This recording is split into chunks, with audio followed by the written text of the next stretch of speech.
Welcome to Voice of the Pages, where literature breathes and characters live beyond the ink. Today, we open second part of the timeless treasure that is Little Women by Louisa May Alcott, a poignant tapestry of ambition, love, sacrifice, and the unbreakable bond of sisterhood. Part 2. In order that we may start afresh and go to Meg's wedding. Chapter 24. Gossip. In order that we may start afresh and go to Meg's wedding with free minds, it will be well to begin with a little gossip about the marches. And here let me premise that if any of the elders think there is too much lovering in the story, as I fear they may, I'm not afraid the young folks will make that objection. I can only say with Mrs. March, what can you expect when I have 4 gay girls in the house and a dashing young neighbor over the way? The 3 years that have passed have brought but few changes to the quiet family. The war is over and Mr. March safely at home, busy with his books and the small parish which found in him a minister by nature as by grace, a quiet, studious man, rich in the wisdom that is better than learning, the charity which calls all mankind brother, the piety that blossoms into character, making it august and lovely. These attributes, in spite of poverty and the strict integrity which shut him out from the more worldly successes, attracted to him many admirable persons, as naturally as sweet herbs draw bees, and as naturally he gave them the honey into which 50 years of hard experience had distilled no bitter drop. Earnest young men found the gray-headed scholar as young at heart as they, thoughtful or troubled women instinctively brought their doubts to him, sure of finding the gentlest sympathy, the wisest counsel. Sinners told their sins to the pure-hearted old man and were both rebuked and saved. Gifted men found a companion in him. Ambitious men caught glimpses of nobler ambitions than their own, and even worldlings confessed that his beliefs were beautiful and true, although they wouldn't pay. To outsiders, the 5 energetic women seemed to rule the house, and so they did in many things, but the quiet scholar, sitting among his books, was still the head of the family, the household conscience, anchor and comforter, for to him the busy. Anxious women always turned in troublous times, finding him, in the truest sense of those sacred words, husband and father. The girls gave their hearts into their mother's keeping, their souls into their father's, and to both parents, who lived and labored so faithfully for them. They gave a love that grew with their growth and bound them tenderly together by the sweetest tie which blesses life and outlives death. Mrs. March is as brisk and cheery, though rather grayer, than when we saw her last, and just now so absorbed in Meg's affairs that the hospitals and homes still full of wounded boys and soldiers' widows decidedly missed the motherly missionaries' visits. John Brooke did his duty manfully for a year, got wounded, was sent home, and not allowed to return. He received no stars or bars, but he deserved them, for he cheerfully risked all he had, and life and love are very precious when both are in full bloom. Perfectly resigned to his discharge, he devoted himself to getting well, preparing for business, and earning a home for Meg. With the good sense and sturdy independence that characterized him, he refused Mr. Lawrence's more generous offers and accepted the place of bookkeeper, feeling better satisfied to begin with an honestly earned salary than by running any risks with borrowed money. Meg had spent the time in working as well as waiting, growing womanly in character, wise in housewifely arts, and prettier than ever, for love is a great beautifier. She had her girlish ambitions and hopes, and felt some disappointment at the humble way in which the new life must begin.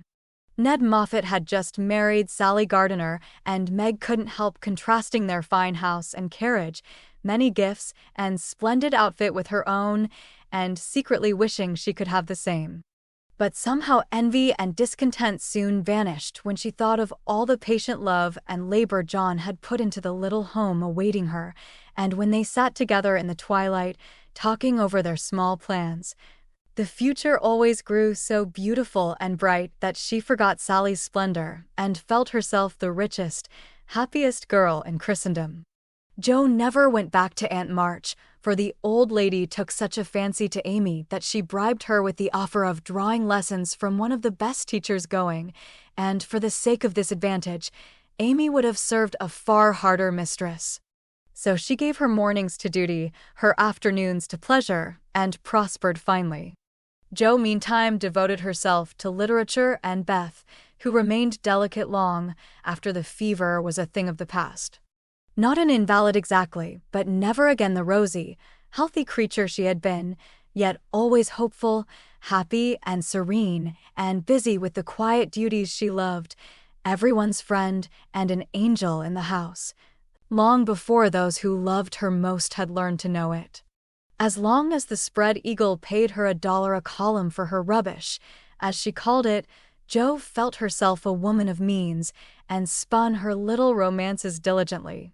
But great plans fermented in her busy brain and ambitious mind, and the old tin kitchen in the garret held a slowly increasing pile of blotted manuscript, which was one day to place the name of March upon the roll of fame. Laurie, having dutifully gone to college to please his grandfather, was now getting through it in the easiest possible manner to please himself. A universal favorite, thanks to money, manners, much talent, and the kindest heart that ever got its owner into scrapes by trying to get other people out of them, he stood in great danger of being spoiled, and probably would have been, like many another promising boy, if he had not possessed a talisman against evil in the memory of the kind old man who was bound up in his success, the motherly friend who watched over him as if he were her son, and last, but not least by any means, the knowledge that 4 innocent girls loved, admired, and believed in him with all their hearts. Being only a glorious human boy, of course he frolicked and flirted, grew dandified, aquatic, sentimental, or gymnastic, as college fashions ordained, hazed and was hazed, talked slang, and more than once came perilously near suspension and expulsion. But as high spirits and the love of fun were the causes of these pranks, he always managed to save himself by frank confession, honorable atonement, or the irresistible power of persuasion which he possessed in perfection. In fact, he rather prided himself on his narrow escapes, and liked to thrill the girls with graphic accounts of his triumphs over wrathful tutors, dignified professors, and vanquished enemies. The men of my class were heroes in the eyes of the girls, who never wearied of the exploits of our fellows, and were frequently allowed to bask in the smiles of these great creatures when Laurie brought them home with him. Amy especially enjoyed this high honor, and became quite a belle among them, for her ladyship early felt and learned to use the gift of fascination with which she was endowed. Meg was too much absorbed in her private and particular John to care for any other lords of creation, and Beth too shy to do more than peep at them and wonder how Amy dared to order them about so, but Jo felt quite in her own element, and found it very difficult to refrain from imitating the gentlemanly attitudes, phrases, and feats which seemed more natural to her than the decorums prescribed for young ladies. They all liked Jo immensely, but never fell in love with her, though very few escaped without paying the tribute of a sentimental sigh or two at Amy's shrine. And speaking of sentiment brings us very naturally to the Dovecot. That was the name of the little brown house Mr. Brooke had prepared for Meg's first home. Laurie had christened it, saying it was highly appropriate to the gentle lovers who went on together like a pair of turtle doves, with first a bill and then a coo. It was a tiny house, with a little garden behind and a lawn about as big as a pocket handkerchief in the front. Here Meg meant to have a fountain, shrubbery, and a profusion of lovely flowers, though just at present the fountain was represented by a weather-beaten urn, very like a dilapidated slop bowl. The shrubbery consisted of several young larches, undecided whether to live or die, and the profusion of flowers was merely hinted by regiments of sticks to show where seeds were planted. But inside, it was altogether charming, and the happy bride saw no fault from garret to cellar. To be sure, the hall was so narrow it was fortunate that they had no piano, for one never could have been gotten whole. The dining room was so small that 6 people were a tight fit, and the kitchen stairs seemed built for the express purpose of precipitating both servants and china pell-mell into the coal bin. But once get used to these slight blemishes and nothing could be more complete, for good sense and good taste had presided over the furnishing, and the result was highly satisfactory. There were no marble-topped tables, long mirrors, or lace curtains in the little parlor, but simple furniture, plenty of books, a fine picture or two, a stand of flowers in the bay window, and, scattered all about, the pretty gifts which came from friendly hands and were the fairer for the loving messages they brought. I don't think the Parian Psyche Lorry gave lost any of its beauty because John put up the bracket it stood upon, that any upholsterer could have draped the plain muslin curtains more gracefully than Amy's artistic hand, or that any storeroom was ever better provided with good wishes, merry words, and happy hopes than that in which Jo and her mother put away Meg's few boxes, barrels, and bundles. And I am morally certain that the spandy new kitchen never could have looked so cozy and neat if Hannah had not arranged every pot and pan a dozen times over and laid the fire all ready for lighting the minute Ms. Brooke came home. I also doubt if any young matron ever began life with so rich a supply of dusters, holders, and piece bags, for Beth made enough to last till the silver wedding came round, and invented 3 different kinds of dishcloths for the express service of the bridal china. People who hire all these things done for them never know what they lose, for the homeliest tasks get beautified if loving hands do them, and Meg found so many proofs of this that everything in her small nest, from the kitchen roller to the silver vase on her parlor table, was eloquent of home love and tender forethought. What happy times they had planning together, what solemn shopping excursions, what funny mistakes they made, and what shouts of laughter arose over Laurie's ridiculous bargains. In his love of jokes, this young gentleman, though nearly through college, was as much of a boy as ever. His last whim had been to bring with him on his weekly visits some new, useful, and ingenious article for the young housekeeper. Now a bag of remarkable clothespins, next a wonderful nutmeg grater which fell to pieces at the first trial, a knife cleaner that spoiled all the knives, or a sweeper that picked the nap neatly off the carpet and left the dirt, labor-saving soap that took the skin off one's hands, infallible cements which stuck firmly to nothing but the fingers of the deluded buyer, and every kind of tinware, from a toy savings bank for odd pennies, to a wonderful boiler which would wash articles in its own steam with every prospect of exploding in the process. In vain Meg begged him to stop. John laughed at him, and Jo called him Mr. Tittles.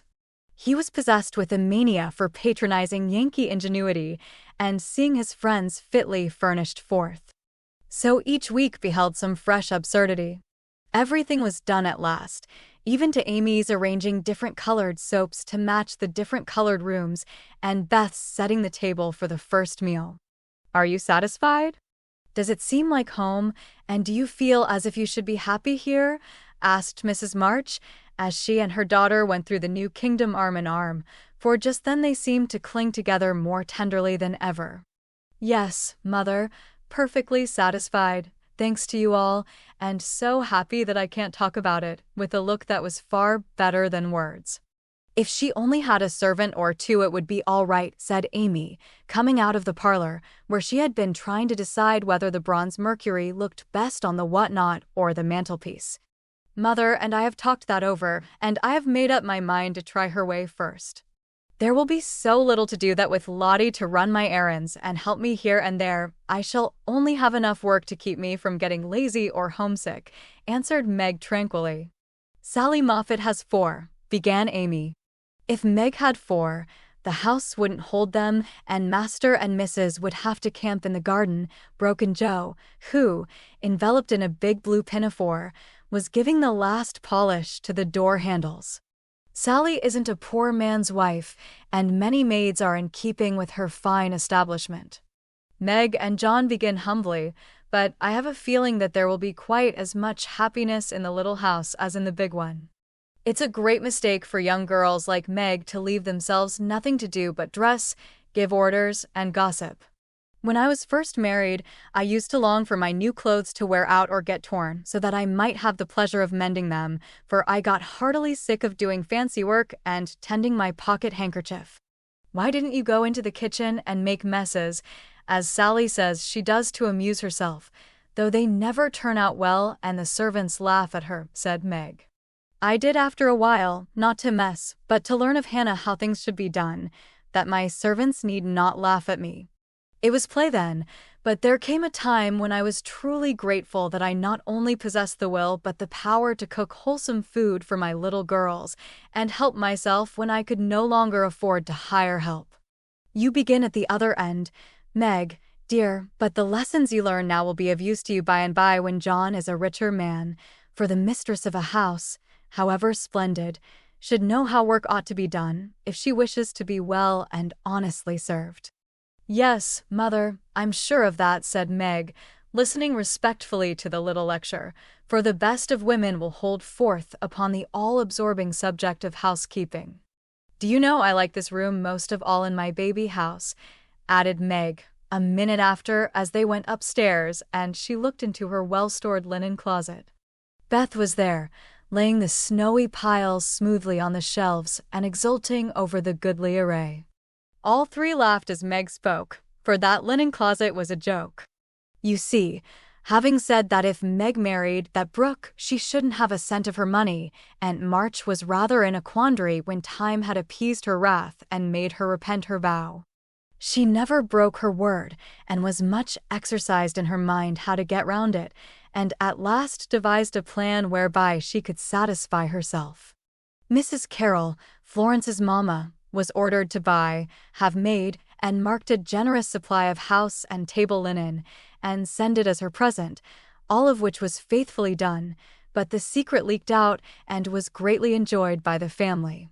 For Aunt March tried to look utterly unconscious, and insisted that she could give nothing but the old-fashioned pearls long promised to the first bride.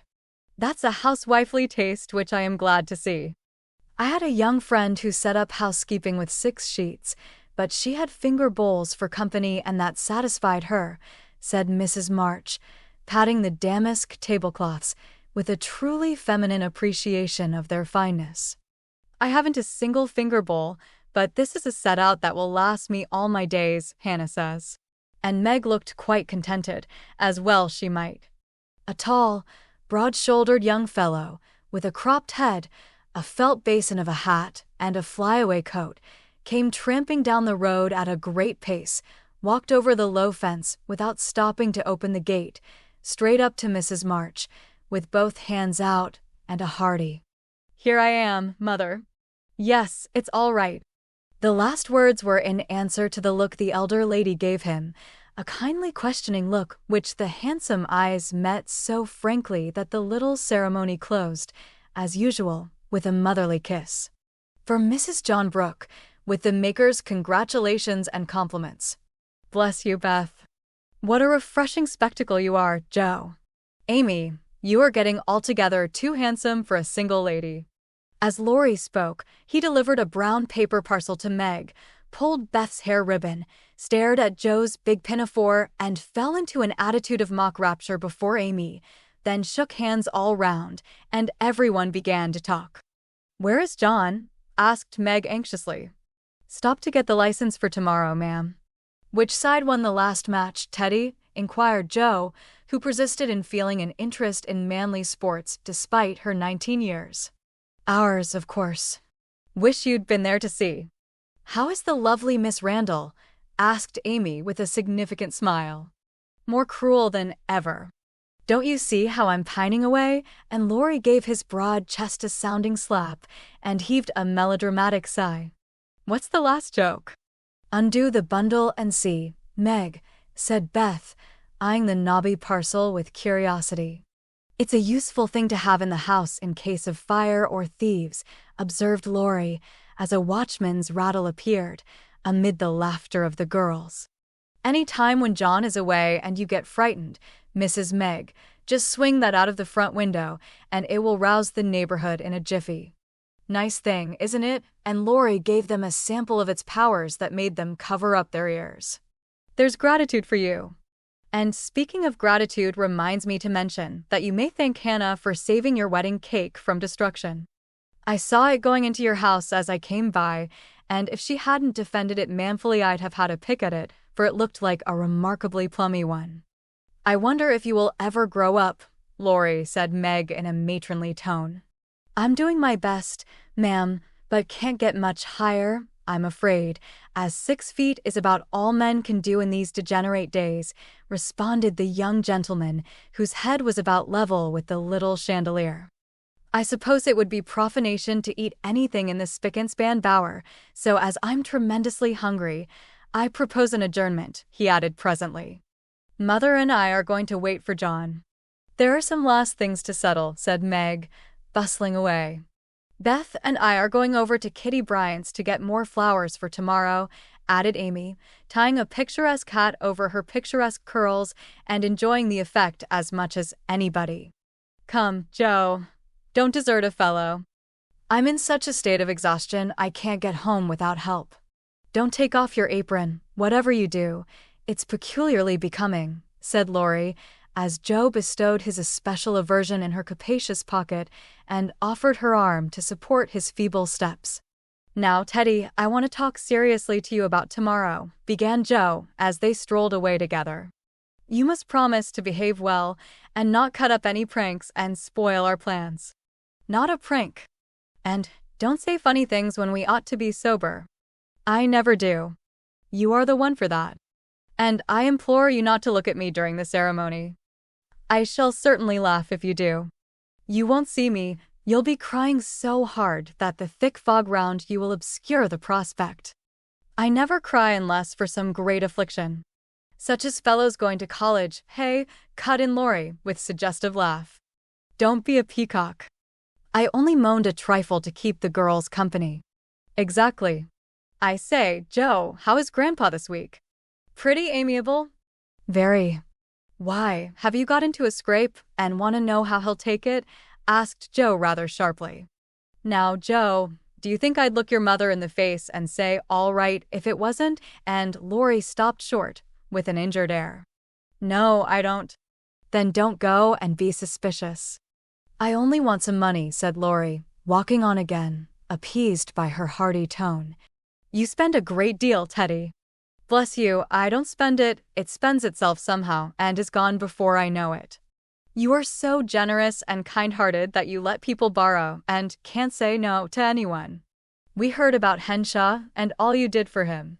"If you always spent money in that way, no one would blame you," said Joe warmly. "Oh, he made a mountain out of a molehill. You wouldn't have me let that fine fellow work himself to death just for want of a little help, when he is worth a dozen of us lazy chaps, would you?" "Of course not, but I don't see the use of your having 17 waistcoats, endless neckties, and a new hat every time you come home. I thought you got over the dandy period, but every now and then it breaks out in a new spot. Just now it's the fashion to be hideous, to make your head look like a scrubbing brush, wear a straight jacket, orange gloves, and clumping square-toed boots. If it was cheap ugliness, I'd say nothing, but it costs as much as the other, and I don't get any satisfaction out of it." Laurie threw back his head and laughed so heartily at this attack that the felt hat fell off, and Joe walked on it, which insult only afforded him an opportunity for expatiating on the advantages of a rough-and-ready costume, as he folded up the maltreated hat and stuffed it into his pocket. "Don't lecture any more, there's a good soul. I have enough all through the week and like to enjoy myself when I come home. I'll get myself up regardless of expense tomorrow and be a satisfaction to my friends. I'll leave you in peace if you'll only let your hair grow." "I'm not aristocratic, but I do object to being seen with a person who looks like a young prize fighter," observed Joe severely. "This unassuming style promotes study. That's why we adopt it," returned Laurie, who certainly could not be accused of vanity, having voluntarily sacrificed a handsome curly crop to the demand for quarter-inch-long stubble. "By the way, Joe, I think that little Parker is really getting desperate about Amy. He talks of her constantly, writes poetry, and moons about in a most suspicious manner. He'd better nip his little passion in the bud, hadn't he?" added Laurie, in a confidential, elder brotherly tone, after a minute's silence. "Of course he had. We don't want any more marrying in this family for years to come. Mercy on us, what are the children thinking of? And Joe looked as much scandalized as if Amy and little Parker were not yet in their teens. It's a fast age, and I don't know what we are coming to, ma'am. You are a mere infant, but you'll go next, Joe, and we'll be left lamenting, said Laurie, shaking his head over the degeneracy of the times. Don't be alarmed. I'm not one of the agreeable sort. Nobody will want me, and it's a mercy, for there should always be one old maid in a family. You won't give anyone a chance, said Laurie, with a sidelong glance and a little more color than before in his sunburned face. You won't show the soft side of your character, and if a fellow gets a peep at it by accident and can't help showing that he likes it, you treat him as Mrs. Gummidge did her sweetheart, throw cold water over him, and get so thorny no one dares touch or look at you. I don't like that sort of thing. I'm too busy to be worried with nonsense, and I think it's dreadful to break up families so. Now don't say any more about it. Meg's wedding has turned all our heads, and we talk of nothing but lovers and such absurdities. I don't wish to get cross, so let's change the subject, and Joe looked quite ready to fling cold water on the slightest provocation.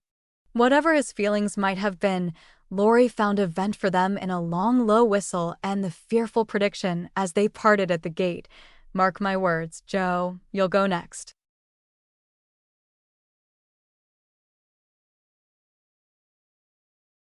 Chapter 25. The First Wedding.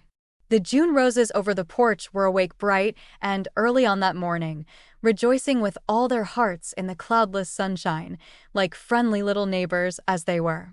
Quite flushed with excitement were their ruddy faces as they swung in the wind, whispering to one another what they had seen, for some peeped in at the dining-room windows where the feast was spread, some climbed up to nod and smile at the sisters as they dressed the bride. Others waved a welcome to those who came and went on various errands in garden, porch, and hall, and all, from the rosiest full-blown flower to the palest baby bud, offered their tribute of beauty and fragrance to the gentle mistress who had loved and tended them so long. Meg looked very like a rose herself, for all that was best and sweetest in heart and soul seemed to bloom into her face that day, making it fair and tender, with a charm more beautiful than beauty. Neither silk, lace, nor orange flowers would she have.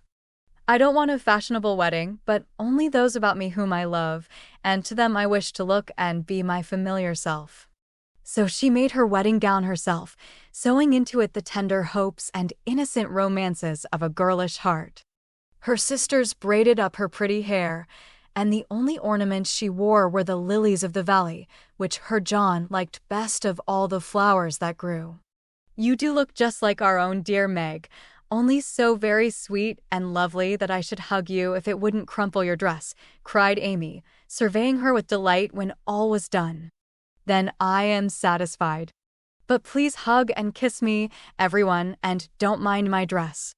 I want a great many crumples of this sort put into it today, and Meg opened her arms to her sisters, who clung about her with April faces for a minute, feeling that the new love had not changed the old.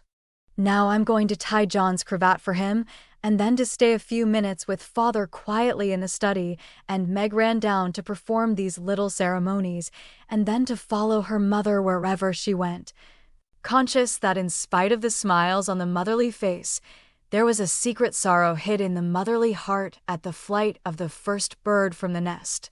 As the younger girls stand together, giving the last touches to their simple toilet, it may be a good time to tell of a few changes which 3 years have wrought in their appearance, for all are looking their best just now.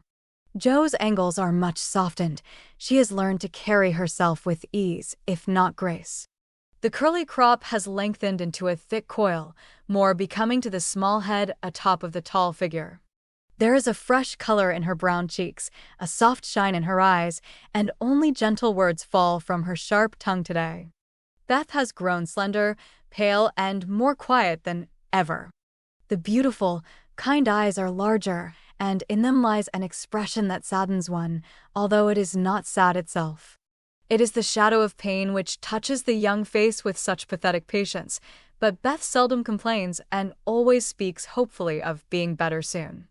Amy is with truth considered the flower of the family, for at 16 she has the air and bearing of a full-grown woman, not beautiful, but possessed of that indescribable charm called grace. One saw it in the lines of her figure, the make and motion of her hands, the flow of her dress, the droop of her hair, unconscious yet harmonious, and as attractive to many as beauty itself. Amy's nose still afflicted her, for it never would grow Grecian, so did her mouth, being too wide and having a decided chin.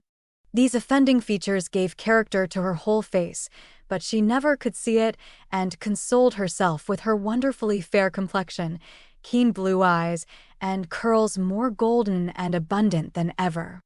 All three wore suits of thin silver gray, their best gowns for the summer, with blush roses in hair and bosom, and all three looked just what they were, fresh-faced, happy-hearted girls, pausing a moment in their busy lives to read with wistful eyes the sweetest chapter in the romance of womanhood. There were to be no ceremonious performances. Everything was to be as natural and homelike as possible, so when Aunt March arrived, she was scandalized to see the bride come running to welcome and lead her in, to find the bridegroom fastening up a garland that had fallen down, and to catch a glimpse of the paternal minister marching upstairs with a grave countenance and a wine bottle under each arm. "Upon my word, here's a state of things," cried the old lady, taking the seat of honor prepared for her and settling the folds of her lavender moire with a great rustle. "You oughtn't to be seen till the last minute, child. I'm not a show, auntie, and no one is coming to stare at me, to criticize my dress or count the cost of my luncheon. I'm too happy to care what anyone says or thinks, and I'm going to have my little wedding just as I like it. John, dear, here's your hammer." And away went Meg to help that man in his highly improper employment. Mr. Brooke didn't even say, "Thank you," but as he stooped for the unromantic tool, he kissed his little bride behind the folding door, with a look that made Aunt March whisk out her pocket handkerchief with a sudden dew in her sharp old eyes. A crash, a cry, and a laugh from Laurie, accompanied by the indecorous exclamation, "Jupiter Ammon." Joe's upset the cake again, caused a momentary flurry, which was hardly over when a flock of cousins arrived, and the party came in, as Beth used to say when a child. "Don't let that young giant come near me, he worries me worse than mosquitoes," whispered the old lady to Amy, as the rooms filled and Laurie's black head towered above the rest.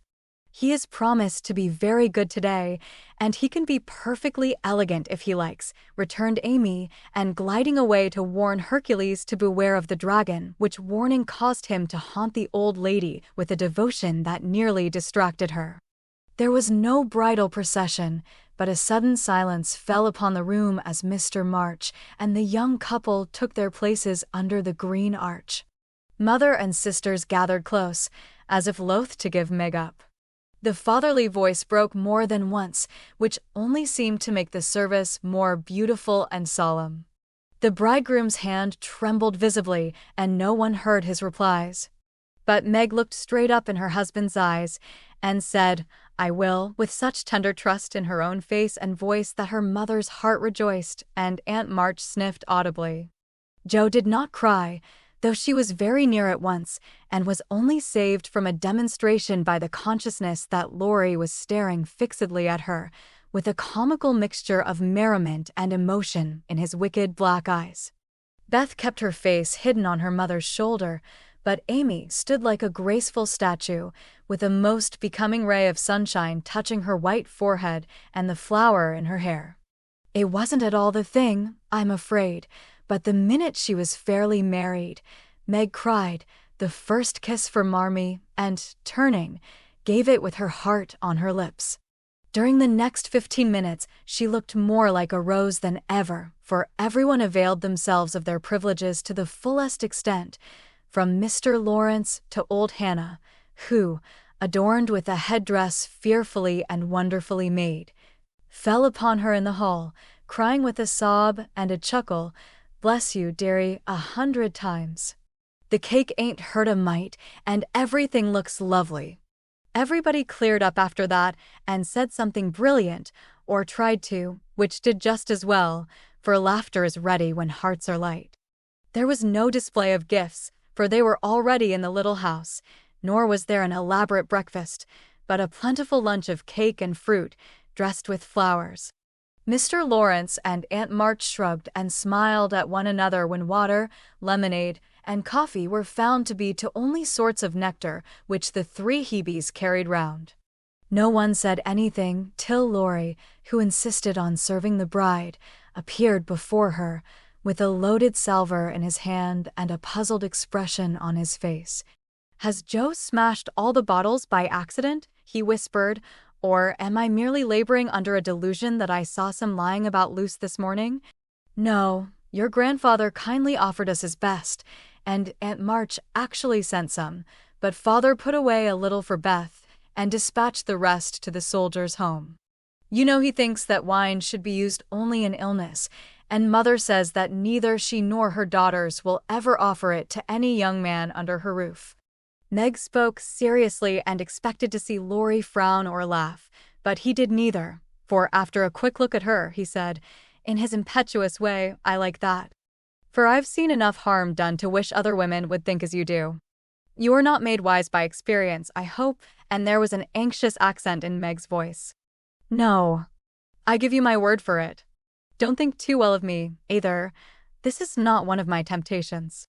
Being brought up where wine is as common as water and almost as harmless, I don't care for it, but when a pretty girl offers it, one doesn't like to refuse, you see. But you will, for the sake of others, if not for your own.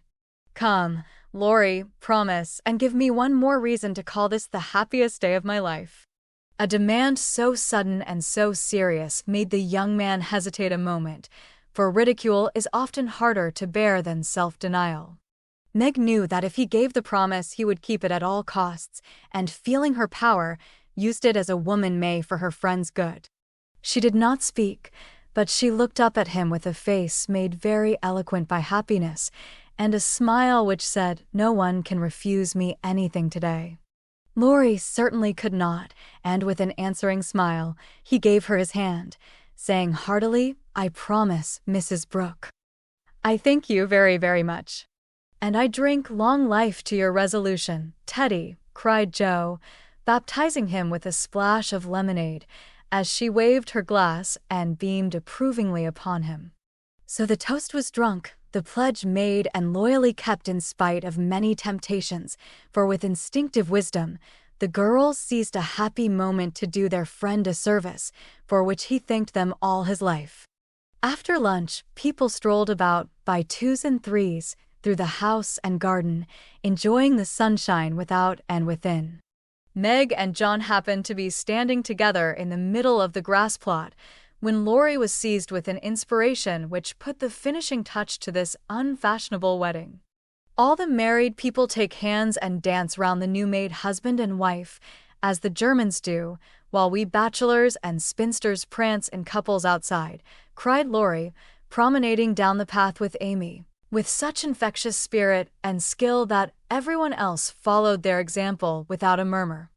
Mr. and Mrs. March, Aunt and Uncle Carroll began it, others rapidly joined in, even Sally Moffat, after a moment's hesitation, threw her train over her arm and whisked Ned into the ring.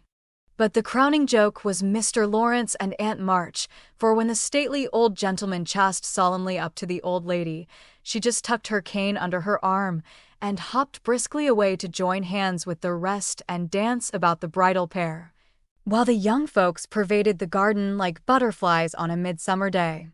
Want of breath brought the impromptu ball to a close, and then people began to go. "I wish you well, my dear, I heartily wish you well, but I think you'll be sorry for it," said Aunt March to Meg, adding to the bridegroom, as he led her to the carriage, "You've got a treasure, young man. See that you deserve it. That is the prettiest wedding I've been to for an age, Ned, and I don't see why, for there wasn't a bit of style about it," observed Mrs. Moffat to her husband, as they drove away. "Laurie, my lad, if you ever want to indulge in this sort of thing, get one of those little girls to help you, and I shall be perfectly satisfied. said Mr. Laurence, settling himself in his easy chair to rest after the excitement of the morning. "I'll do my best to gratify you, sir," was Laurie's unusually dutiful reply, as he carefully unpinned the posy Joe had put in his buttonhole. The little house was not far away, and the only bridal journey Meg had was the quiet walk with John from the old home to the new. When she came down, looking like a pretty Quakeress in her dove-colored suit and straw bonnet tied with white, they all gathered about her to say goodbye, as tenderly as if she had been going to make the grand tour. "Don't feel that I am separated from you, Marmee dear, or that I love you any the less for loving John so much," she said, clinging to her mother with full eyes for a moment. "I shall come every day, Father, and expect to keep my old place in all your hearts, though I am married. Beth is going to be with me a great deal, and the other girls will drop in now and then to laugh at my housekeeping struggles. Thank you all for my happy wedding day. Goodbye, goodbye."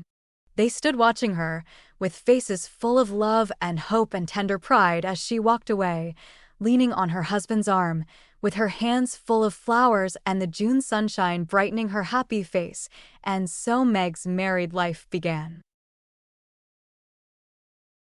Chapter 26. Artistic Attempts.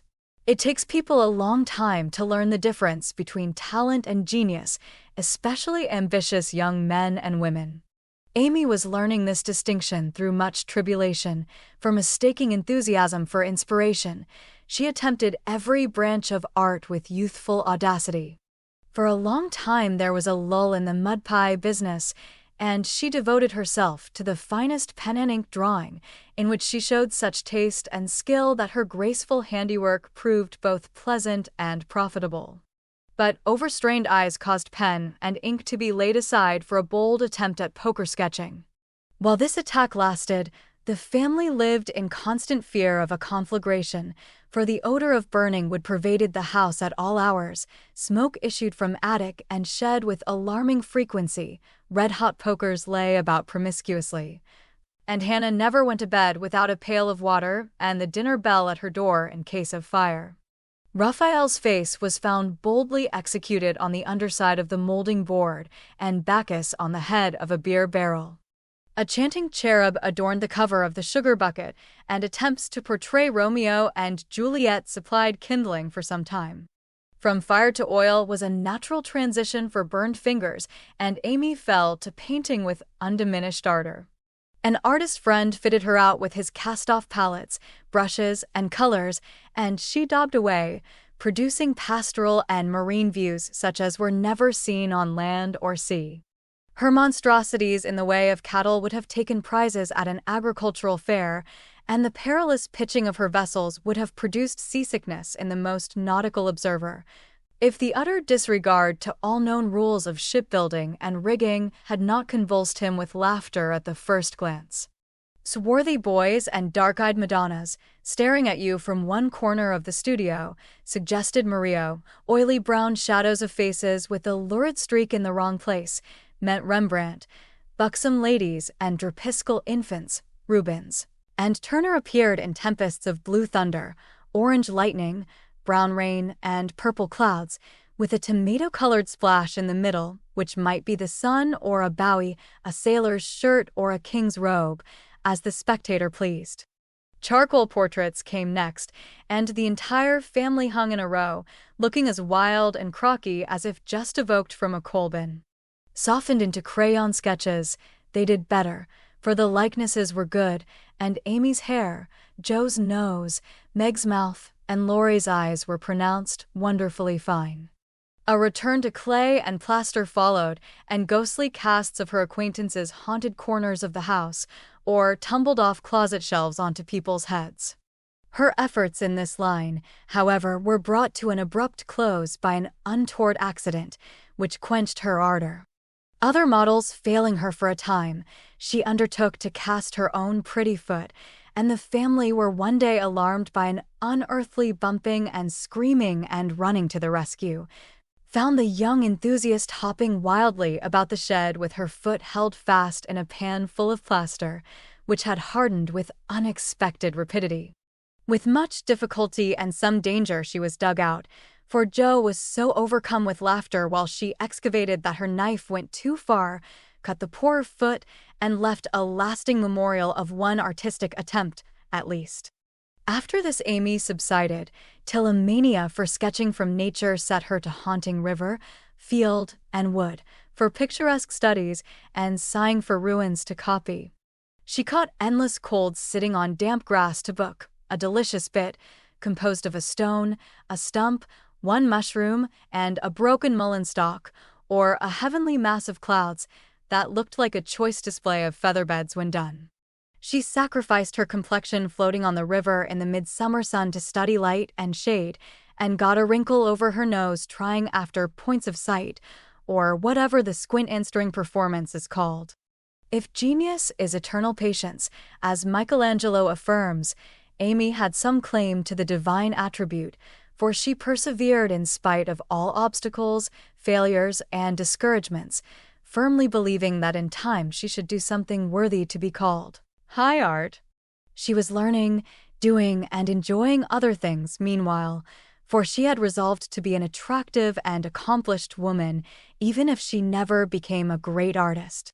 Here she succeeded better, for she was one of those happily created beings who please without effort, make friends everywhere, and take life so gracefully and easily that less fortunate souls are tempted to believe that such are born under a lucky star.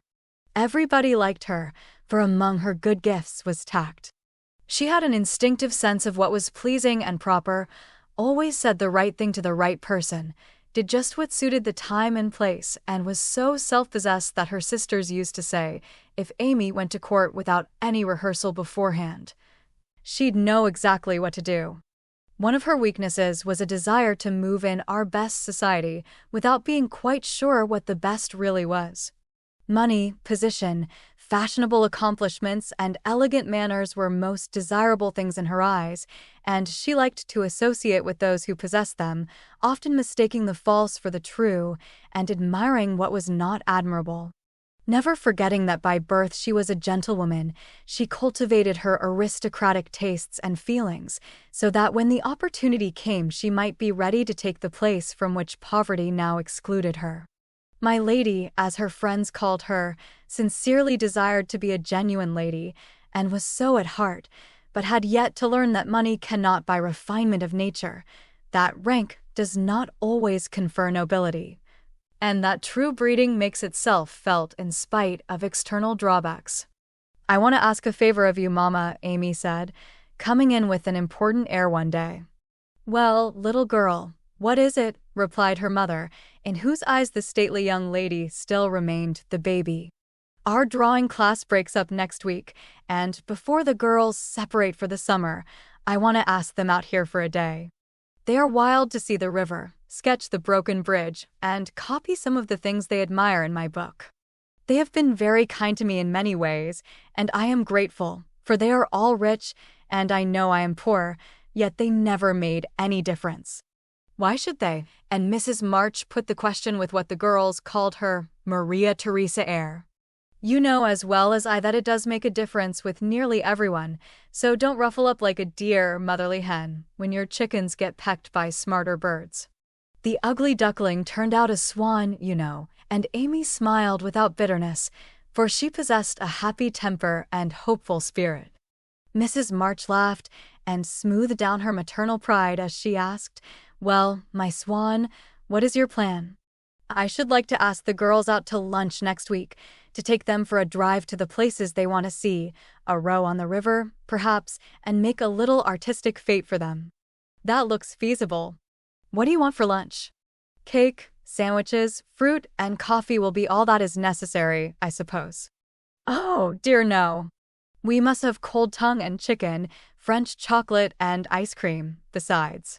The girls are used to such things, and I want my lunch to be proper and elegant, though I do work for my living." "How many young ladies are there?" asked her mother, beginning to look sober.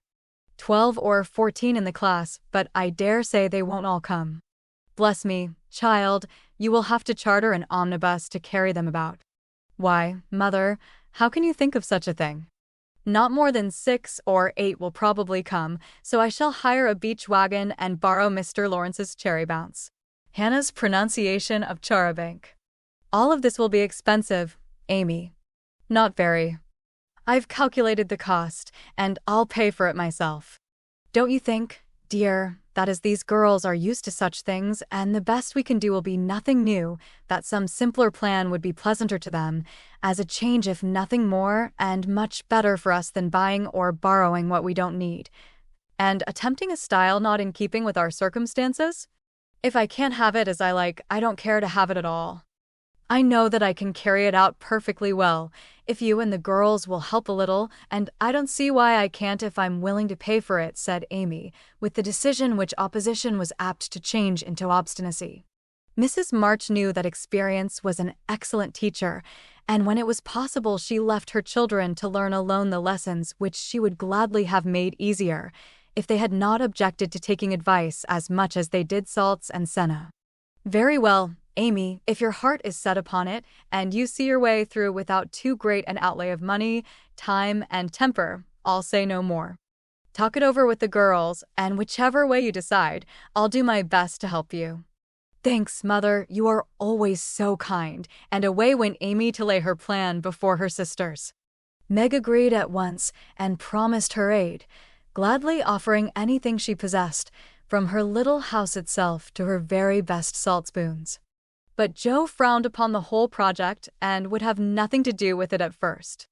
Why in the world should you spend your money, worry your family, and turn the house upside down for a parcel of girls who don't care a sixpence for you?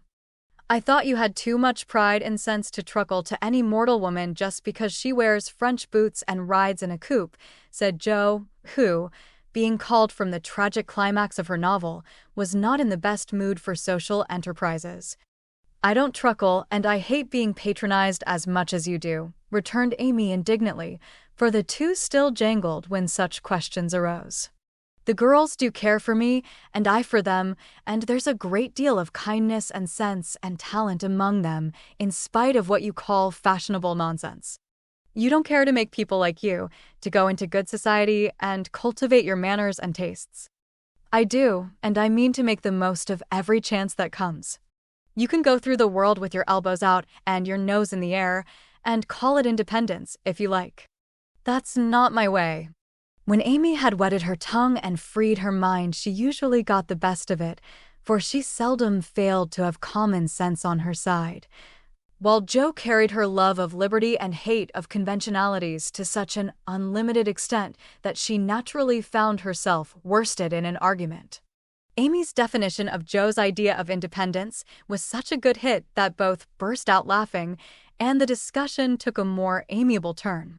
Much against her will, Joe at length consented to sacrifice a day to Mrs. Grundy and help her sister through what she regarded as a nonsensical business. The invitations were sent, nearly all accepted, and the following Monday was set apart for the grand event. Hannah was out of humor because her week's work was deranged, and prophesied that if the washin' and ironin' warn't done reg'lar, nothin' would go well anywheres. This hitch in the mainspring of the domestic machinery had a bad effect upon the whole concern, but Amy's motto was nil desperandum, and having made up her mind what to do, she proceeded to do it in spite of all obstacles. To begin with, Hannah's cooking didn't turn out well. The chicken was tough, the tongue too salty, and the chocolate wouldn't froth properly. Then the cake and ice cost more than Amy expected, so did the wagon and various other expenses, which seemed trifling at the outset, counted up rather alarmingly afterward. Beth got a cold and took to her bed. Meg had an unusual number of callers to keep her at home, and Joe was in such a divided state of mind that her breakages, accidents, and mistakes were uncommonly numerous, serious, and trying. If it was not fair on Monday, the young ladies were to come on Tuesday, an arrangement which aggravated Joe and Hannah to the last degree. On Monday morning the weather was in that undecided state which is more exasperating than a steady pour. It drizzled a little, shone a little, blew a little, and didn't make up its mind till it was too late for anyone else to make up theirs. Amy was up at dawn, hustling people out of their beds and through their breakfasts, that the house might be got in order. The parlor struck her as looking uncommonly shabby, but without stopping to sigh for what she had not, she skillfully made the best of what she had, arranging chairs over the worn places in the carpet, covering stains on the walls with homemade statuary, which gave an artistic air to the room, as did the lovely vases of flowers Jo scattered about. The lunch looked charming, and as she surveyed it, she sincerely hoped it would taste well, and that the borrowed glass, china, and silver would get safely home again. The carriages were promised. Meg and Mother were all ready to do the honors. Beth was able to help Hannah behind the scenes. Jo had engaged to be as lively and amiable as an absent mind and aching head, and a very decided disapproval of everybody and everything would allow, and as she wearily dressed, Amy cheered herself with anticipations of the happy moment when, lunch safely over, she should drive away with her friends for an afternoon of artistic delights. For the cherry bounce and the broken bridge were her strong points. Then came the hours of suspense, during which she vibrated from parlor to porch, while public opinion varied like the weathercock. A smart shower at 11 had evidently quenched the enthusiasm of the young ladies who were to arrive at 12, for nobody came, and at 2 the exhausted family sat down in a blaze of sunshine to consume the perishable portions of the feast, that nothing might be lost. No doubt about the weather today, they will certainly come, so we must fly round and be ready for them, said Amy, as the sun woke her next morning. She spoke briskly, but in her secret soul she wished she had said nothing about Tuesday, for her interest, like her cake, was getting a little stale. I can't get any lobsters, so you will have to do without salad today, said Mr. March, coming in half an hour later, with an expression of placid despair. Use the chicken then, the toughness won't matter in a salad, advised his wife. Hannah left it on the kitchen table a minute, and the kittens got at it. I'm very sorry, Amy, added Beth, who was still a patroness of cats. Then I must have a lobster, for tongue alone won't do, said Amy decidedly. Shall I rush into town and demand one? Asked Jo, with the magnanimity of a martyr. You'd come bringing it home under your arm without any paper, just to try me. I'll go myself, answered Amy, whose temper was beginning to fail. Shrouded in a thick veil and armed with a genteel traveling basket, she departed, feeling that a cool drive would soothe her ruffled spirit and fit her for the labors of the day.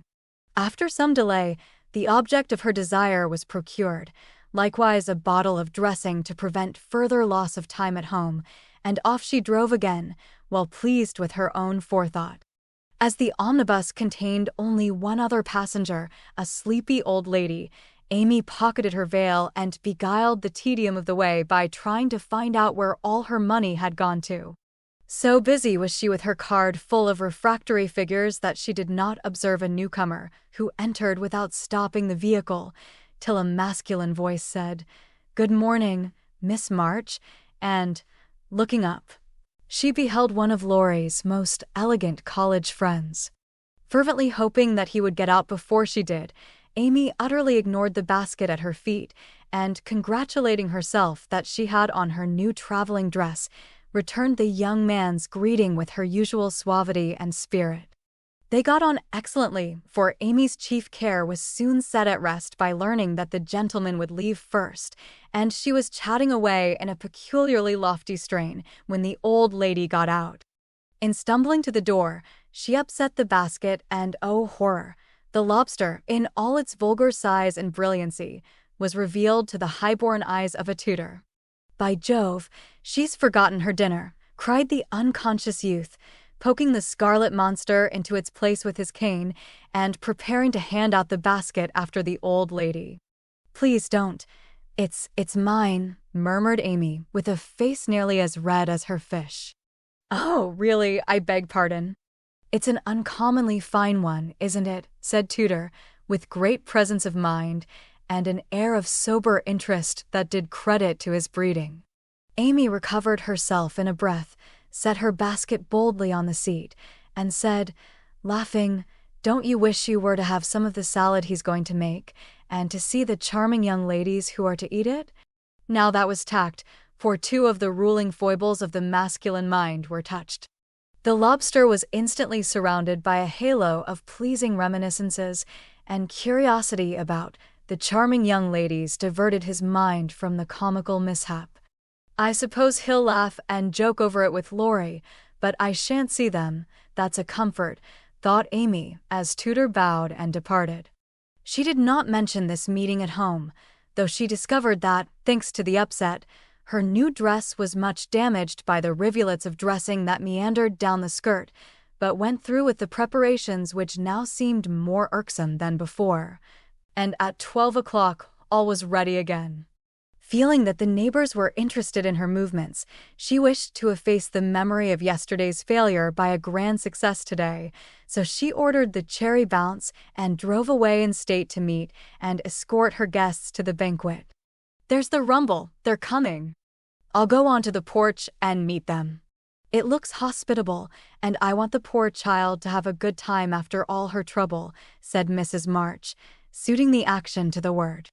But after one glance, she retired, with an indescribable expression, for looking quite lost in the big carriage, sat Amy and one young lady. Run, Beth, and help Hannah clear half the things off the table.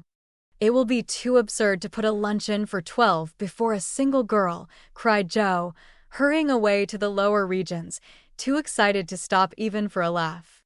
In came Amy, quite calm and delightfully cordial to the one guest who had kept her promise. The rest of the family, being of a dramatic turn, played their parts equally well, and Miss Alcott found them a most hilarious set, for it was impossible to control entirely the merriment which possessed them. The remodeled lunch being gaily partaken of, the studio and garden visited, and art discussed with enthusiasm, Amy ordered a buggy, alas for the elegant cherry bounce, and drove her friend quietly about the neighborhood till sunset, when the party went out. As she came walking in, looking very tired but as composed as ever, she observed that every vestige of the unfortunate fate had disappeared, except a suspicious pucker about the corners of Joe's mouth. "You've had a loverly afternoon for your drive, dear," said her mother, as respectfully as if the whole 12 had come. "Miss Alcott is a very sweet girl, and seemed to enjoy herself, I thought," observed Beth, with unusual warmth. "Could you spare me some of your cake?" "I really need some. I have so much company, and I can't make such delicious stuff as yours," asked Meg soberly. "Take it all. I'm the only one here who likes sweet things, and it will mold before I can dispose of it," answered Amy, thinking with a sigh of the generous store she had laid in for such an end as this. "It's a pity Laurie isn't here to help us," began Joe, as they sat down to ice cream and salad for the second time in 2 days. A warning look from her mother checked any further remarks, and the whole family ate in heroic silence, till Mr. March mildly observed, "Salad was one of the favorite dishes of the ancients," and Evelyn, here a general explosion of laughter cut short the history of salads, to the great surprise of the learned gentleman. "Bundle everything into a basket and send it to the Hummels.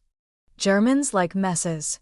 I'm sick of the sight of this, and there's no reason you should all die of a surfeit because I've been a fool," cried Amy, wiping her eyes.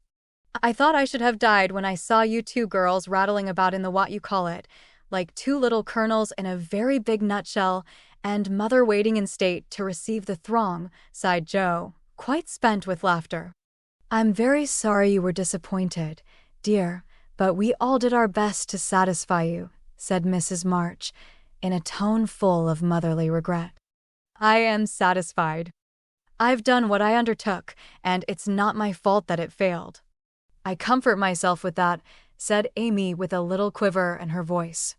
"I thank you all very much for helping me, and I'll thank you still more if you won't allude to it for a month, at least."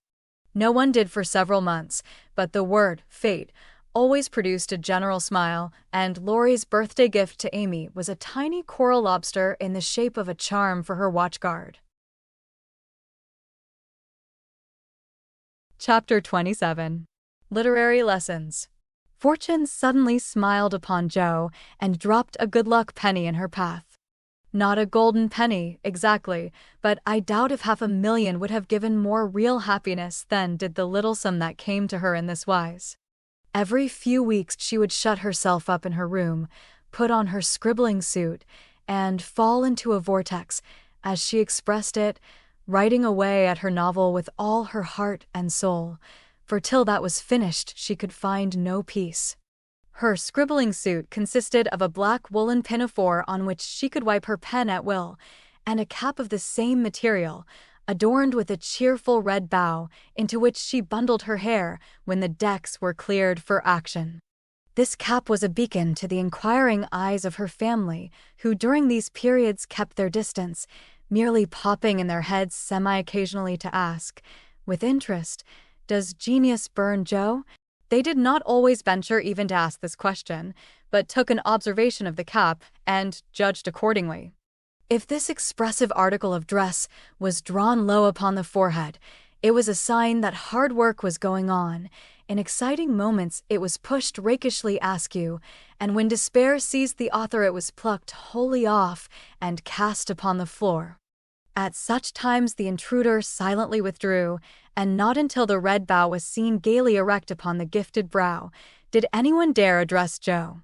She did not think herself a genius by any means, but when the writing fit came on, she gave herself up to it with entire abandon, and led a blissful life, unconscious of want, care, or bad weather, while she sat safe and happy in an imaginary world, full of friends almost as real and dear to her as any in the flesh. Sleep forsook her eyes, meals stood untasted, day and night were all too short to enjoy the happiness which blessed her only at such times, and made these hours worth living, even if they bore no other fruit. The divine afflatus usually lasted a week or two, and then she emerged from her vortex, hungry, sleepy, cross, or despondent. She was just recovering from one of these attacks when she was prevailed upon to escort Miss Crocker to a lecture, and in return for her virtue was rewarded with a new idea. It was a people's course, the lecture on the pyramids, and Jo rather wondered at the choice of such a subject for such an audience, but took it for granted that some great social evil would be remedied or some great want supplied by unfolding the glories of the pharaohs to an audience whose thoughts were busy with the price of coal and flour, and whose lives were spent in trying to solve harder riddles than that of the Sphinx. They were early, and while Miss Crocker set the heel of her stocking, Jo amused herself by examining the faces of the people who occupied the seat with them. On her left were two matrons, with massive foreheads and bonnets to match, discussing women's rights and making tatting. Beyond sat a pair of humble lovers, artlessly holding each other by the hand, a somber spinster eating peppermints out of a paper bag, and an old gentleman taking his preparatory nap behind a yellow bandana. On her right, her only neighbor was a studious-looking lad absorbed in a newspaper.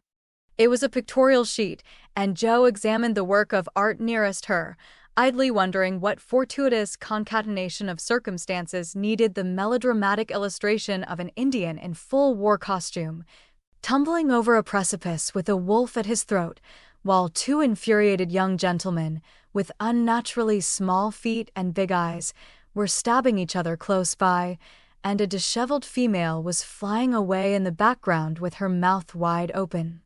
Pausing to turn a page, the lad saw her looking and, with boyish good nature, offered half his paper, saying bluntly, "Want to read it? That's a first-rate story."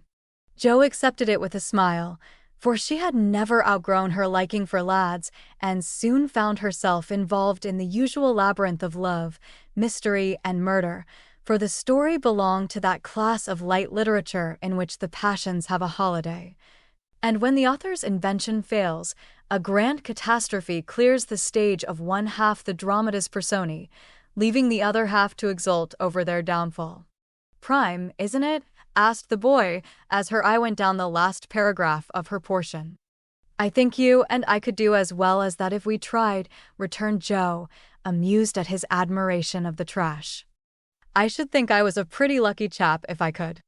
She makes a good living out of such stories, they say, and he pointed to the name of Mrs. Slang Northberry, under the title of the tale. "Do you know her?" asked Joe, with sudden interest. "No, but I read all her pieces, and I know a fellow who works in the office where this paper is printed." "Do you say she makes a good living out of stories like this?" And Joe looked more respectfully at the agitated group and thickly sprinkled exclamation points that adorned the page. "Guess she does. She knows just what folks like and gets paid well for writing it." Here the lecture began, but Joe heard very little of it, for while Professor Sands was prosing away about Beltsoni, Cheops, Scarabii, and hieroglyphics, she was covertly taking down the address of the paper and boldly resolving to try for the $100 prize offered in its columns for a sensational story. By the time the lecture ended and the audience awoke, she had built up a splendid fortune for herself, not the first founded on paper, and was already deep in the concoction of her story, being unable to decide whether the duel should come before the elopement or after the murder. She said nothing of her plan at home, but fell to work next day, much to the disquiet of her mother, who always looked a little anxious when genius took to burning. Joe had never tried this style before, contenting herself with very mild romances for the Spread Eagle. Her experience and miscellaneous reading were of service now, for they gave her some idea of dramatic effect and supplied plot, language, and costumes. Her story was as full of desperation and despair as her limited acquaintance with those uncomfortable emotions enabled her to make it, and having located it in Lisbon, she wound up with an earthquake as a striking and appropriate denouement. The manuscript was privately dispatched, accompanied by a note, modestly saying that if the tale didn't get the prize, which the writer hardly dared expect, she would be very glad to receive any sum it might be considered worth. 6 weeks is a long time to wait, and a still longer time for a girl to keep a secret, but Joe did both, and was just beginning to give up all hope of ever seeing her manuscript again, when a letter arrived which almost took her breath away, for on opening it, a check for $100 fell into her lap. For a minute she stared at it as if it had been a snake. Then she read her letter and began to cry. If the amiable gentleman who wrote that kindly note could have known what intense happiness he was giving a fellow creature, I think he would devote his leisure hours, if he has any, to that amusement, for Joe valued the letter more than the money, because it was encouraging, and after years of effort it was so pleasant to find that she had learned to do something, though it was only to write a sensation story. A prouder young woman was seldom seen than she, when, having composed herself, she electrified the family by appearing before them with the letter in one hand, the check in the other, announcing that she had won the prize. Of course there was a great jubilee, and when the story came everyone read and praised it, though after her father had told her that the language was good, the romance fresh and hearty, and the tragedy quite thrilling, he shook his head and said in his unworldly way, "You can do better than this, Joe. Aim at the highest and never mind the money." "I think the money is the best part of it. What will you do with such a fortune?" asked Demi, regarding the magic slip of paper with a reverential eye. "Send Beth and Mother to the seaside for a month or 2, answered Joe promptly. To the seaside they went, after much discussion, and though Beth didn't come home as plump and rosy as could be desired, she was much better, while Mrs. March declared she felt 10 years younger. So Joe was satisfied with the investment of her prize money and fell to work with a cheery spirit, bent on earning more of those delightful checks. She did earn several that year, and began to feel herself a power in the house, for by the magic of a pen, her rubbish turned into comforts for them all. The Duke's daughter paid the butcher's bill, a phantom hand put down a new carpet, and the curse of the Coventrys proved the blessing of the Marches in the way of groceries and gowns.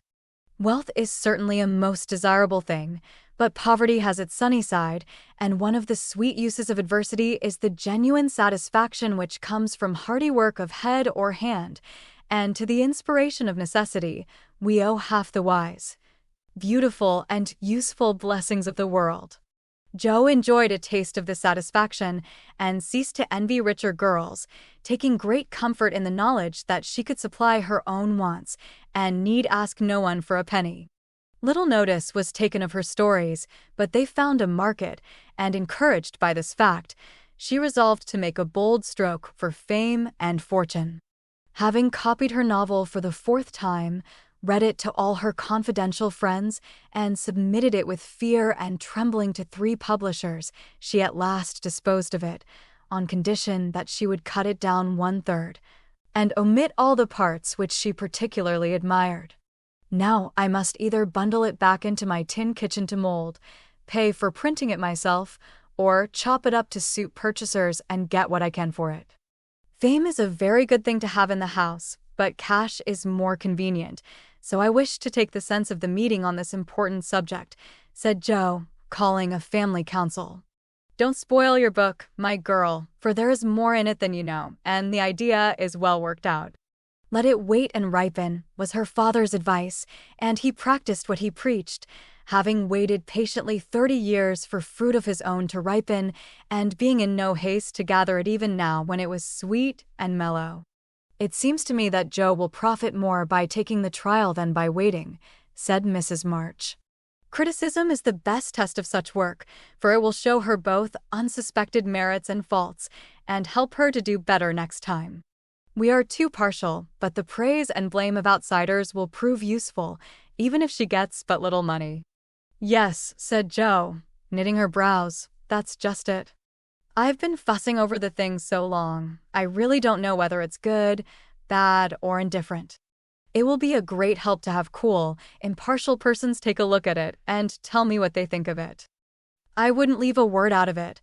You'll spoil it if you do, for the interest of the story is more in the minds than in the actions of the people, and it will be all a muddle if you don't explain as you go on, said Meg, who firmly believed that this book was the most remarkable novel ever written. But Mr. Allen says, leave out the explanations, make it brief and dramatic, and let the characters tell the story, interrupted Jo, turning to the publisher's note. Do as he tells you. He knows what will sell, and we don't. Make a good, popular book and get as much money as you can. By and by, when you've got a name, you can afford to digress and have philosophical and metaphysical people in your novels, said Amy, who took a strictly practical view of the subject. Well, said Jo, laughing, if my people are philosophical and metaphysical, it isn't my fault, for I know nothing about such things, except what I hear Father say, sometimes. If I've got some of his wise ideas jumbled up with my romance, so much the better for me. Now, Beth, what do you say? I should so like to see it printed soon, was all Beth said and smiled in saying it. But there was an unconscious emphasis on the last word and a wistful look in the eyes that never lost their childlike candor, which chilled Jo's heart for a minute with a foreboding fear and decided her to make her little venture soon. So, with Spartan firmness, the young authoress laid her firstborn on her table and chopped it up as ruthlessly as any ogre. In the hope of pleasing everyone, she took everyone's advice, and like the old man and his donkey in the fable suited nobody. Her father liked the metaphysical streak which had unconsciously got into it, so that was allowed to remain though she had her doubts about it. Her mother thought that there was a trifle too much description. Out, therefore it came, and with it many necessary links in the story. Meg admired the tragedy, so Jo piled up the agony to suit her, while Amy objected to the fun, and, with the best intentions in life, Jo quenched the spritly scenes which relieved the somber character of the story. Then, to complicate the ruin, she cut it down 1/3 and confidingly sent the poor little romance, like a picked robin, out into the big, busy world to try its fate. Well, it was printed, and she got $300 for it, likewise plenty of praise and blame, both so much greater than she expected that she was thrown into a state of bewilderment from which it took her some time to recover. You said, Mother, that criticism would help me. But how can it, when it's so contradictory that I don't know whether I've written a promising book or broken all the 10 Commandments, cried poor Jo, turning over a heap of notices, the perusal of which filled her with pride and joy one minute, wrath and dismay the next. This man says, an exquisite book, full of truth, beauty, and earnestness. All is sweet, pure, and healthy, continued the perplexed authoress. The next, the theory of the book is bad, full of morbid fancies, spiritualistic ideas, and unnatural characters. Now, as I had no theory of any kind, don't believe in spiritualism, and copied my characters from life, I don't see how this critic can be right. Another says, it's one of the best American novels which has appeared for years. I know better than that, and the next asserts that though it is original and written with great force and feeling, it is a dangerous book. 'Tisn't. Some make fun of it, some overpraise, and nearly all insist that I had a deep theory to expound, when I only wrote it for the pleasure and the money. I wish I'd printed the whole or not at all, for I do hate to be so misjudged. Her family and friends administered comfort and commendation liberally. Yet it was a hard time for sensitive, high-spirited Jo, who meant so well and had apparently done so ill. But it did her good, for those whose opinion had real value gave her the criticism which is an author's best education, and when the first soreness was over, she could laugh at her poor little book, yet believe in it still, and feel herself the wiser and stronger for the buffeting she had received. Not being a genius, like Keats, it won't kill me, she said stoutly, and I've got the joke on my side, after all, for the parts that were taken straight out of real life are denounced as impossible and absurd, and the scenes that I made up out of my own silly head are pronounced charmingly natural, tender, and true. So I'll comfort myself with that, and when I'm ready, I'll up again and take another. Chapter 28. Domestic Experiences. Like most other young matrons, Meg began her married life with the determination to be a model housekeeper. John should find home a paradise, he should always see a smiling face, should fare sumptuously every day, and never know the loss of a button. She brought so much love, energy, and cheerfulness to the work that she could not but succeed, in spite of some obstacles. Her paradise was not a tranquil one, for the little woman fussed, was over-anxious to please, and bustled about like a true Martha, cumbered with many cares. She was too tired, sometimes, even to smile. John grew dyspeptic after a course of dainty dishes and ungratefully demanded plain fare. As for buttons, she soon learned to wonder where they went, to shake her head over the carelessness of men, and to threaten to make him sew them on himself, and see if his work would stand impatient and clumsy fingers any better than hers. They were very happy, even after they discovered that they couldn't live on love alone. John did not find Meg's beauty diminished, though she beamed at him from behind the familiar coffee pot. Nor did Meg miss any of the romance from the daily parting, when her husband followed up his kiss with the tender inquiry, "Shall I send some veal or mutton for dinner, darling?"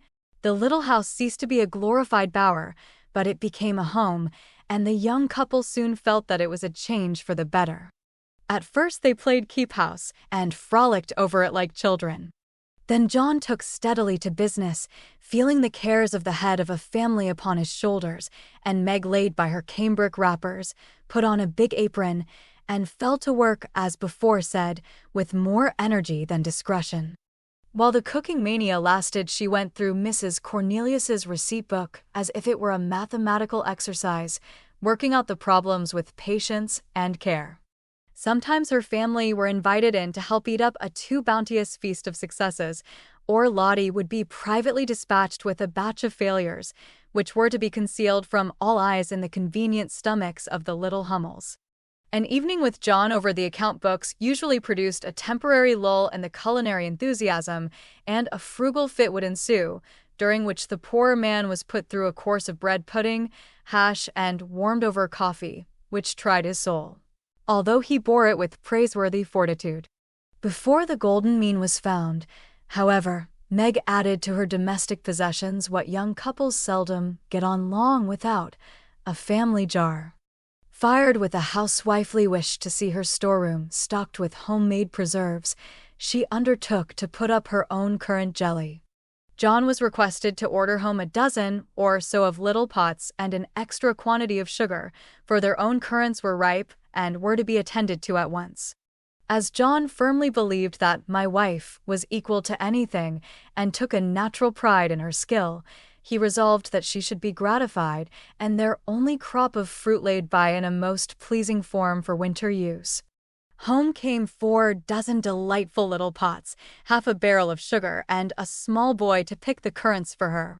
With her pretty hair tucked into a little cap, arms bared to the elbow, and a checked apron which had a coquettish look in spite of the bib, the young housewife fell to work, feeling no doubts about her success, for hadn't she seen Hannah do it hundreds of times?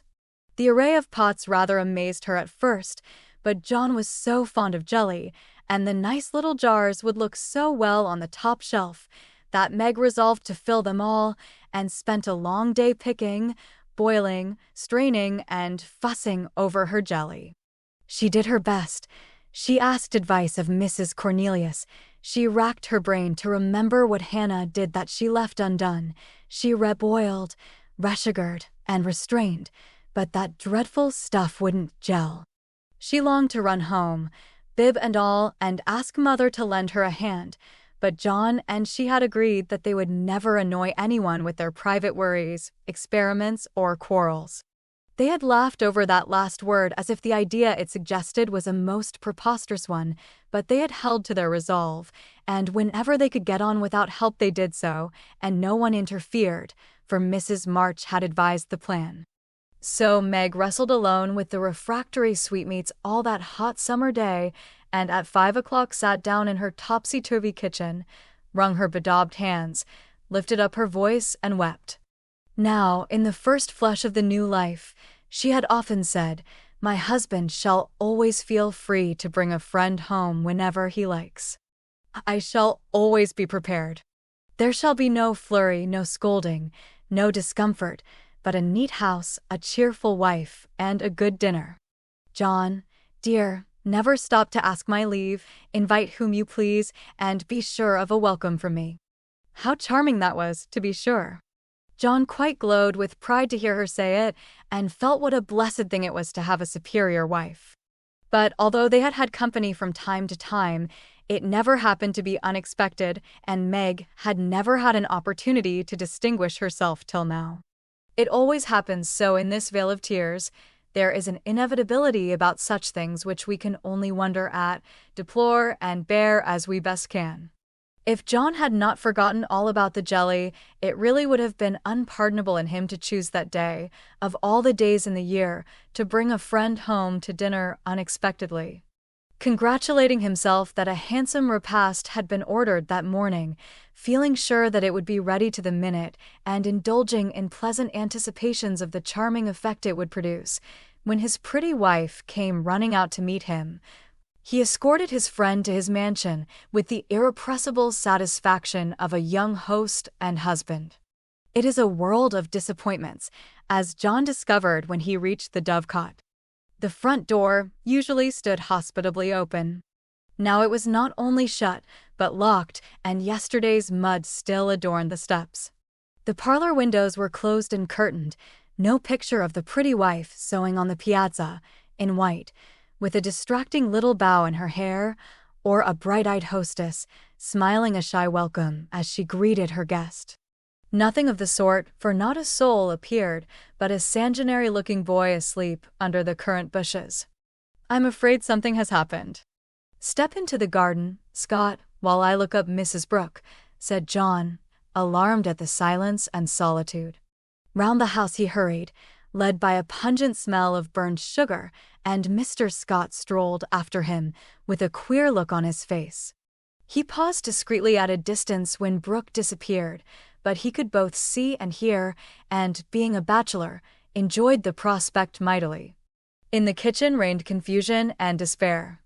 One edition of jelly was trickled from pot to pot, another lay upon the floor, and a third was burning gaily on the stove. Lottie, with Teutonic phlegm, was calmly eating bread and currant wine, for the jelly was still in a hopelessly liquid state, while Mrs. Brooke, with her apron over her head, sat sobbing dismally.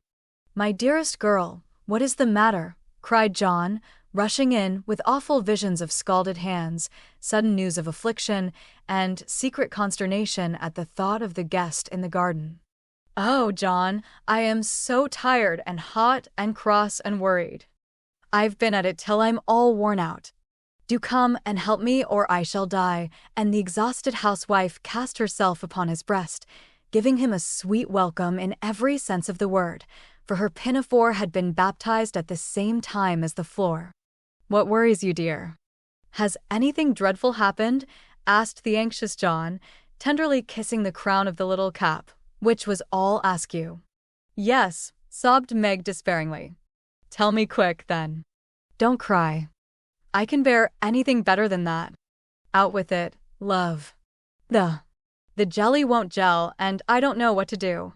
John Brooke laughed then as he never dared to laugh afterward, and the derisive Scot smiled involuntarily as he heard the hearty peal, which put the finishing stroke to poor Meg's woe.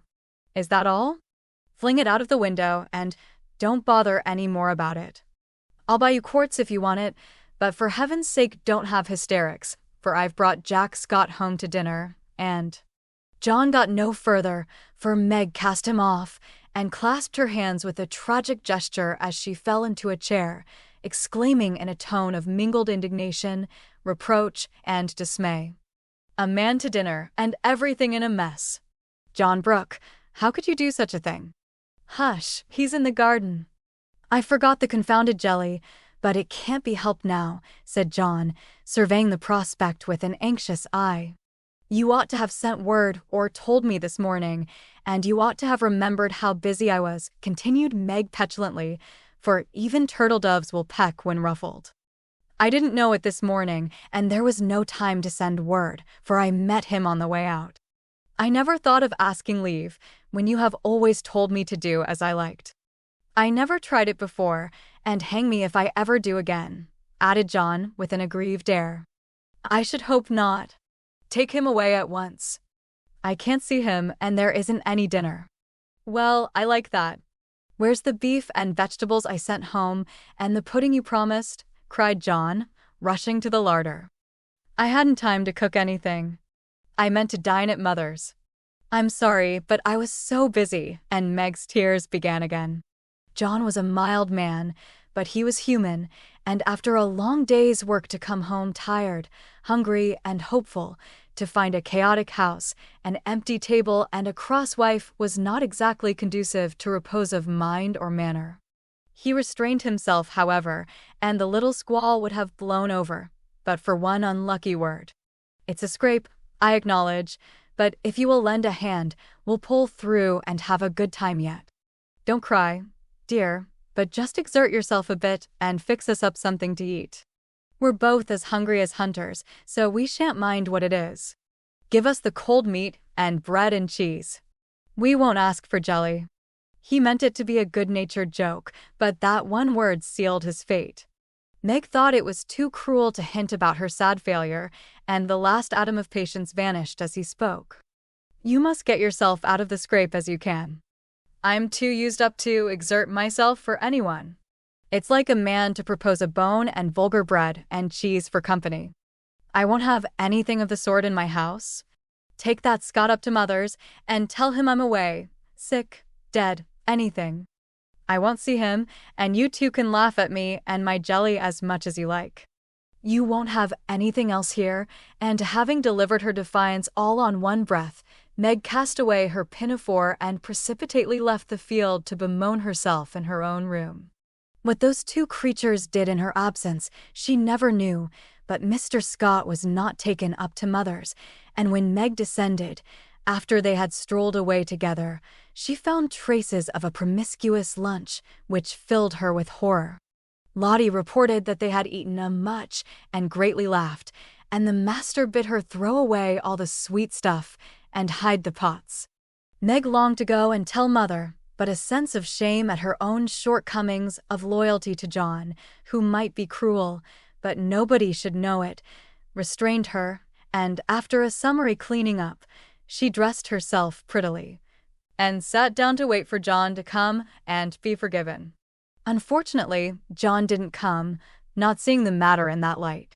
He had carried it off as a good joke with Scott, excused his little wife as well as he could, and played the host so hospitably that his friend enjoyed the impromptu dinner and promised to come again.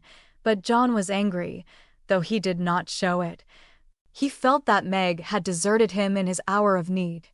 It wasn't fair to tell a man to bring folks home any time, with perfect freedom, and when he took you at your word, to flame up and blame him and leave him in the lurch, to be laughed at or pitted.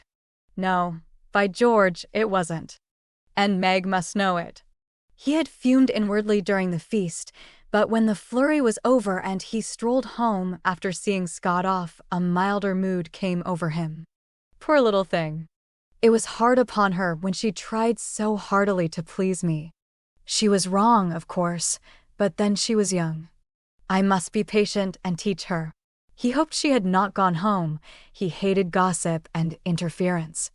For a minute he was ruffled again at the mere thought of it, and then the fear that Meg would cry herself sick softened his heart and sent him on at a quicker pace, resolving to be calm and kind, but firm, quite firm, and show her where she had failed in her duty to her spouse.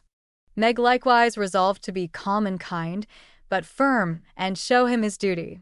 She longed to run to meet him, and beg pardon, and be kissed and comforted, as she was sure of being, but, of course, she did nothing of the sort, and when she saw John coming, began to hum quite naturally, as she rocked and sewed, like a lady of leisure in her best parlor. John was a little disappointed not to find a tender Niobe, but feeling that his dignity demanded the first apology, he made none, only came leisurely in and laid himself upon the sofa with the singularly relevant remark, "We are going to have a new moon, my dear." "I've no objection," was Meg's equally soothing remark. A few other topics of general interest were introduced by Mr. Brooke and wet-blanketed by Mrs. Brooke, and conversation languished. John went to one window, unfolded his paper, and wrapped himself in it, figuratively speaking. Meg went to the other window and sewed as if new rosettes for slippers were among the necessaries of life. Neither spoke. Both looked quite calm and firm, and both felt desperately uncomfortable. "Oh, dear," thought Meg, "married life is very trying and does need infinite patience as well as love, as Mother says." The word "mother" suggested other maternal counsels given long ago and received with unbelieving protests. John is a good man, but he has his faults, and you must learn to see and bear with them, remembering your own. He is very decided, but never will be obstinate if you reason kindly, not oppose impatiently.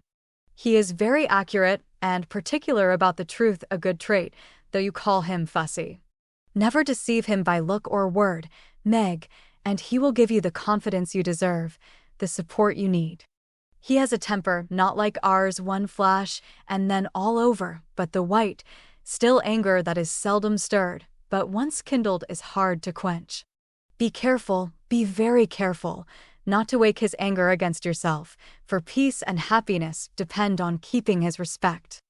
Watch yourself, be the first to ask pardon if you both err, and guard against the little piques, misunderstandings, and hasty words that often pave the way for bitter sorrow and regret. These words came back to Meg as she sat sewing in the sunset, especially the last. This was the first serious disagreement. Her own hasty speeches sounded both silly and unkind.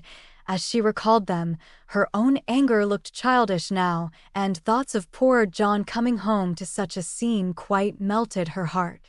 She glanced at him with tears in her eyes, but he did not see them. She put down her work and got up, thinking, "I will be the first to say, 'Forgive me,' but he did not seem to hear her. She went very slowly across the room, for pride was hard to swallow, and stood by him, but he did not turn his head. For a minute she felt as if she really couldn't do it, then came the thought, "This is the beginning.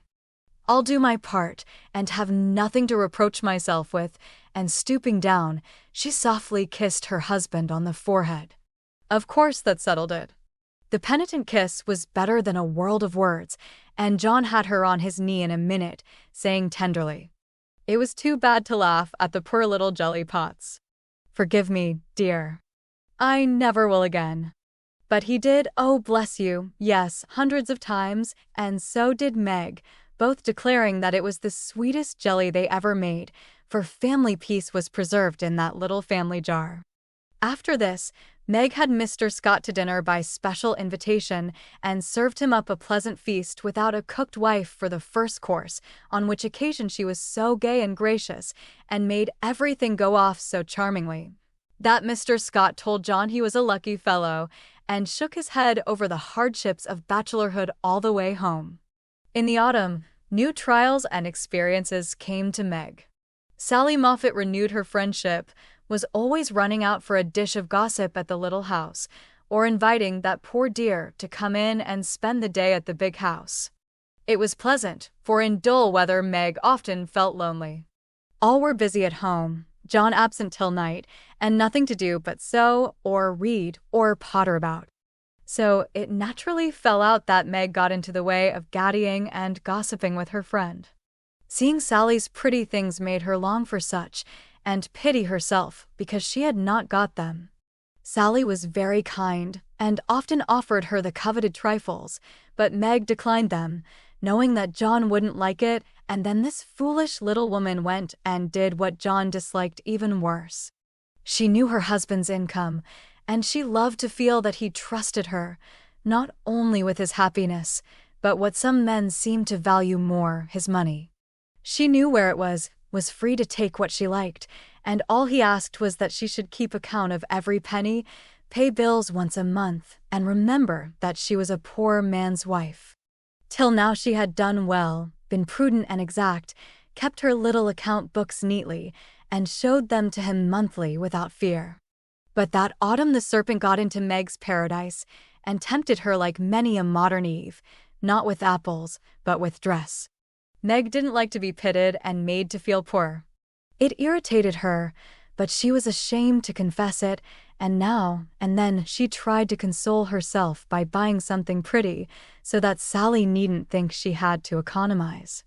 She always felt wicked after it, for the pretty things were seldom necessaries, but then they cost so little, it wasn't worth worrying about, so the trifles increased unconsciously, and in the shopping excursions she was no longer a passive looker-on.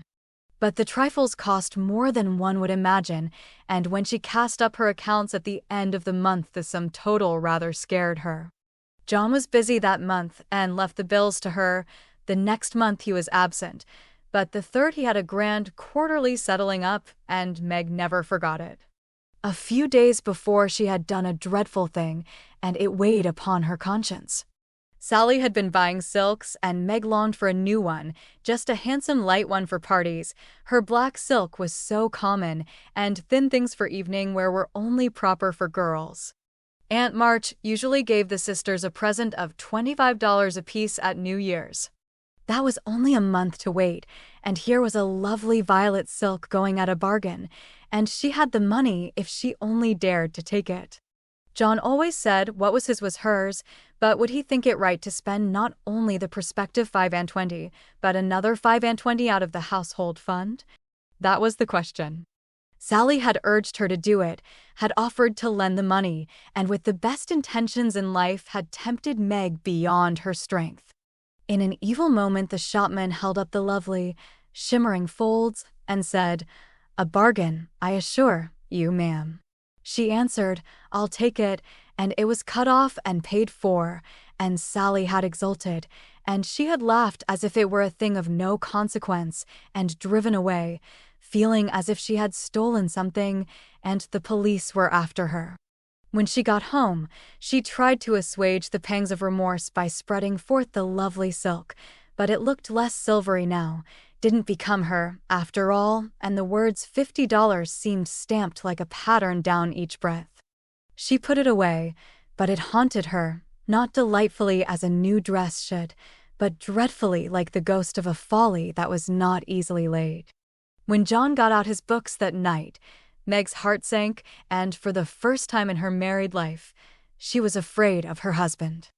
The kind, brown eyes looked as if they could be stern, and though he was unusually merry, she fancied he had found her out, but didn't mean to let her know it.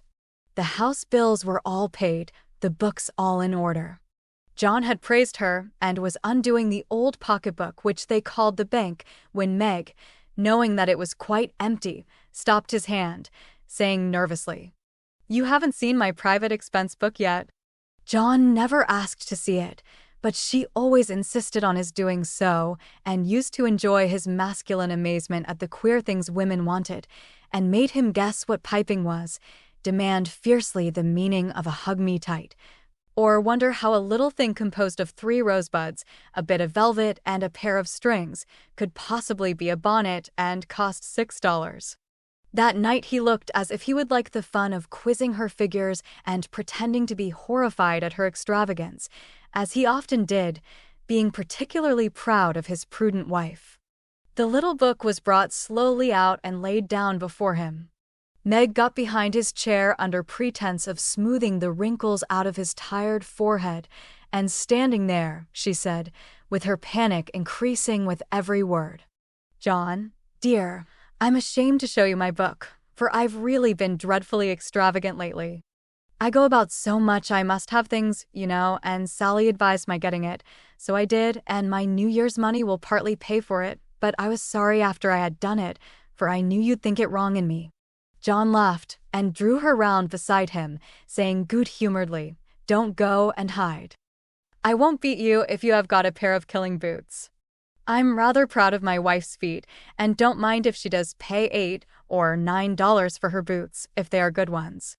That had been one of her last trifles, and John's eye had fallen on it as he spoke. "Oh, what will he say when he comes to that awful $50, thought Meg, with a shiver. "It's worse than boots. It's a silk dress," she said, with the calmness of desperation, for she wanted the worst over. "Well, dear, what is the dem total, as Mr. Mantalini says?" That didn't sound like John, and she knew he was looking up at her with the straightforward look that she had always been ready to meet and answer with one as frank till now. She turned the page and her head at the same time, pointing to the sum which would have been bad enough without the 50, but which was appalling to her with that added. For a minute the room was very still. Then John said slowly, but she could feel it cost him an effort to express no displeasure, "Well, I don't know that 50 is much for a dress, with all the furbelows and notions you have to finish it off these days." "It isn't made or trimmed," sighed Meg, faintly, for a sudden recollection of the cost still to be incurred quite overwhelmed her.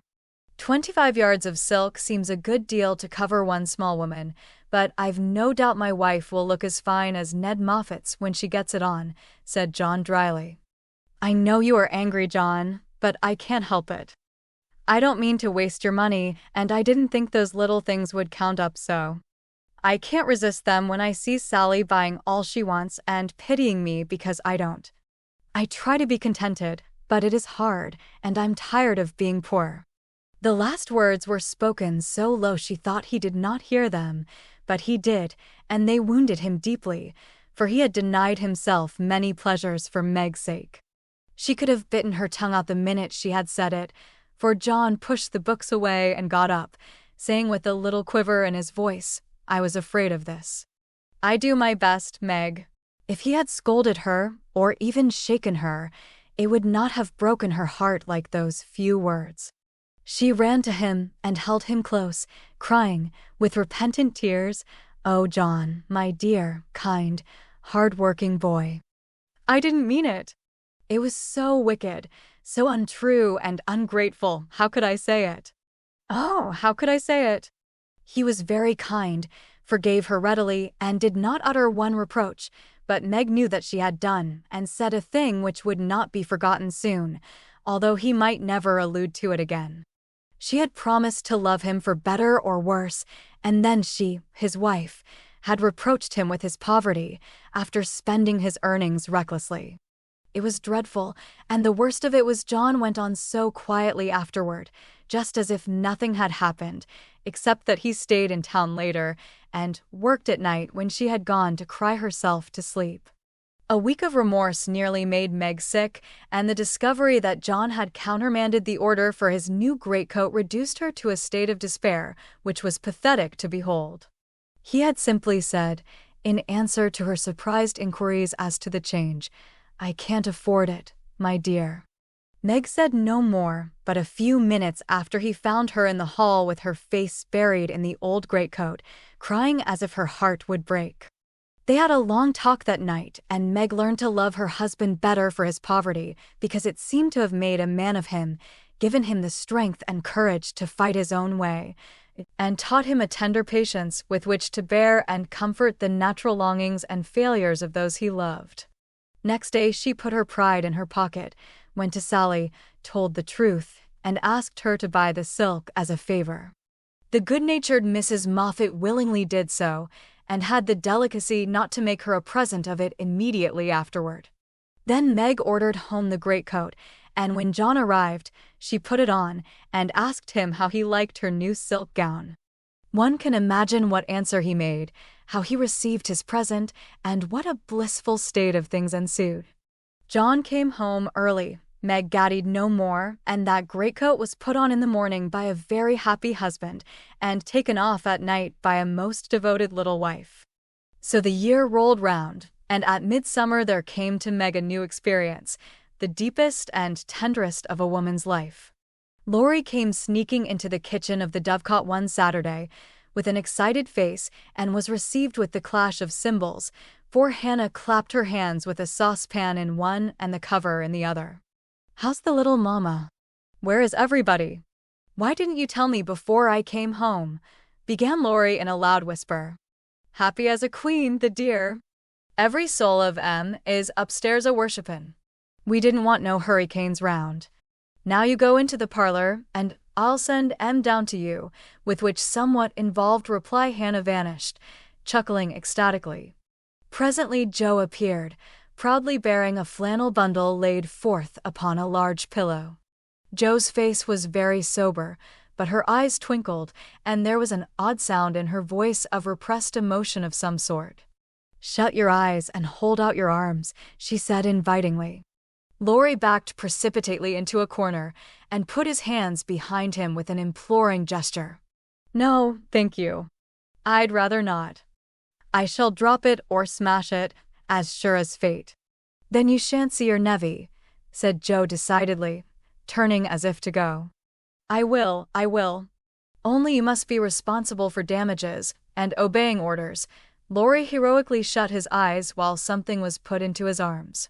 A peal of laughter from Joe, Amy, Mrs. March, Hannah, and John caused him to open them the next minute, to find himself invested with 2 babies instead of 1.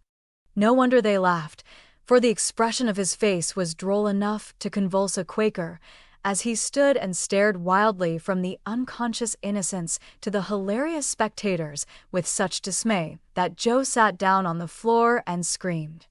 "Twins, by Jupiter," was all he said for a minute, then turning to the women with an appealing look that was comically piteous, he added, "Take 'em quick, somebody.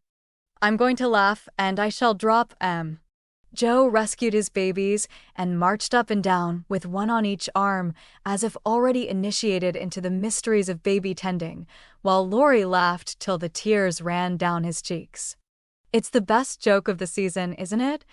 I wouldn't have told you, for I set my heart on surprising you, and I flatter myself I've done it," said Joe, when she got her breath. "I never was more staggered in my life. Isn't it fun? Are they boys? What are you going to name them? Let's have another look." "Hold me up, Joe, for upon my life it's one too many for me," returned Laurie, regarding the infants with the air of a big, benevolent Newfoundland looking at a pair of infantile kittens. "Boy and girl." "Aren't they beauties?" said the proud papa, beaming upon the little red squirmers as if they were unfledged angels. "Most remarkable children I ever saw." "Which is which?" and Laurie bent like a well sweep to examine the prodigies. Amy put a blue ribbon on the boy and a pink on the girl, French fashion, so you can always tell. Besides, one has blue eyes and one brown. "Kiss them, Uncle Teddy," said wicked Joe. I'm afraid they mightn't like it, began Laurie, with unusual timidity in such matters. Of course they will. They are used to it now. Do it this minute, sir, commanded Joe, fearing he might propose a proxy. Laurie screwed up his face and obeyed with a gingerly peck at each little cheek that produced another laugh and made the babies squeal. There, I knew they didn't like it. That's the boy, see him kick, he hits out with his fists like a good one. Now then, young Brooke, pitch into a man of your own size, will you? Cried Laurie, delighted with a poke in the face from a tiny fist, flapping aimlessly about. He's to be named John Laurence, and the girl Margaret, after mother and grandmother. We shall call her Daisy, so as not to have two Megs, and I suppose the Manny will be Jack, unless we find a better name, said Amy, with ant-like interest. Name him Demi, John, and call him Demi for short, said Laurie. Daisy and Demi, just the thing. I knew Teddy would do it, cried Jo, clapping her hands. Teddy certainly had done it that time, for the babies were Daisy and Demi to the end of the chapter. Chapter 29. Calls. Come, Jo, it's time. For what?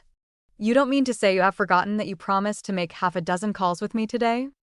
I've done a good many rash and foolish things in my life, but I don't think I ever was mad enough to say I'd make 6 calls in one day when a single one upsets me for a week. Yes, you did. It was a bargain between us. I was to finish the crayon of Beth for you, and you were to go properly with me and return our neighbors' visits. If it was fair, that was in the bond, and I stand to the letter of my bond, Shylock. There is a pile of clouds in the east, it's not fair, and I don't go. Now, that's shirking.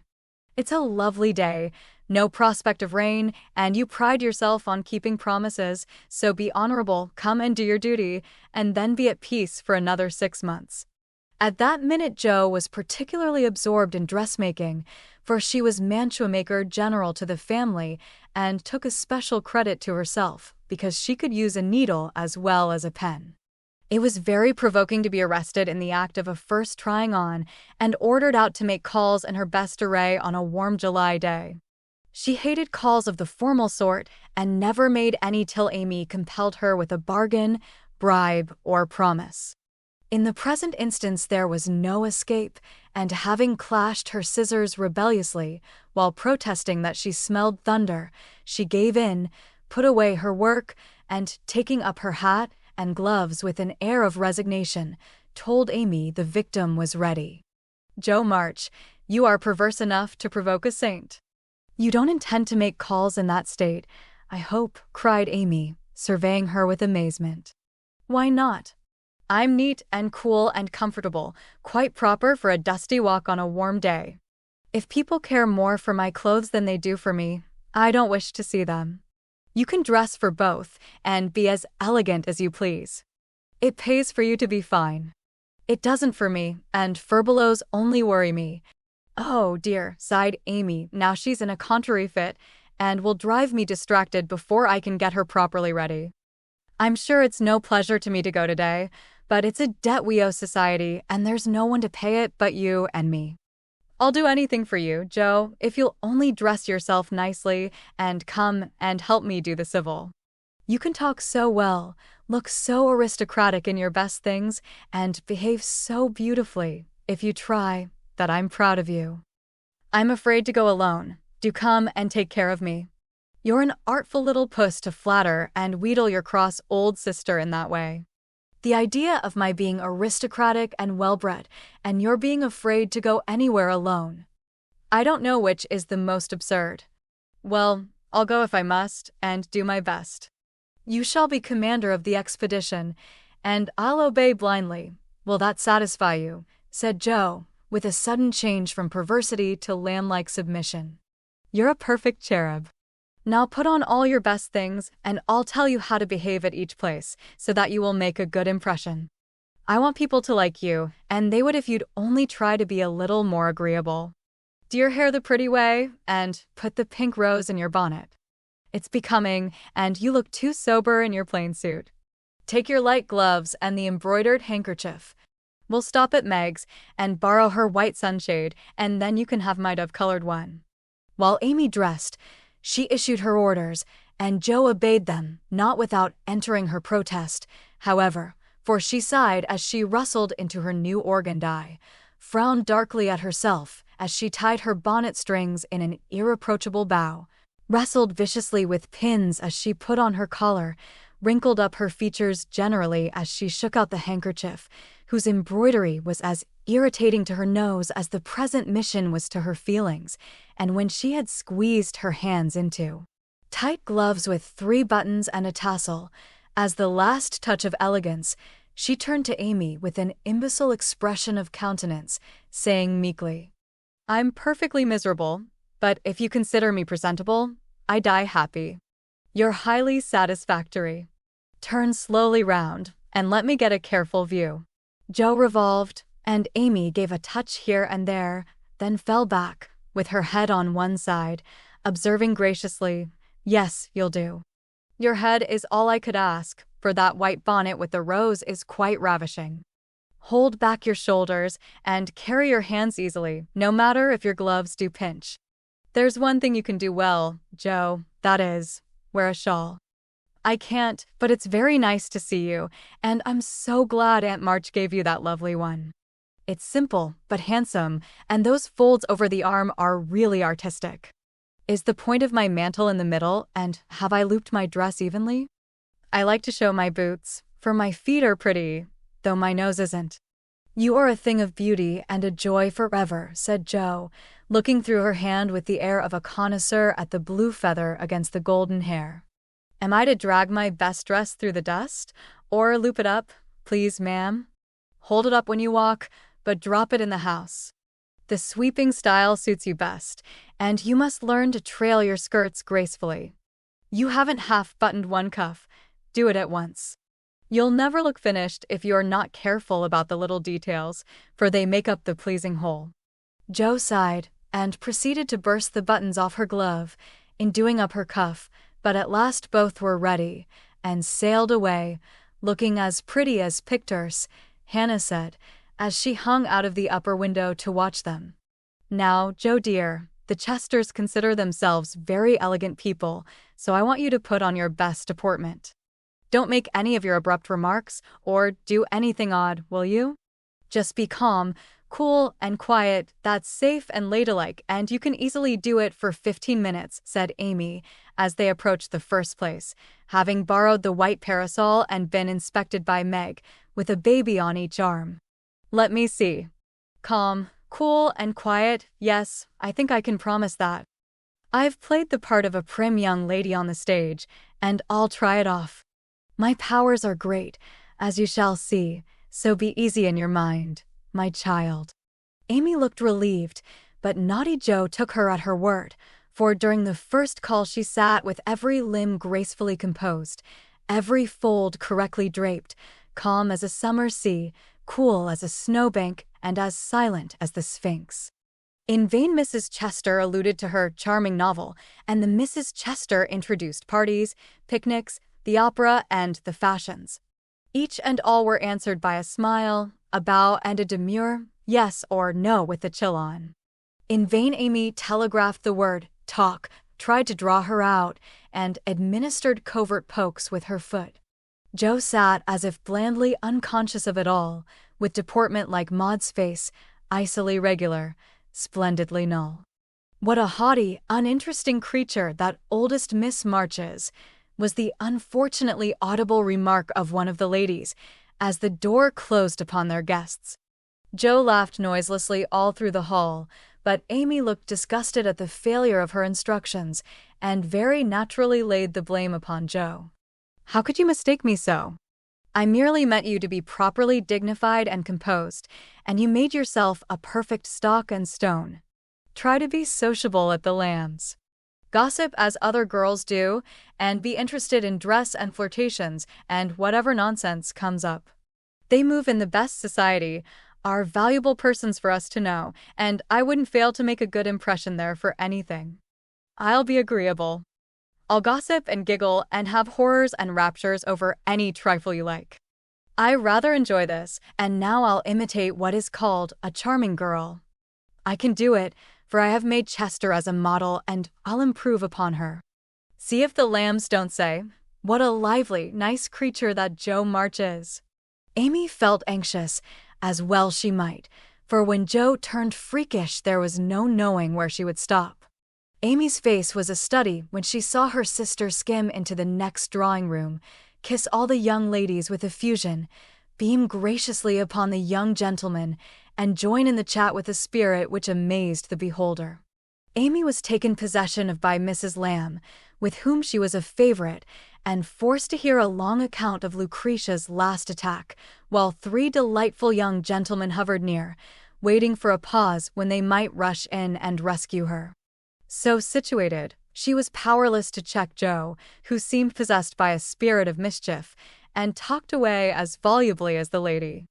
A knot of heads gathered about her, and Amy strained her ears to hear what was going on, for broken sentences filled her with curiosity, and frequent peals of laughter made her wild to share the fun. One may imagine her suffering on overhearing fragments of this sort of conversation. She rides splendidly. Who taught her? No one. She used to practice mounting, holding the reins, and sitting straight on an old saddle in a tree. Now she rides anything, for she doesn't know what fear is, and the stableman lets her have horses cheap because she trains them to carry ladies so well. She has such a passion for it. I often tell her if everything else fails, she can be a horse breaker and get her living so. At this awful speech Amy contained herself with difficulty, for the impression was being given that she was rather a fast young lady, which was her especial aversion. But what could she do? For the old lady was in the middle of her story, and long before it was done, Jo was off again, making more droll revelations and committing still more fearful blunders. Yes, Amy was in despair that day, for all the good beasts were gone, and of 3 left, 1 was lame, 1 blind, and the other so bulky that you had to put dirt in his mouth before he would start. Nice animal for a pleasure party, wasn't it? Which did she choose? Asked one of the laughing gentlemen, who enjoyed the subject. None of them. She heard of a young horse at the farmhouse over the river, and though a lady had never ridden him, she resolved to try, because he was handsome and spirited. Her struggles were really pathetic. There was no one to bring the horse to the saddle, so she took the saddle to the horse. My dear creature, she actually rode it over the river, put it on her head, and marched up to the barn to the utter amazement of the old man. Did she ride the horse? Of course she did, and had a capital time. I expected to see her brought home in fragments, but she managed him perfectly, and was the life of the party. Well, I call that plucky, and young Mr. Lamb turned an approving glance upon Amy, wondering what his mother could be saying to make the girl look so red and uncomfortable. She was still redder and more uncomfortable a moment after, when a sudden turn in the conversation introduced the subject of dress. One of the young ladies asked Jo where she got the pretty drab hat she wore to the picnic, and stupid Jo, instead of mentioning the place where it was bought 2 years ago, must needs answer with unnecessary frankness, "Oh, Amy painted it. You can't buy those soft shades, so we paint ours any color we like. It's a great comfort to have an artistic sister." "Isn't that an original idea?" cried Miss Lamb, who found Jo great fun. "That's nothing compared to some of her brilliant performances." "There's nothing the child can't do." "Why, she wanted a pair of blue boots for Sally's party, so she just painted her soiled white ones the loveliest shade of sky blue you ever saw, and they looked exactly like satin," added Jo, with an air of pride in her sister's accomplishments that exasperated Amy till she felt that it would be a relief to throw her card case at her. "We read a story of yours the other day, and enjoyed it very much," observed the elder Miss Lamb, wishing to compliment the literary lady, who did not look the character just then, it must be confessed. Any mention of her works always had a bad effect upon Jo, who either grew rigid and looked offended, or changed the subject with a brusque remark, as now. "Sorry you could find nothing better to read." I write that rubbish because it sells, and ordinary people like it. Are you going to New York this winter? As Miss Lamb had enjoyed the story, this speech was not exactly grateful or complimentary. The minute it was made, Jo saw her mistake, but fearing to make the matter worse, suddenly remembered that it was for her to make the first move toward departure, and did so with an abruptness that left three people with half-finished sentences in their mouths. Amy, we must go.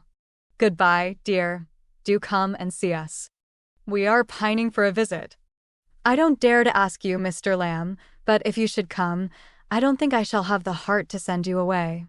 Jo said this with such a droll imitation of May Chester's gushing style that Amy got out of the room as rapidly as possible, feeling a strong desire to laugh and cry at the same time. Didn't I do well? Asked Jo, with a satisfied air as they walked away.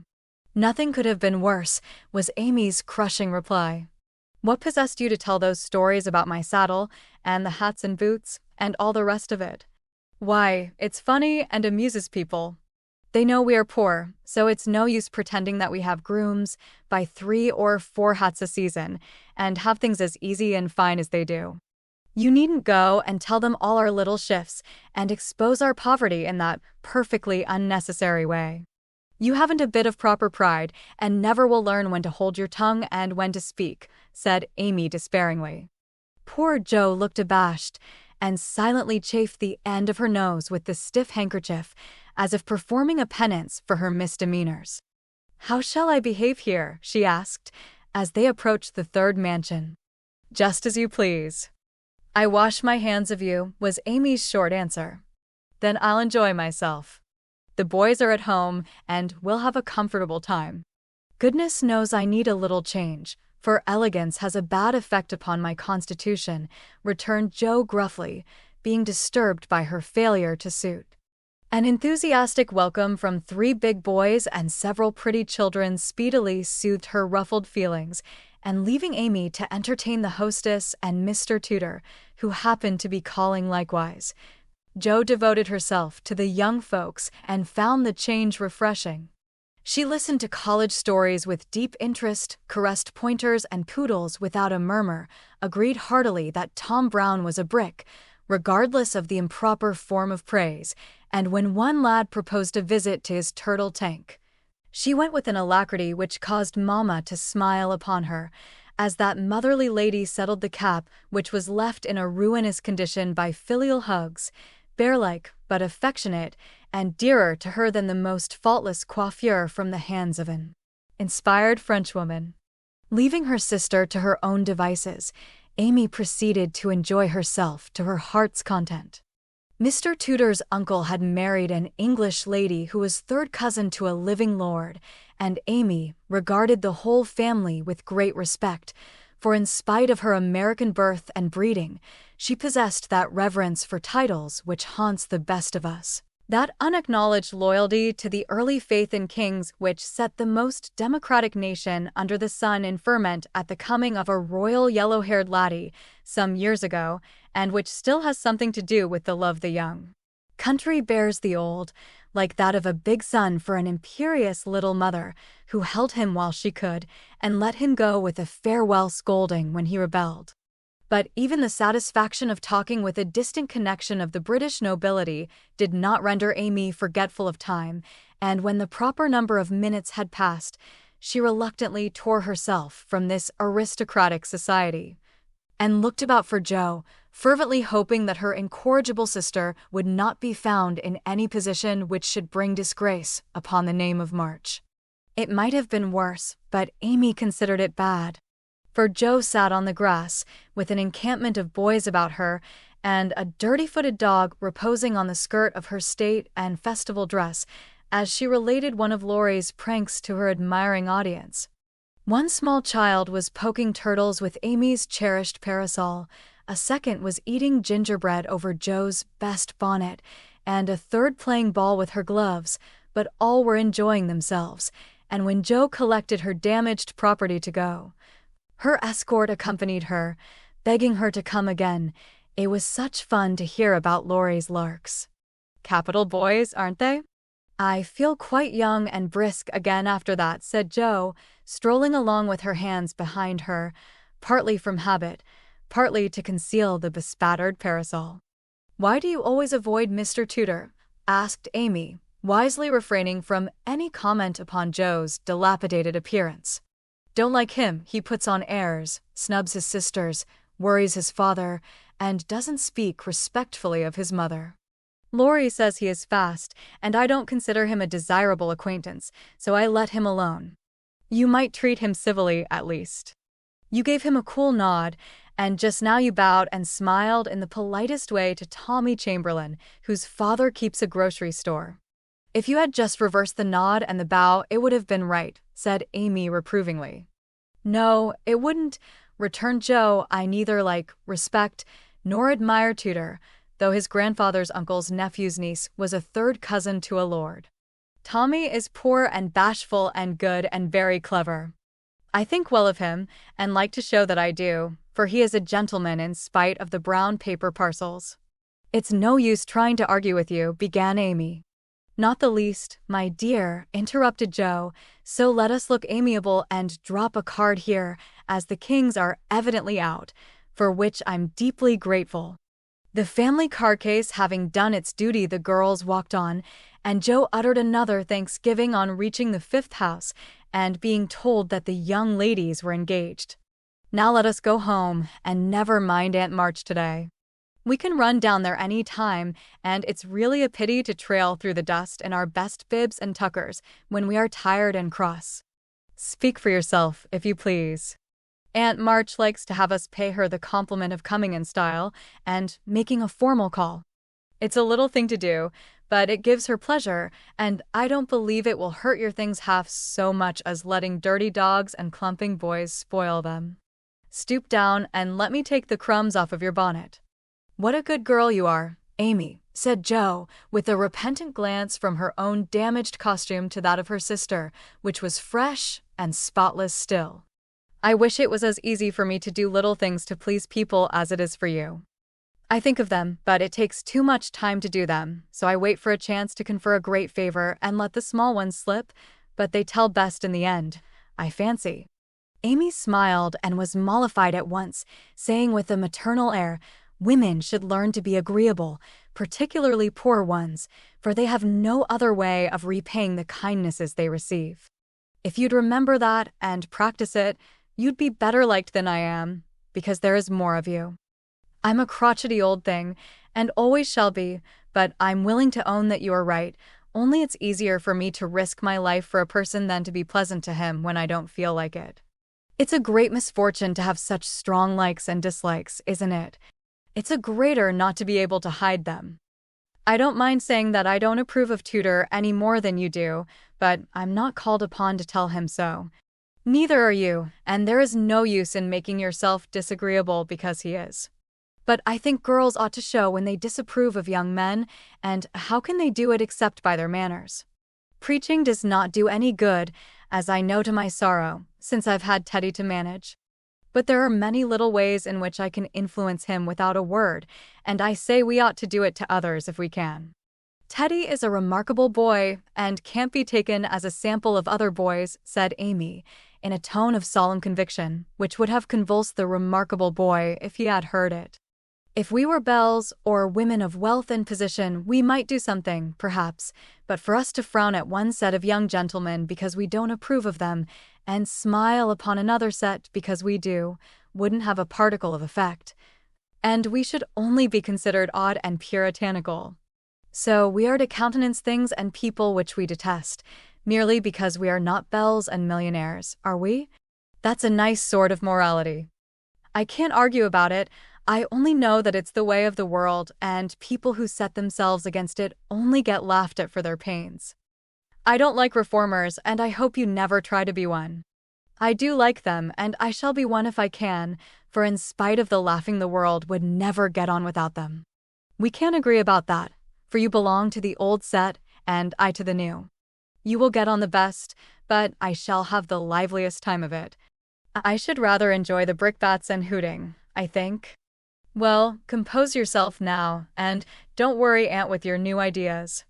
I'll try not to, but I'm always possessed to burst out with some particularly blunt speech or revolutionary sentiment before her.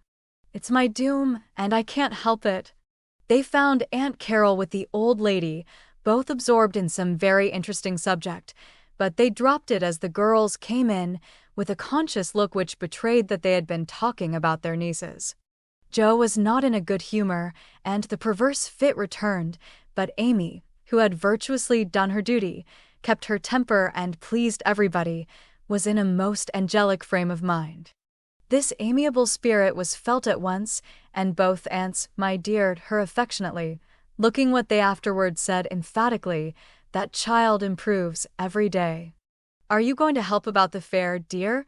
asked Mrs. Carroll, as Amy sat down beside her with the confiding air elderly people like so well in the young. "Yes, Aunt. Mrs. Chester asked me if I would, and I offered to tend a table, as I have nothing but my time to give." "I'm not," put in Jo decidedly. "I hate to be patronized, and the Chesters think it's a great favor to allow us to help with their highly connected fair." "I wonder you consented, Amy. They only want you to work." "I am willing to work. It's for the freedmen as well as the Chesters, and I think it very kind of them to let me share the labor and the fun. Patronage does not trouble me when it is well meant. Quite right and proper." "I like your grateful spirit, my dear. It's a pleasure to help people who appreciate our efforts." "Some do not, and that is trying," observed Aunt March, looking over her spectacles at Jo, who sat apart, rocking herself, with a somewhat morose expression.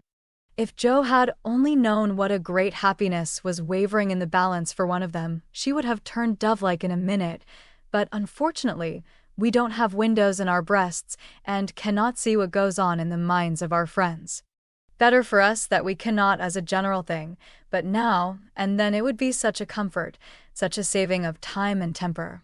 By her next speech, Jo deprived herself of several years of pleasure and received a timely lesson in the art of holding her tongue. "I don't like favors, they oppress and make me feel like a slave. I'd rather do everything for myself and be perfectly independent." "Ahem," coughed Aunt Carol softly, with a look at Aunt March. "I told you so," said Aunt March, with a decided nod to Aunt Carol. Mercifully unconscious of what she had done, Jo sat with her nose in the air, and a revolutionary aspect which was anything but inviting. "Do you speak French, dear?" asked Mrs. Carroll, laying a hand on Amy's.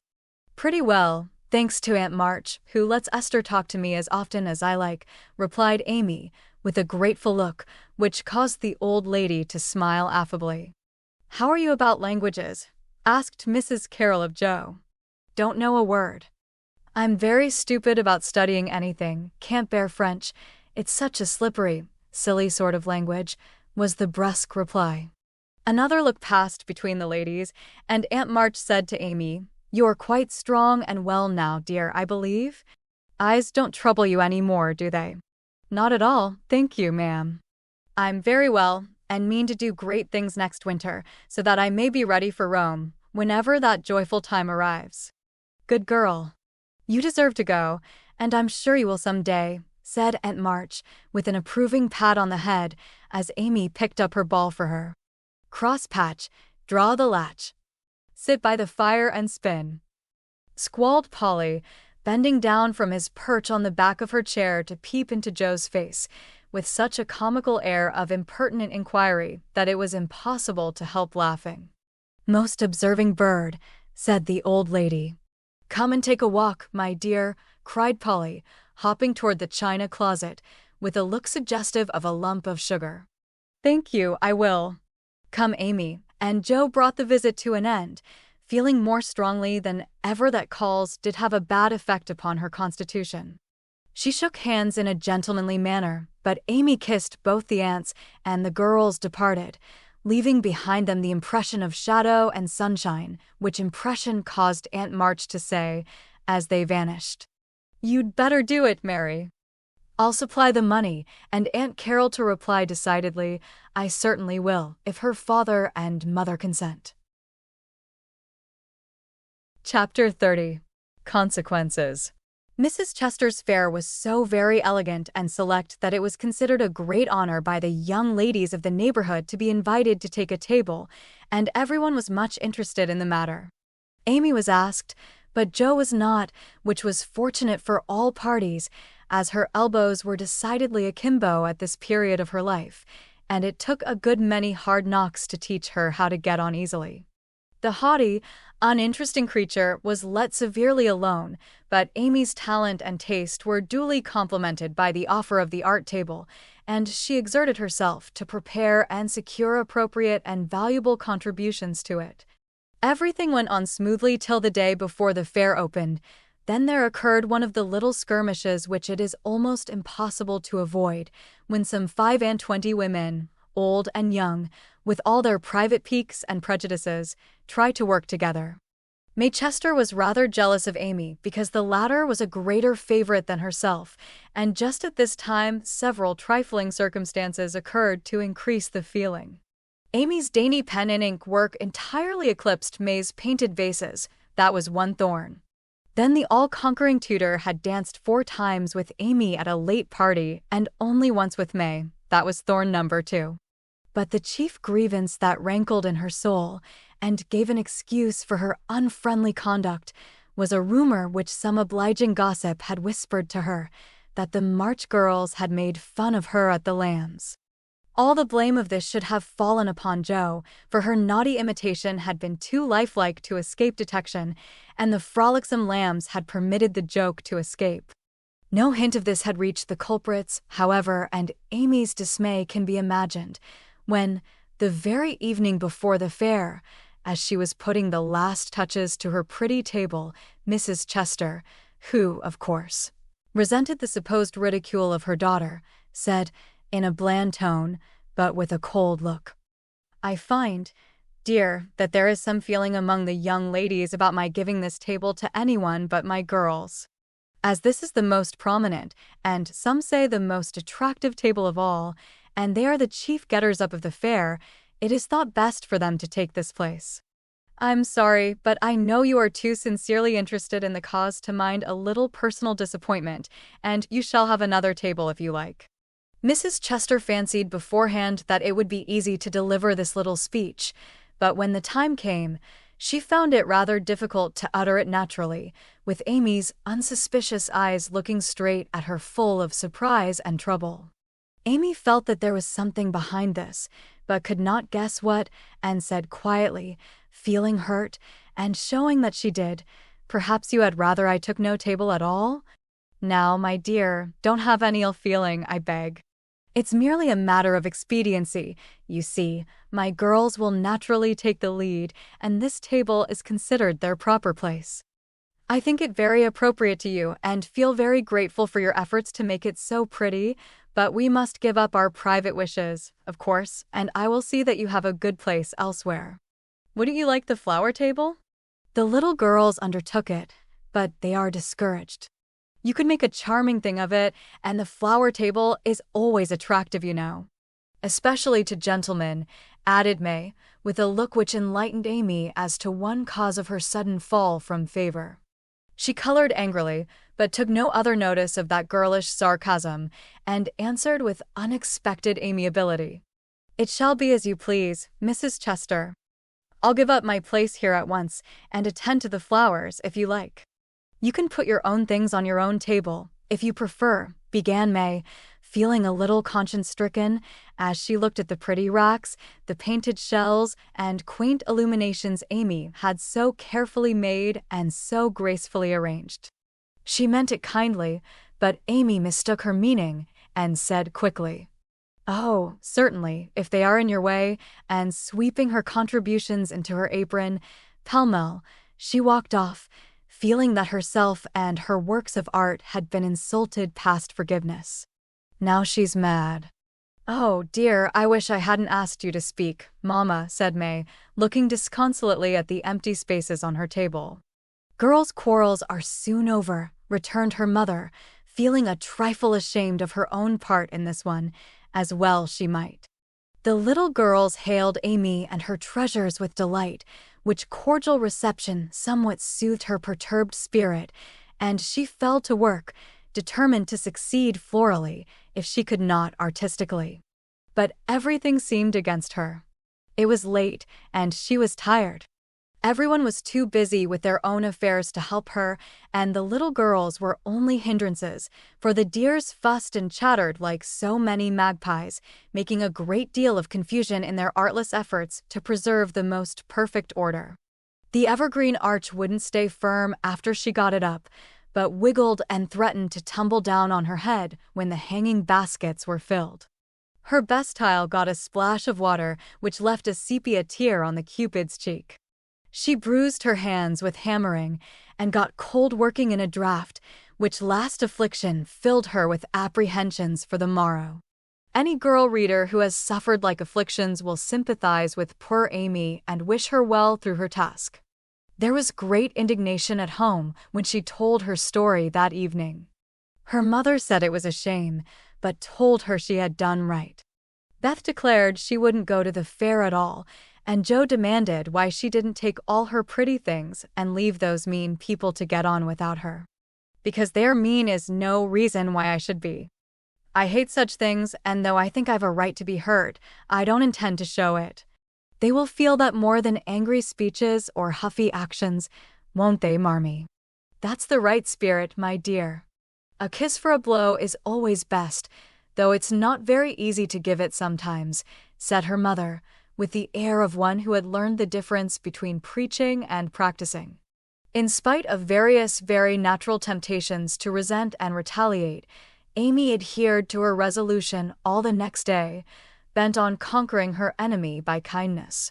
She began well, thanks to a silent reminder that came to her unexpectedly, but most opportunely. As she arranged her table that morning, while the little girls were in the anteroom filling the baskets, she took up her pet production, a little book, the antique cover of which her father had found among his treasures, and in which on leaves of vellum she had beautifully illuminated different texts. As she turned the pages rich in dainty devices with very pardonable pride, her eye fell upon one verse that made her stop and think. Framed in a brilliant scrollwork of scarlet, blue, and gold, with little spirits of goodwill helping one another up and down among the thorns and flowers, were the words, "Thou shalt love thy neighbor as thyself." I ought, but I don't, thought Amy, as her eye went from the bright page to May's discontented face behind the big vases, that could not hide the vacancies her pretty work had once filled. Amy stood a minute, turning the leaves in her hand, reading on each some sweet rebuke for all heartburnings and uncharitableness of spirit. Many wise and true sermons are preached us every day by unconscious ministers in street, school, office, or home. Even a fair table may become a pulpit if it can offer the good and helpful words which are never out of season. Amy's conscience preached her a little sermon from that text, then and there, and she did what many of us do not always do, took the sermon to heart and straightway put it in practice. A group of girls were standing about May's table, admiring the pretty things and talking over the change of saleswomen. They dropped their voices, but Amy knew they were speaking of her, hearing one side of the story and judging accordingly. It was not pleasant, but a better spirit had come over her, and presently a chance offered for proving it.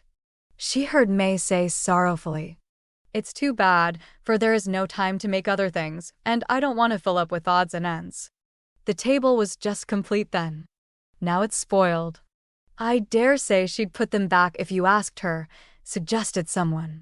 "How could I after all the fuss?" began May, but she did not finish, for Amy's voice came across the hall, saying pleasantly, "You may have them, and welcome, without asking, if you want them.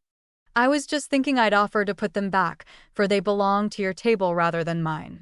Here they are, please take them, and forgive me if I was hasty in carrying them away last night." As she spoke, Amy returned her contribution with a nod and a smile, and hurried away again, feeling that it was easier to do a friendly thing than it was to stay and be thanked for it. "Now, I call that lovely of her, don't you?" cried one girl. May's answer was inaudible, but another young lady, whose temper was evidently a little soured by making lemonade, added, with a disagreeable laugh, Very lovely, for she knew she wouldn't sell them at her own table. Now, that was hard. When we make little sacrifices, we like to have them appreciated, at least, and for a minute Amy was sorry she had done it, feeling that virtue was not always its own reward. But it is, as she presently discovered, for her spirits began to rise, and her table to blossom under her skillful hands. The girls were very kind, and that one little act seemed to have cleared the atmosphere amazingly. It was a very long day and a hard one for Amy, as she sat behind her table, often quite alone, for the little girls deserted very soon. Few cared to buy flowers in summer, and her bouquets began to droop long before night. The art table was the most attractive in the room. There was a crowd about it all day long, and the tenders were constantly flying to and fro with important faces and rattling money boxes. Amy often looked wistfully across, longing to be there, where she felt at home and happy, instead of in a corner with nothing to do. It might seem no hardship to some of us, but to a pretty, blithe young girl it was not only tedious, but very trying, and the thought of Laurie and his friends made it a real martyrdom. She did not go home till night, and then she looked so pale and quiet that they knew the day had been a hard one, though she made no complaint, and did not even tell what she had done. Her mother gave her an extra cordial cup of tea. Beth helped her dress, and made a charming little wreath for her hair, while Jo astonished her family by getting herself up with unusual care, and hinting darkly that the tables were about to be turned. "Don't do anything rude, pray, Jo. I won't have any fuss made, so let it all pass and behave yourself," begged Amy, as she departed early, hoping to find a reinforcement of flowers to refresh her poor little table. "I merely intend to make myself entrancingly agreeable to everyone I know, and to keep them in your corner as long as possible. Teddy and his boys will lend a hand, and we'll have a good time yet," returned Jo, leaning over the gate to watch for Laurie. Presently the familiar tramp was heard in the dusk, and she ran out to meet him. "Is that my boy?" "As sure as this is my girl," and Laurie tucked her hand under his arm with the air of a man whose every wish was gratified. "Oh, Teddy, such doings," and Jo told Amy's wrongs with sisterly zeal. "A flock of our fellows are going to drive over by and by, and I'll be hanged if I don't make them buy every flower she's got and camp down before her table afterward," said Laurie, espousing her cause with warmth. "The flowers are not at all nice," Amy says, "and the fresh ones may not arrive in time. I don't wish to be unjust or suspicious, but I shouldn't wonder if they never came at all." "When people do one mean thing they are very likely to do another," observed Jo in a disgusted tone. "Didn't Hayes give you the best out of our gardens?" "I told him to. I didn't know that. He forgot, I suppose, and as your grandpa was poorly, I didn't like to worry him by asking, though I did want some." "Now, Jo, how could you think there was any need of asking? They are just as much yours as mine." "Don't we always go halves in everything?" began Laurie, in the tone that always made Jo turn thorny. "Gracious, I hope not. Half of some of your things wouldn't suit me at all. But we mustn't stand philandering here. I've got to help Amy, so you go and make yourself splendid, and if you'll be so very kind as to let Hayes take a few nice flowers up to the hall, I'll bless you forever." "Couldn't you do it now?" asked Laurie, so suggestively that Jo shut the gate in his face with inhospitable haste, and called through the bars, "Go away, Teddy, I'm busy." Thanks to the conspirators, the tables were turned that night, for Hayes sent up a wilderness of flowers, with a lovely basket arranged in his best manner for a centerpiece. Then the March family turned out en masse, and Jo exerted herself to some purpose, for people not only came, but stayed, laughing at her nonsense, admiring Amy's taste, and apparently enjoying themselves very much. Laurie and his friends gallantly threw themselves into the breach, bought up the bouquets, encamped before the table, and made that corner the liveliest spot in the room. Amy was in her element now, and out of gratitude, if nothing more, was as sprightly and gracious as possible, coming to the conclusion, about that time, that virtue was its own reward, after all. Jo behaved herself with exemplary propriety, and when Amy was happily surrounded by her guard of honor, Jo circulated about the hall, picking up various bits of gossip, which enlightened her upon the subject of the Chester change of base. She reproached herself for her share of the ill feeling and resolved to exonerate Amy as soon as possible. She also discovered what Amy had done about the things in the morning and considered her a model of magnanimity. As she passed the art table, she glanced over it for her sister's things, but saw no sign of them. Tucked away out of sight, I dare say, thought Jo, who could forgive her own wrongs, but hotly resented any insult offered her family. "Good evening, Miss Jo. How does Amy get on?" asked May with a conciliatory air, for she wanted to show that she also could be generous. "She has sold everything she had that was worth selling, and now she is enjoying herself. The flower table is always attractive, you know, especially to gentlemen." Jo couldn't resist giving that little slap, but May took it so meekly she regretted it a minute after and fell to praising the great vases, which still remained unsold. "Is Amy's illumination anywhere about?" "I took a fancy to buy that for father," said Jo, very anxious to learn the fate of her sister's work. "Everything of Amy's sold long ago. I took care that the right people saw them, and they made a nice little sum of money for us," returned May, who had overcome sundry small temptations, as well as Amy had that day. Much gratified, Jo rushed back to tell the good news, and Amy looked both touched and surprised by the report of May's word and manner.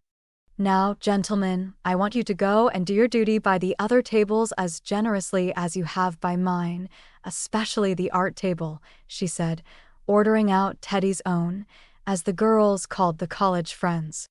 "Charge, Chester, charge," is the motto for that table, but do your duty like men, and you'll get your money's worth of art in every sense of the word, said the irrepressible Jo, as the devoted phalanx prepared to take the field.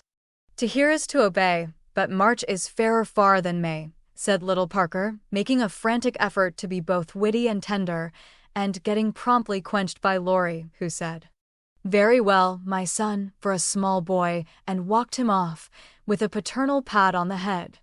"By the vases," whispered Amy to Laurie, as a final heaping of coals of fire on her enemy's head.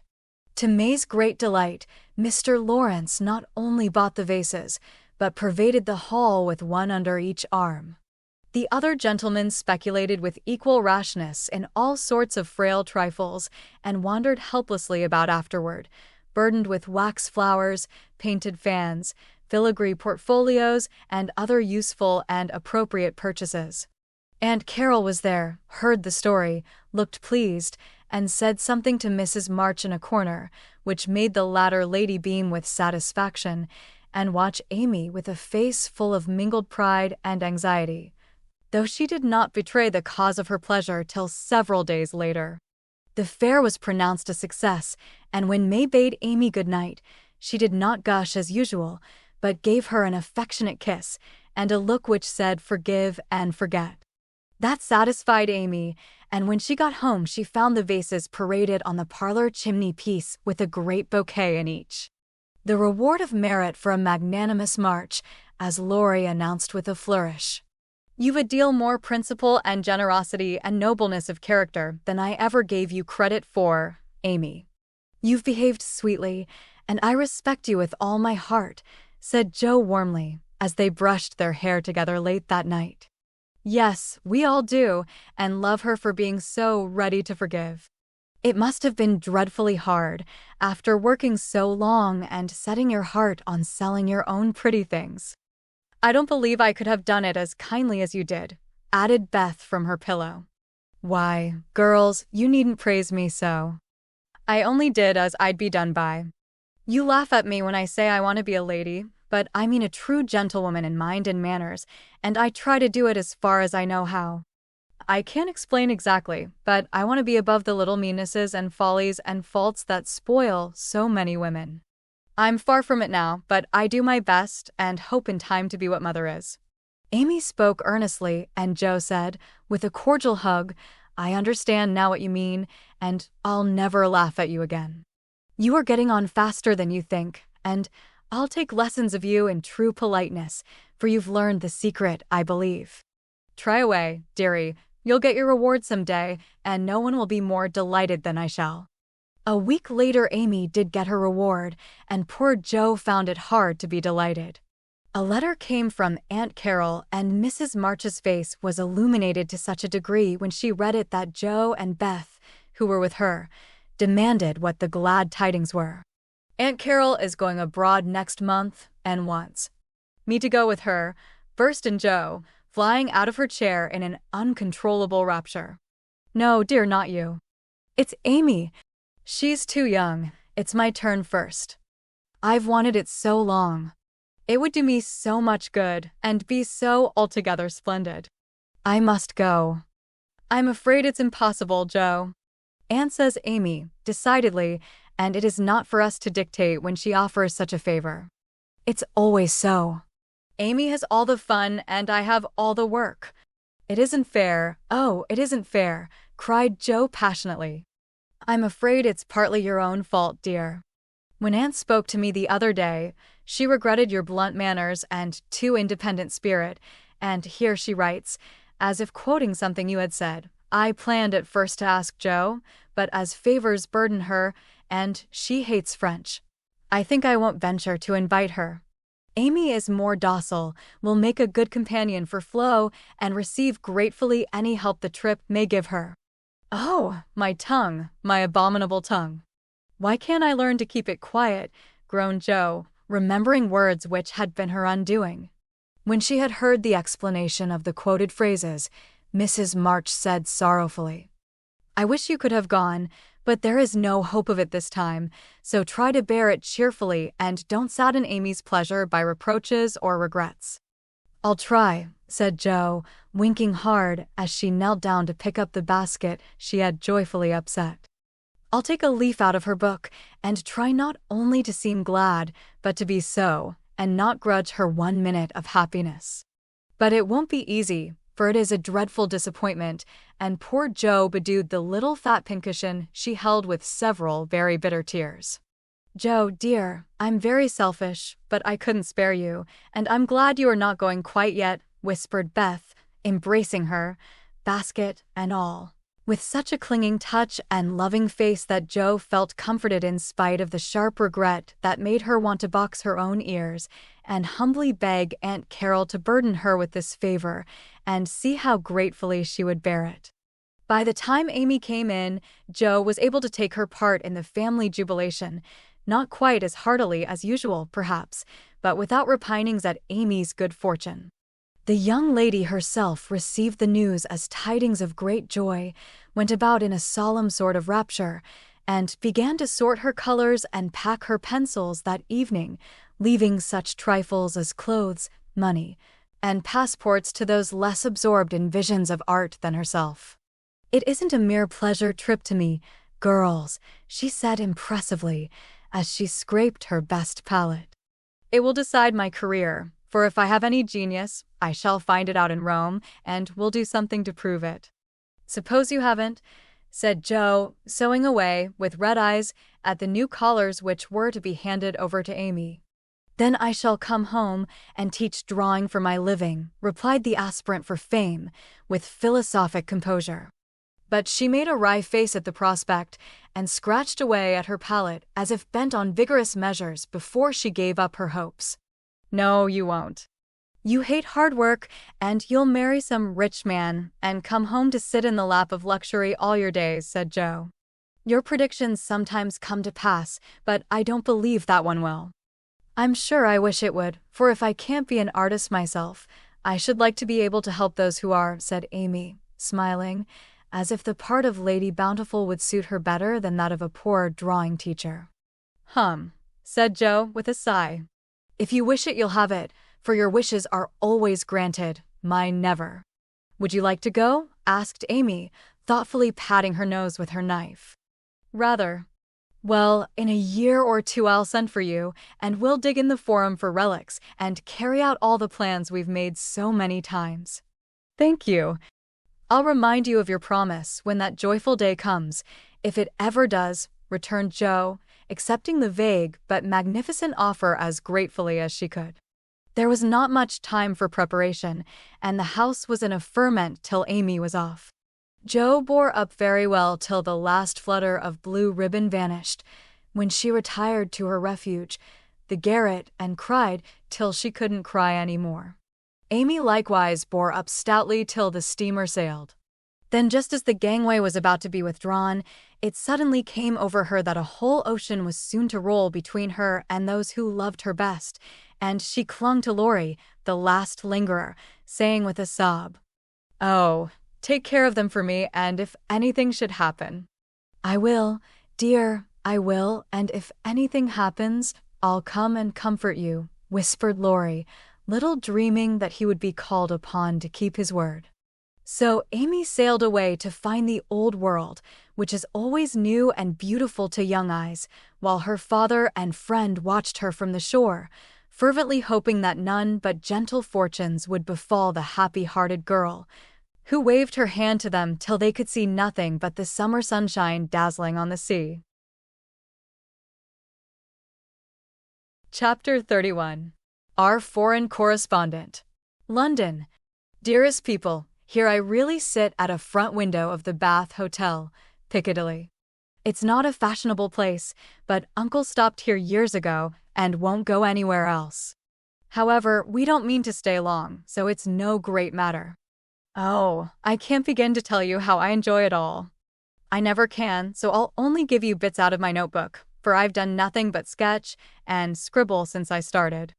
I sent a line from Halifax, when I felt pretty miserable, but after that I got on delightfully, seldom ill, on deck all day, with plenty of pleasant people to amuse me. Everyone was very kind to me, especially the officers. Don't laugh, Jo, gentlemen really are very necessary aboard ship, to hold on to or to wait upon one, and as they have nothing to do, it's a mercy to make them useful, otherwise they would smoke themselves to death, I'm afraid. Aunt and Flo were poorly all the way and liked to be let alone, so when I had done what I could for them, I went and enjoyed myself. Such walks on deck, such sunsets, such splendid air and waves. It was almost as exciting as riding a fast horse, when we went rushing on so grandly. I wish Beth could have come, it would have done her so much good. As for Jo, she would have gone up and sat on the maintop jib, or whatever the high thing is called, made friends with the engineers, and tooted on the captain's speaking trumpet. She'd have been in such a state of rapture. It was all heavenly, but I was glad to see the Irish coast, and found it very lovely, so green and sunny, with brown cabins here and there, ruins on some of the hills, and gentlemen's country seats in the valleys, with deer feeding in the parks. It was early in the morning, but I didn't regret getting up to see it, for the bay was full of little boats, the shore so picturesque, and a rosy sky overhead. I never shall forget it. At Queenstown one of my new acquaintances left us, Mr. Lennox, and when I said something about the lakes of Killarney, he sighed and sung, with a look at me. "Oh, have you e'er heard of Kate Kearney? She lives on the banks of Killarney. From the glance of her eye, shun danger and fly. For fatal's the glance of Kate Kearney." Wasn't that nonsensical? We only stopped at Liverpool a few hours. It's a dirty, noisy place, and I was glad to leave it. Uncle rushed out and bought a pair of dogskin gloves, some ugly, thick shoes, and an umbrella, and got shaved all a mutton chop, the first thing.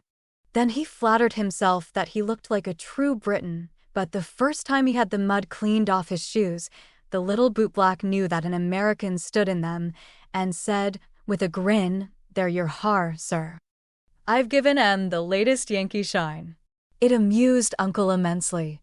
Oh, I must tell you what that absurd Lennox did. He got his friend Ward, who came on with us, to order a bouquet for me, and the first thing I saw in my room was a lovely one, with Robert Lennox's compliments on the card. Wasn't that fun, girls? I like traveling. I never shall get to London if I don't hurry. The trip was like riding through a long picture gallery full of lovely landscapes. The farmhouses were my delight, with thatched roofs, ivy up to the eaves, latticed windows, and stout women with rosy children at the doors. The very cattle looked more tranquil than ours as they stood knee-deep in clover, and the hens had a contented cluck, as if they never got nervous like Yankee biddies. Such perfect color I never saw, the grass so green, sky so blue, grain so yellow, wood so dark. I was in a rapture all the way. So was Flo, and we kept bouncing from one side to the other, trying to see everything while we were whisking along at the rate of 60 miles an hour. Aunt was tired and went to sleep, but Uncle read his guidebook and wouldn't be astonished at anything. This is the way we went on. Amy, flying up, oh, that must be Kenilworth, that gray place among the trees. Flo, darting to my window, how sweet. We must go there sometime, won't we, Papa? Uncle, calmly admiring his boots, no, my dear, not unless you want beer, that's the brewery. A pause, then Flo cried out, bless me, there's a gallows and a man going up. Where, shrieks Amy, staring out at 2 tall posts with a crossbeam and some dangling chains. A colliery, remarks Uncle, with a twinkle of the eye. Here's a lovely flock of lambs all lying down, says Amy. See, Papa, aren't they pretty? Added Flo sentimentally. Geese, young ladies, returns Uncle, in a tone that keeps us quiet till Flo settles down to enjoy the flirtations of Captain Cavendish, and I have the scenery all to myself. Of course it rained when we got to London, and there was nothing to be seen but fog and umbrellas. We rested, unpacked, and shopped a little between the showers. Aunt Mary got me some new things, for I came off in such a hurry I wasn't half ready. A white hat and blue feather, a muslin dress to match, and the loveliest mantle you ever saw. Shopping in Regent Street is perfectly splendid. Things seem so cheap, nice ribbons only 6 pence a yard. I laid in a stock, but shall get my gloves in Paris. Doesn't that sound sort of elegant and rich? Flo and I, for the fun of it, ordered a hansom cab while Aunt and Uncle were out and went for a drive, though we learned afterward that it wasn't the thing for young ladies to ride in them alone. It was so droll. For when we were shut in by the wooden apron, the man drove so fast that Flo was frightened and told me to stop him, but he was up outside behind somewhere, and I couldn't get at him. He didn't hear me call, nor see me flap my parasol in front, and there we were, quite helpless, rattling away and whirling around corners at a breakneck pace. At last, in my despair, I saw a little door in the roof, and on poking it open, a red eye appeared, and a beery voice said, "Now, then, Mum." I gave my order as soberly as I could, and slamming down the door, with an Mum, the man made his horse walk as if going to a funeral. I poked again and said, a little faster, then off he went, helter-skelter as before, and we resigned ourselves to our fate. Today was fair, and we went to Hyde Park, close by, for we are more aristocratic than we look. The Duke of Devonshire lives near. I often see his footmen lounging at the back gate, and the Duke of Wellington's house is not far off. Such sights as I saw, my dear. It was as good as punch, for there were fat dowagers rolling about in their red and yellow coaches, with gorgeous gemeses in silk stockings and velvet coats, up behind, and powdered coachmen in front. Smart maids, with the rosiest children I ever saw, handsome girls, looking half asleep, dandies in queer English hats and lavender kids lounging about, and tall soldiers, in short red jackets and muffin caps stuck on one side, looking so funny I longed to sketch them. Rotten Row means Route de Roy, or the Kingsway, but now it's more like a riding school than anything else. The horses are splendid, and the men, especially the grooms, ride well, but the women are stiff and bounce, which isn't according to our rules. I long to show them a tearing American gallop, for they trotted solemnly up and down, in their scant habits and high hats, looking like the women in a toy Noah's Ark. Everyone rides, old men, stout ladies, little children, and the young folks do a deal of flirting here. I saw a pair exchange rosebuds, for it's the thing to wear one in the buttonhole, and I thought it rather a nice little idea. In the PM to Westminster Abbey, but don't expect me to describe it, that's impossible, so I'll only say it was sublime. This evening we are going to see Fector, which will be an appropriate end to the happiest day of my life.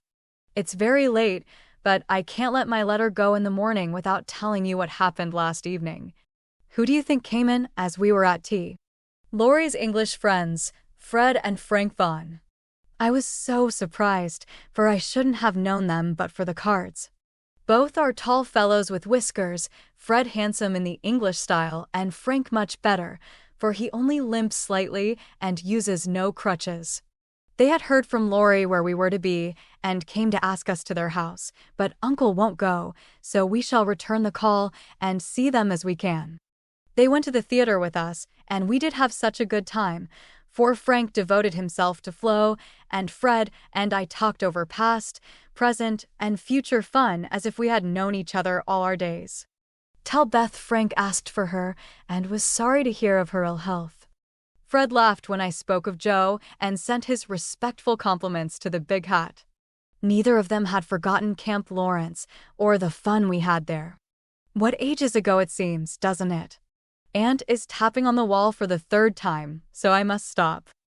I really feel like a dissipated London fine lady, writing here so late, with my room full of pretty things, and my head a jumble of parks, theaters, new gowns, and gallant creatures who say ah, and twirl their blonde mustaches with the true English lordliness. I long to see you all, and in spite of my nonsense am, as ever, your loving Amy.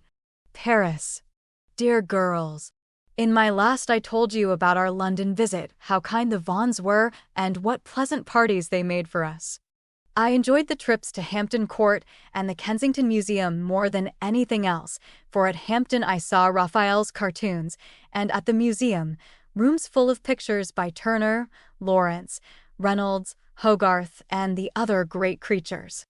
The day in Richmond Park was charming, for we had a regular English picnic, and I had more splendid oaks and groups of deer than I could copy, also heard a nightingale, and saw larks go up.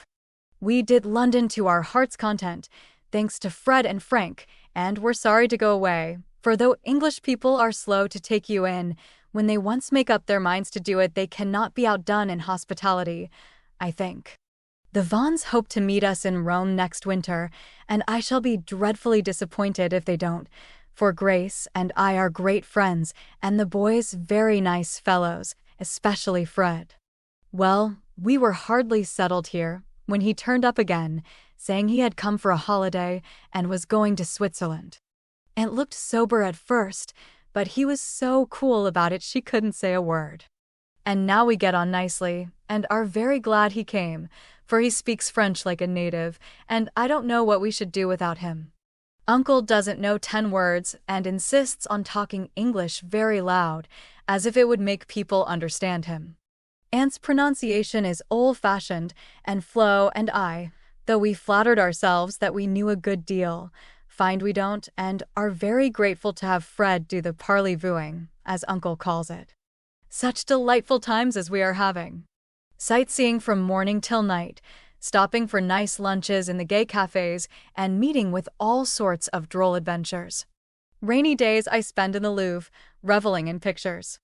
Jo would turn up her naughty nose at some of the finest, because she has no soul for art, but I have, and I'm cultivating eye and taste as fast as I can.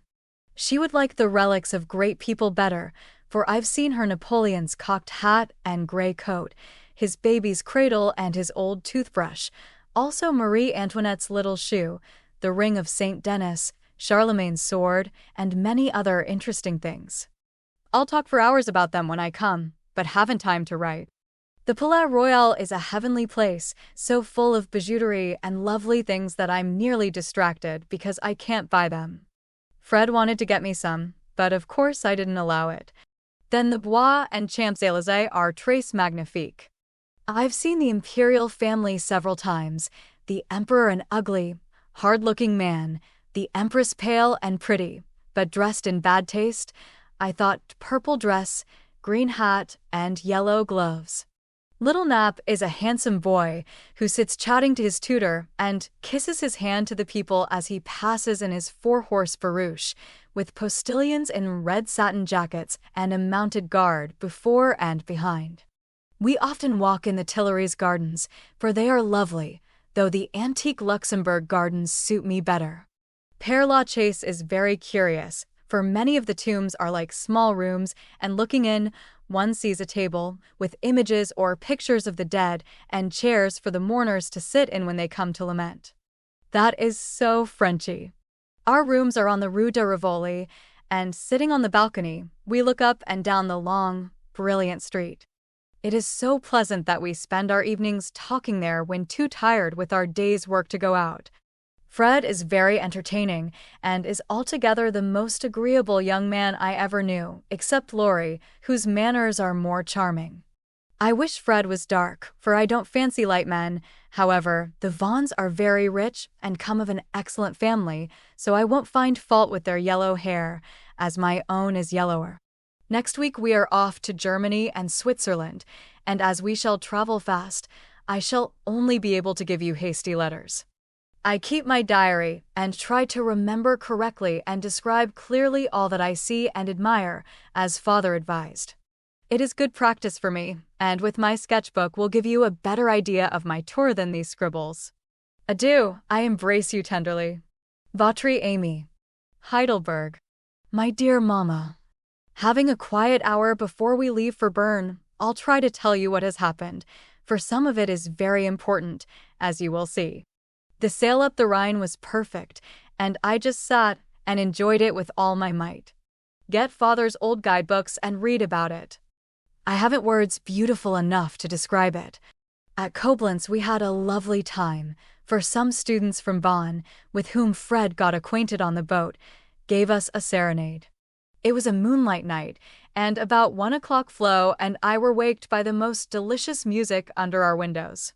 We flew up and hid behind the curtains, but sly peeps showed us Fred and the students singing away down below.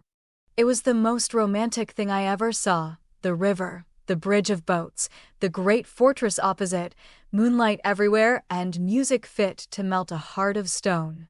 When they were done we threw down some flowers and saw them scramble for them, kiss their hands to the invisible ladies, and go laughing away, to smoke and drink beer, I suppose. Next morning Fred showed me one of the crumpled flowers in his vest pocket and looked very sentimental. I laughed at him and said I didn't throw it, but Flo, which seemed to disgust him, for he tossed it out of the window and turned sensible again. I'm afraid I'm going to have trouble with that boy. It begins to look like it.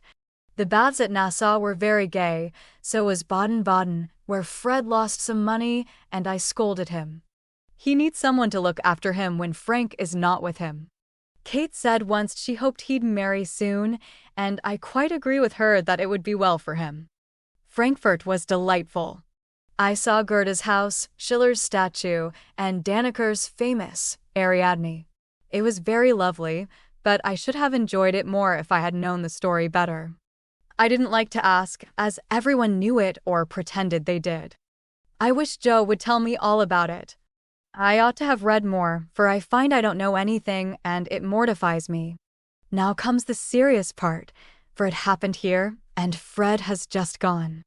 He has been so kind and jolly that we all got quite fond of him. I never thought of anything but a traveling friendship till the serenade night. Since then I've begun to feel that the moonlight walks, balcony talks, and daily adventures were something more to him than fun. I haven't flirted, Mother, truly, but remembered what you said to me, and have done my very best. I can't help it if people like me. I don't try to make them, and it worries me if I don't care for them, though Joe says I haven't got any heart. Now I know Mother will shake her head, and the girls say, oh, the mercenary little wretch, but I've made up my mind, and if Fred asks me, I shall accept him, though I'm not madly in love. I like him, and we get on comfortably together. He is handsome, young, clever enough, and very rich, ever so much richer than the Laurences. I don't think his family would object, and I should be very happy, for they are all kind, well-bred, generous people, and they like me. Fred, as the eldest twin, will have the estate, I suppose, and such a splendid one it is. A city house in a fashionable street, not so showy as our big houses, but twice as comfortable and full of solid luxury, such as English people believe in. I like it, for it's genuine. I've seen the plate, the family jewels, the old servants, and pictures of the country place, with its park, great house, lovely grounds, and fine horses. Oh, it would be all I should ask. And I'd rather have it than any title such as girls snap up so readily and find nothing behind. I may be mercenary, but I hate poverty and don't mean to bear it a minute longer than I can help. One of us must marry well. Meg didn't, Joe won't, Beth can't yet, so I shall, and make everything okay all round. I wouldn't marry a man I hated or despised. You may be sure of that, and though Fred is not my model hero, he does very well, and in time I should get fond enough of him if he was very fond of me and let me do just as I liked. So I've been turning the matter over in my mind the last week, for it was impossible to help seeing that Fred liked me. He said nothing, but little things showed it. He never goes with flow, always gets on my side of the carriage, table, or promenade, looks sentimental when we are alone, and frowns at anyone else who ventures to speak to me. Yesterday at dinner, when an Austrian officer stared at us and then said something to his friend, a rakish-looking baron, about Ian Wonderschon's Blanchen, Fred looked as fierce as a lion and cut his meat so savagely it nearly flew off his plate. He isn't one of the cool, stiff Englishmen, but is rather peppery, for he has Scotch blood in him, as one might guess from his bonny blue eyes. Well, last evening we went up to the castle about sunset, at least all of us but Fred, who was to meet us there after going to the poste restante for letters. We had a charming time poking about the ruins, the vaults where the monster tun is, and the beautiful gardens made by the elector long ago for his English wife. I liked the great terrace best, for the view was divine, so while the rest went to see the rooms inside, I sat there trying to sketch the gray stone lion's head on the wall, with scarlet woodbine sprays hanging round it. I felt as if I'd got into a romance, sitting there, watching the Neckar rolling through the valley, listening to the music of the Austrian band below, and waiting for my lover, like a real storybook girl. I had a feeling that something was going to happen, and I was ready for it.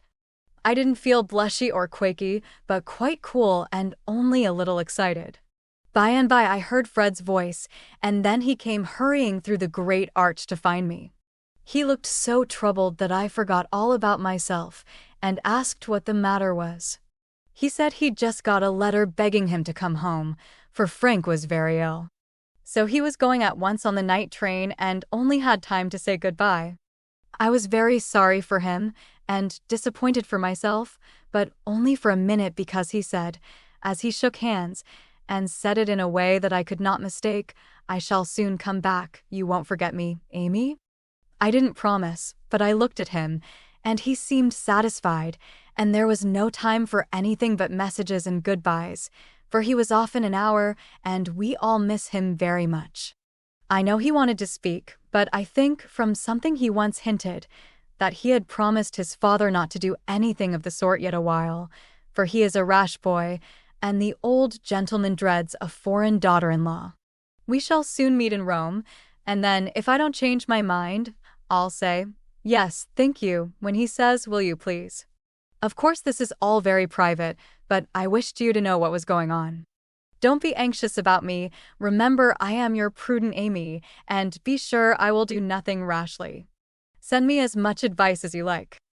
I'll use it if I can. I wish I could see you for a good talk, Marmee. Love and trust me. Ever your Amy. Chapter 32. Tender Troubles. Joe, I'm anxious about Beth. Why, Mother, she has seemed unusually well since the babies came. It's not her health that troubles me now, it's her spirits. I'm sure there is something on her mind, and I want you to discover what it is. What makes you think so, Mother? She sits alone a good deal, and doesn't talk to her father as much as she used. I found her crying over the babies the other day. When she sings, the songs are always sad ones, and now and then I see a look in her face that I don't understand. This isn't like Beth, and it worries me. Have you asked her about it?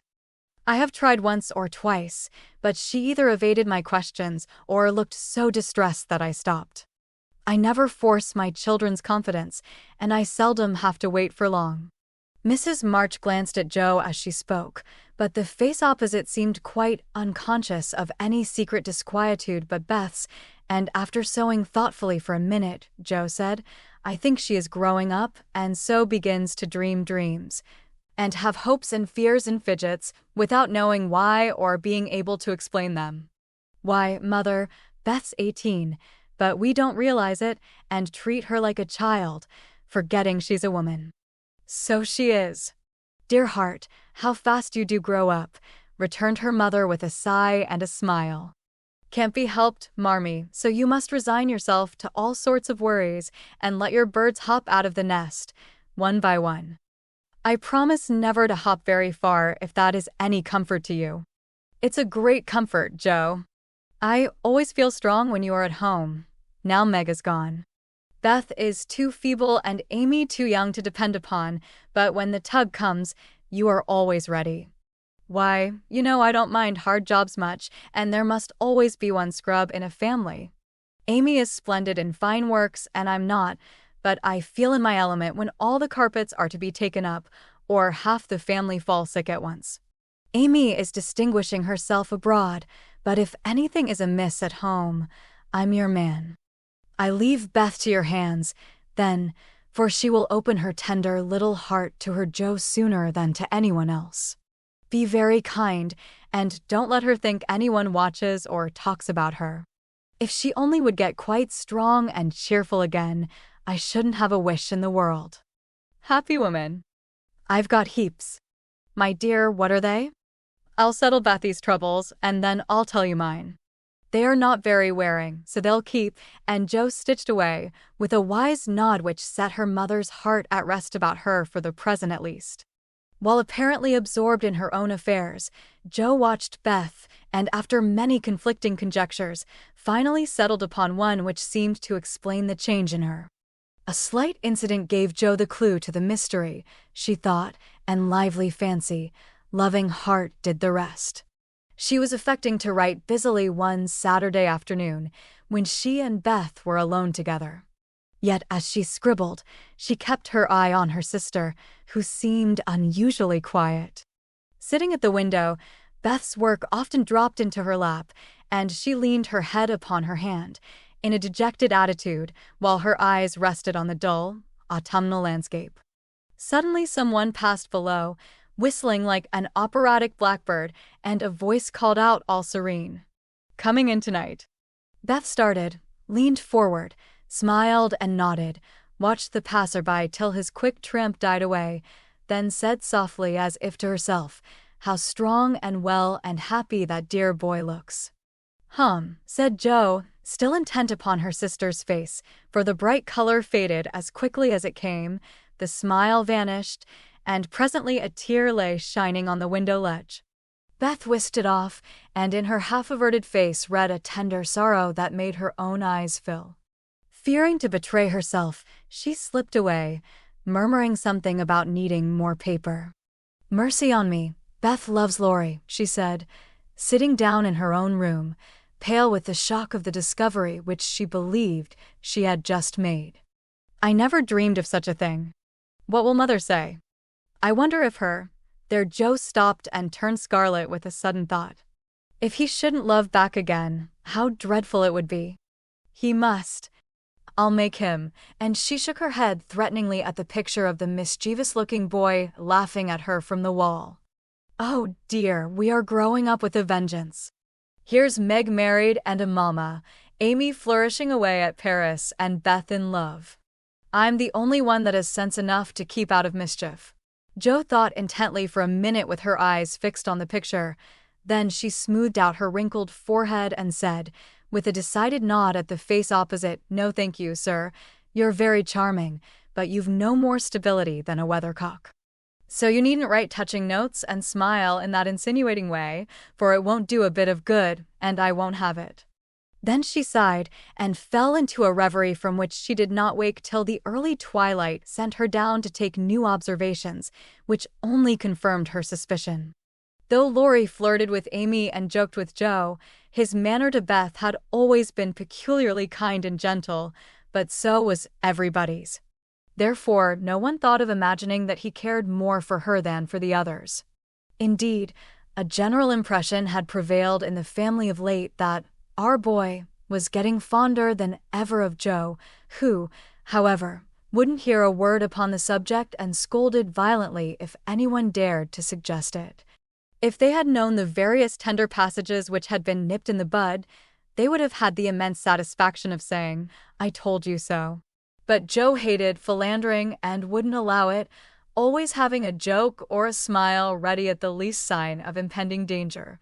When Laurie first went to college, he fell in love about once a month, but these small flames were as brief as ardent, did no damage, and much amused Joe, who took great interest in the alternations of hope, despair, and resignation, which were confided to her in their weekly conferences.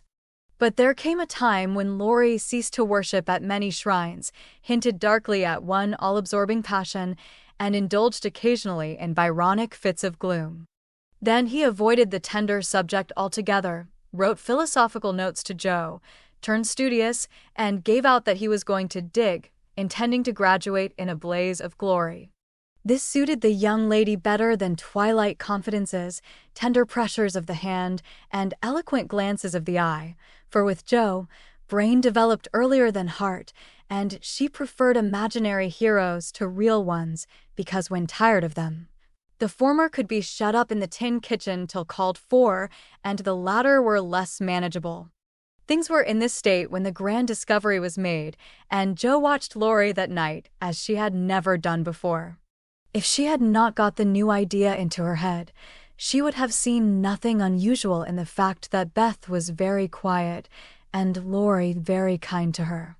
But having given the rein to her lively fancy, it galloped away with her at a great pace, and common sense, being rather weakened by a long course of romance writing, did not come to the rescue. As usual, Beth lay on the sofa and Laurie sat in a low chair close by, amusing her with all sorts of gossip, for she depended on her weekly spin, and he never disappointed her. But that evening Joe fancied that Beth's eyes rested on the lively, dark face beside her with peculiar pleasure, and that she listened with intense interest to an account of some exciting cricket match, though the phrases, "caught off a tice," "stumped off his ground," and "the leg hit for 3" were as intelligible to her as Sanskrit. She also fancied, having set her heart upon seeing it, that she saw a certain increase of gentleness in Laurie's manner, that he dropped his voice now and then, laughed less than usual, was a little absent-minded, and settled the Afghan over Beth's feet with an assiduity that was really almost tender. Who knows? Stranger things have happened, thought Joe as she fussed about the room.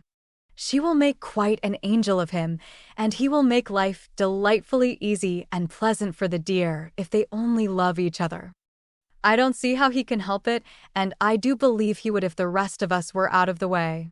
As everyone was out of the way but herself, Joe began to feel that she ought to dispose of herself with all speed. But where should she go? And burning to lay herself upon the shrine of sisterly devotion, she sat down to settle that point.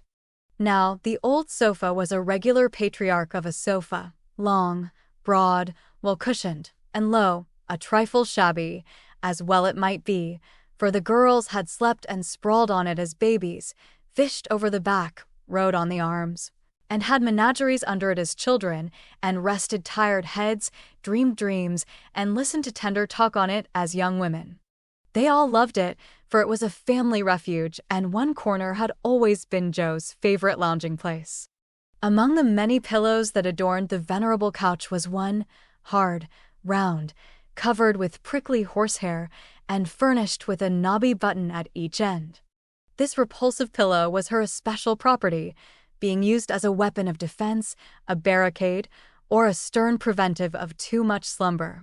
Laurie knew this pillow well, and had cause to regard it with deep aversion, having been unmercifully pummeled with it in former days when romping was allowed, and now frequently debarred by it from the seat he most coveted next to Joe in the sofa corner.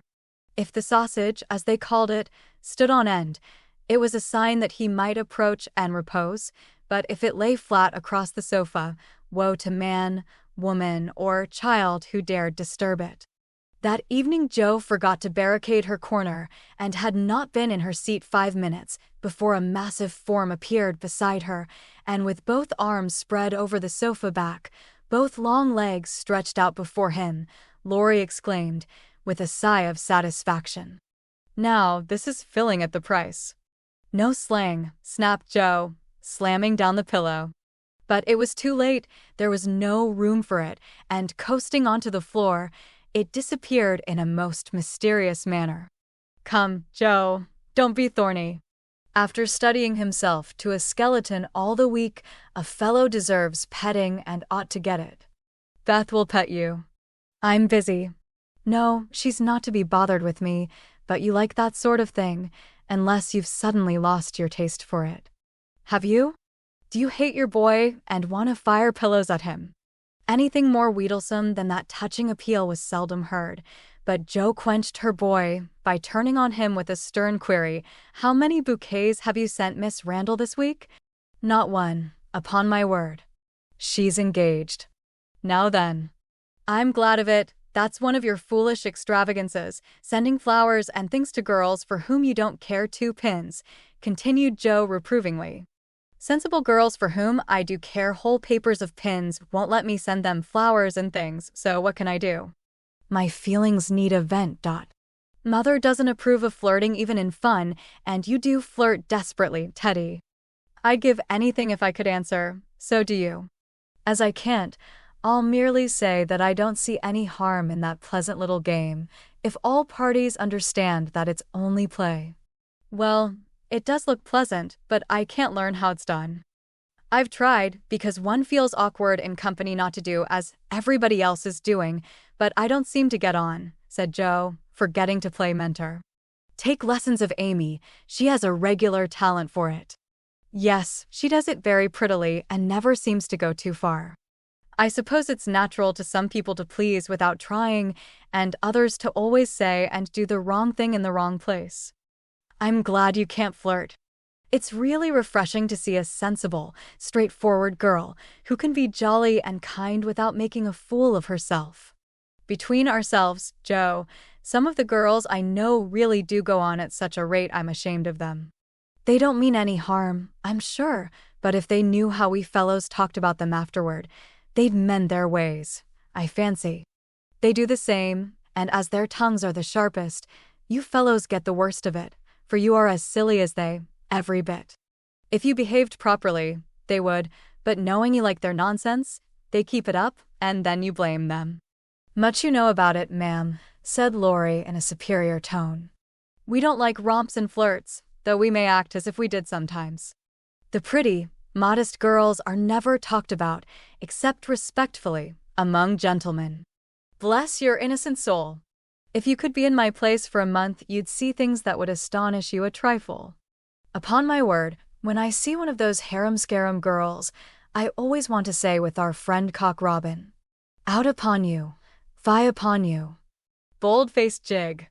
It was impossible to help laughing at the funny conflict between Laurie's chivalrous reluctance to speak ill of womankind and his very natural dislike of the unfeminine folly of which fashionable society showed him many samples. Joe knew that young Laurence was regarded as a most eligible part one by worldly mammas, was much smiled upon by their daughters, and flattered enough by ladies of all ages to make a coxcomb of him, so she watched him rather jealously, fearing he would be spoiled, and rejoiced more than she confessed to find that he still believed in modest girls. Returning suddenly to her admonitory tone, she said, dropping her voice, "If you must have a vent, Teddy, go and devote yourself to one of the pretty, modest girls whom you do respect, and not waste your time with the silly ones." "You really advise it?" And Laurie looked at her with an odd mixture of anxiety and merriment in his face. Yes, I do, but you'd better wait till you are through college on the whole and be fitting yourself for the place meantime. You're not half good enough for, well, whoever the modest girl may be, and Joe looked a little queer likewise, for a name had almost escaped her. That I'm not, acquiesced Laurie, with an expression of humility quite new to him, as he dropped his eyes and absently wound Joe's apron tassel round his finger. Mercy on us, this will never do, thought Joe, adding aloud, go and sing to me. I'm dying for some music and always like yours. I'd rather stay here, thank you. Well, you can't, there isn't room. Go and make yourself useful, since you are too big to be ornamental. I thought you hated to be tied to a woman's apron string, retorted Joe, quoting certain rebellious words of his own. Ah, that depends on who wears the apron, and Laurie gave an audacious tweak at the tassel. Are you going? Demanded Joe, diving for the pillow. He fled at once, and the minute it was up with the bonnets of Bonnie Dundee, she slipped away to return no more till the young gentleman departed in high dudgeon. Joe lay long awake that night, and was just dropping off when the sound of a stifled sob made her fly to Beth's bedside, with the anxious inquiry, "What is it, dear?" "I thought you were asleep," sobbed Beth. "Is it the old pain, my precious?" "No, it's a new one, but I can bear it," and Beth tried to check her tears. "Tell me all about it, and let me cure it as I often did the other." "You can't, there is no cure." There Beth's voice gave way, and clinging to her sister, she cried so despairingly that Joe was frightened. "Where is it?" "Shall I call Mother?" No, don't call her. Don't tell her. I shall be better soon. Lie down here and pour my head. I'll be quiet and go to sleep. Indeed I will." Joe obeyed, but as her hand went softly to and fro across Beth's hot forehead and wet eyelids, her heart was very full and she longed to speak. But young as she was, Joe had learned that hearts, like flowers, cannot be rudely handled, but must open naturally. So though she believed she knew the cause of Beth's new pain, she only said, in her tenderest tone, "Does anything trouble you, dearie?" "Yes, Joe," after a long pause. "Wouldn't it comfort you to tell me what it is?" "Not now, not yet." "Then I won't ask, but remember, Bethy, that Mother and Joe are always glad to hear and help you, if they can." "I know it. I'll tell you by and by." "Is the pain better now?" "Oh, yes, much better. You are so comfortable, Joe. Go to sleep, dear. I'll stay with you." So cheek to cheek they fell asleep, and on the morrow Beth seemed quite herself again, for at 18 neither heads nor hearts ache long, and a loving word can medicine most ills. But Joe had made up her mind, and after pondering over a project for some days, she confided it to her mother. "You asked me the other day what my wishes were. I'll tell you one of them, Mommy," she began, as they sat along together. "I want to go away somewhere this winter for a change." "Why, Joe?" and her mother looked up quickly, as if the words suggested a double meaning. With her eyes on her work, Joe answered soberly, "I want something new. I feel restless and anxious to be seeing, doing, and learning more than I am. I brood too much over my own small affairs and need stirring up, so as I can be spared this winter, I'd like to hop a little way and try my wings." "Where will you hop?" "To New York. I had a bright idea yesterday, and this is it. You know Mrs. Kirk wrote to you for some respectable young person to teach her children, and so. It's rather hard to find just the thing, but I think I should suit if I tried. My dear, go out to service in that great boarding house," and Mrs. March looked surprised, but not displeased. "It's not exactly going out to service, for Mrs. Kirk is your friend, the kindest soul that ever lived, and would make things pleasant for me, I know. Her family is separate from the rest, and no one knows me there. Don't care if they do. It's honest work, and I'm not ashamed of it." "Nor I. But you're writing. All the better for the change. I shall see and hear new things, get new ideas, and even if I haven't much time there, I shall bring home quantities of material for my rubbish." "I have no doubt of it, but are these your only reasons for the sudden fancy?" "No, Mother." "May I know the others?" Joe looked up and Joe looked down. then said slowly, with sudden color in her cheeks. It may be vain and wrong to say it, but I'm afraid Laurie is getting too fond of me. Then you don't care for him in the way it is evident he begins to care for you, and Mrs. March looked anxious as she put the question. Mercy, no. I love the dear boy, as I always have, and am immensely proud of him, but as for anything more, it's out of the question. I'm glad of that, Joe. Why, please? Because, dear, I don't think you suited to one another. As friends you are very happy, and your frequent quarrels soon blow over, but I fear you would both rebel if you were mated for life. You are too much alike and too fond of freedom, not to mention hot tempers and strong wills, to get on happily together, in a relation which needs infinite patience and forbearance, as well as love. That's just the feeling I had, though I couldn't express it. I'm glad you think he is only beginning to care for me. It would trouble me sadly to make him unhappy, for I couldn't fall in love with the dear old fellow merely out of gratitude, could I? You are sure of his feeling for you? The color deepened in Joe's cheeks as she answered, with the look of mingled pleasure, pride, and pain which young girls wear when speaking of first lovers. I'm afraid it is so, Mother. He hasn't said anything, but he looks a great deal. I think I had better go away before it comes to anything. I agree with you, and if it can be managed, you shall go. Joe looked relieved, and after a pause, said, smiling, how Mrs. Moffat would wonder at your want of management, if she knew, and how she will rejoice that Annie may still hope. Ah, Joe, mothers may differ in their management, but the hope is the same in all, the desire to see their children happy. Meg is so, and I am content with her success. You I leave to enjoy your liberty till you tire of it, for only then will you find that there is something sweeter. Amy is my chief care now, but her good sense will help her. For Beth, I indulge no hopes except that she may be well. By the way, she seems brighter this last day or two. Have you spoken to her? Yes, she owned she had a trouble, and promised to tell me by and by. Mrs. March shook her head, and did not take so romantic a view of the case, but looked grave, and repeated her opinion that for Laurie's sake Joe should go away for a time. Let us say nothing about it to him till the plan is settled. Then I'll run away before he can collect his wits and be tragic. Beth must think I'm going to please myself, as I am, for I can't talk about Laurie to her. But she can pet and comfort him after I'm gone, and so cure him of this romantic notion. He's been through so many little trials of the sort, he's used to it and will soon get over his lovelornity. Joe spoke hopefully, but could not rid herself of the foreboding fear that this little trial would be harder than the others, and that Laurie would not get over his lovelornity as easily as heretofore. The plan was talked over in a family council and agreed upon, for Mrs. Kirk gladly accepted Joe and promised to make a pleasant home for her. The teaching would render her independent, and such leisure as she got might be made profitable by writing, while the new scenes and society would be both useful and agreeable. Joe liked the prospect and was eager to be gone, for the home nest was growing too narrow for her restless nature and adventurous spirit.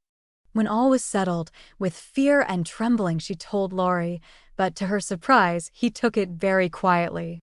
He had been graver than usual of late, but very pleasant, and when jokingly accused of turning over a new leaf, he answered soberly, so I am, and I mean this one shall stay turned.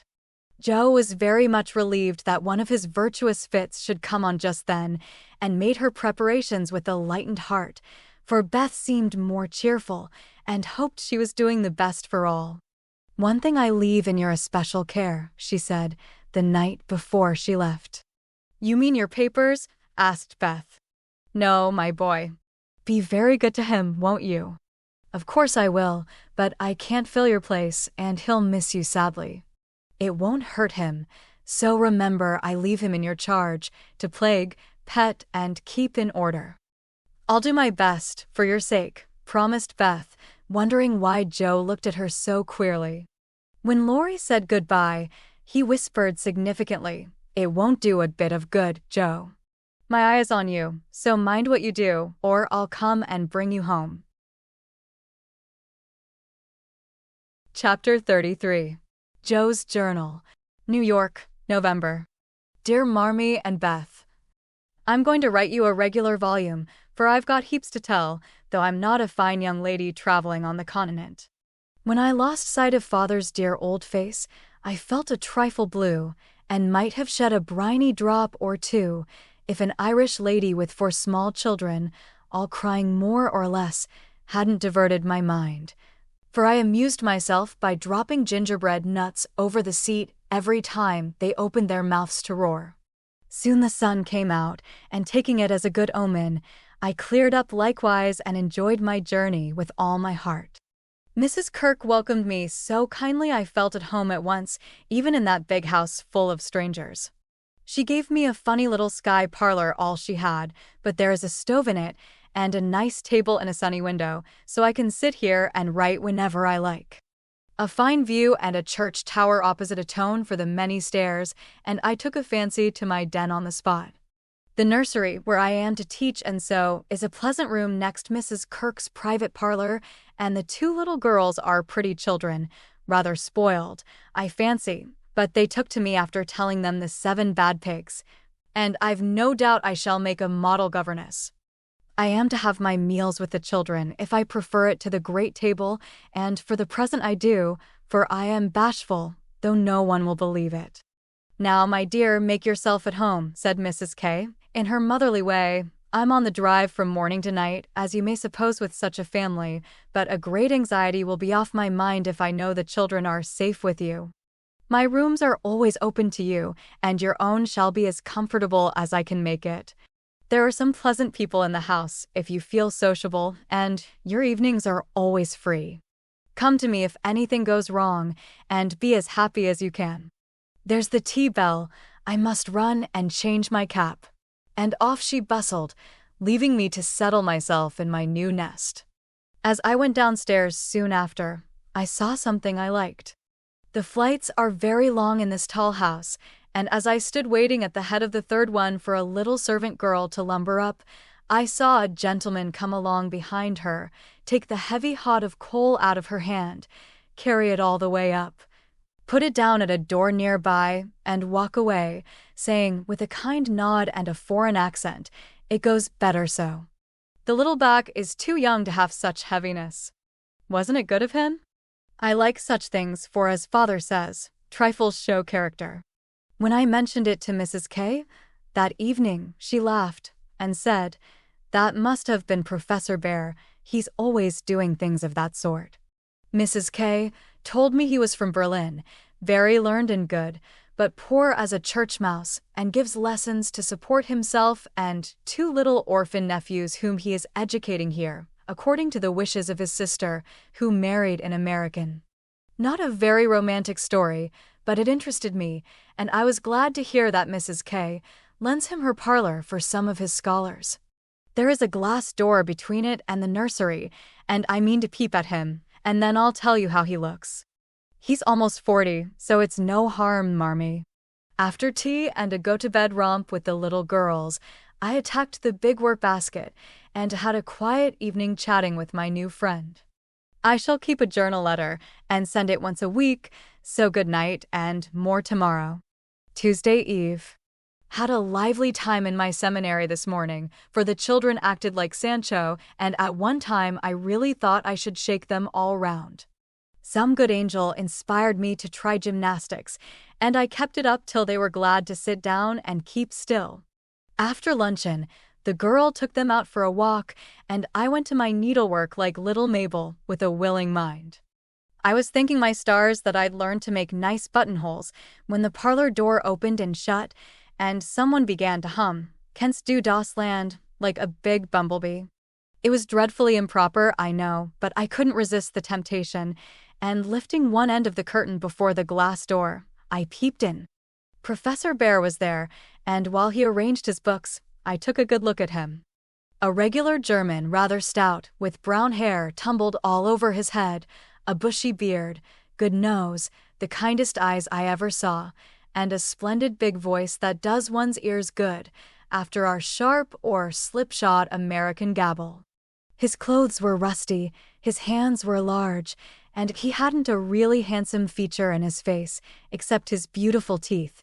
Yet I liked him, for he had a fine head, his linen was very nice, and he looked like a gentleman, though 2 buttons were off his coat and there was a patch on one shoe. He looked sober in spite of his humming, till he went to the window to turn the hyacinth bulbs toward the sun and stroke the cat, who received him like an old friend. Then he smiled, and when a tap came at the door, called out in a loud, brisk tone, "Herein." I was just going to run, when I caught sight of a morsel of a child carrying a big book, and stopped to see what was going on. "Me wants me bear," said the mite, slamming down her book and running to meet him. "Thou shalt have thy bear." "Come, then, and take a good hug from him, my Tina," said the professor, catching her up with a laugh, and holding her so high over his head that she had to stoop her little face to kiss him. Now me muse Tuddy my lesson, went on the funny little thing. So he put her up at the table, opened the great dictionary she had brought, and gave her a paper and pencil, and she scribbled away, turning a leaf now and then, and passing her little fat finger down the page, as if finding a word. So soberly that I nearly betrayed myself by a laugh, while Mr. Bear stood stroking her pretty hair with a fatherly look that made me think she must be his own, though she looked more French than German. Another knock and the appearance of 2 young ladies sent me back to my work, and there I virtuously remained through all the noise and gabbling that went on next door. One of the girls kept laughing affectedly and saying, "Now, Professor," in a coquettish tone, and the other pronounced her German with an accent that must have made it hard for him to keep sober. Both seemed to try his patience sorely, for more than once I heard him say emphatically, "No, no, it is not so, you have not attend to what I say," and once there was a loud rap, as if he struck the table with his book, followed by the despairing exclamation, "Pret! It all goes bad this day." Poor man, I pitied him, and when the girls were gone, took just one more peep to see if he survived it. He seemed to have thrown himself back in his chair, tired out, and sat there with his eyes shut till the clock struck 2, when he jumped up, put his books in his pocket as if ready for another lesson, and taking little Tina, who had fallen asleep on the sofa, in his arms, he carried her quietly away. I fancy he has a hard life of it. Mrs. Kirk asked me if I wouldn't go down to the 5 o'clock dinner, and feeling a little bit homesick, I thought I would, just to see what sort of people are under the same roof with me. So I made myself respectable and tried to slip in behind Mrs. Kirk, but as she is short and I'm tall, my efforts at concealment were rather a failure. She gave me a seat by her, and after my face cooled off, I plucked up courage and looked about me. The long table was full, and everyone intent on getting their dinner, the gentlemen especially, who seemed to be eating on time, for they bolted in every sense of the word, vanishing as soon as they were done. There was the usual assortment of young men absorbed in themselves, young couples absorbed in each other, married ladies in their babies, and old gentlemen in politics. I don't think I shall care to have much to do with any of them except one sweet-faced maiden lady who looks as if she had something in her. Cast away at the very bottom of the table was the professor, shouting answers to the questions of a very inquisitive, deaf old gentleman on one side and talking philosophy with a Frenchman on the other. If Amy had been here, she'd have turned her back on him forever because, sad to relate, he had a great appetite and shoveled in his dinner in a manner which would have horrified her ladyship. I didn't mind, for I like to see folks eat with a relish, as Hannah says, and the poor man must have needed a deal of food after teaching idiots all day. As I went upstairs after dinner, 2 of the young men were settling their hats before the hall mirror, and I heard one say low to the other, "Who's the new party? Governess or something of that sort. What the deuce is she at our table for? Friend of the old lady's. Handsome head, but no style. Not a bit of it. Give us a light and come on." I felt angry at first, and then I didn't care, for a governess is as good as a clerk, and I've got sense, if I haven't style, which is more than some people have, judging from the remarks of the elegant beings who clattered away, smoking like bad chimneys. I hate ordinary people. Thursday. Yesterday was a quiet day spent in teaching, sewing, and writing in my little room, which is very cozy, with a light and fire. I picked up a few bits of news and was introduced to the professor. It seems that Tina is the child of the Frenchwoman who does the fine ironing in the laundry here. The little thing has lost her heart to Mr. Bear and follows him about the house like a dog whenever he is at home, which delights him, as he is very fond of children, though a bachelor. Kitty and Minnie Kirk likewise regard him with affection and tell all sorts of stories about the plays he invents, the presents he brings, and the splendid tales he tells. The younger men quiz him, it seems, call him Old Fritz, Lager Beer, Ursa Major, and make all manner of jokes on his name. But he enjoys it like a boy, Mrs. Kirk says, and takes it so good-naturedly that they all like him in spite of his foreign ways. The maiden lady is a Miss Norton, rich, cultivated, and kind. She spoke to me at dinner today, for I went at table again. It's such fun to watch people, and asked me to come and see her at her room. She has fine books and pictures, knows interesting persons, and seems friendly, so I shall make myself agreeable, for I do want to get into good society, only it isn't the same sort that Amy likes. I was in our parlor last evening when Mr. Bear came in with some newspapers for Mrs. Kirk. She wasn't there, but Minnie, who is a little old woman, introduced me very prettily. This is Mama's friend, Miss March. Yes, and she's jolly and we like her lots, added Kitty, who is an enfant terrible. We both bowed, and then we laughed, for the prim introduction and the blunt addition were rather a comical contrast. Yes, I hear these naughty ones go to vex you, Miss Marsh. If so again, call at me and I come, he said, with a threatening frown that delighted the little wretches. I promised I would, and he departed, but it seems as if I was doomed to see a good deal of him, for today, as I passed his door on my way out, by accident I knocked against it with my umbrella. It flew open, and there he stood in his dressing gown, with a big blue sock on one hand and a darning needle in the other. He didn't seem at all ashamed of it, for when I explained and hurried on, he waved his hand, sock and all, saying in his loud, cheerful way, "You have a fine day to make your walk. Bon voyage, mademoiselle." I laughed all the way downstairs, but it was a little pathetic, also to think of the poor man having to mend his own clothes. The German gentlemen embroider, I know, but darning hose is another thing and not so pretty. Saturday. Nothing has happened to write about except to call on Miss Norton, who has a room full of pretty things, and who is very charming, for she showed me all her treasures, and asked me if I would sometimes go with her to lectures and concerts, as her escort, if I enjoyed them. She put it as a favor, but I'm sure Mrs. Kirk has told her about us, and she does it out of kindness to me. I'm as proud as Lucifer, but such favors from such people don't burden me, and I accepted gratefully. When I got back to the nursery there was such an uproar in the parlor that I looked in, and there was Mr. Bear down on his hands and knees, with Tina on his back, Kitty leading him with a jump rope, and Minnie feeding two small boys with seed cakes, as they roared and ramped in cages built of chairs. "We are playing Nargery," explained Kitty. "Dis is mine effluent," added Tina, holding on by the professor's hair. "Mama always allows us to do what we like Saturday afternoon, when Franz and Emile come, doesn't she, Mr. Bear?" said Minnie. The effluent sat up, looking as much in earnest as any of them, and said soberly to me, "I give you my word it is so. If we make too large a noise you shall say hush to us, and we go more softly." I promised to do so, but left the door open and enjoyed the fun as much as they did, for a more glorious frolic I never witnessed.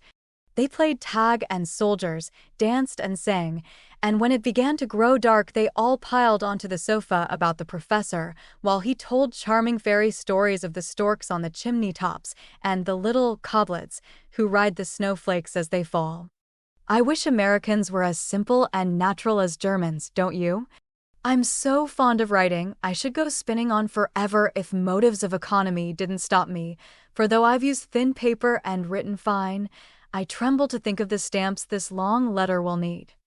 pray forward Amy's as soon as you can spare them. My small news will sound very flat after her splendors, but you will like them, I know. Is Teddy studying so hard that he can't find time to write to his friends? Take good care of him for me, Beth, and tell me all about the babies and give heaps of love to everyone. From your faithful Joe. P.S. On reading over my letter, it strikes me as rather bare, but I am always interested in odd people, and I really had nothing else to write about. Bless you. December. My precious Betsy. As this is to be a scribble-scrabble letter, I direct it to you, for it may amuse you and give you some idea of my goings-on, for though quiet, they are rather amusing, for which, oh, be joyful. After what Amy would call Herculaneum efforts, in the way of mental and moral agriculture, my young ideas begin to shoot, and my little twigs to bend as I could wish. They are not so interesting to me as Tina and the boys, but I do my duty by them, and they are fond of me. Franz and Emil are jolly little lads, quite after my own heart, for the mixture of German and American spirit in them produces a constant state of effervescence. Saturday afternoons are riotous times, whether spent in the house or out, for on pleasant days they all go to walk, like a seminary, with the professor and myself to keep order, and then such fun. We are very good friends now, and I've begun to take lessons. I really couldn't help it, and it all came about in such a droll way that I must tell you. To begin at the beginning, Mrs. Kirk called to me one day as I passed Mr. Bear's room where she was rummaging. Did you ever see such a den, my dear? Just come and help me put these books to rights, for I've turned everything upside down, trying to discover what he has done with the 6 new handkerchiefs I gave him not long ago. I went in, and while we worked I looked about me, for it was a den to be sure. Books and papers everywhere, a broken meerschaum, and an old flute over the mantelpiece as if done with, a ragged bird without any tail chirped on one window seat, and a box of white mice adorned the other. Half-finished boats and bits of string lay among the manuscripts. Dirty little boots stood drying before the fire, and traces of the dearly beloved boys, for whom he makes a slave of himself, were to be seen all over the room. After a grand rummage 3 of the missing articles were found, one over the bird-cage, one covered with ink, and a third burned brown, having been used as a holder. Such a man, laughed good-natured Mrs. K. as she put the relics in the rag bag. I suppose the others are torn up to rig ships, bandage cut fingers, or make kite tails. It's dreadful, but I can't scold him. He's so absent-minded and good-natured, he lets those boys ride over him roughshod. I agreed to do his washing and mending, but he forgets to give out his things, and I forget to look them over, so he comes to a sad pass sometimes. Let me mend them, said I. I don't mind it, and he needn't know. I'd like to, he's so kind to me about bringing my letters and lending books.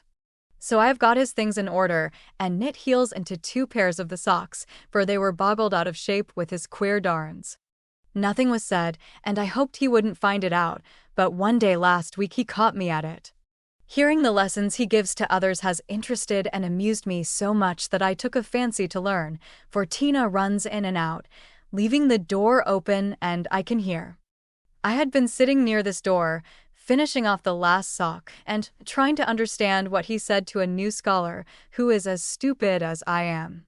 The girl had gone, and I thought he had also. It was so still, and I was busily gabbling over a verb and rocking to and fro in a most absurd way, when a little crow made me look up, and there was Mr. Bear looking and laughing quietly, while he made signs to Tina not to betray him.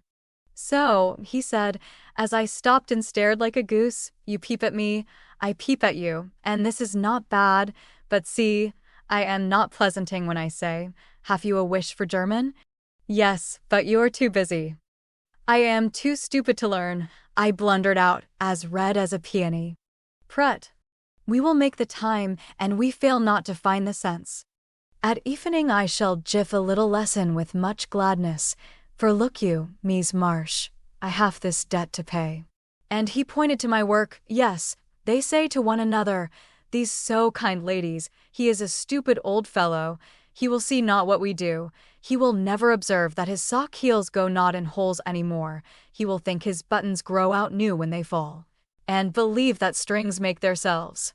Ah, but I have an eye, and I see much. I have a heart, and I feel thanks for this. Come, a little lesson then and now, or no more good fairy works for me and mine. Of course I couldn't say anything after that, and as it really is a splendid opportunity, I made the bargain and we began. I took 4 lessons, and then I stuck fast in a grammatical bog. The professor was very patient with me, but it must have been torment to him, and now and then he'd look at me with such an expression of mild despair that it was a toss-up with me whether to laugh or cry. I tried both ways, and when it came to a sniff or utter mortification and woe, he just threw the grammar onto the floor and marched out of the room. I felt myself disgraced and deserted forever, but didn't blame him a particle, and was scrambling my papers together, meaning to rush upstairs and shake myself hard, when in he came, as brisk and beaming as if I'd covered myself in glory. Now we shall try a new way. You and I will read these pleasant little American together, and dig no more in that dry book that goes in the corner for making us trouble. He spoke so kindly and opened Hans Andersen's fairy tales so invitingly before me that I was more ashamed than ever and went at my lesson in a neck-or-nothing style that seemed to amuse him immensely. I forgot my bashfulness and pegged away, no other word will express it, with all my might, tumbling over long words, pronouncing according to inspiration of the minute, and doing my very best. When I finished reading my first page and stopped for breath, he clapped his hands and cried out in his hearty way, "Das ist gut. Now we go well." My turn. I do him in German, "Gif me your ear." And away he went, rumbling out the words with his strong voice and a relish which was good to see as well as hear. Fortunately, the story was The Constant Tin Soldier, which is droll, so I could laugh, and I did, though I didn't understand half he read, for I couldn't help it, he was so earnest, I so excited, and the whole thing so comical. After that we got on better, and now I read my lessons pretty well, for this way of studying suits me, and I can see that the grammar gets tucked into the tales and poetry as one gives pills and jelly. I like it very much, and he doesn't seem tired of it yet, which is very good of him, isn't it? I mean to give him something on Christmas, for I dare not offer money. Tell me something nice, Marmee. I'm glad Laurie seems so happy and busy that he has given up smoking and lets his hair grow. You see, Beth manages him better than I did. I'm not jealous, dear best, only don't make a saint of him. I'm afraid I couldn't like him without a spice of human naughtiness. Read him bits of my letters. I haven't time to write much, and that will do just as well. Thank heaven Beth continues so comfortable. January. A happy new year to you all, my dearest family, which of course includes Mr. L. and a young man by the name of Teddy. I can't tell you how much I enjoyed your Christmas bundle, for I didn't get it till night and had given up hoping. Your letter came in the morning, but you said nothing about a parcel, meaning it for a surprise, so I was disappointed, for I'd had a kind of feeling that you wouldn't forget me. I felt a little low in my mind as I sat up in my room after tea, and when the big, muddy, battered-looking bundle was brought to me, I just hugged it and pranced. It was so homey and refreshing that I sat down on the floor and read and looked and ate and laughed and cried in my usual absurd way. The things were just what I wanted, and all the better for being made instead of bought. Beth's new ink bib was capital, and Hannah's box of hard gingerbread will be a treasure. I'll be sure and wear the nice flannels you sent, Mommy, and read carefully the books Father has marked. Thank you all, heaps and heaps. Speaking of books reminds me that I'm getting rich in that line, for on New Year's Day Mr. Bear gave me a fine Shakespeare. It is one he values much, and I've often admired it, set up in the place of honor with his German Bible, Plato, Homer, and Milton, so you may imagine how I felt when he brought it down without its cover and showed me my own name in it. From my friend Friedrich Bear. You say often you wish a library.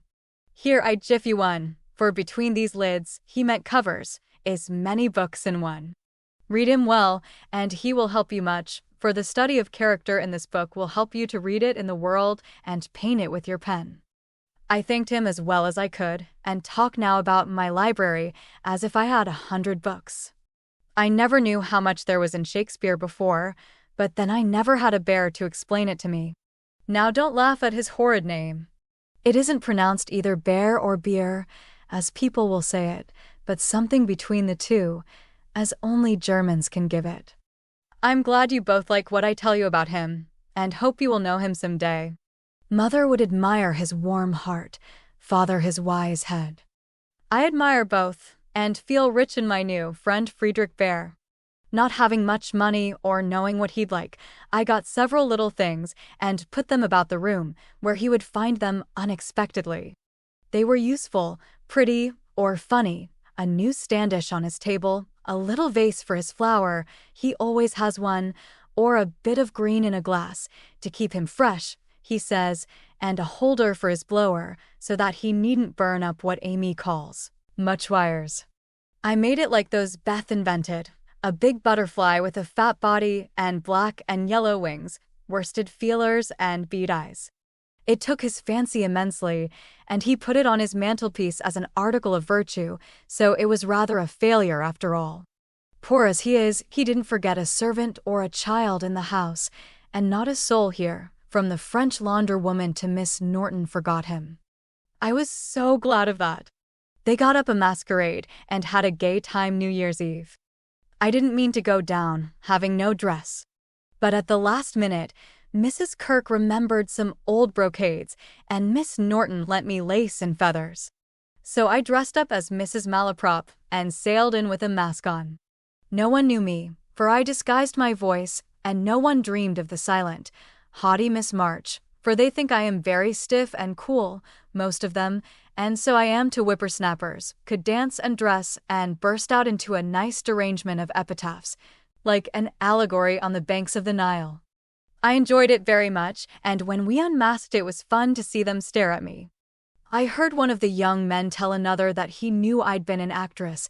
In fact, he thought he remembered seeing me at one of the minor theaters. Meg will relish that joke. Mr. Bear was Nick Bottom, and Tina was Titania, a perfect little fairy in his arms.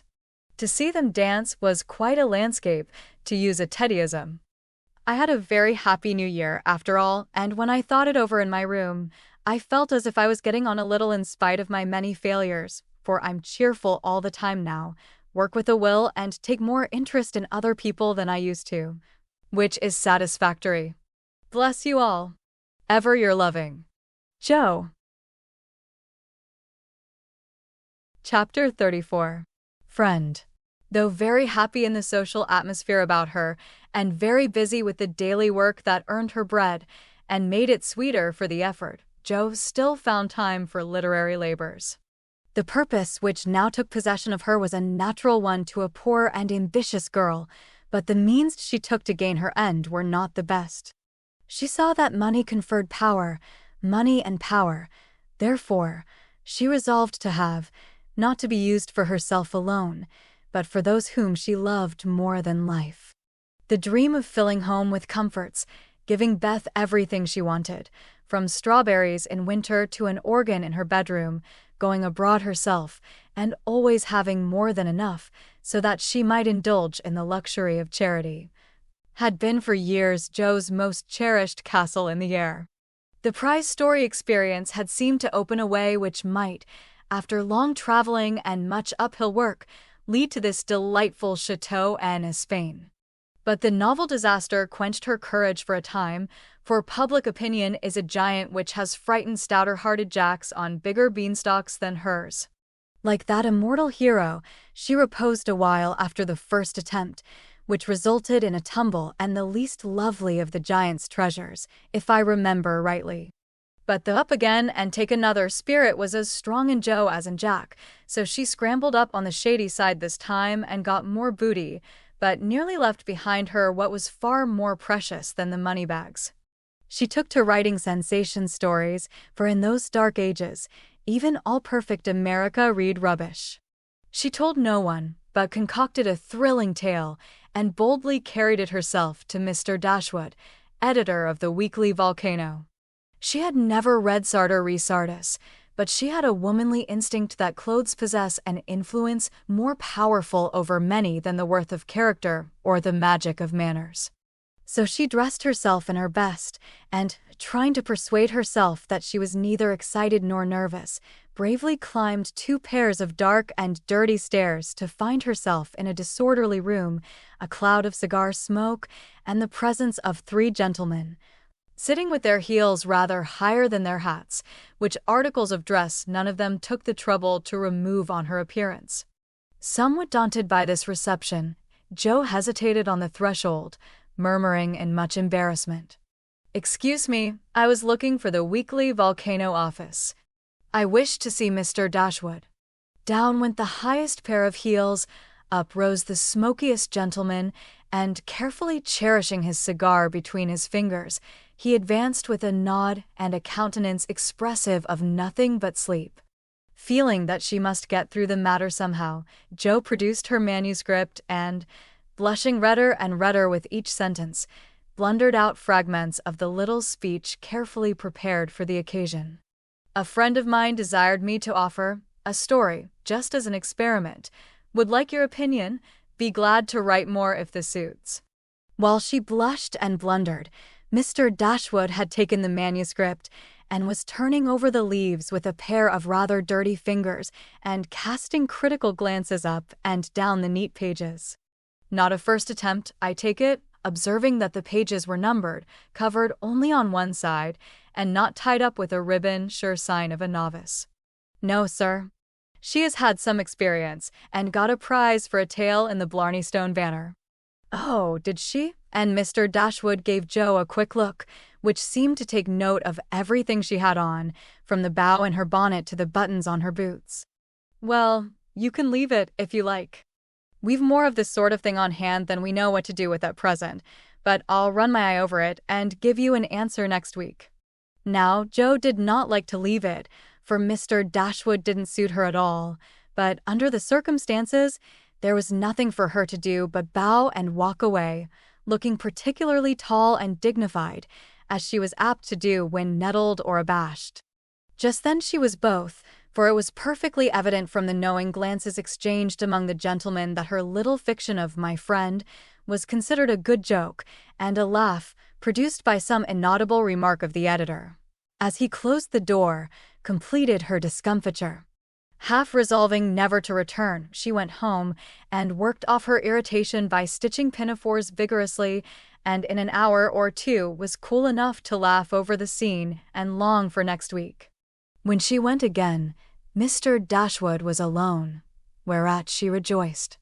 Mr. Dashwood was much wider awake than before, which was agreeable, and Mr. Dashwood was not too deeply absorbed in a cigar to remember his manners, so the second interview was much more comfortable than the first. "We'll take this. Editors never say aye, if you don't object to a few alterations. It's too long, but omitting the passages I've marked will make it just the right length," he said, in a businesslike tone. Jo hardly knew her own MS again, so crumpled and underscored were its pages and paragraphs, but feeling as a tender parent might on being asked to cut off her baby's legs in order that it might fit into a new cradle, she looked at the marked passages and was surprised to find that all the moral reflections, which she had carefully put in as ballast for much romance, had been stricken out. "But, sir, I thought every story should have some sort of a moral, so I took care to have a few of my sinners repent." Mr. Dashwood's editorial gravity relaxed into a smile, for Jo had forgotten her friend, and spoken as only an author could. "People want to be amused, not preached at, you know. Morals don't sell nowadays." Which was not quite a correct statement, by the way. "You think it would do with these alterations, then?" "Yes, it's a new plot, and pretty well worked up, language good, and so on," was Mr. Dashwood's affable reply. "What compensation?" began Jo, not exactly knowing how to express herself. "Oh, yes, well, we give from 25 to 30 for things of the sort." "Pay when it comes out," returned Mr. Dashwood, as if that point had escaped him. Such trifles do escape the editorial mind, it is said. "Very well, you can have it," said Joe, handing back the story with a satisfied air, for after the dollar-a-column work, even 25 seemed good pay.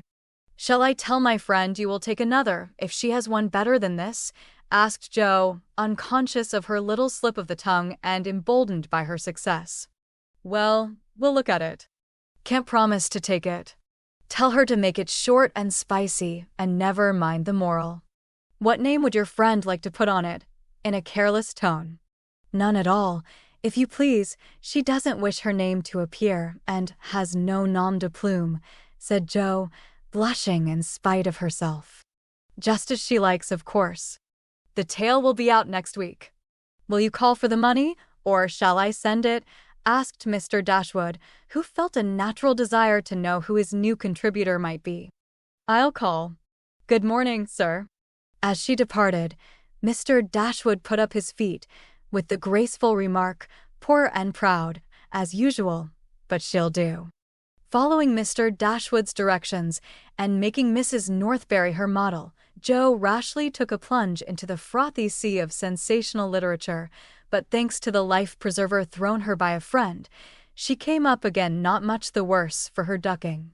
Like most young scribblers, she went abroad for her characters and scenery, and banditti, counts, gypsies, nuns, and duchesses appeared upon her stage, and played their parts with as much accuracy and spirit as could be expected. Her readers were not particular about such trifles as grammar, punctuation, and probability, and Mr. Dashwood graciously permitted her to fill his columns at the lowest prices, not thinking it necessary to tell her that the real cause of his hospitality was the fact that one of his hacks, on being offered higher wages, had basely left him in the lurch. She soon became interested in her work, for her emaciated purse grew stout, and the little hoard she was making to take Beth to the mountains next summer grew slowly but surely as the weeks passed. One thing disturbed her satisfaction, and that was that she did not tell them at home. She had a feeling that father and mother would not approve, and preferred to have her own way first, and beg pardon afterward. It was easy to keep her secret, for no name appeared with her stories. Mr. Dashwood had of course found it out very soon, but promised to be dumb, and for a wonder kept his word.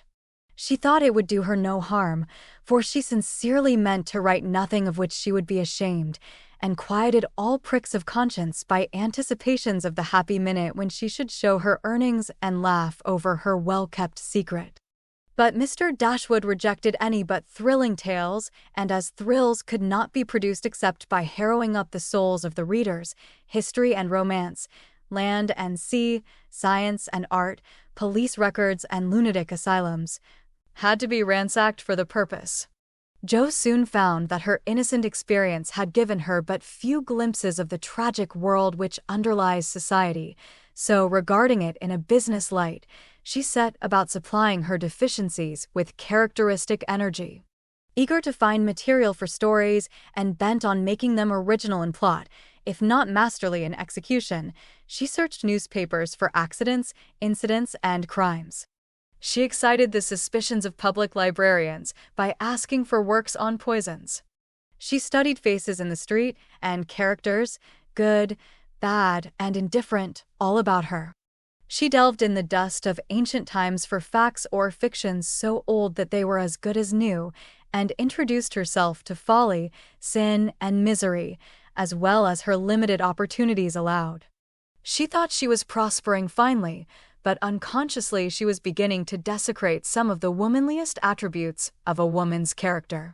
She was living in bad society, and imaginary though it was, its influence affected her, for she was feeding heart and fancy on dangerous and unsubstantial food, and was fast brushing the innocent bloom from her nature by a premature acquaintance with the darker side of life, which comes soon enough to all of us. She was beginning to feel rather than see this, for much describing of other people's passions and feelings set her to studying and speculating about her own, a morbid amusement in which healthy young minds do not voluntarily indulge. Wrongdoing always brings its own punishment, and when Joe most needed hers, she got it. I don't know whether the study of Shakespeare helped her to read character or the natural instinct of a woman for what was honest, brave, and strong, but while endowing her imaginary heroes with every perfection under the sun, Jo was discovering a live hero who interested her in spite of many human imperfections. Mr. Bear, in one of their conversations, had advised her to study simple, true, and lovely characters wherever she found them as good training for a writer. Jo took him at his word, for she coolly turned round and studied him, a proceeding which would have much surprised him had he known it, for the worthy professor was very humble in his own conceit. Why everybody liked him was what puzzled Jo at first. He was neither rich nor great, young nor handsome, in no respect what is called fascinating, imposing, or brilliant, and yet he was as attractive as a genial fire, and people seemed to gather about him as naturally as about a warm hearth.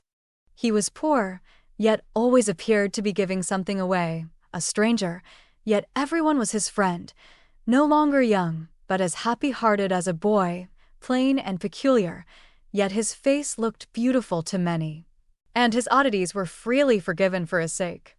Jo often watched him, trying to discover the charm, and at last decided that it was benevolence which worked the miracle. If he had any sorrow, it sat with its head under its wing, and he turned only his sunny side to the world. There were lines upon his forehead, but time seemed to have touched him gently, remembering how kind he was to others. The pleasant curves about his mouth were the memorials of many friendly words and cheery laughs. His eyes were never cold or hard, and his big hand had a warm, strong grasp that was more expressive than words. His very clothes seemed to partake of the hospitable nature of the wearer. They looked as if they were at ease and liked to make him comfortable. His capacious waistcoat was suggestive of a large heart underneath.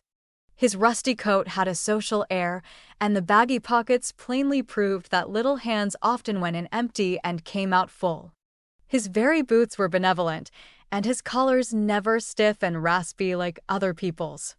"That's it," said Jo to herself, when she at length discovered that genuine goodwill toward one's fellow men could beautify and dignify even a stout German teacher, who shoveled in his dinner, darned his own socks, and was burdened with the name of Bear.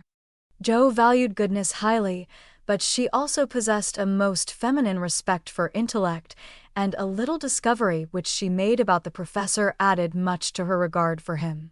He never spoke of himself, and no one ever knew that in his native city he had been a man much honored and esteemed for learning and integrity, till a countryman came to see him. He never spoke of himself, and in a conversation with Miss Norton divulged the pleasing fact. From her Jo learned it, and liked it all the better because Mr. Bear had never told it. She felt proud to know that he was an honored professor in Berlin, though only a poor language master in America, and his homely, hard-working life was much beautified by the spice of romance which this discovery gave it. Another and a better gift than intellect was shown her in a most unexpected manner. Miss Norton had the entree into most society, which Jo would have had no chance of seeing but for her. The solitary woman felt an interest in the ambitious girl and kindly conferred many favors of the sort both on Jo and the professor. She took them with her one night to a select symposium held in honor of several celebrities. Jo went prepared to bow down and adore the mighty ones whom she had worshipped with youthful enthusiasm afar off. But her reverence for genius received a severe shock that night, and it took her some time to recover from the discovery that the great creatures were only men and women after all. Imagine her dismay on stealing a glance of timid admiration at the poet whose lines suggested an ethereal being fed on spirit, fire, and dew, to behold him devouring his supper with an ardor which flushed his intellectual countenance. Turning as from a fallen idol, she made other discoveries which rapidly dispelled her romantic illusions. The great novelist vibrated between two decanters with the regularity of a pendulum. The famous divine flirted openly with one of the Madame de Staëls of the age, who looked daggers at another Corinne, who was amiably satirizing her. After outmaneuvering her in efforts to absorb the profound philosopher, who imbibed tea Johnsonianly and appeared to slumber, the loquacity of the lady rendering speech impossible. The scientific celebrities, forgetting their mollusks and glacial periods, gossiped about art, while devoting themselves to oysters and ices with characteristic energy. The young musician, who was charming the city like a second Orpheus, talked horses. And the specimen of the British nobility present happened to be the most ordinary man of the party. Before the evening was half over, Jo felt so completely disillusioned that she sat down in a corner to recover herself. Mr. Bear soon joined her, looking rather out of his element, and presently several of the philosophers, each mounted on his hobby, came ambling up to hold an intellectual tournament in the recess. The conversations were miles beyond Jo's comprehension, but she enjoyed it, though Kant and Hegel were unknown gods, the subjective and objective unintelligible terms, and the only thing evolved from her inner consciousness was a bad headache after it was all over. It dawned upon her gradually that the world was being picked to pieces and put together on new and, according to the talkers, on infinitely better principles than before, that religion was in a fair way to be reasoned into nothingness, and intellect was to be the only God. Jo knew nothing about philosophy or metaphysics of any sort, but a curious excitement, half pleasurable, half painful, came over her as she listened with a sense of being turned adrift into time and space, like a young balloon out on a holiday. She looked round to see how the professor liked it, and found him looking at her with the grimmest expression she had ever seen him wear. He shook his head and beckoned her to come away, but she was fascinated just then by the freedom of speculative philosophy, and kept her seat, trying to find out what the wise gentleman intended to rely upon after they had annihilated all the old beliefs. Now, Mr. Bear was a diffident man and slow to offer his own opinions, not because they were unsettled, but too sincere and earnest to be lightly spoken. As he glanced from Jo to several other young people, attracted by the brilliancy of the philosophic pyrotechnics, he knit his brows and longed to speak, fearing that some inflammable young soul would be led astray by the rockets, to find when the display was over that they had only an empty stick or a scorched hand. He bore it as long as he could, but when he was appealed to for an opinion, he blazed up with honest indignation and defended religion with all the eloquence of truth, an eloquence which made his broken English musical and his plain face beautiful. He had a hard fight, for the wise men argued well, but he didn't know when he was beaten and stood to his colors like a man. Somehow, as he talked, the world got right again to Jo. The old beliefs that had lasted so long seemed better than the new. God was not a blind force, and immortality was not a pretty fable, but a blessed fact. She felt as if she had solid ground under her feet again, and when Mr. Bear paused, out-talked but not one whit convinced, Jo wanted to clap her hands and thank him. She did neither, but she remembered the scene and gave the professor her heartiest respect, for she knew it cost him an effort to speak out then and there, because his conscience would not let him be silent. She began to see that character is a better possession than money, rank, intellect, or beauty, and to feel that if greatness is what a wise man has defined it to be, truth, reverence, and goodwill, then her friend Friedrich Bear was not only good, but great. This belief strengthened daily. She valued his esteem, she coveted his respect, she wanted to be worthy of his friendship, and just when the wish was sincerest, she came near to losing everything. It all grew out of a cocked hat, for one evening the professor came in to give Jo her lesson with a paper soldier cap on his head, which Tina had put there, and he had forgotten to take off. It's evident he doesn't look in his glass before coming down, thought Jo, with a smile, as he said good evening and sat soberly down, quite unconscious of the ludicrous contrast between his subject and his headgear, for he was going to read her the death of Wallenstein. She said nothing at first, for she liked to hear him laugh out his big, hearty laugh when anything funny happened, so she left him to discover it for himself, and presently forgot all about it. For to hear a German red schiller is rather an absorbing occupation. After the reading came the lesson, which was a lively one, for Jo was in a gay mood that night, and the cocked hat kept her eyes dancing with merriment. The professor didn't know what to make of her, and stopped at last to ask with an air of mild surprise that was irresistible. "Miss Marsh, for what do you laugh in your master's face? Have you no respect for me, that you go on so bad?" "How can I be respectful, sir, when you forget to take your hat off?" said Jo. Lifting his hand to his head, the absent-minded professor gravely felt and removed the little cocked hat, looked at it a minute, and then threw back his head and laughed like a merry bass viol. "Ah, I see him now. It is that imp Tina who makes me a fool with my cap. Well, it is nothing, but see you, if this lesson goes not well, you too shall wear him." But the lesson did not go at all for a few minutes because Mr. Bear caught sight of a picture on the hat and, unfolding it, said with great disgust, "I wish these papers did not come in the house. They are not for children to see, nor young people to read. It is not well, and I have no patience with those who make this harm." Jo glanced at the sheet and saw a pleasing illustration composed of a lunatic, a corpse, a villain, and a viper. She did not like it, but the impulse that made her turn it over was not one of displeasure but fear, because for a minute she fancied the paper was the volcano. It was not, however, and her panic subsided as she remembered that even if it had been and one of her own tales in it, there would have been no name to betray her. She had betrayed herself, however, by a look and a blush, for though an absent man, the professor saw a good deal more than people fancied. He knew that Jo wrote and had met her down among the newspaper offices more than once, but as she never spoke of it, he asked no questions in spite of a strong desire to see her work.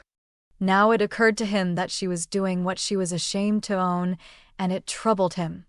He did not say to himself, "It is none of my business. I've no right to say anything," as many people would have done. He only remembered that she was young and poor, a girl far away from mother's love and father's care, and he was moved to help her with an impulse as quick and natural as that which would prompt him to put out his hand to save a baby from a puddle.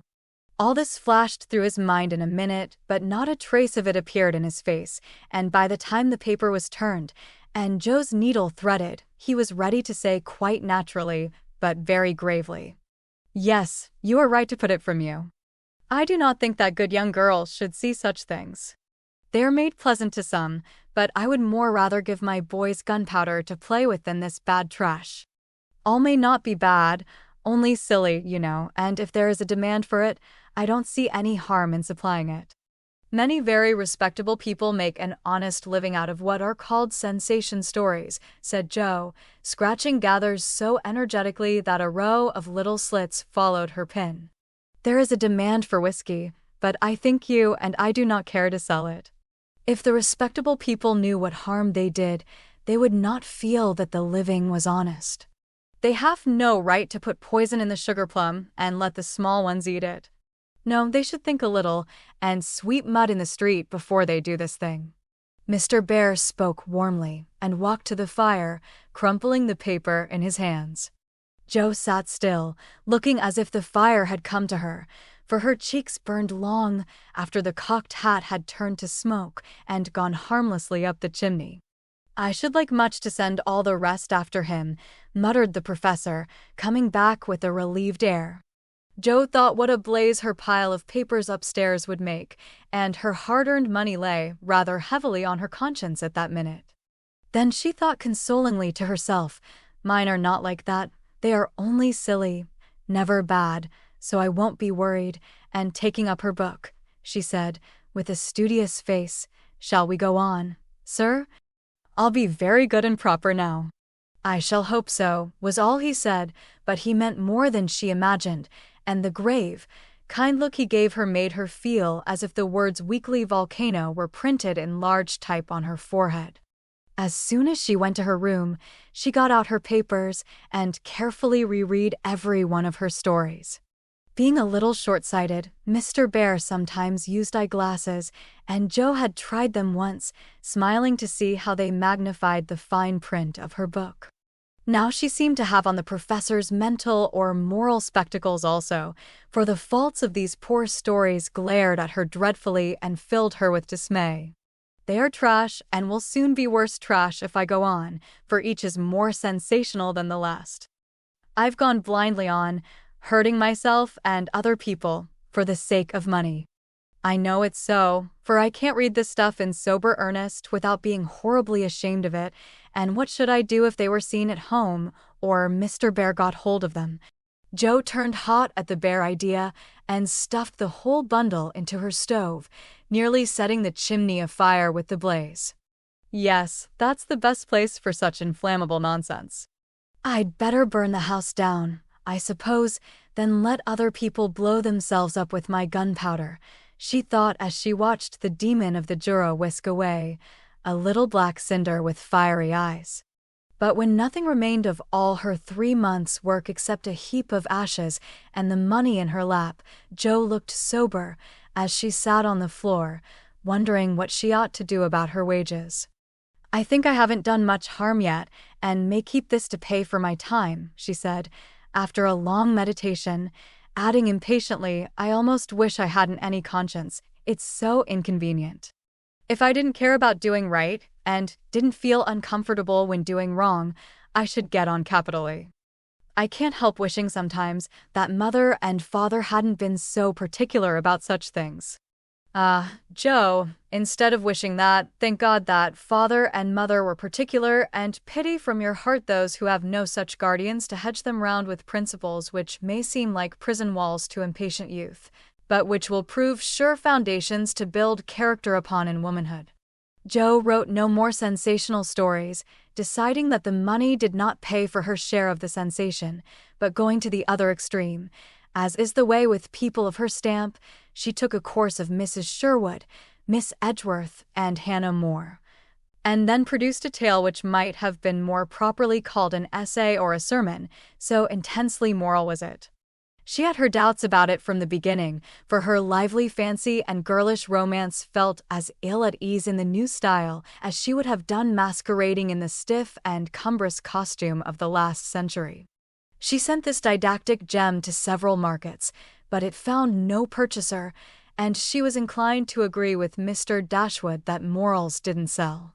Then she tried a child's story, which she could easily have disposed of if she had not been mercenary enough to demand filthy lucre for it.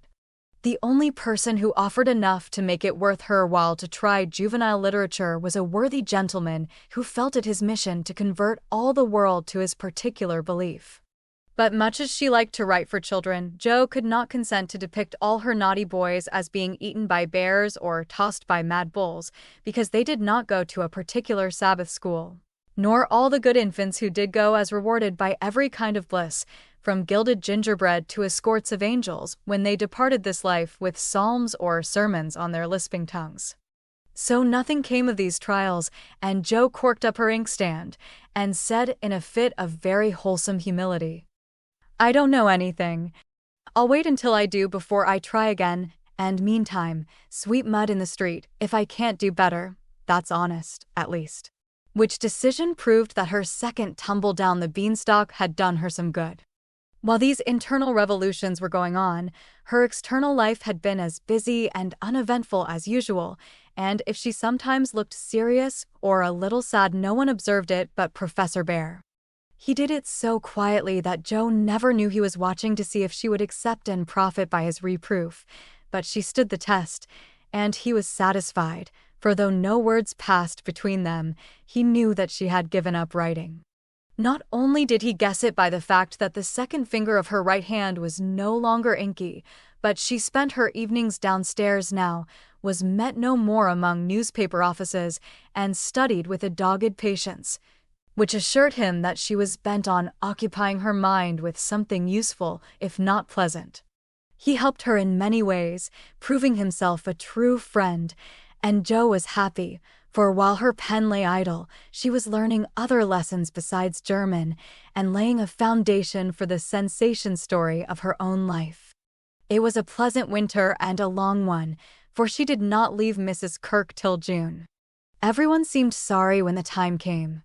The children were inconsolable, and Mr. Bear's hair stuck straight up all over his head, for he always rumpled it wildly when disturbed in mind. "Going home?" "Ah, you are happy that you have a home to go in," he said, when she told him, and sat silently pulling his beard in the corner, while she held a little levee on that last evening.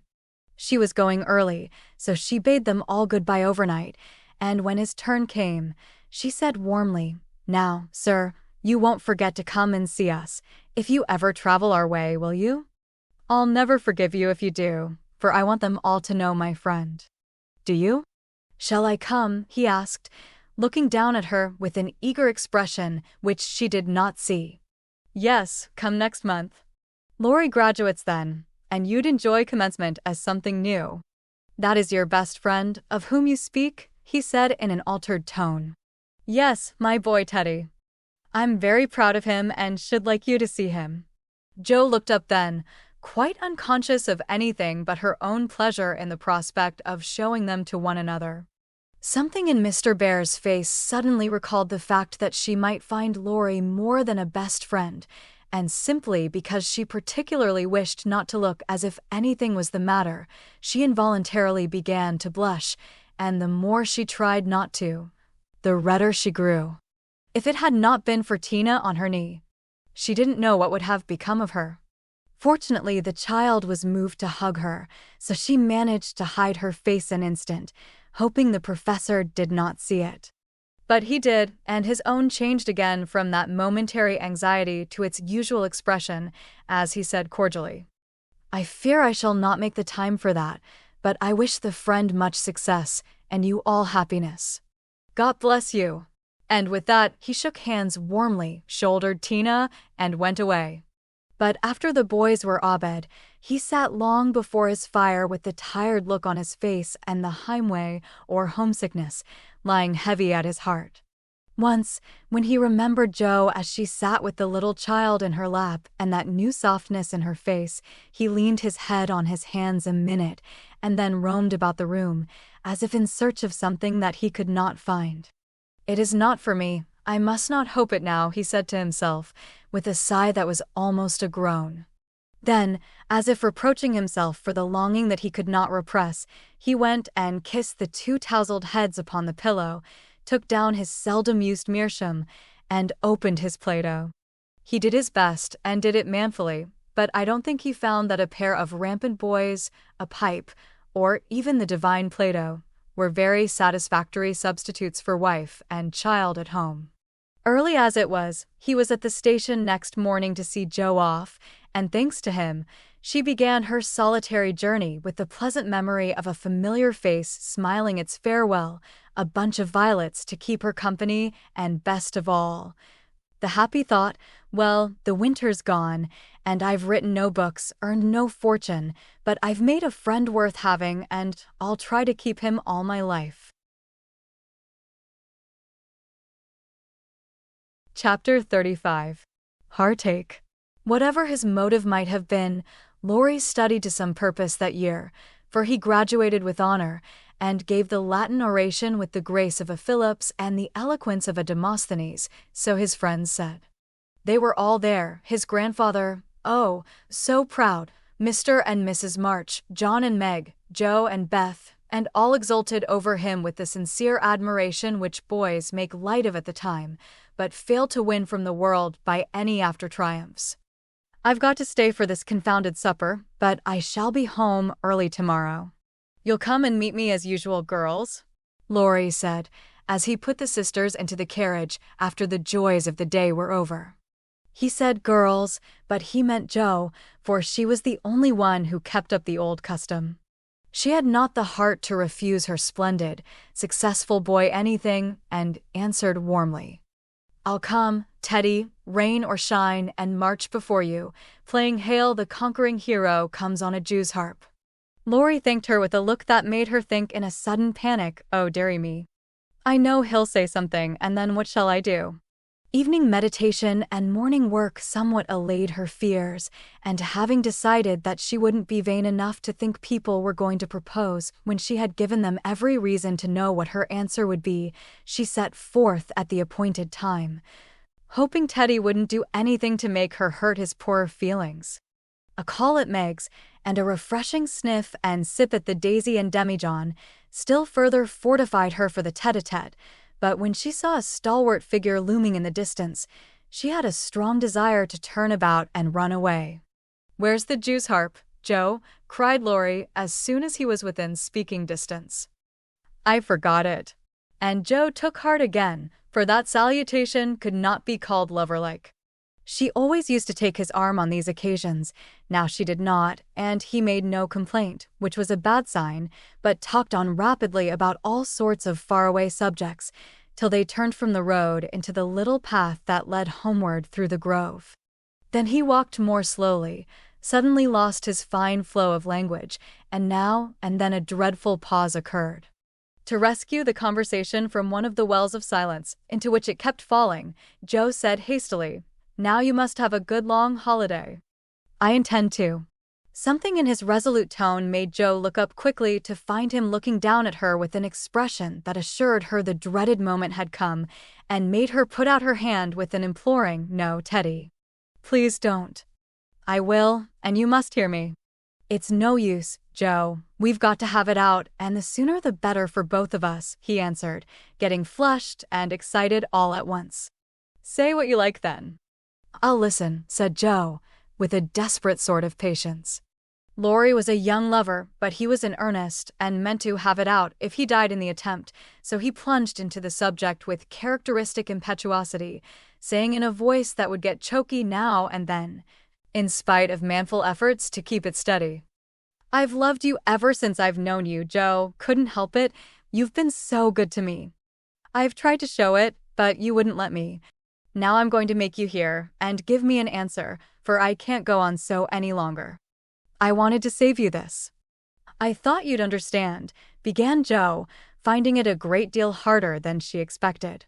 "I know you did, but the girls are so queer you never know what they mean. They say no when they mean yes, and drive a man out of his wits just for the fun of it," returned Laurie, entrenching himself behind an undeniable fact. "I don't. I never wanted to make you care for me so, and I went away to keep you from it if I could. I thought so. It was like you, but it was no use. I only loved you all the more, and I worked hard to please you, and I gave up billiards and everything you didn't like, and waited and never complained, for I hoped you'd love me, though I'm not half good enough." Here there was a choke that couldn't be controlled. So he decapitated buttercups while he cleared his confounded throat. You're a great deal too good for me, and I'm so grateful to you, and so proud and fond of you. I don't know why I can't love you as you want me to. I've tried, but I can't change the feeling, and it would be a lie to say I do when I don't." "Really, truly, Joe?" He stopped short and caught both her hands as he put his question with a look that she did not soon forget. "Really, truly, dear."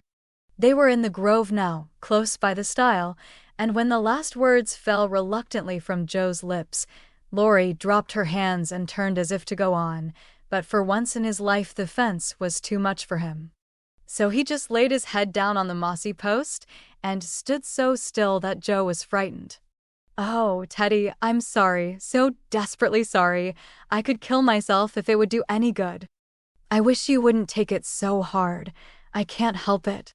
You know it's impossible for people to make themselves love other people if they don't," cried Joe inelegantly but remorsefully, as she softly patted his shoulder, remembering the time when he had comforted her so long ago. "They do sometimes," said a muffled voice from the post. "I don't believe it's the right sort of love, and I'd rather not try it," was the decided answer.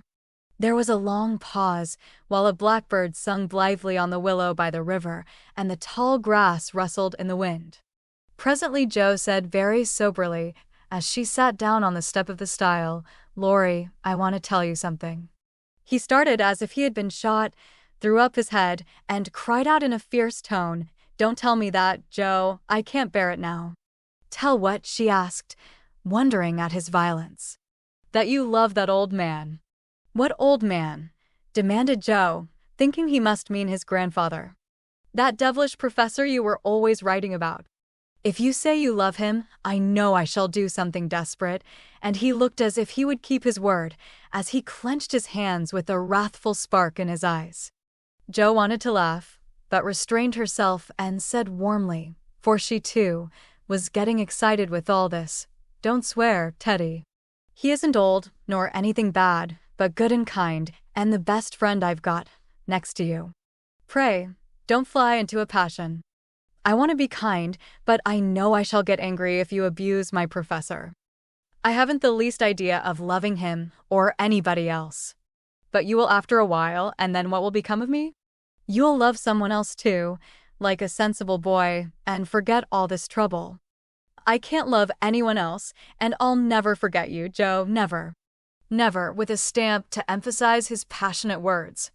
"What shall I do with him?" sighed Jo, finding that emotions were more unmanageable than she expected. "You haven't heard what I wanted to tell you.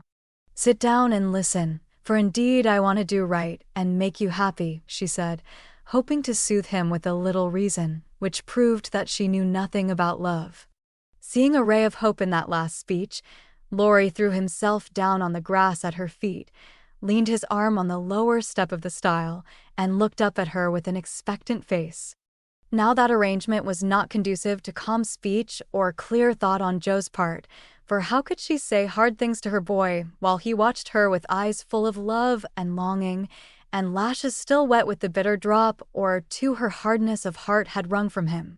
She gently turned his head away, saying, as she stroked the wavy hair which had been allowed to grow for her sake, "How touching that was, to be sure. I agree with Mother that you and I are not suited to each other, because our quick tempers and strong wills would probably make us very miserable if we were so foolish as to—" Jo paused a little over the last word, but Laurie uttered it with a rapturous expression. "Mary, no, we shouldn't. If you loved me, Jo, I should be a perfect saint, for you could make me anything you like. No, I can't. I've tried and failed, and I won't risk our happiness by such a serious experiment. We don't agree and we never shall, so we'll be good friends all our lives, but we won't go and do anything rash." "Yes, we will if we get the chance," muttered Laurie rebelliously. "Now do be reasonable and take a sensible view of the case," implored Jo, almost at her wit's end. "I won't be reasonable. I don't want to take what you call a sensible view. It won't help me, and it only makes it harder. I don't believe you've got any heart. I wish I hadn't." There was a little quiver in Jo's voice, and thinking it a good omen, Laurie turned round, bringing all his persuasive powers to bear as he said, in the wheedlesome tone that had never been so dangerously wheedlesome before, "Don't disappoint us, dear. Everyone expects it. Grandpa has set his heart upon it, your people like it, and I can't get on without you. Say you will, and let's be happy. Do." Not until months afterward did Jo understand how she had the strength of mind to hold fast to the resolution she had made when she decided that she did not love her boy and never could. It was very hard to do, but she did it, knowing that delay was both useless and cruel. "I can't say, yes, truly, so I won't say it at all. You'll see that I'm right, by and by, and thank me for it," she began solemnly. "I'll be hanged if I do," and Laurie bounced up off the grass, burning with indignation at the very idea. "Yes, you will," persisted Jo. "You'll get over this after a while, and find some lovely accomplished girl who will adore you and make a fine mistress for your fine house. I shouldn't. I'm homely and awkward and odd and old, and you'd be ashamed of me, and we should quarrel. We can't help it even now, you see, and I shouldn't like elegant society and you would, and you'd hate my scribbling, and I couldn't get on without it, and we should be unhappy. And wish we hadn't done it, and everything would be horrid." "Anything more?" asked Laurie, finding it hard to listen patiently to this prophetic burst. "Nothing more, except that I don't believe I shall ever marry. I'm happy as I am, and love my liberty too well to be in a hurry to give it up for any mortal man." "I know better," broke in Laurie. "You think so now, but there'll come a time when you will care for somebody, and you'll love him tremendously, and live and die for him. I know you will, it's your way, and I shall have to stand by and see it, and the despairing lover cast his hat upon the ground with a gesture that would have seemed comical if his face had not been so tragic. Yes, I will live and die for him if he ever comes and makes me love him in spite of myself, and you must do the best you can, cried Joe, losing patience with poor Teddy. I've done my best, but you won't be reasonable, and it's selfish of you to keep teasing for what I can't give. I shall always be fond of you, very fond indeed, as a friend, but I'll never marry you, and the sooner you believe it the better for both of us, so now. That speech was like gunpowder. Laurie looked at her a minute as if he did not quite know what to do with himself, then turned sharply away, saying in a desperate sort of tone, "You'll be sorry some day, Joe." "Oh, where are you going?" she cried, for his face frightened her. "To the devil," was the consoling answer.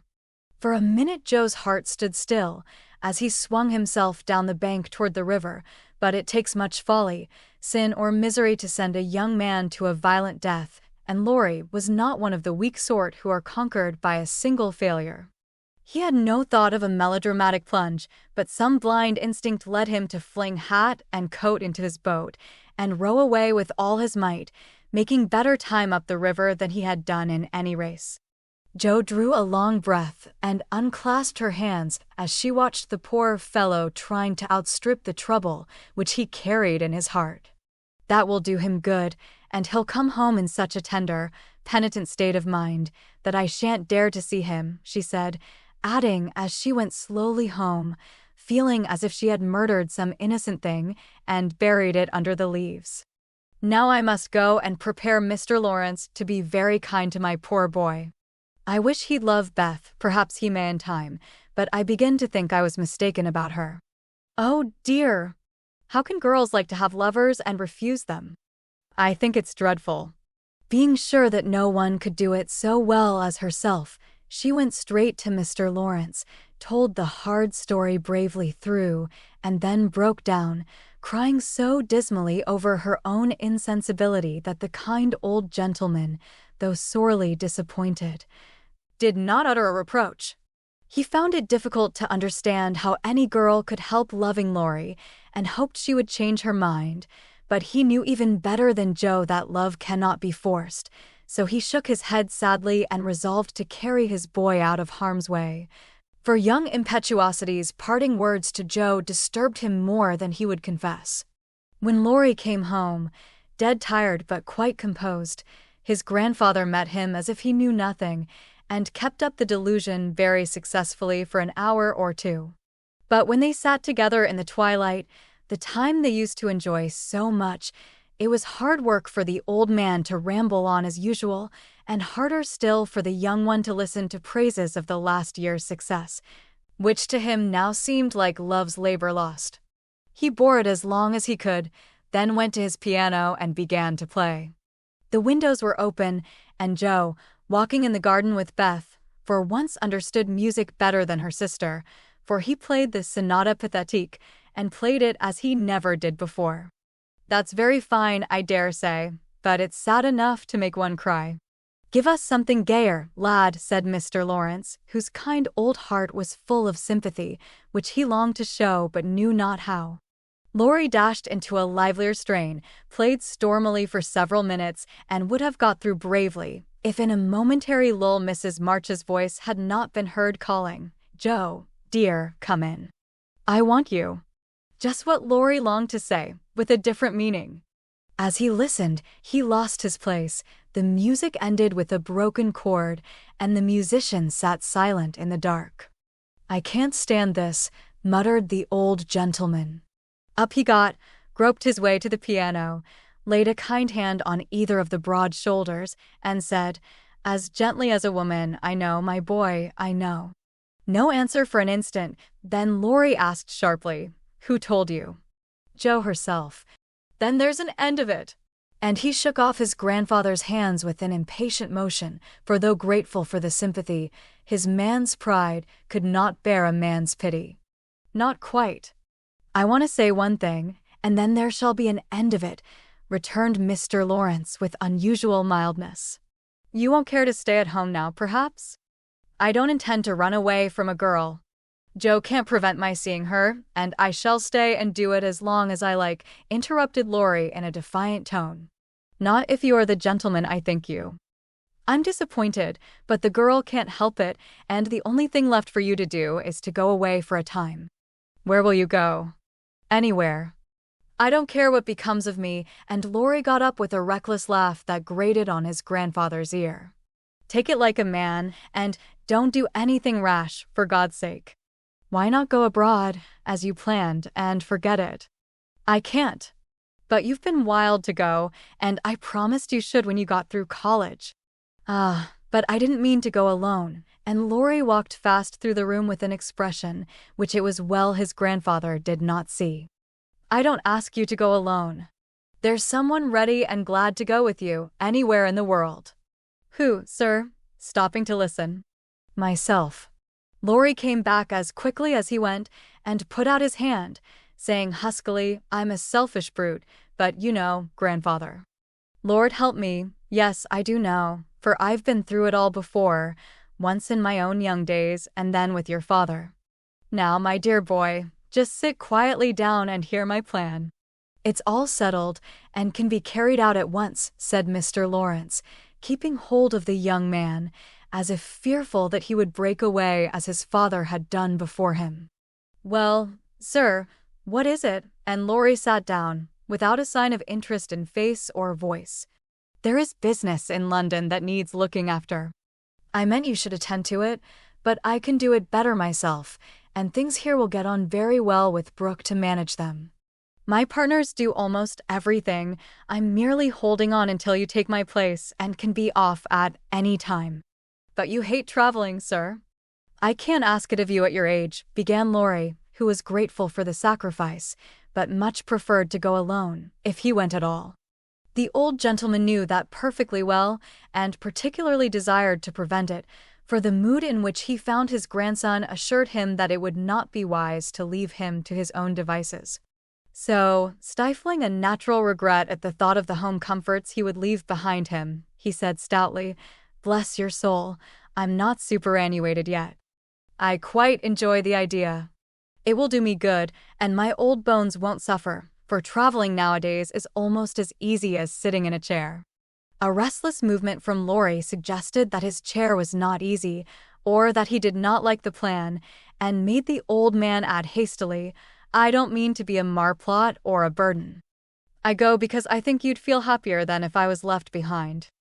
I don't intend to gad about with you, but leave you free to go where you like, while I amuse myself in my own way. I've friends in London and Paris, and should like to visit them.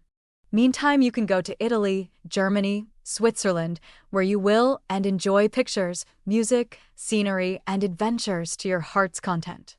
Now, Laurie felt just then that his heart was entirely broken and the world a howling wilderness, but at the sound of certain words which the old gentleman artfully introduced into his closing sentence, the broken heart gave an unexpected leap, and a green oasis or two suddenly appeared in the howling wilderness. He sighed and then said, in a spiritless tone, "Just as you like, sir. It doesn't matter where I go or what I do." "It does to me, remember that, my lad." "I give you entire liberty, but I trust you to make an honest use of it." "Promise me that, Laurie." "Anything you like, sir." "Good," thought the old gentleman. "You don't care now, but there'll come a time when that promise will keep you out of mischief, or I'm much mistaken." Being an energetic individual, Mr. Laurence struck while the iron was hot, and before the blighted being recovered spirit enough to rebel, they were off. During the time necessary for preparation, Laurie bore himself as young gentlemen usually do in such cases. He was moody, irritable, and pensive by turns, lost his appetite, neglected his dress, and devoted much time to playing tempestuously on his piano, avoided Joe, but consoled himself by staring at her from his window, with a tragic face that haunted her dreams by night and oppressed her with a heavy sense of guilt by day. Unlike some sufferers, he never spoke of his unrequited passion and would allow no one, not even Mrs. March, to attempt consolation or offer sympathy.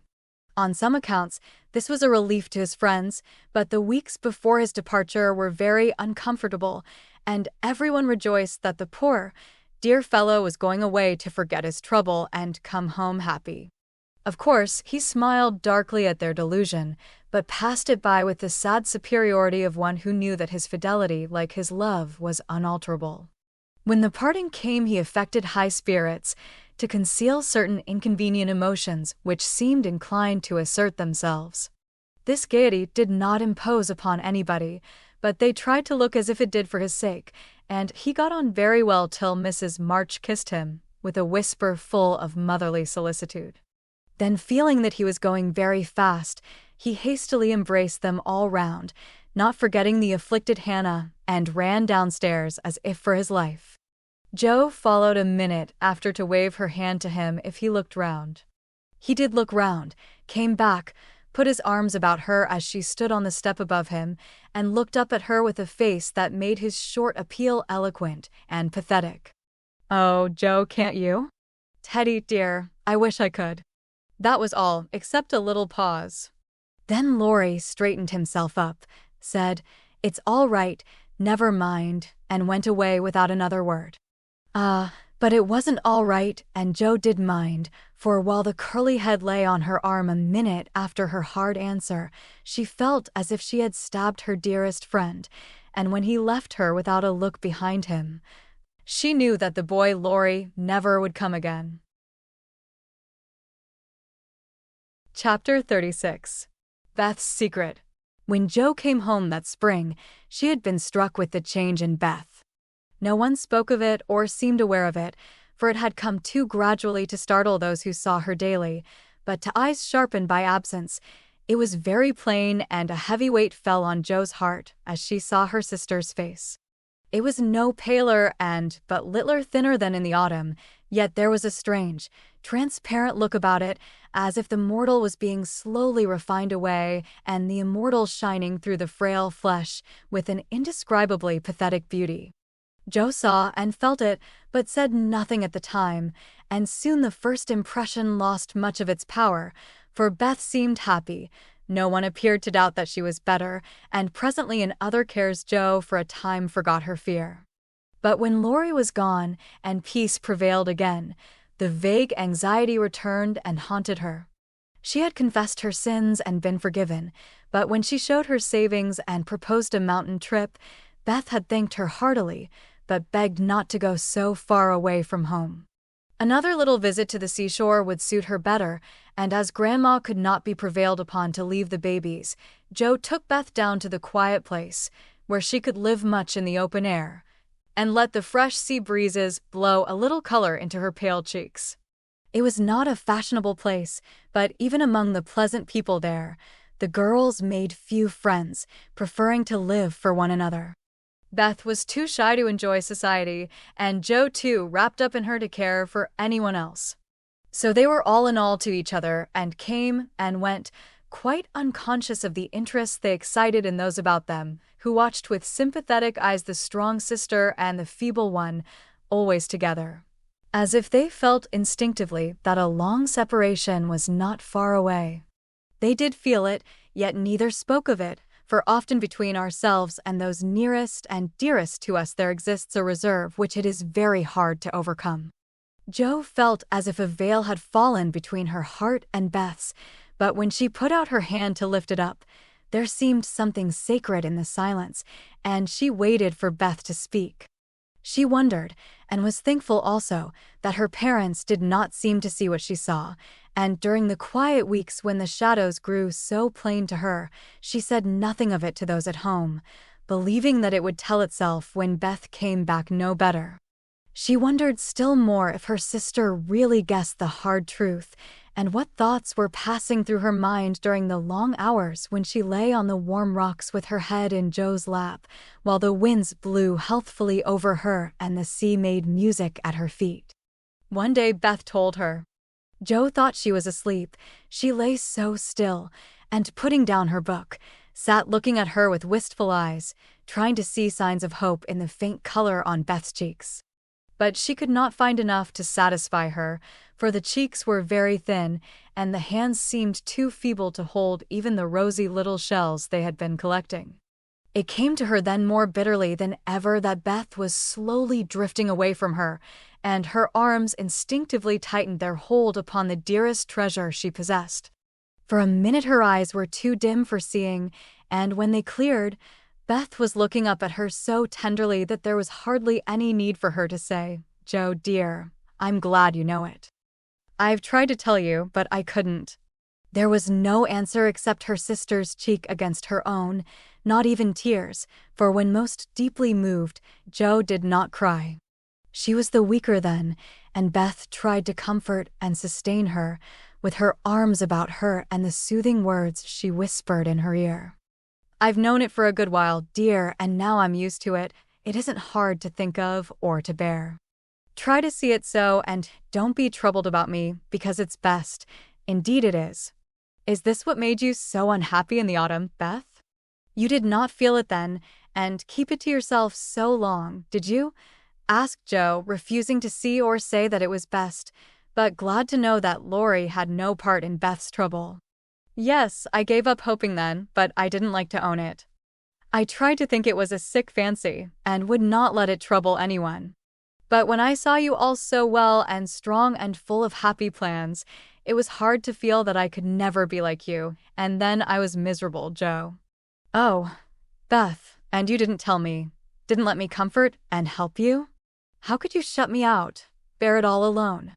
Joe's voice was full of tender reproach, and her heart ached to think of the solitary struggle that must have gone on while Beth learned to say goodbye to health, love, and life, and take up her cross so cheerfully. "Perhaps it was wrong, but I tried to do right. I wasn't sure, no one said anything, and I hoped I was mistaken. It would have been selfish to frighten you all when Marmee was so anxious about Meg, and Amy away, and you so happy with Laurie, at least I thought so then. And I thought you loved him, Beth, and I went away because I couldn't," cried Joe, glad to say all the truth. Beth looked so amazed at the idea that Joe smiled in spite of her pain, and added softly, "Then you didn't, dearie? I was afraid it was so, and imagined your poor little heart full of lovelornity all that while." "Why, Joe, how could I when he was so fond of you?" asked Beth, as innocently as a child. "I do love him dearly. He is so good to me, how can I help it? But he could never be anything to me but my brother. I hope he truly will be sometime."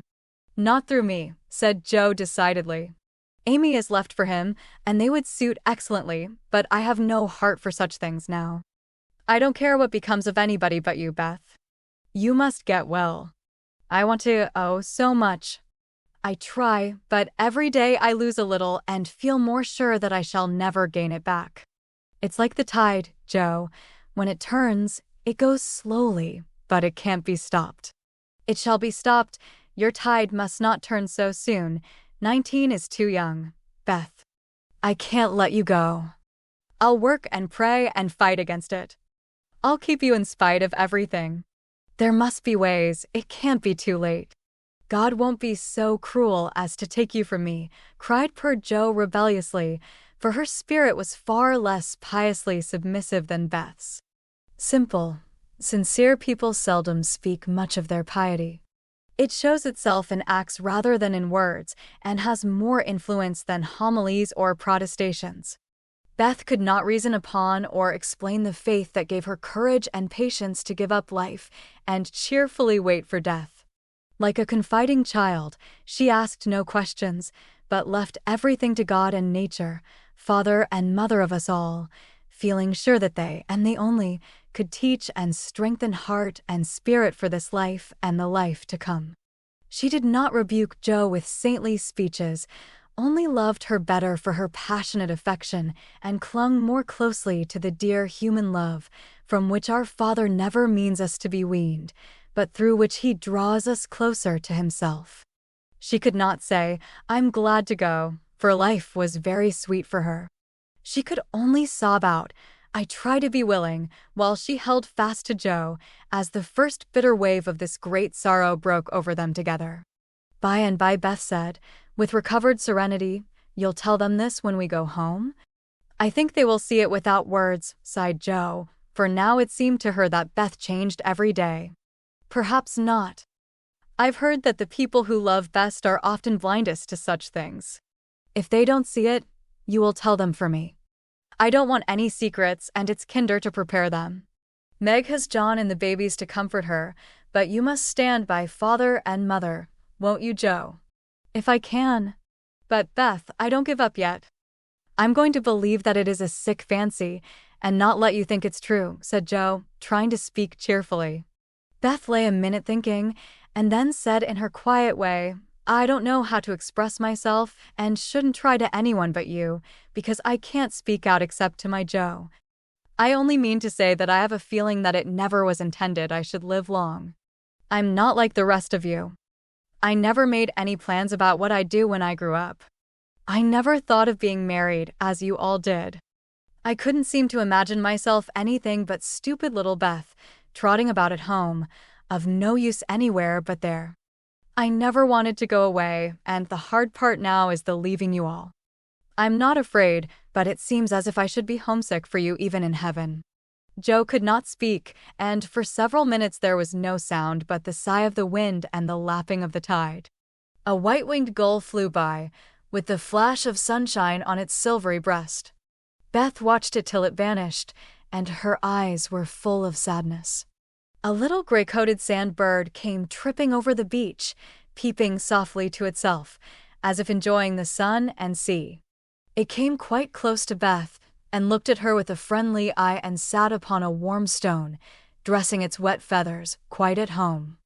Beth smiled and felt comforted, for the tiny thing seemed to offer its small friendship and remind her that a pleasant world was still to be enjoyed. Dear little bird. See, Jo, how tame it is. I like Peeps better than the gulls. They are not so wild and handsome, but they seem happy, confiding little things. I used to call them my birds last summer, and Mother said they reminded her of me, busy, Quaker-colored creatures, always near the shore, and always chirping that contented little song of theirs.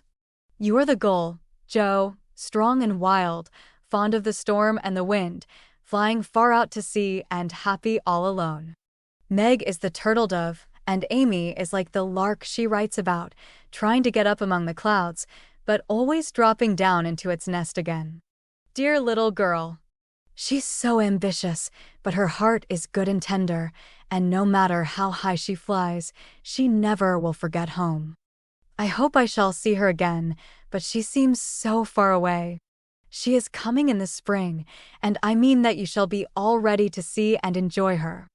I'm going to have you well and rosy by that time, began Jo, feeling that of all the changes in Beth, the talking change was the greatest, for it seemed to cost no effort now, and she thought aloud in a way quite unlike bashful Beth. Jo, dear, don't hope any more. It won't do any good. I'm sure of that. We won't be miserable, but enjoy being together while we wait. We'll have happy times, for I don't suffer much, and I think the tide will go out easily if you help me. Jo leaned down to kiss the tranquil face, and with that silent kiss, she dedicated herself soul and body to Beth. She was right. There was no need of any words when they got home, for father and mother saw plainly now what they had prayed to be saved from seeing. Tired with her short journey, Beth went at once to bed, saying how glad she was to be home, and when Jo went down, she found that she would be spared the hard task of telling Beth's secret. Her father stood leaning his head on the mantelpiece and did not turn as she came in, but her mother stretched out her arms as if for help, and Jo went to comfort her without a word. Chapter 37. New Impressions.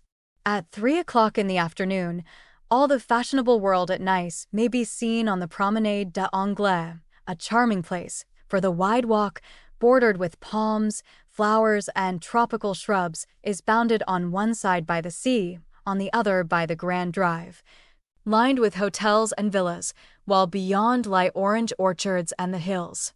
Many nations are represented, many languages spoken, many costumes worn, and on a sunny day the spectacle is as gay and brilliant as a carnival.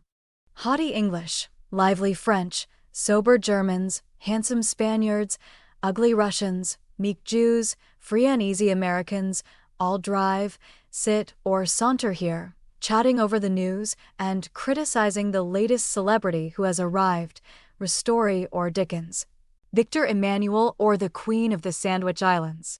The equipages are as varied as the company and attract as much attention, especially the low basket barouches in which ladies drive themselves, with a pair of dashing ponies, gay nets to keep their voluminous flounces from overflowing the diminutive vehicles, and little grooms on the perch behind.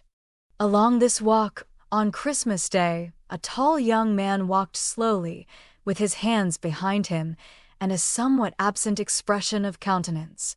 He looked like an Italian, was dressed like an Englishman, and had the independent air of an American, a combination which caused sundry pairs of feminine eyes to look approvingly after him, and sundry dandies in black velvet suits, with rose-colored neckties, buff gloves, and orange flowers in their buttonholes, to shrug their shoulders and then envy him his inches.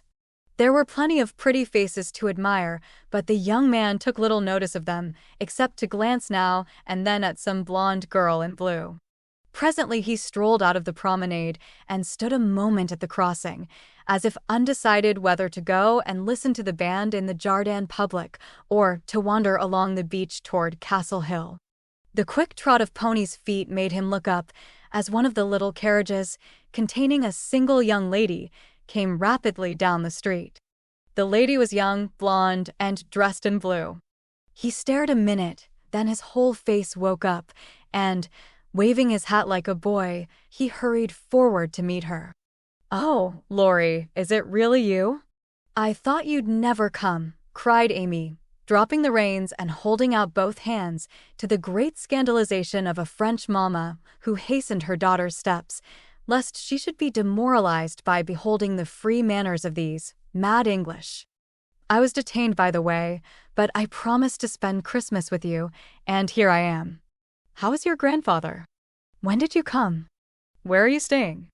"Very well last night, at the Chow Vane. I called at your hotel, but you were out. I have so much to say, I don't know where to begin. Get in and we can talk at our ease. I was going for a drive and longing for company. Flo's saving up for tonight. What happens then, a ball? A Christmas party at our hotel. There are many Americans there, and they give it in honor of the day. You'll go with us, of course? Aunt will be charmed." "Thank you." "Where now?" asked Laurie, leaning back and folding his arms, a proceeding which suited Amy, who preferred to drive, for her parasol whip and blue reins over the white ponies' backs afforded her infinite satisfaction. "I'm going to the banker's first for letters, and then to Castle Hill. The view is so lovely, and I like to feed the peacocks. Have you ever been there?" "Often, years ago, but I don't mind having a look at it.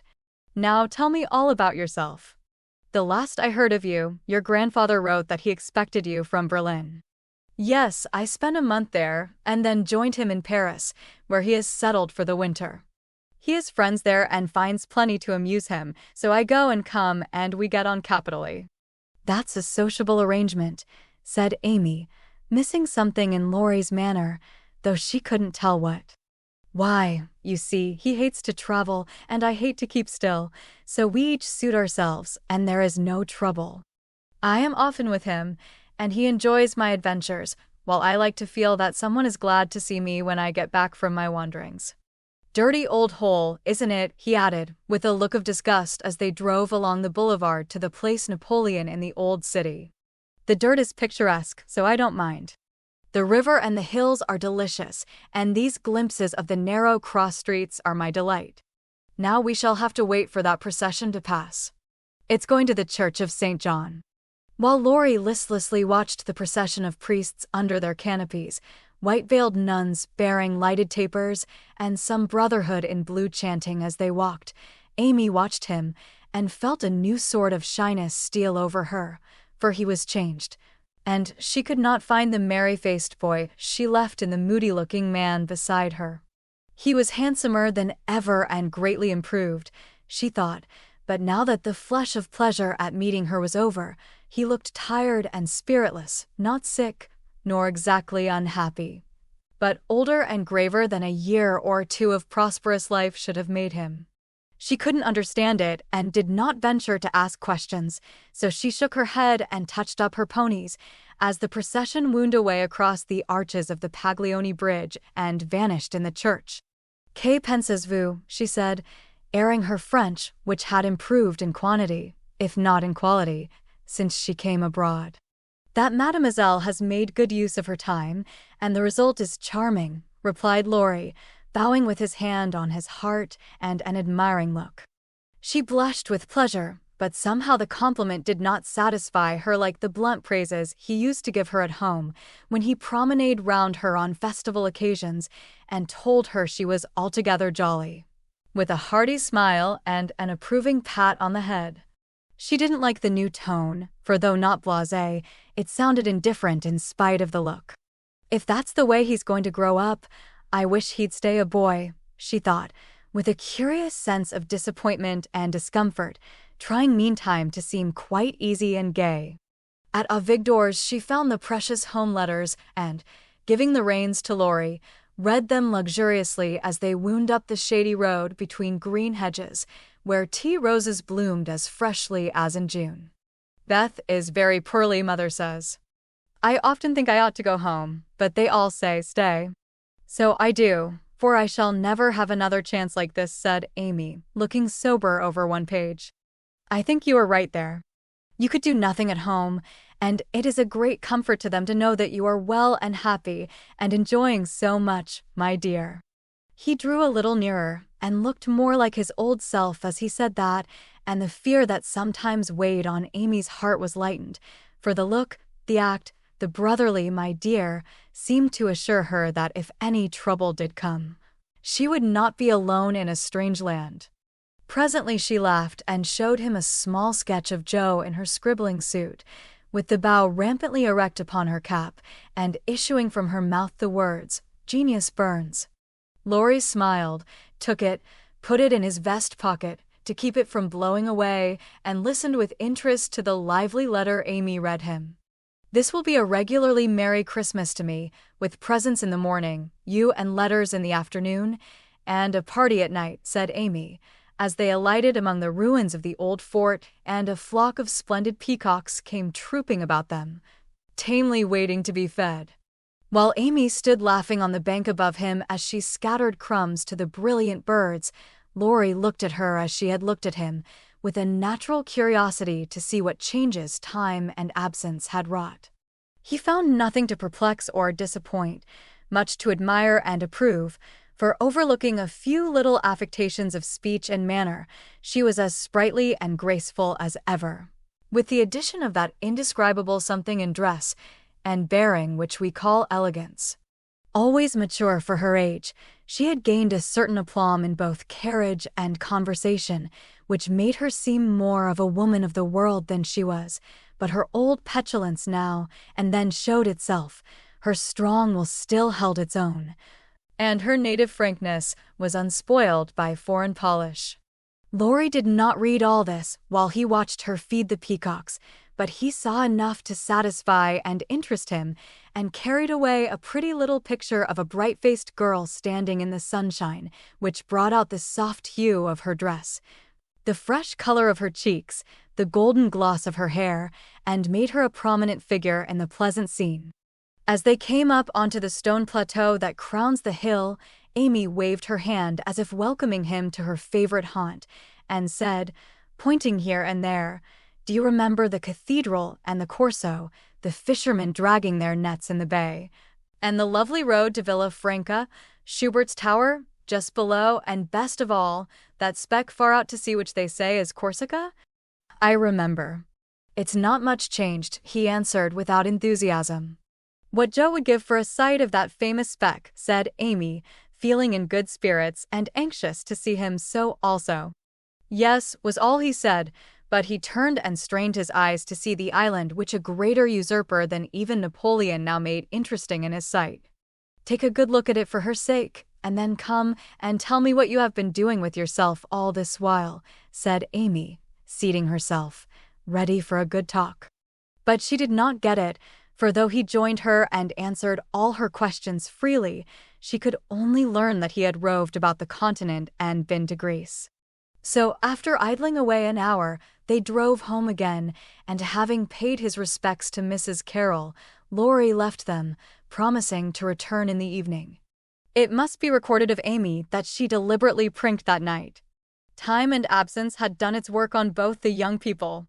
She had seen her old friend in a new light, not as our boy, but as a handsome and agreeable man, and she was conscious of a very natural desire to find favor in his sight.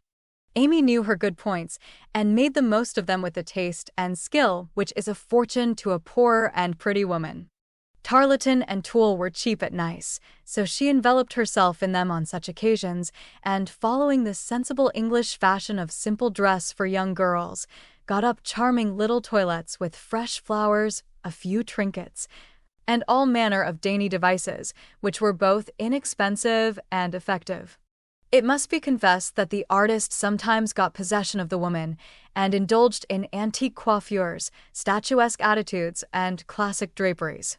But, dear heart, we all have our little weaknesses, and find it easy to pardon such in the young, who satisfy our eyes with their comeliness, and keep our hearts merry with their artless vanities. I do want him to think I look well, and tell them so at home, said Amy to herself, as she put on Flo's old white silk ball dress, and covered it with a cloud of fresh illusion, out of which her white shoulders and golden head emerged with a most artistic effect. Her hair she had the sense to let alone, after gathering up the thick waves and curls into a Hebe-like knot at the back of her head.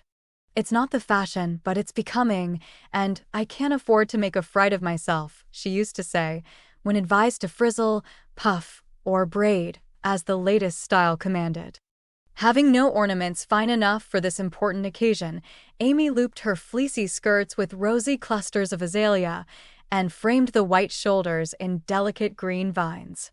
Remembering the painted boots, she surveyed her white satin slippers with girlish satisfaction and chased down the room, admiring her aristocratic feet all by herself. My new fan just matches my flowers, my gloves fit to a charm, and the real lace on Aunt's muchwire gives an air to my whole dress.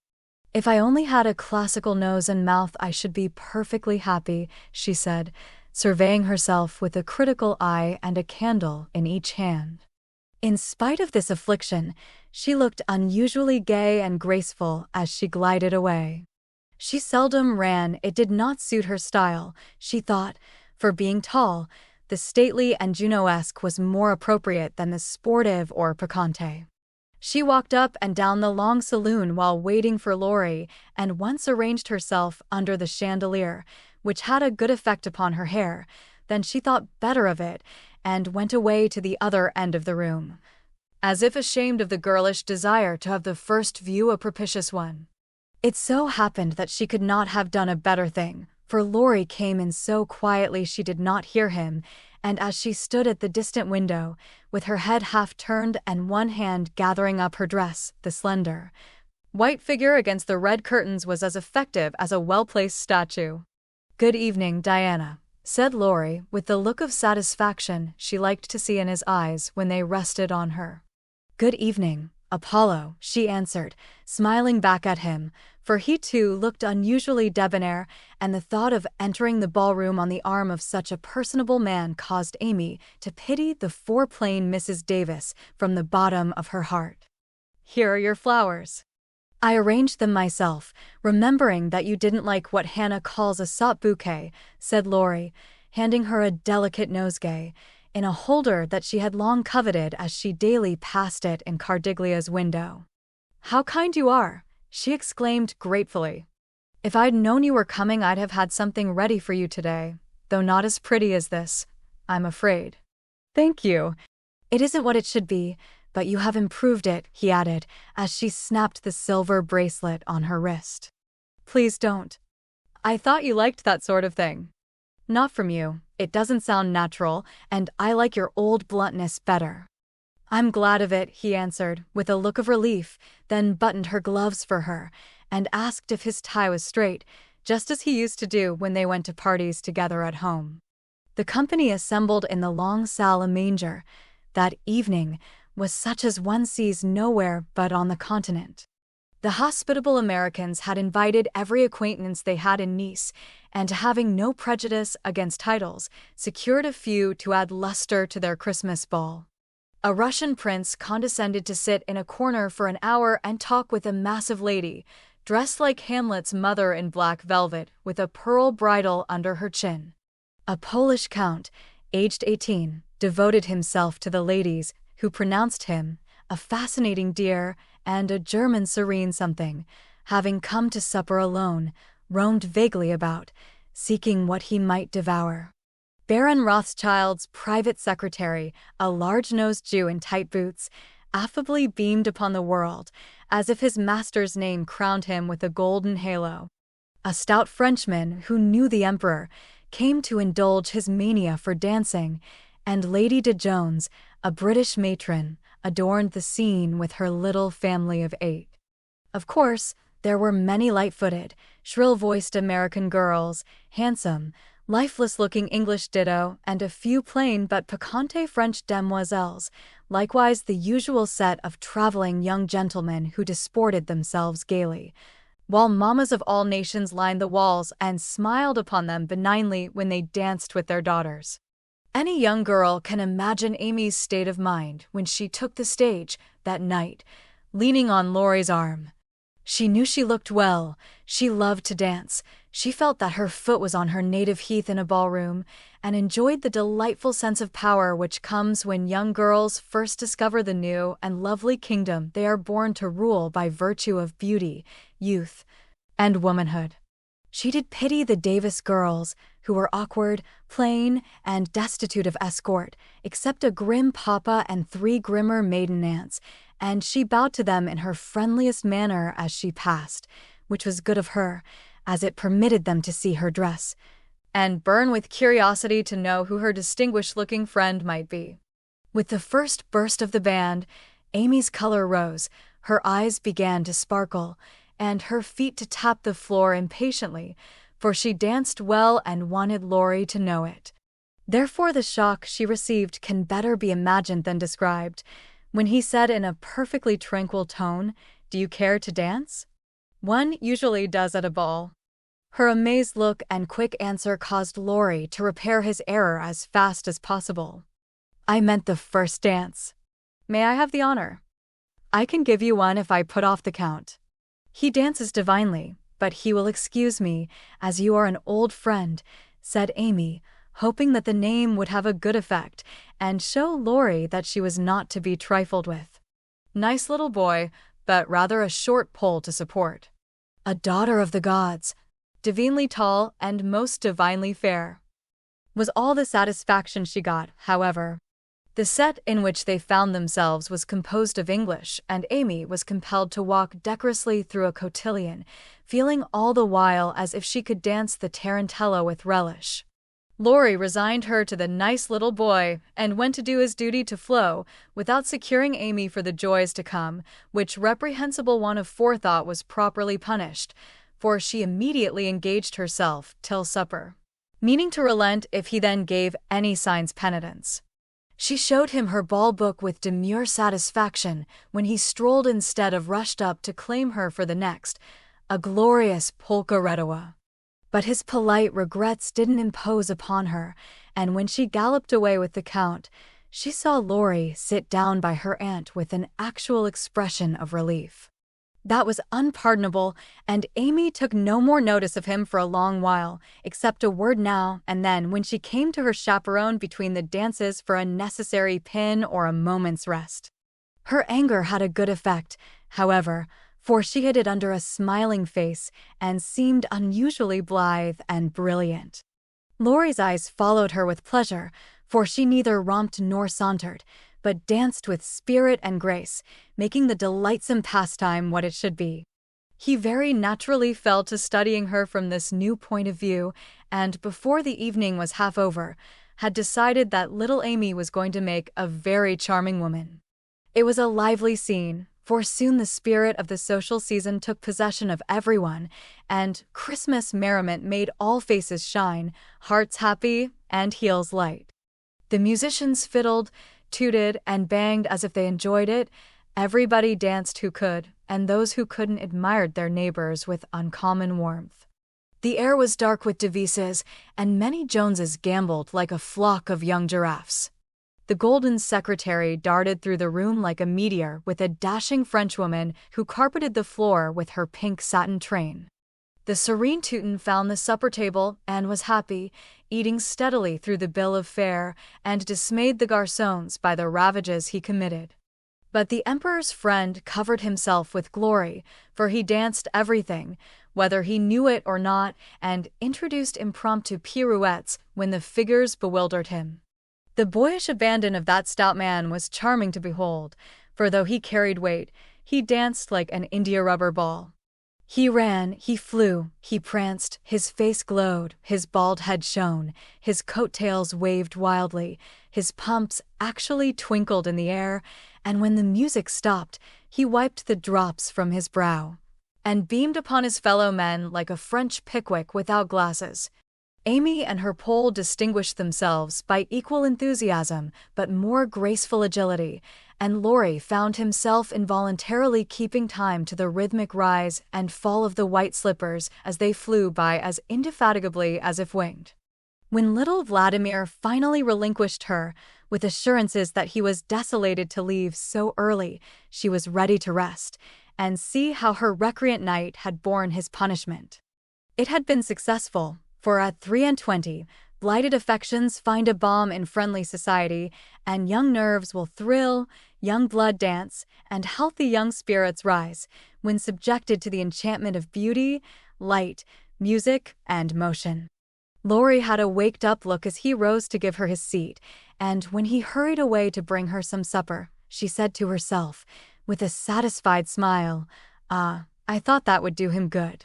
"You look like Balzac's femme paint par elle-même," he said, as he fanned her with one hand and held her coffee cup in the other. "My rouge won't come off," and Amy rubbed her brilliant cheek and showed him her white glove with a sober simplicity that made him laugh outright. "What do you call this stuff?" he asked, touching a fold of her dress that had blown over his knee. "Illusion. Good name for it. It's very pretty new thing, isn't it? It's as old as the hills. You have seen it on dozens of girls, and you never found out that it was pretty till now, stupide. I never saw it on you before, which accounts for the mistake, you see. None of that, it is forbidden. I'd rather take coffee than compliments just now. No, don't lounge, it makes me nervous." Laurie sat bolt upright and meekly took her empty plate, feeling an odd sort of pleasure in having little Amy order him about, for she had lost her shyness now and felt an irresistible desire to trample on him, as girls have a delightful way of doing when lords of creation show any signs of subjection. "Where did you learn all this sort of thing?" he asked with a quizzical look. "As this sort of thing is rather a vague expression, would you kindly explain?" returned Amy, knowing perfectly well what he meant, but wickedly leaving him to describe what is indescribable. "Well, the general air, the style, the self-possession, the illusion, you know," laughed Laurie, breaking down and helping himself out of his quandary with the new word. Amy was gratified, but of course didn't show it, and demurely answered, "Foreign life polishes one in spite of oneself. I study as well as play, and as for this," with a little gesture toward her dress, "why, tulle is cheap, posies to be had for nothing, and I am used to making the most of my poor little things." Amy rather regretted that last sentence, fearing it wasn't in good taste, but Laurie liked her better for it, and found himself both admiring and respecting the brave patience that made the most of opportunity, and the cheerful spirit that covered poverty with flowers.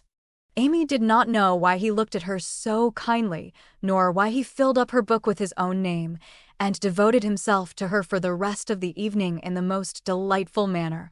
But the impulse that wrought this agreeable change was the result of one of the new impressions which both of them were unconsciously giving and receiving. Chapter 38. On the Shelf. In France, the young girls have a dull time of it till they are married, when Vive la liberté becomes their motto.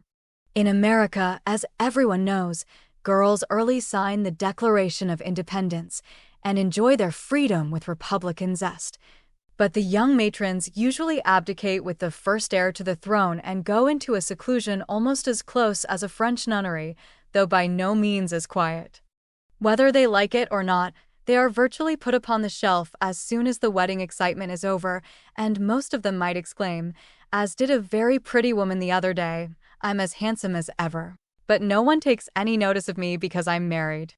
Not being a belle or even a fashionable lady, Meg did not experience this affliction till her babies were a year old, for in her little world primitive customs prevailed, and she found herself more admired and beloved than ever. As she was a womanly little woman, the maternal instinct was very strong, and she was entirely absorbed in her children, to the utter exclusion of everything and everybody else. Day and night she brooded over them with tireless devotion and anxiety, leaving John to the tender mercies of the help, for an Irish lady now presided over the kitchen department. Being a domestic man, John decidedly missed the wifely attentions he had been accustomed to receive, but as he adored his babies, he cheerfully relinquished his comfort for a time, supposing with masculine ignorance that peace would soon be restored. But 3 months passed, and there was no return of repose. Meg looked worn and nervous, the babies absorbed every minute of her time, the house was neglected, and Kitty, the cook, who took life acy, kept him on short commons. When he went out in the morning, he was bewildered by small commissions for the captive mama if he came gaily in at night. Eager to embrace his family, he was quenched by a hush. "They are just asleep after worrying all day." If he proposed a little amusement at home, no, it would disturb the babies. If he hinted at a lecture or a concert, he was answered with a reproachful look and a decided, "Leave my children for pleasure, never." His sleep was broken by infant wails and visions of a phantom figure pacing noiselessly to and fro in the watches of the night.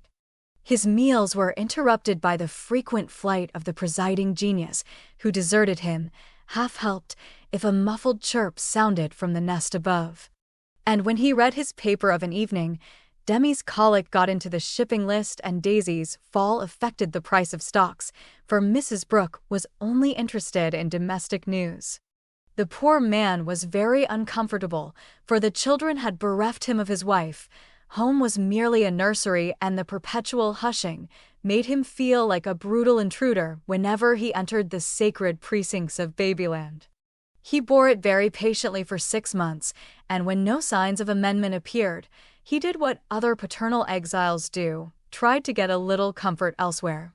Scott had married and gone to housekeeping not far off, and John fell into the way of running over for an hour or two of an evening, when his own parlor was empty and his own wife singing lullabies that seemed to have no end.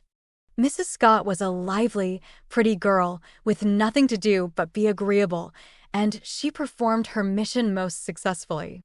The parlor was always bright and attractive, the chessboard ready, the piano in tune, plenty of gay gossip, and a nice little supper set forth in tempting style.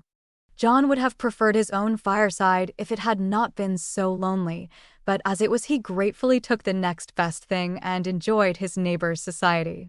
Meg rather approved of the new arrangement at first, and found it a relief to know that John was having a good time instead of dozing in the parlor, or tramping about the house and waking the children. But by and by, when the teething worry was over and the idols went to sleep at proper hours, leaving Mama time to rest, she began to miss John, and find her work basket dull company, when he was not sitting opposite in his old dressing gown, comfortably scorching his slippers on the fender. She would not ask him to stay at home, but felt injured because he did not know that she wanted him without being told, entirely forgetting the many evenings he had waited for her in vain. She was nervous and worn out with watching and worry, and in that unreasonable frame of mind which the best of mothers occasionally experience when domestic cares oppress them. Want of exercise robs them of cheerfulness, and too much devotion to that idol of American women, the teapot, makes them feel as if they were all nerve and no muscle. Yes, she would say, looking in the glass, I'm getting old and ugly. John doesn't find me interesting any longer, so he leaves his faded wife and goes to see his pretty neighbor, who has no encumbrances. Well, the babies love me. They don't care if I am thin and pale and haven't time to crimp my hair. They are my comfort, and someday John will see what I've gladly sacrificed for them, won't he, my precious? To which pathetic appeal Daisy would answer with a coo, or Demi with a crow, and Meg would put by her lamentations for a maternal revel, which soothed her solitude for the time being. But the pain increased as politics absorbed John, who was always running over to discuss interesting points with Scott, quite unconscious that Meg missed him. Not a word did she say, however, till her mother found her in tears one day, and insisted on knowing what the matter was, for Meg's drooping spirits had not escaped her observation. I wouldn't tell anyone except you, Mother, but I really do need advice, for if John goes on much longer I might as well be widowed, replied Mrs. Brooke, drying her tears on Daisy's bib with an injured air. Goes on how, my dear? Asked her mother anxiously. He's away all day, and at night when I want to see him, he is continually going over to the Scotts. It isn't fair that I should have the hardest work and never any amusement. Men are very selfish, even the best of them. So are women. Don't blame John till you see where you are wrong yourself. But it can't be right for him to neglect me. Don't you neglect him? Why, Mother, I thought you'd take my part. So I do, as far as sympathizing goes, but I think the fault is yours, Meg. I don't see how. Let me show you. Did John ever neglect you, as you call it, while you made it a point to give him your society of an evening, his only leisure time? No, but I can't do it now with 2 babies to tend. I think you could, dear, and I think you ought. May I speak quite freely, and will you remember that it's Mother who blames as well as Mother who sympathizes? Indeed I will. Speak to me as if I were little Meg again. I often feel as if I needed teaching more than ever since these babies look to me for everything. Meg drew her low chair beside her mother's, and with a little interruption in either lap, the 2 women rocked and talked lovingly together, feeling that the tie of motherhood made them more one than ever. You have only made the mistake that most young wives make, forgotten your duty to your husband in your love for your children. A very natural and forgivable mistake, Meg, but one that had better be remedied before you take to different ways, for children should draw you nearer than ever, not separate you, as if they were all yours and John had nothing to do but support them. I've seen it for some weeks, but have not spoken, feeling sure it would come right in time. I'm afraid it won't. If I ask him to stay, he'll think I'm jealous, and I wouldn't insult him by such an idea. He doesn't see that I want him, and I don't know how to tell him without words. Make it so pleasant he won't want to go away. My dear, he's longing for his little home, but it isn't home without you, and you are always in the nursery. Oughtn't I to be there? Not all the time. Too much confinement makes you nervous, and then you are unfitted for everything. Besides, you owe something to John as well as to the babies. Don't neglect husband for children. Don't shut him out of the nursery, but teach him how to help in it. His place is there as well as yours, and the children need him. Let him feel that he has a part to do, and he will do it gladly and faithfully, and it will be better for you all. You really think so, Mother? I know it, Meg, for I've tried it, and I seldom give advice unless I've proved its practicability. When you and Joe were little, I went on just as you are, feeling as if I didn't do my duty unless I devoted myself wholly to you. Poor father took to his books, after I had refused all offers of help, and left me to try my experiment alone. I struggled along as well as I could, but Joe was too much for me.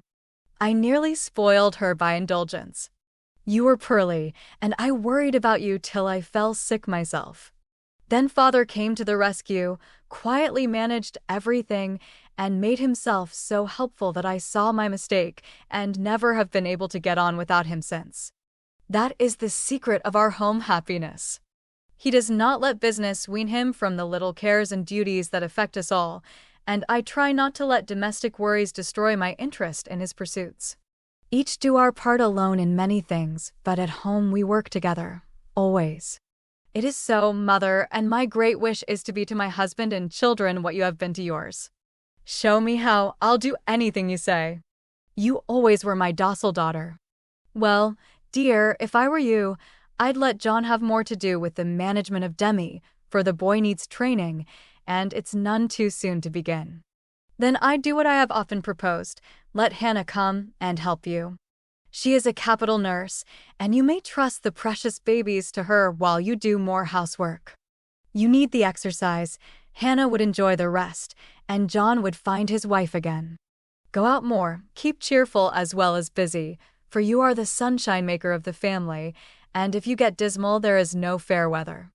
Then I'd try to take an interest in whatever John likes, talk with him, let him read to you, exchange ideas, and help each other in that way. Don't shut yourself up in a bandbox because you are a woman, but understand what is going on, and educate yourself to take your part in the world's work, for it all affects you and yours. John is so sensible. I'm afraid he will think I'm stupid if I ask questions about politics and things. I don't believe he would. Love covers a multitude of sins, and of whom could you ask more freely than of him? Try it, and see if he doesn't find your society far more agreeable than Mrs. Scott's suppers. I will. Poor John. I'm afraid I have neglected him sadly, but I thought I was right, and he never said anything. He tried not to be selfish, but he has felt rather forlorn, I fancy. This is just the time, Meg, when young married people are apt to grow apart, and the very time when they ought to be most together, for the first tenderness soon wears off, unless care is taken to preserve it. And no time is so beautiful and precious to parents as the first years of the little lives given to them to train. Don't let John be a stranger to the babies, for they will do more to keep him safe and happy in this world of trial and temptation than anything else, and through them you will learn to know and love one another as you should. Now, dear, goodbye. Think over Mother's preachment, act upon it if it seems good, and God bless you all. Meg did think it over, found it good, and acted upon it, though the first attempt was not made exactly as she planned to have it. Of course the children tyrannized over her and ruled the house as soon as they found out that kicking and squalling brought them whatever they wanted.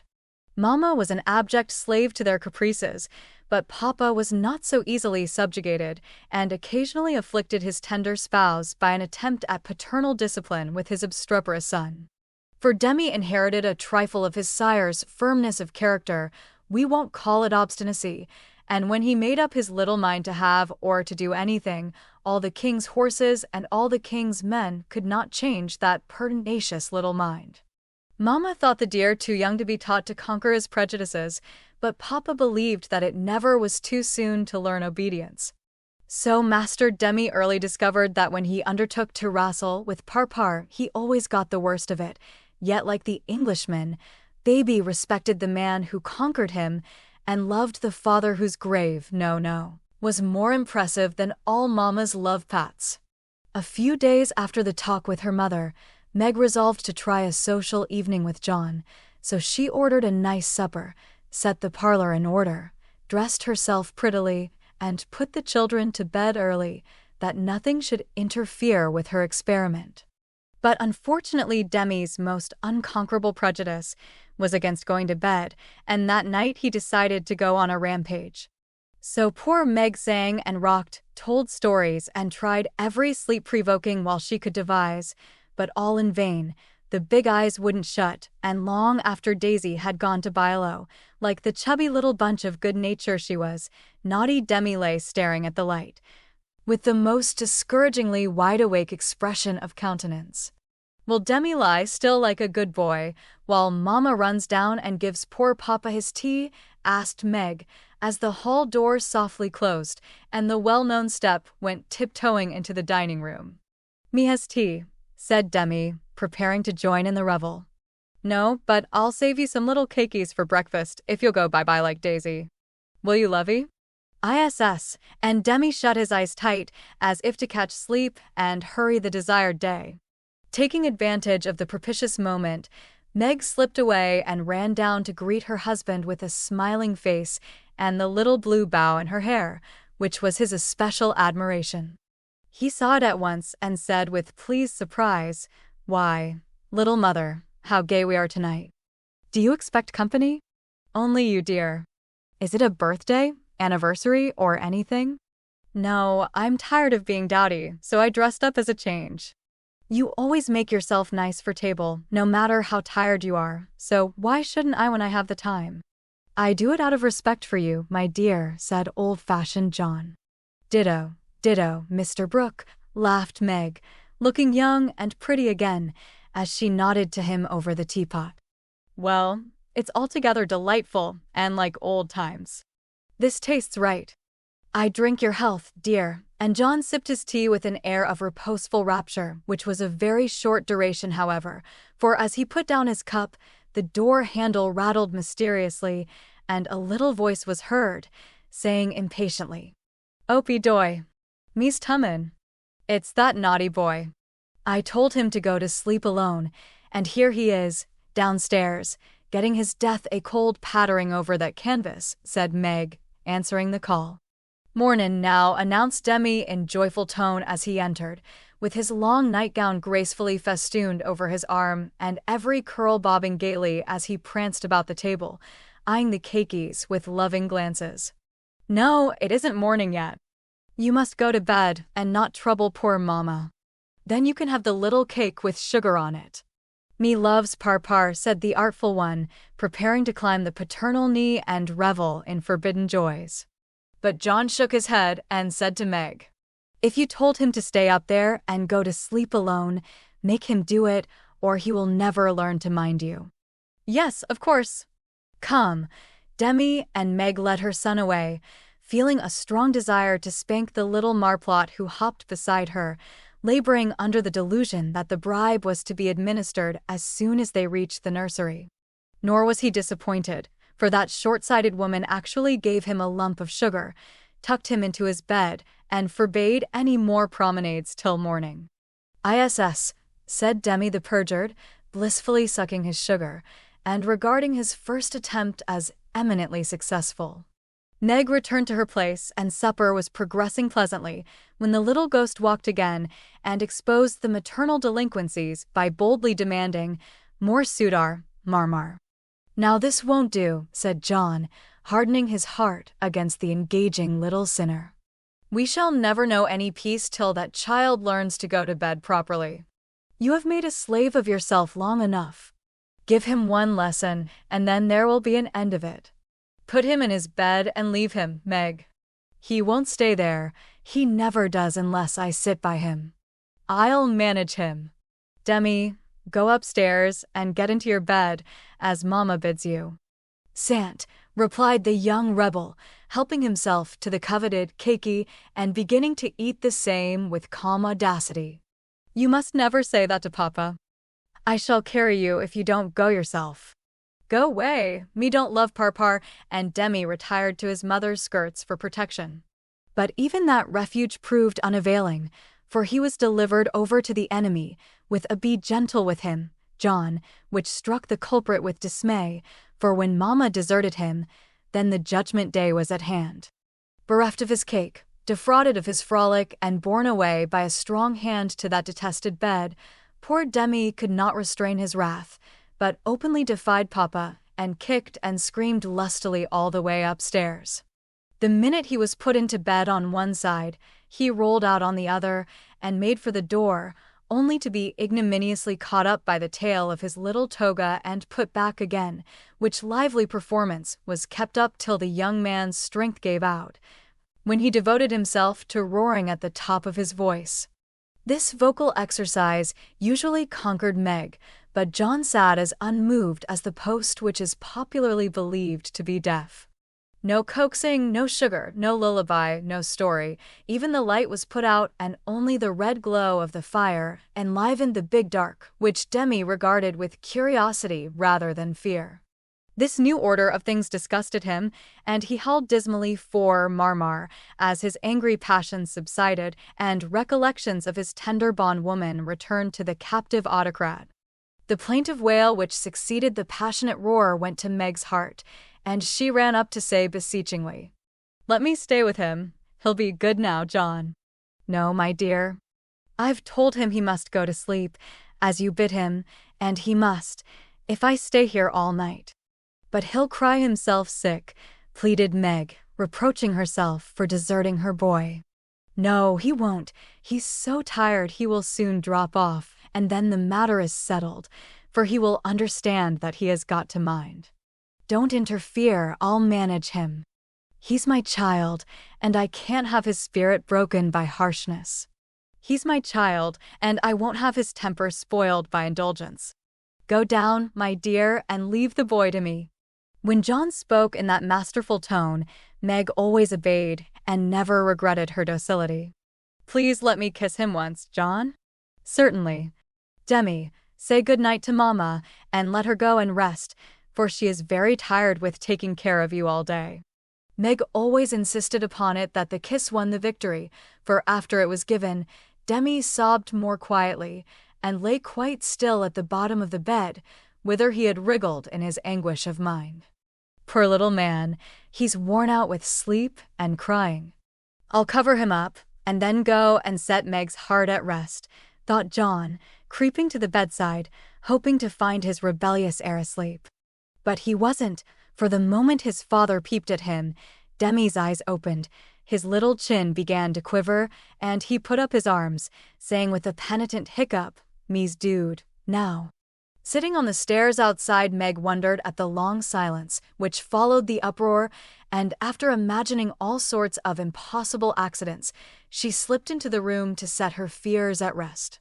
Demi lay fast asleep, not in his usual spread-eagle attitude, but in a subdued bunch, cuddled close in the circle of his father's arm and holding his father's finger, as if he felt that justice was tempered with mercy, and had gone to sleep a sadder and wiser baby. So held, John had waited with a womanly patience till the little hand relaxed its hold, and while waiting had fallen asleep, more tired by that tussle with his son than with his whole day's work. As Meg stood watching the two faces on the pillow, she smiled to herself, and then slipped away again, saying in a satisfied tone, "I never need fear that John will be too harsh with my babies. He does know how to manage them, and will be a great help, for Demi is getting too much for me." When John came down at last, expecting to find a pensive or reproachful wife, he was agreeably surprised to find Meg placidly trimming a bonnet, and to be greeted with the request to read something about the election, if he was not too tired. John saw in a minute that a revolution of some kind was going on, but wisely asked no questions, knowing that Meg was such a transparent little person she couldn't keep a secret to save her life, and therefore the clue would soon appear. He read a long debate with the most amiable readiness, and then explained it in his most lucid manner, while Meg tried to look deeply interested, to ask intelligent questions, and keep her thoughts from wandering from the state of the nation to the state of her bonnet. In her secret soul, however, she decided that politics were as bad as mathematics, and that the mission of politicians seemed to be calling each other names, but she kept these feminine ideas to herself, and when John paused, shook her head and said with what she thought diplomatic ambiguity, "Well, I really don't see what we are coming to." John laughed and watched her for a minute as she poised a pretty little preparation of lace and flowers on her hand, and regarded it with the genuine interest which his harangue had failed to waken. "She is trying to like politics for my sake, so I'll try and like millinery for hers, that's only fair," thought John the Just, adding aloud, "That's very pretty. Is it what you call a breakfast cap?" "My dear man, it's a bonnet. My very best go-to-concert and theater bonnet. I beg your pardon, it was so small, I naturally mistook it for one of the flyaway things you sometimes wear. How do you keep it on?" "These bits of lace are fastened under the chin with a rosebud, so," and Meg illustrated by putting on the bonnet and regarding him with an air of calm satisfaction that was irresistible. "It's a love of a bonnet, but I prefer the face inside, for it looks young and happy again," and John kissed the smiling face, to the great detriment of the rosebud under the chin. I'm glad you like it, for I want you to take me to one of the new concerts some night. I really need some music to put me in tune. Will you please? Of course I will, with all my heart, or anywhere else you like. You have been shut up so long, it will do you no end of good, and I shall enjoy it, of all things. What put it into your head, little mother? Well, I had a talk with Marmee the other day and told her how nervous and cross and out of sorts I felt, and she said I needed change and less care, so Hannah is to help me with the children, and I'm to see to things about the house more, and now and then have a little fun. Just to keep me from getting to be a fidgety, broken-down old woman before my time.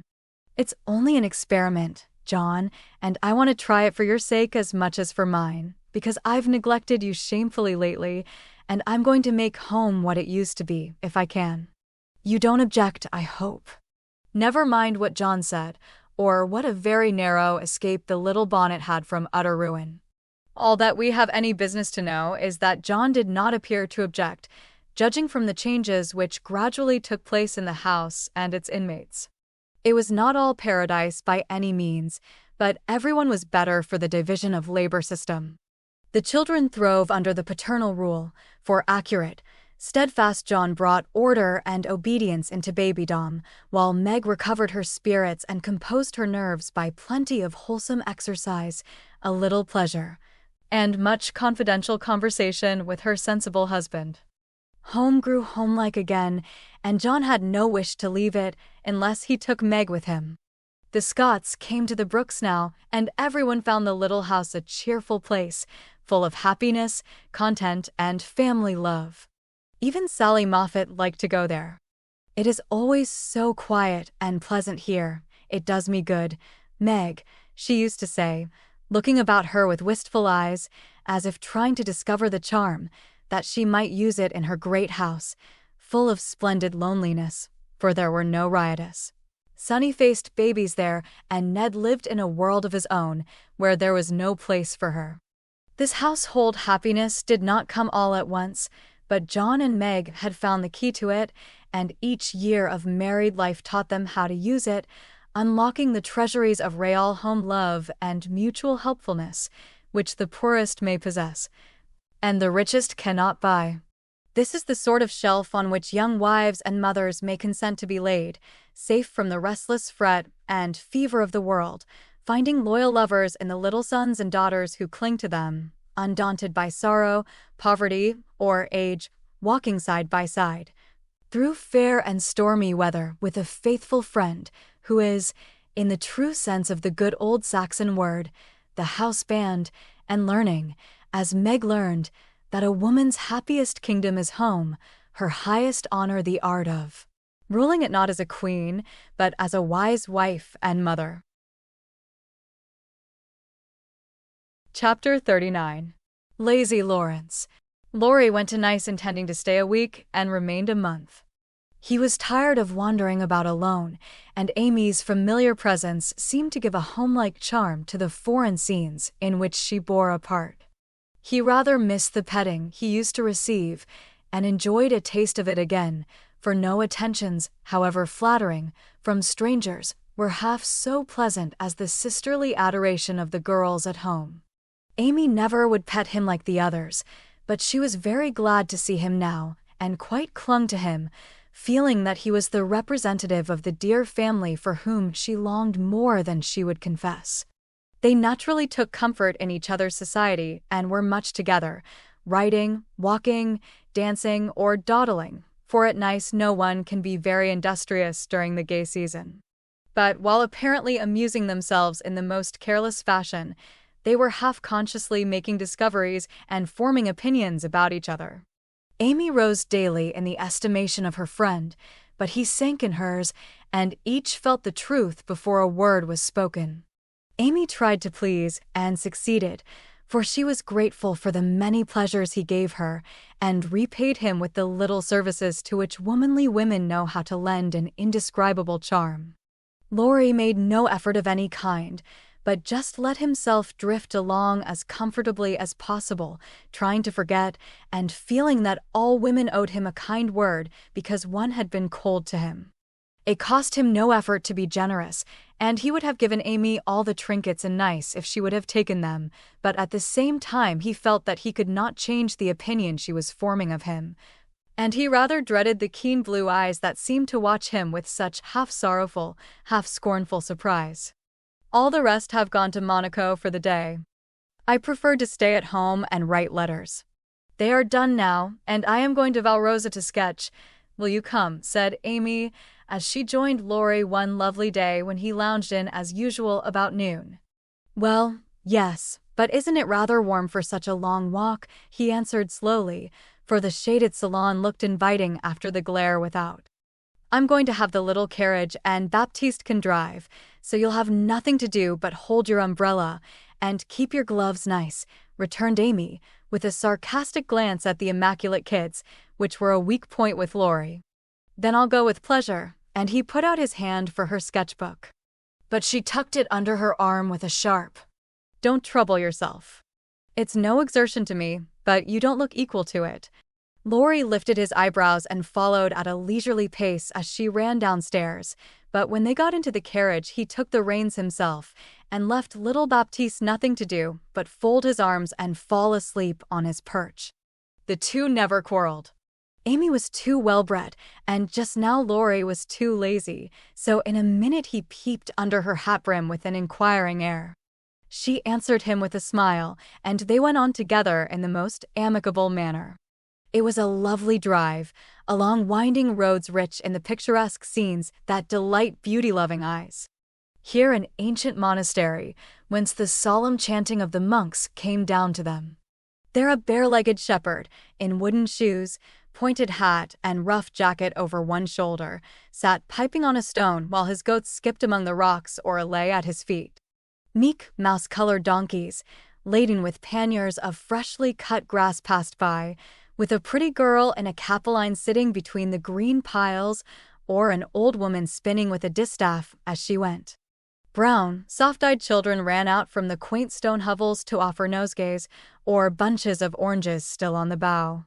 Gnarled olive trees covered the hills with their dusky foliage, fruit hung golden in the orchard, and great scarlet anemones fringed the roadside, while beyond green slopes and craggy heights, the maritime Alps rose sharp and white against the blue Italian sky.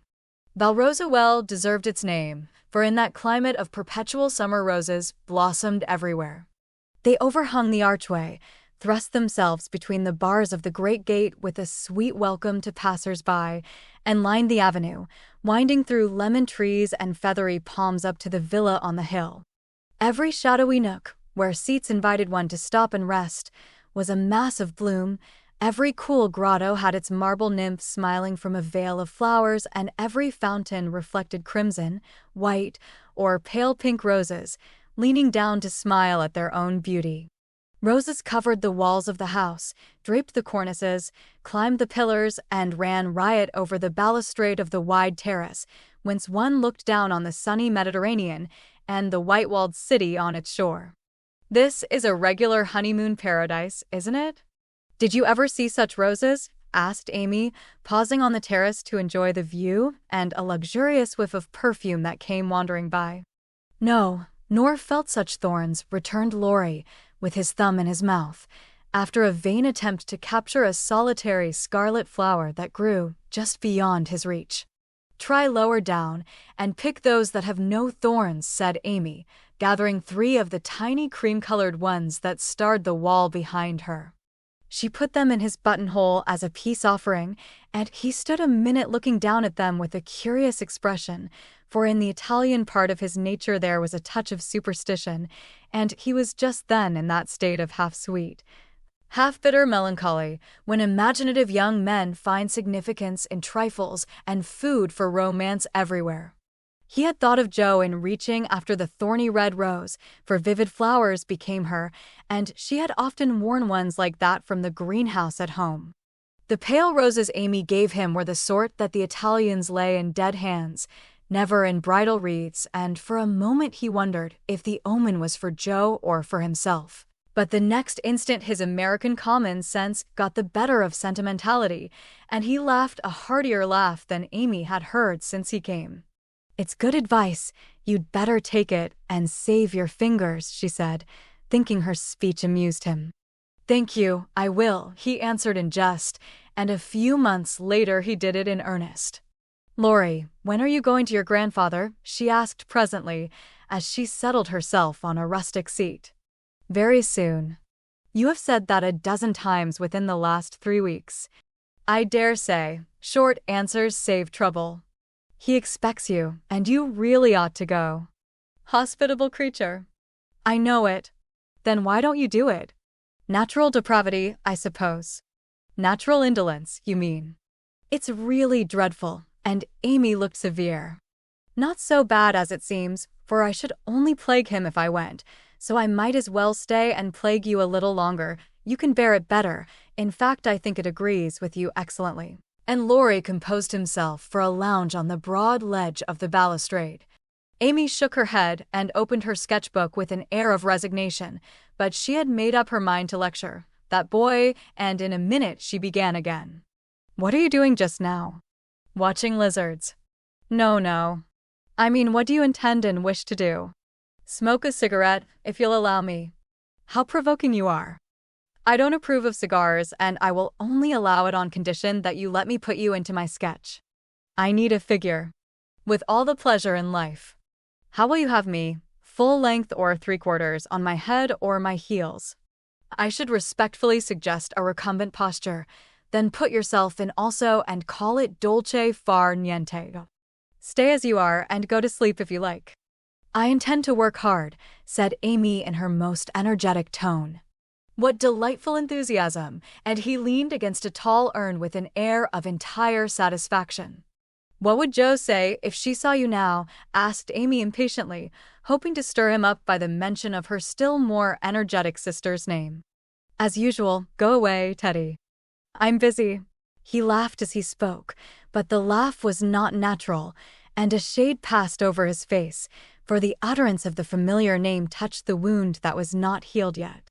Both tone and shadow struck Amy, for she had seen and heard them before, and now she looked up in time to catch a new expression on Laurie's face, a hard, bitter look, full of pain, dissatisfaction, and regret.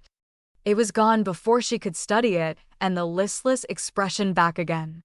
She watched him for a moment with artistic pleasure, thinking how like an Italian he looked, as he lay basking in the sun with uncovered head and eyes full of southern dreaminess, for he seemed to have forgotten her and fallen into a reverie.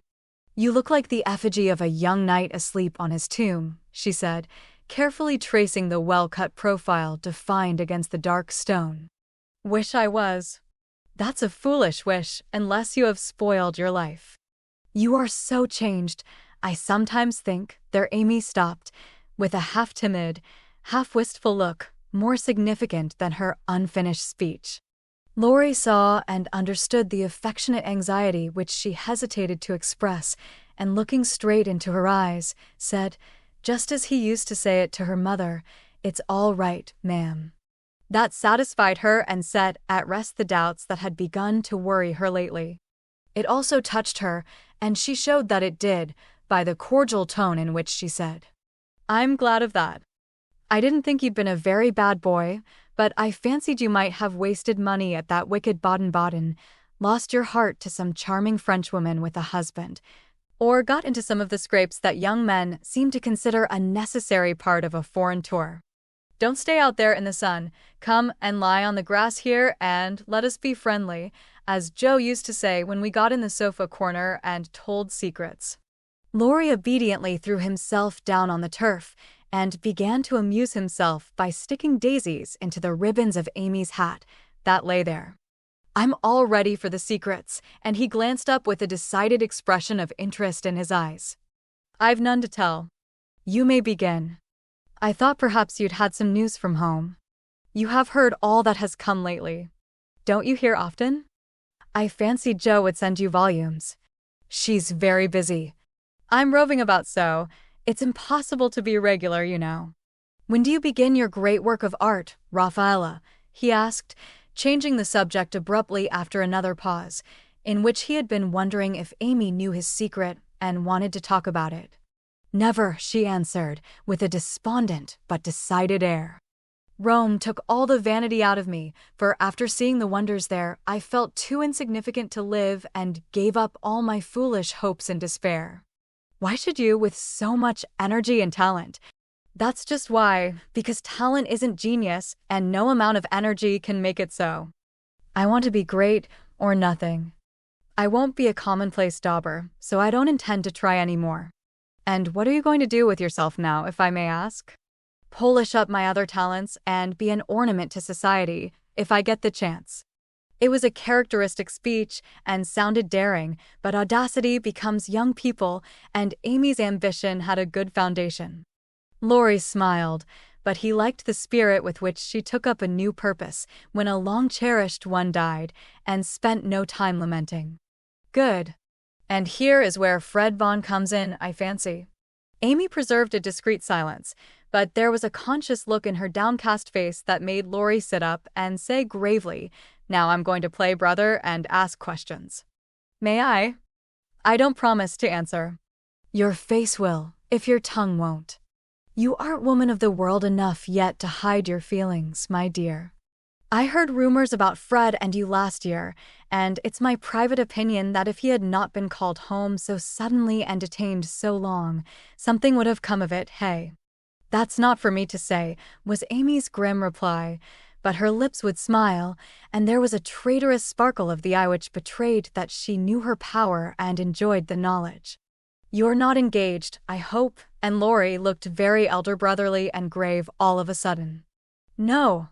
But you will be, if he comes back and goes properly down on his knees, won't you?" "Very likely." "Then you are fond of old Fred?" "I could be, if I tried." "But you don't intend to try till the proper moment?" "Bless my soul, what unearthly prudence!" "He's a good fellow, Amy, but not the man I fancied you'd like." "He is rich, a gentleman, and has delightful manners," began Amy, trying to be quite cool and dignified, but feeling a little ashamed of herself, in spite of the sincerity of her intentions. "I understand. Queens of society can't get on without money, so you mean to make a good match and start in that way?" "Quite right and proper as the world goes, but it sounds odd from the lips of one of your mother's girls." "True, nevertheless." A short speech, but the quiet decision with which it was uttered contrasted curiously with the young speaker. Laurie felt this instinctively and laid himself down again, with a sense of disappointment which he could not explain. His look and silence, as well as a certain inward self-disapproval, ruffled Amy and made her resolve to deliver her lecture without delay. "I wish you'd do me the favor to rouse yourself a little," she said sharply. "Do it for me, there's a dear girl." "I could if I tried," and she looked as if she would like doing it in the most summary style. "Try, then." "I give you leave," returned Laurie, who enjoyed having someone to tease after his long abstinence from his favorite pastime. "You'd be angry in 5 minutes." "I'm never angry with you." "It takes 2 flints to make a fire." "You are as cool and soft as snow." "You don't know what I can do." "Snow produces a glow and a tingle if applied rightly." "Your indifference is half affectation, and a good stirring up would prove it." "Stir away, it won't hurt me and it may amuse you," as the big man said when his little wife beat him. "Regard me in the light of a husband or a carpet, and beat till you are tired, if that sort of exercise agrees with you." Being decidedly nettled herself, and longing to see him shake off the apathy that so altered him, Amy sharpened both tongue and pencil, and began. "Flo, and I have got a new name for you." "It's lazy, Laurence." "How do you like it?" She thought it would annoy him, but he only folded his arms under his head, with an imperturbable, "That's not bad." "Thank you, ladies. Do you want to know what I honestly think of you?" "Pining to be told." "Well, I despise you." If she had even said, "I hate you," in a petulant or coquettish tone, he would have laughed and rather liked it, but the grave, almost sad, accent in her voice made him open his eyes and ask quickly, "Why, if you please?" "Because, with every chance for being good, useful, and happy, you are faulty, lazy, and miserable." "Strong language, mademoiselle." If you like it, I'll go on. Pray do, it's quite interesting. I thought you'd find it so. Selfish people always like to talk about themselves. Am I selfish? The question slipped out involuntarily and in a tone of surprise, for the one virtue on which he prided himself was generosity. Yes, very selfish, continued Amy, in a calm, cool voice, twice as effective just then as an angry one. I'll show you how, for I've studied you while we were frolicking, and I'm not at all satisfied with you. Here you have been abroad nearly 6 months, and done nothing but waste time and money and disappoint your friends. Isn't a fellow to have any pleasure after a 4-year grind? You don't look as if you'd had much. At any rate, you are none the better for it, as far as I can see. I said when we first met that you had improved.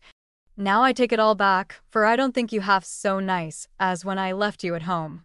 You have grown abominably lazy, you like gossip and waste time on frivolous things, you are contented to be petted and admired by silly people instead of being loved and respected by wise ones.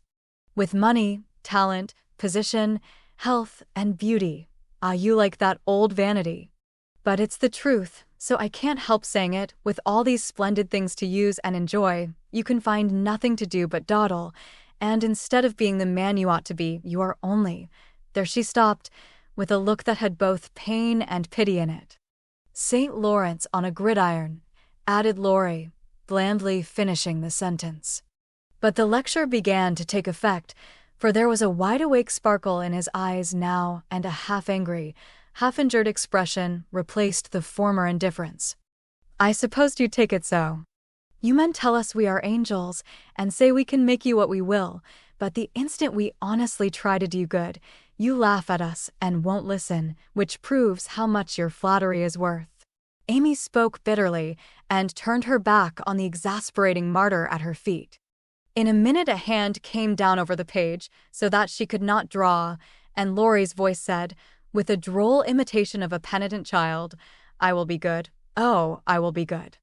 But Amy did not laugh, for she was in earnest, and tapping on the outspread hand with her pencil, said soberly, Aren't you ashamed of a hand like that? It's as soft and white as a woman's, and looks as if it never did anything but wear Jiven's best gloves and pick flowers for ladies. You are not a dandy, thank heaven, so I'm glad to see there are no diamonds or big seal rings on it, only the little old one Joe gave you so long ago. Dear soul, I wish she was here to help me. So do I. The hand vanished as suddenly as it came, and there was energy enough in the echo of her wish to suit even Amy. She glanced down at him with a new thought in her mind, but he was lying with his hat half over his face, as if for shade, and his mustache hid his mouth. She only saw his chest rise and fall, with a long breath that might have been a sigh, and the hand that wore the ring nestled down into the grass, as if to hide something too precious or too tender to be spoken of. All in a minute various hints and trifles assumed shape and significance in Amy's mind, and told her what her sister never had confided to her. She remembered that Laurie never spoke voluntarily of Joe. She recalled the shadow on his face just now, the change in his character, and the wearing of the little old ring which was no ornament to a handsome hand. Girls are quick to read such signs and feel their eloquence. Amy had fancied that perhaps a love trouble was at the bottom of the alteration, and now she was sure of it. Her keen eyes filled, and when she spoke again, it was in a voice that could be beautifully soft and kind when she chose to make it so. I know I have no right to talk so to you, Laurie, and if you weren't the sweetest-tempered fellow in the world, you'd be very angry with me. But we are all so fond and proud of you. I couldn't bear to think they should be disappointed in you at home as I have been, though perhaps they would understand the change better than I do. I think they would, came from under the hat, in a grim tone, quite as touching as a broken one. They ought to have told me, and not let me go blundering and scolding when I should have been more kind and patient than ever. I never did like that Miss Randall, and now I hate her, said artful Amy, wishing to be sure of her facts this time. Hang Miss Randall, and Laurie knocked the hat off his face with a look that left no doubt of his sentiments toward that young lady. I beg pardon, I thought, and there she paused diplomatically. No, you didn't. You knew perfectly well I never cared for anyone but Joe. Laurie said that in his old, impetuous tone, and turned his face away as he spoke. I did think so, but as they never said anything about it, and you came away, I supposed I was mistaken. And Joe wouldn't be kind to you? Why, I was sure she loved you dearly. She was kind, but not in the right way, and it's lucky for her she didn't love me, if I'm the good-for-nothing fellow you think me. It's her fault, though, and you may tell her so. The hard, bitter look came back again as he said that, and it troubled Amy, for she did not know what balm to apply. I was wrong, I didn't know. I'm very sorry I was so cross, but I can't help wishing you'd bear it better, Teddy dear. Don't, that's her name for me, and Laurie put up his hand with a quick gesture to stop the words spoken in Joe's half-kind, half-reproachful tone. Wait till you've tried it yourself, he added in a low voice as he pulled up the grass by the handful. I'd take it manfully, and be respected if I couldn't be loved, said Amy, with the decision of one who knew nothing about it. Now, Laurie flattered himself that he had borne it remarkably well, making no moan, asking no sympathy, and taking his trouble away to live it down alone. Amy's lecture put the matter in a new light, and for the first time it did look weak and selfish to lose heart at the first failure, and shut himself up in moody indifference. He felt as if suddenly shaken out of a pensive dream and found it impossible to go to sleep again. Presently he sat up and asked slowly, Do you think Joe would despise me as you do? Yes, if she saw you now. She hates lazy people. Why don't you do something splendid and make her love you? I did my best, but it was no use. Graduating well, you mean? That was no more than you ought to have done, for your grandfather's sake. It would have been shameful to fail after spending so much time and money when everyone knew that you could do well. I did fail, say what you will, for Joe wouldn't love me, began Laurie, leaning his head on his hand in a despondent attitude. No, you didn't, and you'll say so in the end, for it did you good and proved that you could do something if you tried. If you'd only set about another task of some sort, you'd soon be your hearty, happy self again and forget your trouble. That's impossible. Try it and see. You needn't shrug your shoulders and think much she knows about such things. I don't pretend to be wise, but I am observing and I see a great deal more than you'd imagine. I'm interested in other people's experiences and inconsistencies, and though I can't explain, I remember and use them for my own benefit. Love Joe all your days, if you choose, but don't let it spoil you, for it's wicked to throw away so many good gifts because you can't have the one you want. There, I won't lecture any more, for I know you'll wake up and be a man in spite of that hard-hearted girl. Neither spoke for several minutes. Laurie sat turning the little ring on his finger, and Amy put the last touches to the hasty sketch she had been working at while she talked.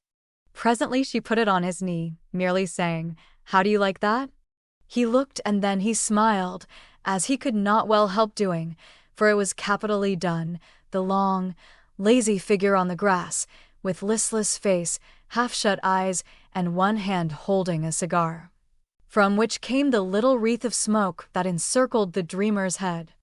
How well you draw, he said, with a genuine surprise and pleasure at her skill, adding, with a half-laugh, Yes, that's me. As you are. This is as you were, and Amy laid another sketch beside the one he held. It was not nearly so well done, but there was a life and spirit in it which atoned for many faults, and it recalled the past so vividly that a sudden change swept over the young man's face as he looked. Only a rough sketch of Laurie taming a horse. Hat and coat were off, and every line of the active figure, resolute face, and commanding attitude was full of energy and meaning. The handsome brute, just subdued, stood arching his neck under the tightly drawn rein, with one foot impatiently pawing the ground, and ears pricked up as if listening for the voice that had mastered him. In the ruffled mane, the rider's breezy hair and erect attitude, there was a suggestion of suddenly arrested motion, of strength, courage, and youthful buoyancy that contrasted sharply with the supine grace of the dolce far niente sketch. Laurie said nothing, but as his eye went from one to the other, Amy saw him flush up and fold his lips together as if he read and accepted the little lesson she had given him.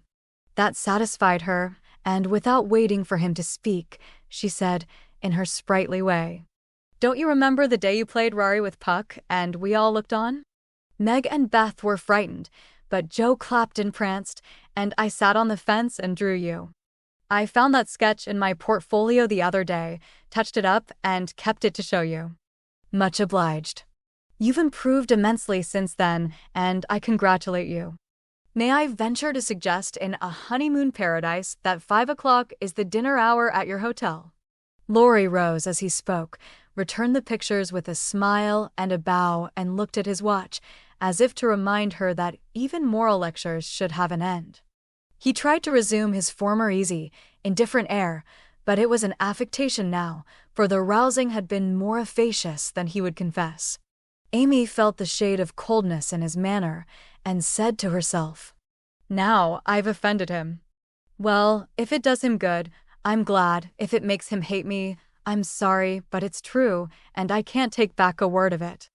They laughed and chatted all the way home, and little Baptiste, up behind, thought that Monsieur and Mademoiselle were in charming spirits. But both felt ill at ease. The friendly frankness was disturbed, the sunshine had a shadow over it, and despite their apparent gaiety, there was a secret discontent in the heart of each. "Shall we see you this evening, mon frère?" asked Amy as they parted at her aunt's door.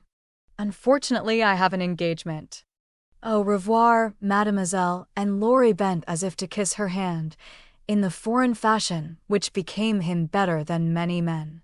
Something in his face made Amy say quickly and warmly, "No, be yourself with me, Laurie, and part in the good old way. I'd rather have a hearty English handshake than all the sentimental salutations in France. Goodbye, dear." And with these words, uttered in the tone she liked, Laurie left her, after a handshake almost painful in its heartiness. Next morning, instead of the usual call, Amy received a note which made her smile at the beginning and sigh at the end. "My dear mentor, please make my adieus to your aunt, and exult within yourself, for lazy Laurence has gone to his grandpa, like the best of boys. A pleasant winter to you, and may the gods grant you a blissful honeymoon at Valrosa. I think Fred would be benefited by a rouser. Tell him so, with my congratulations. Yours gratefully, Telemachus." "Good boy. I'm glad he's gone," said Amy with an approving smile. The next minute her face fell as she glanced about the empty room, adding, with an involuntary sigh, "Yes, I am glad, but how I shall miss him." Chapter 40. The Valley of the Shadow. When the first bitterness was over, the family accepted the inevitable and tried to bear it cheerfully, helping one another by the increased affection which comes to bind households tenderly together in times of trouble. They put away their grief, and each did his or her part toward making that last year a happy one. The pleasantest room in the house was set apart for Beth, and in it was gathered everything that she most loved: flowers, pictures, her piano, the little work table, and the beloved pussies. Father's best books found their way there, Mother's easy chair, Joe's desk, Amy's finest sketches, and every day Meg brought her babies on a loving pilgrimage to make sunshine for Auntie Beth. John quietly set apart a little sum that he might enjoy the pleasure of keeping the invalid supplied with the fruit she loved and longed for. Old Hannah never wearied of concocting dainty dishes to tempt a capricious appetite, dropping tears as she worked, and from across the sea came little gifts and cheerful letters, seeming to bring breaths of warmth and fragrance from lands that know no winter. Here, cherished like a household saint in its shrine, sat Beth, tranquil and busy as ever, for nothing could change the sweet, unselfish nature, and, even while preparing to leave life, she tried to make it happier for those who should remain behind. The feeble fingers were never idle, and one of her pleasures was to make little things for the school children daily passing to and fro, to drop a pair of mittens from her window for a pair of purple hands, a needle-book for some small mother of many dolls. pen wipers for young penmen toiling through forests of pothooks, scrapbooks for picture-loving eyes, and all manner of pleasant devices, till the reluctant climbers of the ladder of learning found their way strewn with flowers, as it were, and came to regard the gentle giver as a sort of fairy godmother who sat above there and showered down gifts miraculously suited to their tastes and needs. If Beth had wanted any reward, she found it in the bright little faces always turned up to her window, with nods and smiles, and the droll little letters which came to her, full of blots and gratitude. The first few months were very happy ones, and Beth often used to look round and say, "How beautiful this is," as they all sat together in her sunny room, the babies kicking and crowing on the floor, mother and sisters working near, and father reading, in his pleasant voice, from the wise old books which seemed rich in good and comfortable words, as applicable now as when written centuries ago, a little chapel, where a paternal priest taught his flock the hard lessons all must learn, trying to show them that hope can comfort love, and faith make resignation possible. Simple sermons that went straight to the souls of those who listened, for the Father's heart was in the minister's religion, and the frequent falter in the voice gave a double eloquence to the words he spoke or read. It was well for all that this peaceful time was given them as preparation for the sad hours to come, for by and by, Beth said the needle was so heavy and put it down forever. Talking wearied her, faces troubled her, pain claimed her for its own, and her tranquil spirit was sorrowfully perturbed by the ills that vexed her feeble flesh. Ah me! Such heavy days, such long nights, such aching hearts and imploring prayers, when those who loved her best were forced to see the thin hands stretched out to them beseechingly, to hear the bitter cry, "Help me, and to feel that there was no help. A sad eclipse of the serene soul, a sharp struggle of the young life with death, but both were mercifully brief, and then the natural rebellion over, the old peace returned more beautiful than ever. With the wreck of her frail body, Beth's soul grew strong, and though she said little, those about her felt that she was ready, saw that the first pilgrim called was likewise the fittest, and waited with her on the shore, trying to see the shining ones coming to receive her when she crossed the river. Joe never left her for an hour since Beth had said, "I feel stronger when you are here." She slept on a couch in the room, waking often to renew the fire, to feed, lift, or wait upon the patient creature who seldom asked for anything, and tried not to be a trouble. All day she haunted the room, jealous of any other nurse, and prouder of being chosen than of any honor her life ever brought her.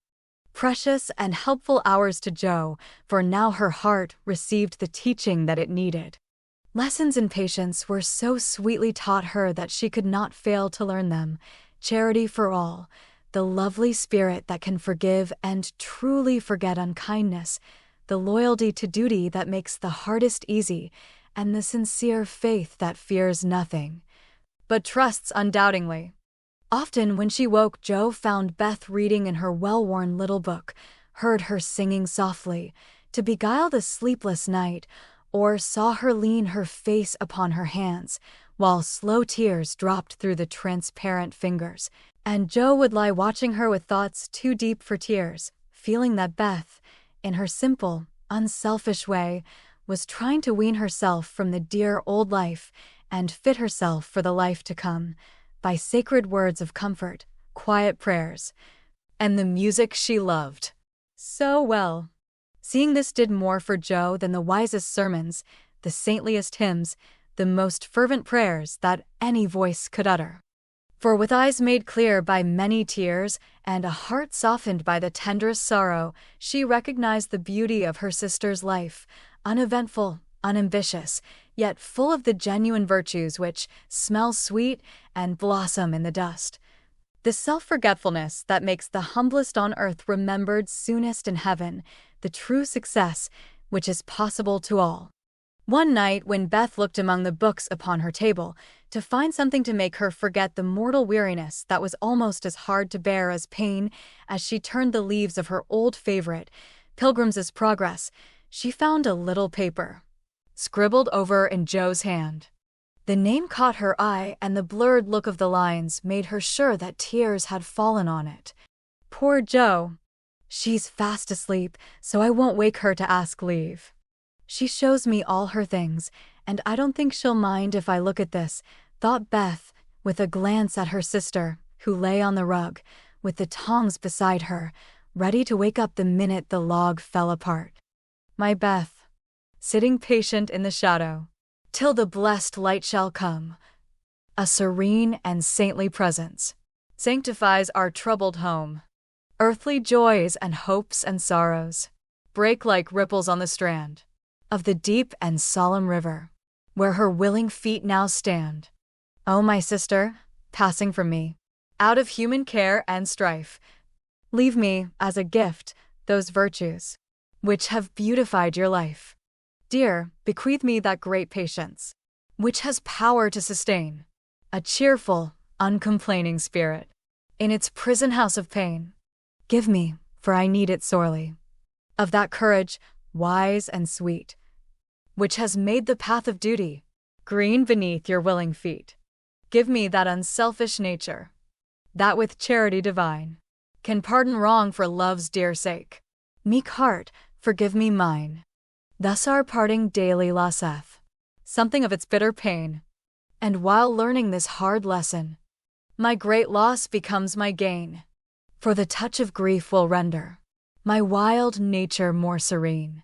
Give to life new aspirations, a new trust in the unseen. Henceforth, safe across the river, I shall see forevermore a beloved household spirit waiting for me on the shore.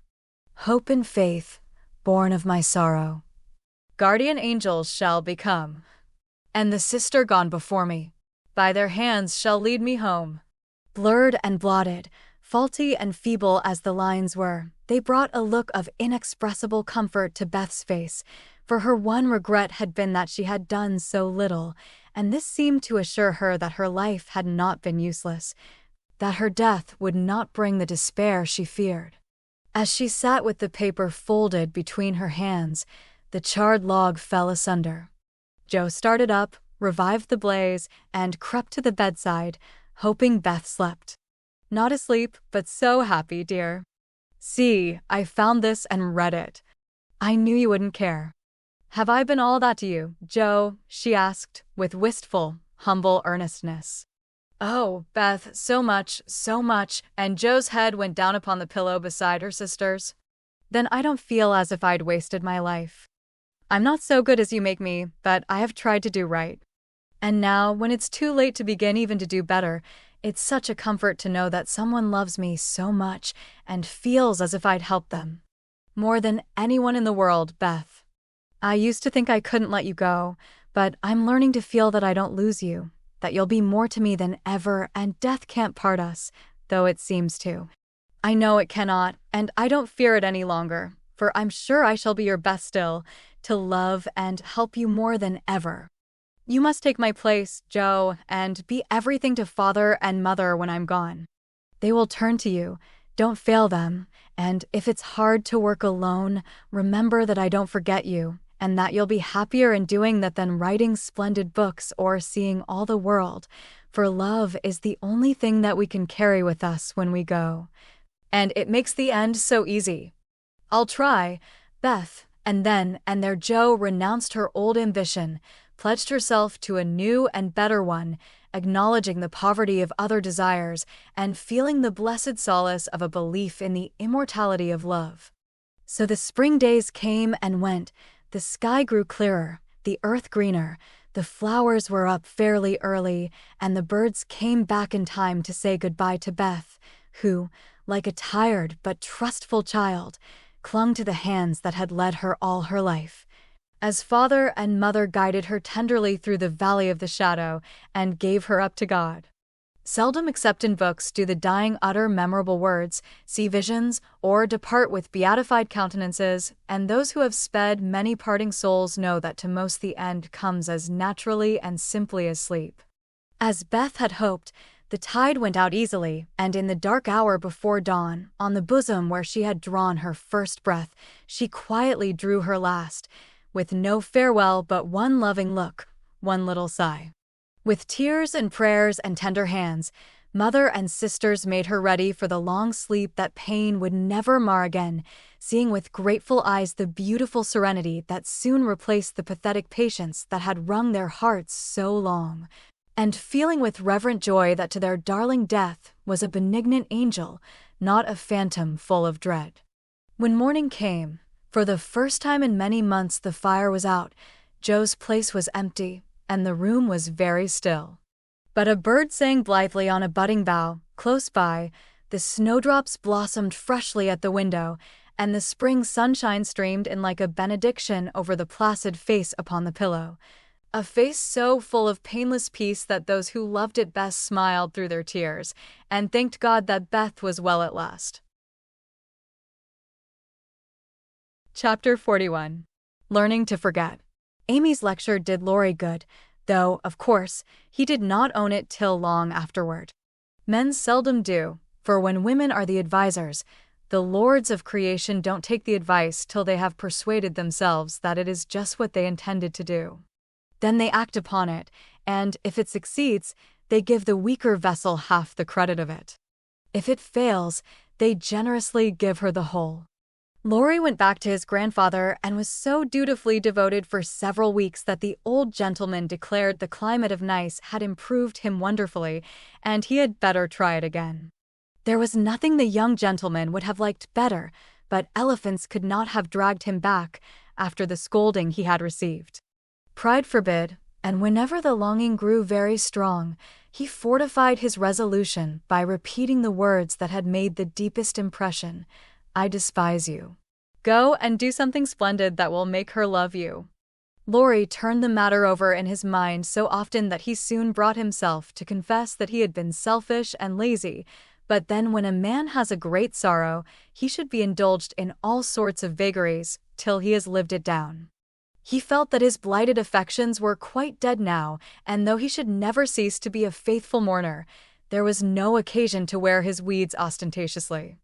Joe wouldn't love him, but he might make her respect and admire him by doing something which should prove that a girl's no had not spoiled his life. He had always meant to do something, and Amy's advice was quite unnecessary. He had only been waiting till the aforesaid blighted affections were decently interred. That being done, he felt that he was ready to hide his stricken heart and still toil on. As Gerda, when he had a joy or a grief, put it into a song, so Laurie resolved to embalm his love's sorrow in music, and to compose a requiem which should harrow up Joe's soul and melt the heart of every hearer.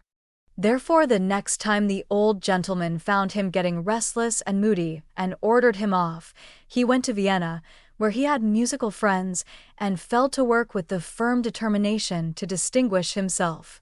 But whether the sorrow was too vast to be embodied in music, or music too ethereal to uplift a mortal woe, he soon discovered that the requiem was beyond him just at present. It was evident that his mind was not in working order yet, and his ideas needed clarifying, for often in the middle of a plaintive strain, he would find himself humming a dancing tune that vividly recalled the Christmas ball at Nice, especially the stout Frenchman, and put an effectual stop to tragic composition for the time being. Then he tried an opera, for nothing seemed impossible in the beginning, but here again unforeseen difficulties beset him. He wanted Joe for his heroine, and called upon his memory to supply him with tender recollections and romantic visions of his love.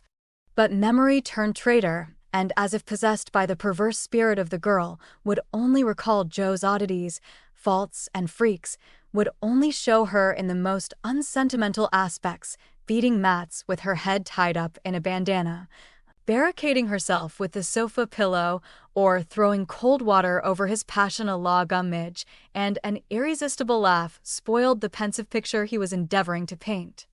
Joe wouldn't be put into the opera at any price, and he had to give her up with a "bless that girl, what a torment she is," and a clutch at his hair, as became a distracted composer. When he looked about him for another and a less intractable damsel to immortalize in melody, memory produced one with the most obliging readiness.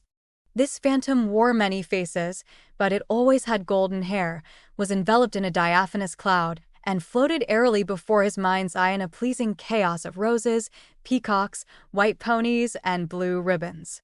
He did not give the complacent wraith any name, but he took her for his heroine and grew quite fond of her, as well he might, for he gifted her with every gift and grace under the sun, and escorted her, unscathed, through trials which would have annihilated any mortal woman.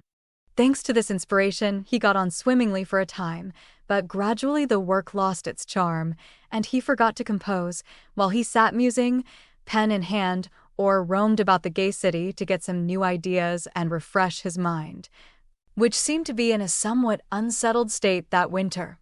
He did not do much, but he thought a great deal and was conscious of a change of some sort going on in spite of himself. It's genius simmering, perhaps. I'll let it simmer, and see what comes of it, he said, with a secret suspicion all the while that it wasn't genius, but something far more common. Whatever it was, it simmered to some purpose, for he grew more and more discontented with his desultory life, began to long for some real and earnest work to go at, soul and body, and finally came to the wise conclusion that everyone who loved music was not a composer. Returning from one of Mozart's grand operas, splendidly performed at the Royal Theatre, he looked over his own, played a few of the best parts, sat staring at the busts of Mendelssohn, Beethoven, and Bach, who stared benignly back again. Then suddenly he tore up his music sheets, one by one, and as the last fluttered out of his hand, he said soberly to himself, "She is right. Talent isn't genius, and you can't make it so. That music has taken the vanity out of me as Rome took it out of her, and I won't be a humbug any longer. Now what shall I do?" That seemed a hard question to answer, and Laurie began to wish he had to work for his daily bread. Now, if ever occurred an eligible opportunity for going to the devil, as he once forcibly expressed it, for he had plenty of money and nothing to do, and Satan is proverbially fond of providing employment for full and idle hands. The poor fellow had temptations enough from without and from within, but he withstood them pretty well, for much as he valued liberty, he valued good faith and confidence more, so his promise to his grandfather, and his desire to be able to look honestly into the eyes of the women who loved him and say all's well, kept him safe and steady. Very likely some Mrs. Grundy will observe, "I don't believe it, boys will be boys. Young men must sow their wild oats, and women must not expect miracles." I dare say you don't, Mrs. Grundy, but it's true nevertheless. Women work a good many miracles, and I have a persuasion that they may perform even that of raising the standard of manhood by refusing to echo such sayings. Let the boys be boys, the longer the better, and let the young men sow their wild oats if they must. But mothers, sisters, and friends may help to make the crop a small one and keep many tares from spoiling the harvest, by believing and showing that they believe in the possibility of loyalty to the virtues which make men manliest in good women's eyes. If it is a feminine delusion, leave us to enjoy it while we may, for without it half the beauty and the romance of life is lost, and sorrowful forebodings would embitter all our hopes of the brave, tender-hearted little lads, who still love their mothers better than themselves and are not ashamed to own it. Laurie thought that the task of forgetting his love for Jo would absorb all his powers for years, but to his great surprise he discovered it grew easier every day. He refused to believe it at first, got angry with himself, and couldn't understand it, but these hearts of ours are curious and contrary things, and time and nature work their will in spite of us.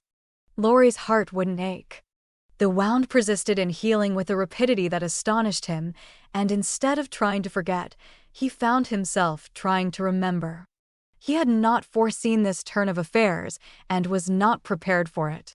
He was disgusted with himself, surprised at his own fickleness, and full of a queer mixture of disappointment and relief that he could recover from such a tremendous blow so soon. He carefully stirred up the embers of his lost love, but they refused to burst into a blaze. There was only a comfortable glow that warmed and did him good without putting him into a fever, and he was reluctantly obliged to confess that the boyish passion was slowly subsiding into a more tranquil sentiment, very tender. A little sad and resentful still, but that was sure to pass away in time, leaving a brotherly affection which would last unbroken to the end. As the word brotherly passed through his mind in one of his reveries, he smiled and glanced up at the picture of Mozart that was before him. Well, he was a great man, and when he couldn't have one sister, he took the other and was happy.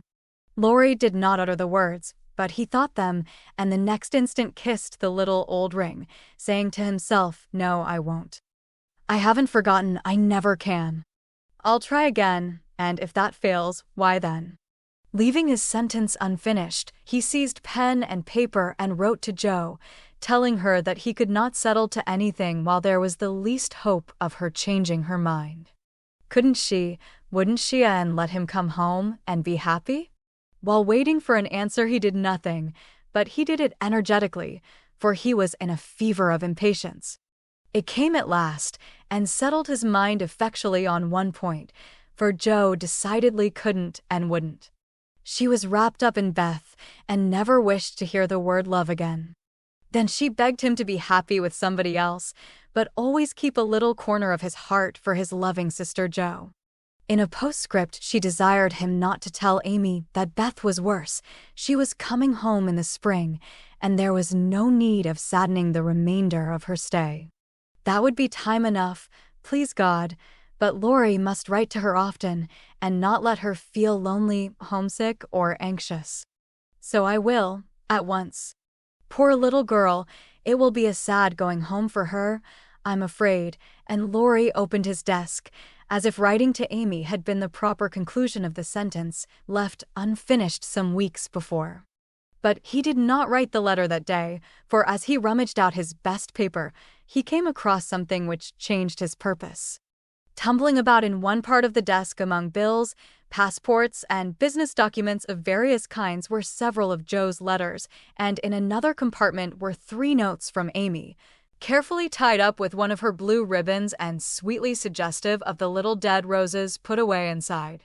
With a half-repentant, half-amused expression, Laurie gathered up all Jo's letters, smoothed, folded, and put them neatly into a small drawer of the desk, stood a minute turning the ring thoughtfully on his finger, then slowly drew it off, laid it with the letters, locked the drawer, and went out to hear High Mass at St. Stephen's, feeling as if there had been a funeral, and though not overwhelmed with affliction, this seemed a more proper way to spend the rest of the day than in writing letters to charming young ladies.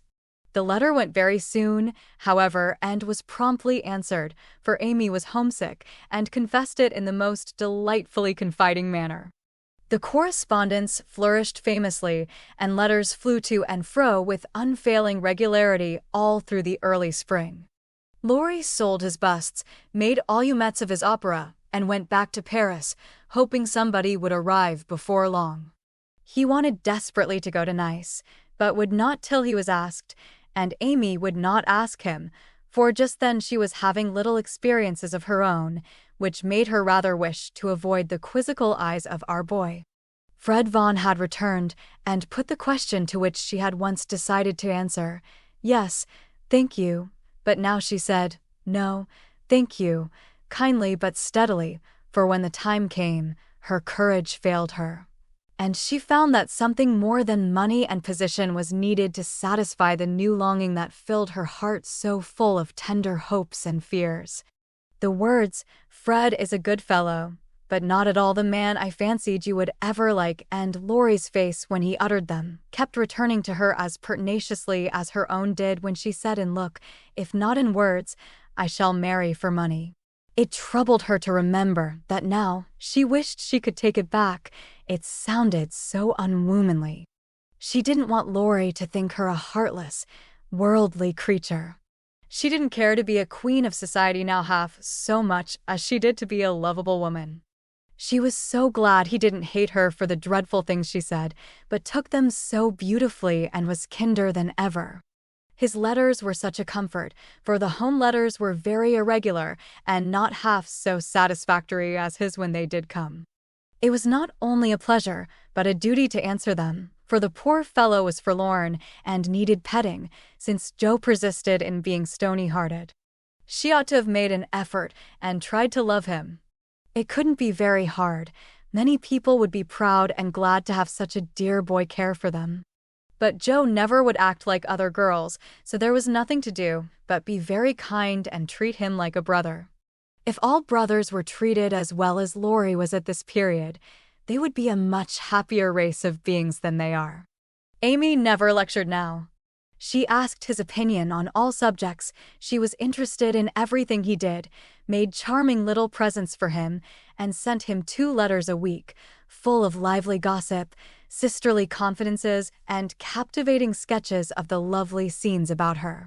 As few brothers are complimented by having their letters carried about in their sisters' pockets, read and reread diligently, cried over when short, kissed when long, and treasured carefully, we will not hint that Amy did any of these fond and foolish things. But she certainly did grow a little pale and pensive that spring, lost much of her relish for society, and went out sketching alone a good deal.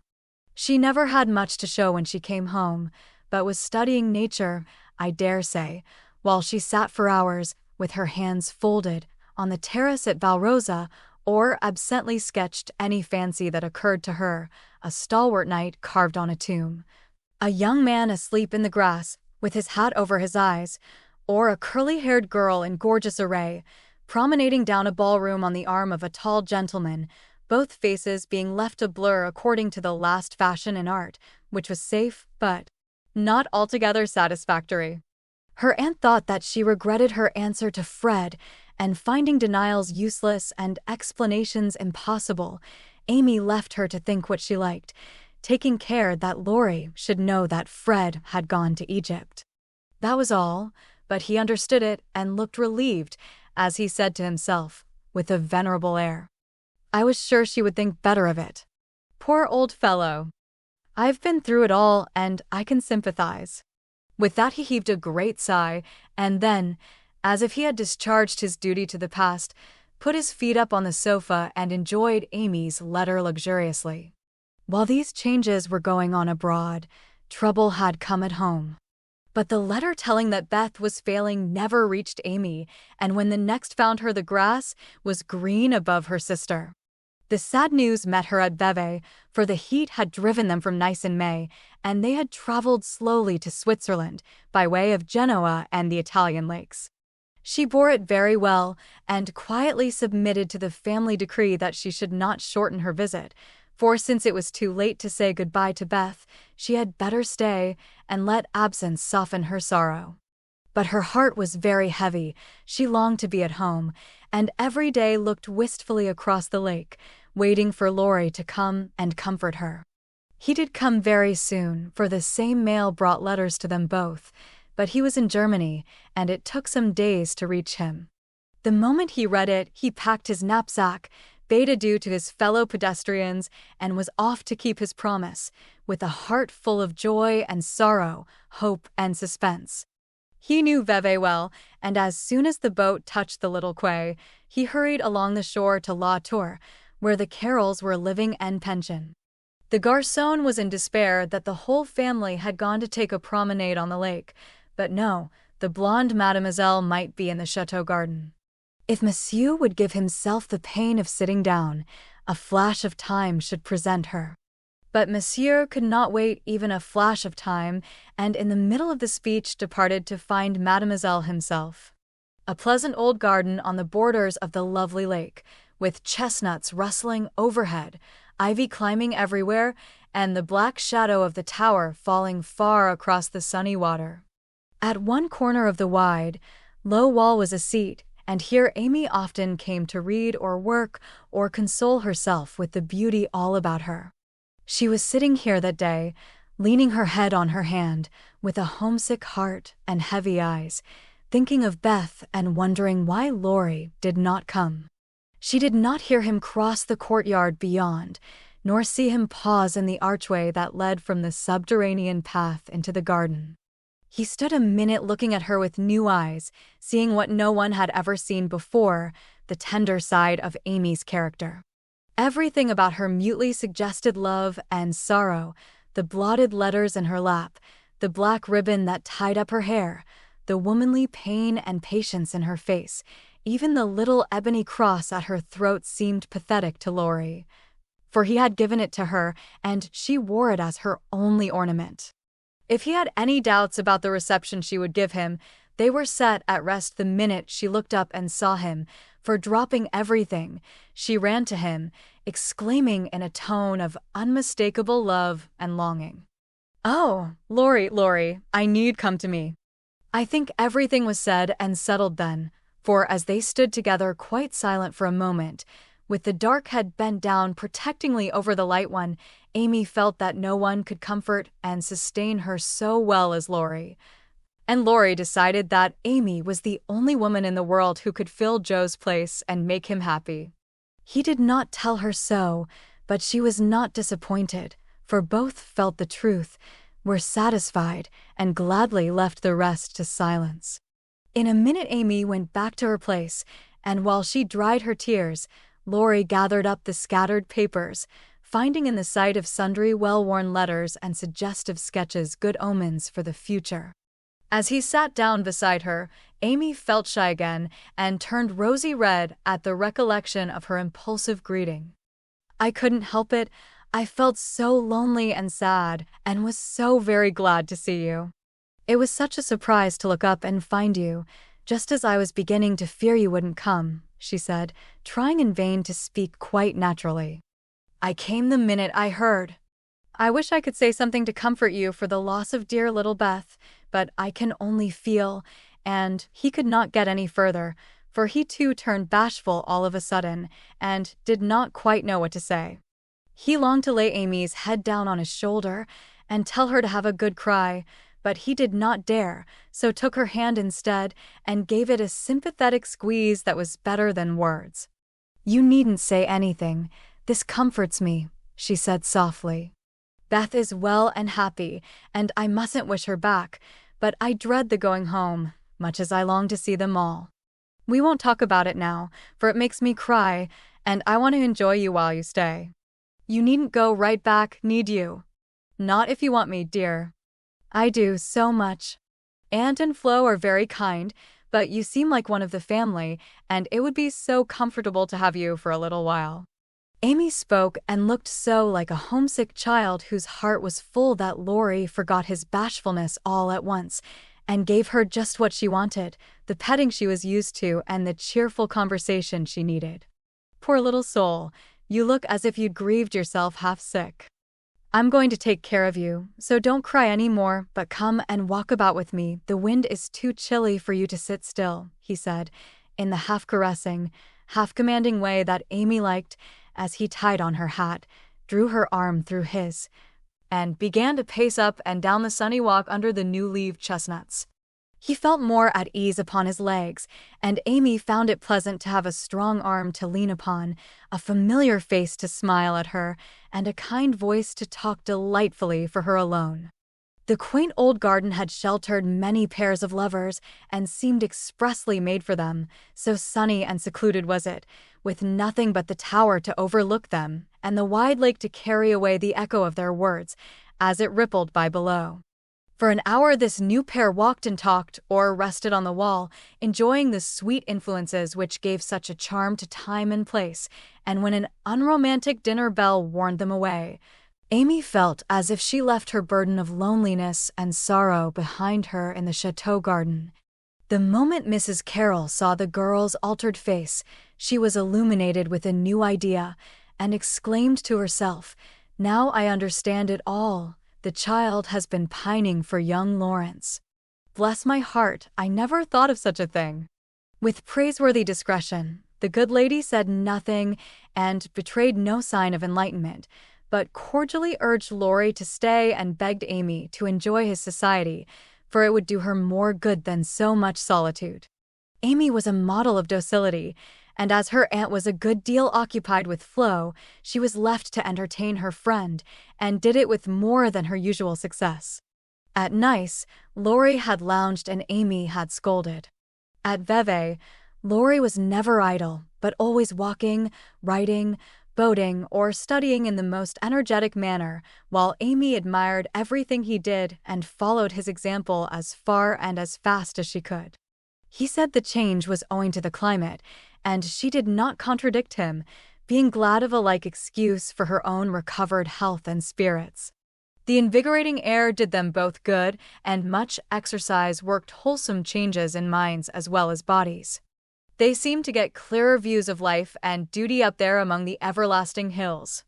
The fresh winds blew away desponding doubts, delusive fancies, and moody mists. The warm spring sunshine brought out all sorts of aspiring ideas, tender hopes, and happy thoughts. The lake seemed to wash away the troubles of the past, and the grand old mountains to look benignly down upon them, saying, "Little children, love one another." In spite of the new sorrow, it was a very happy time, so happy that Laurie could not bear to disturb it by a word. It took him a little while to recover from his surprise at the cure of his first, and as he had firmly believed, his last and only love. He consoled himself for the seeming disloyalty by the thought that Joe's sister was almost the same as Joe's self, and the conviction that it would have been impossible to love any other woman but Amy so soon and so well. His first wooing had been of the tempestuous order, and he looked back upon it as if through a long vista of years with a feeling of compassion blended with regret. He was not ashamed of it, but put it away as one of the bittersweet experiences of his life, for which he could be grateful when the pain was over. His second wooing, he resolved, should be as calm and simple as possible. There was no need of having a scene, hardly any need of telling Amy that he loved her. She knew it without words and had given him his answer long ago. It all came about so naturally that no one could complain, and he knew that everybody would be pleased, even Joe. But when our first little passion has been crushed, we are apt to be wary and slow in making a second trial, so Laurie let the days pass, enjoying every hour, and leaving to chance the utterance of the word that would put an end to the first and sweetest part of his new romance. He had rather imagined that the denouement would take place in the chateau garden by moonlight, and in the most graceful and decorous manner, but it turned out exactly the reverse, for the matter was settled on the lake at noonday in a few blunt words. They had been floating about all the morning, from gloomy St. Gingolph to sunny Montreux, with the Alps of Savoy on one side, Mont St. Bernard and the Dent du Midi on the other, pretty Vevey in the valley, and Lausanne upon the hill beyond. A cloudless blue sky overhead, and the bluer lake below, dotted with the picturesque boats that looked like white-winged gulls. They had been talking of Bonnivard as they glided past Chillon, and of Rousseau as they looked up at Clarens, where he wrote his Heloise. Neither had read it, but they knew it was a love story, and each privately wondered if it was half as interesting as their own. Amy had been dabbling her hand in the water during the little pause that fell between them, and when she looked up, Laurie was leaning on his oars with an expression in his eyes that made her say hastily, merely for the sake of saying something, "You must be tired. Rest a little and let me row. It will do me good, for since you came I have been altogether lazy and luxurious. I'm not tired, but you may take an oar if you like. There's room enough, though I have to sit nearly in the middle, else the boat won't trim," returned Laurie, as if he rather liked the arrangement. Feeling that she had not mended matters much, Amy took the offered third of a seat, shook her hair over her face, and accepted an oar. She rowed as well as she did many other things, and though she used both hands, and Laurie but one, the oars kept time, and the boat went smoothly through the water. "How well we pull together, don't we?" said Amy, who objected to silence just then. "So well that I wish we might always pull in the same boat. Will you, Amy?" very tenderly. "Yes," Laurie very low. Then they both stopped rowing and unconsciously added a pretty little tableau of human love and happiness to the dissolving views reflected in the lake. Chapter 42. all alone. It was easy to promise self-abnegation when self was wrapped up in another, and heart and soul were purified by a sweet example. But when the helpful voice was silent, the daily lesson over, the beloved presence gone, and nothing remained but loneliness and grief, then Jo found her promise very hard to keep. How could she comfort father and mother when her own heart ached with a ceaseless longing for her sister? How could she make the house cheerful when all its light and warmth and beauty seemed to have deserted it when Beth left the old home for the new? And where in all the world could she find some useful, happy work to do that would take the place of the loving service, which had been its own reward? She tried in a blind, hopeless way to do her duty, secretly rebelling against it all the while, for it seemed unjust that her few joys should be lessened, her burdens made heavier, and life get harder and harder as she toiled along. Some people seemed to get all sunshine, and some all shadow. It was not fair, for she tried more than Amy to be good, but never got any reward, only disappointment, trouble, and hard work. Poor Jo. These were dark days to her, for something like despair came over her when she thought of spending all her life in that quiet house, devoted to humdrum cares, a few small pleasures, and the duty that never seemed to grow any easier. I can't do it. I wasn't meant for a life like this, and I know I shall break away and do something desperate if somebody doesn't come and help me, she said to herself, when her first efforts failed and she fell into the moody, miserable state of mind which often comes when strong wills have to yield to the inevitable. But someone did come and help her, though Jo did not recognize her good angels at once because they wore familiar shapes and used the simple spells best fitted to poor humanity. Often she started up at night, thinking Beth called her, and when the sight of the little empty bed made her cry with the bitter cry of unsubmissive sorrow, "Oh, Beth, come back. Come back," she did not stretch out her yearning arms in vain. For, as quick to hear her sobbing as she had been to hear her sister's faintest whisper, her mother came to comfort her, not with words only, but the patient tenderness that soothes by a touch, tears that were mute reminders of a greater grief than Jo's, and broken whispers more eloquent than prayers, because hopeful resignation went hand in hand with natural sorrow. Sacred moments, when heart talked to heart in the silence of the night, turning affliction to a blessing, which chastened grief and strengthened love. Feeling this, Jo's burden seemed easier to bear, duty grew sweeter, and life looked more endurable, seen from the safe shelter of her mother's arms. When aching heart was a little comforted, troubled mind likewise found help, for one day she went to the study, and leaning over the good gray head lifted to welcome her with a tranquil smile, she said very humbly, "Father, talk to me as you did to Beth. I need it more than she did, for I'm all wrong." "My dear, nothing can comfort me like this," he answered, with a falter in his voice and both arms round her, as if he too needed help and did not fear to ask for it. Then, sitting in Beth's little chair close beside him, Jo told her troubles, the resentful sorrow for her loss, the fruitless efforts that discouraged her, the want of faith that made life look so dark, and all the sad bewilderment which we call despair. She gave him entire confidence, he gave her the help she needed, and both found consolation in the act. For the time had come when they could talk together not only as father and daughter, but as man and woman, able and glad to serve each other with mutual sympathy as well as mutual love. Happy, thoughtful times there in the old study which Jo called the Church of One Member, and from which she came with fresh courage, recovered cheerfulness, and a more submissive spirit. For the parents who had taught one child to meet death without fear were trying now to teach another to accept life without despondency or distrust, and to use its beautiful opportunities with gratitude and power. Other helps had Jo, humble, wholesome duties and delights that would not be denied their part in serving her, and which she slowly learned to see and value. Brooms and dishcloths never could be as distasteful as they once had been, for Beth had presided over both, and something of her housewifely spirit seemed to linger around the little mop and the old brush, never thrown away.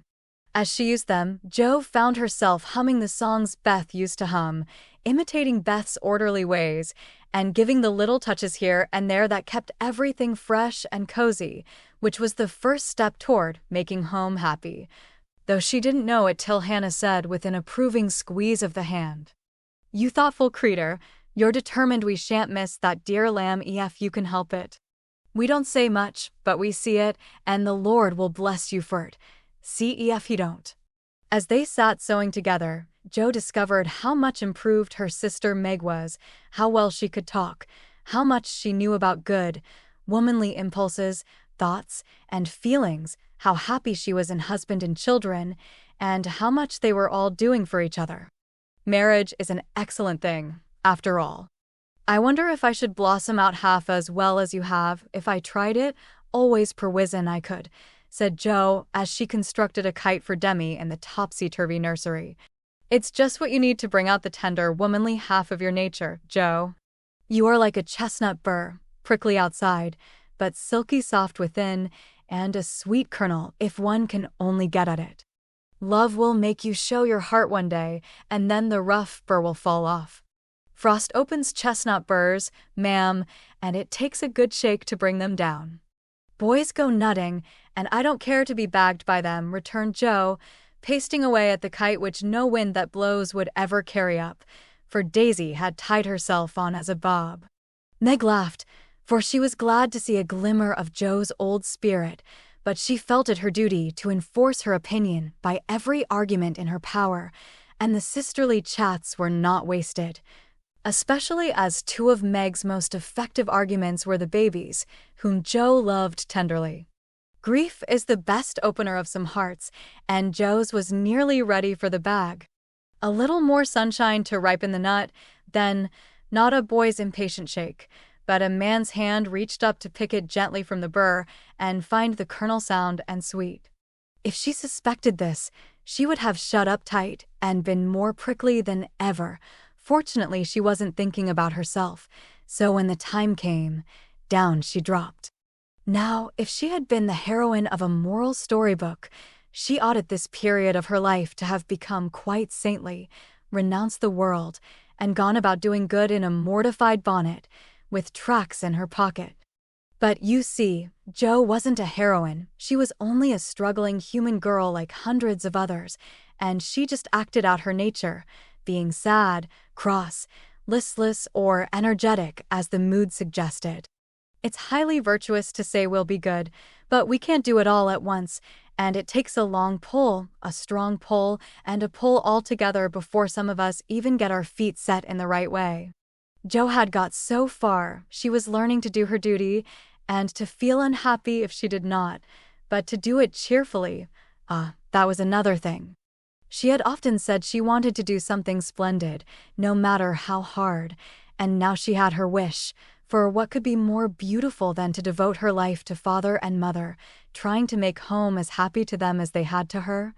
And if difficulties were necessary to increase the splendor of the effort, what could be harder for a restless, ambitious girl than to give up her own hopes, plans, and desires and cheerfully live for others? Providence had taken her at her word. Here was the task, not what she had expected, but better because self had no part in it. Now, could she do it? She decided that she would try, and in her first attempt she found the helps I have suggested. Still another was given her, and she took it, not as a reward, but as a comfort, as Christian took the refreshment afforded by the little arbor where he rested, as he climbed the hill called difficulty. "Why don't you write? That always used to make you happy," said her mother once, when the desponding fit overshadowed Jo. "I've no heart to write, and if I had, nobody cares for my things." "We do. Write something for us, and never mind the rest of the world. Try it, dear. I'm sure it would do good, and please us very much." "Don't believe I can." But Jo got out her desk and began to overhaul her half-finished manuscripts. An hour afterward her mother peeped in, and there she was, scratching away, with her black pinafore on, and an absorbed expression, which caused Mrs. March to smile and slip away, well pleased with the success of her suggestion. Joe never knew how it happened, but something got into that story that went straight to the hearts of those who read it, for when her family had laughed and cried over it, her father sent it, much against her will, to one of the popular magazines. And to her utter surprise, it was not only paid for, but others requested.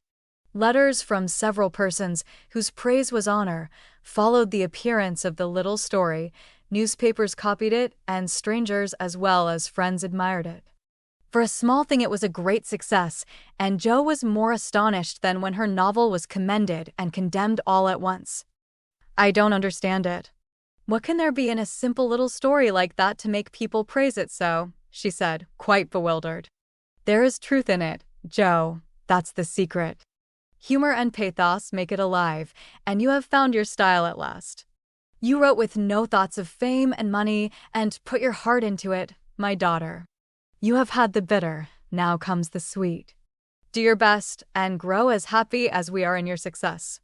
If there is anything good or true in what I write, it isn't mine.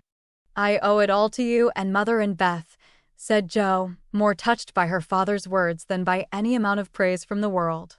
So taught by love and sorrow, Joe wrote her little stories and sent them away to make friends for themselves and her, finding it a very charitable world to such humble wanderers, for they were kindly welcomed and sent home comfortable tokens to their mother, like dutiful children whom good fortune overtakes.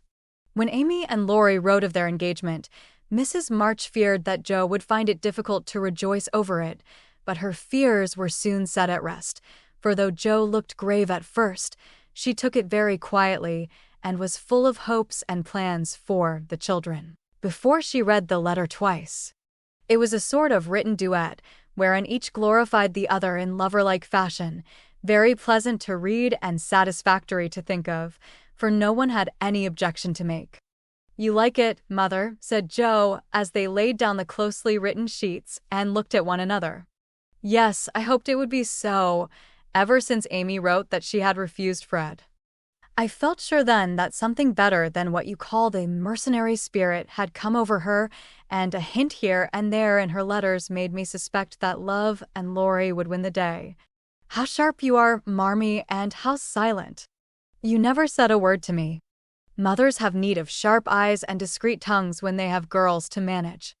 I was half afraid to put the idea into your head, lest you should write and congratulate them before the thing was settled. I'm not the scatterbrain I was. You may trust me. I'm sober and sensible enough for anyone's confidant now. So you are, my dear, and I should have made you mine, only I fancied it might pain you to learn that your Teddy loved someone else. Now, Mother, did you really think I could be so silly and selfish after I'd refused his love, when it was freshest, if not best? I knew you were sincere then, Joe, but lately I have thought that if he came back and asked again, you might perhaps feel like giving another answer. Forgive me, dear, I can't help seeing that you are very lonely, and sometimes there is a hungry look in your eyes that goes to my heart. So I fancied that your boy might fill the empty place if he tried now. No, Mother, it is better as it is, and I'm glad Amy has learned to love him. But you are right in one thing. I am lonely, and perhaps if Teddy had tried again, I might have said yes, not because I love him anymore, but because I care more to be loved than when he went away. I'm glad of that, Joe, for it shows that you are getting on. There are plenty to love you, so try to be satisfied with father and mother, sisters and brothers, friends and babies, till the best lover of all comes to give you your reward. Mothers are the best lovers in the world, but I don't mind whispering to Marmee that I'd like to try all kinds. It's very curious, but the more I try to satisfy myself with all sorts of natural affections, the more I seem to want. I'd no idea hearts could take in so many. Mine is so elastic, it never seems full now, and I used to be quite contented with my family. I don't understand it.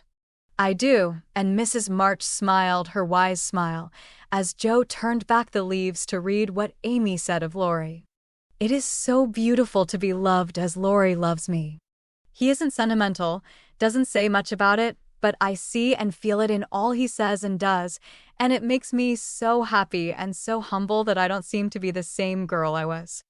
I never knew how good and generous and tender he was till now, for he lets me read his heart, and I find it full of noble impulses and hopes and purposes, and am so proud to know it's mine. He says he feels as if he could make a prosperous voyage now with me aboard as mate, and lots of love for ballast.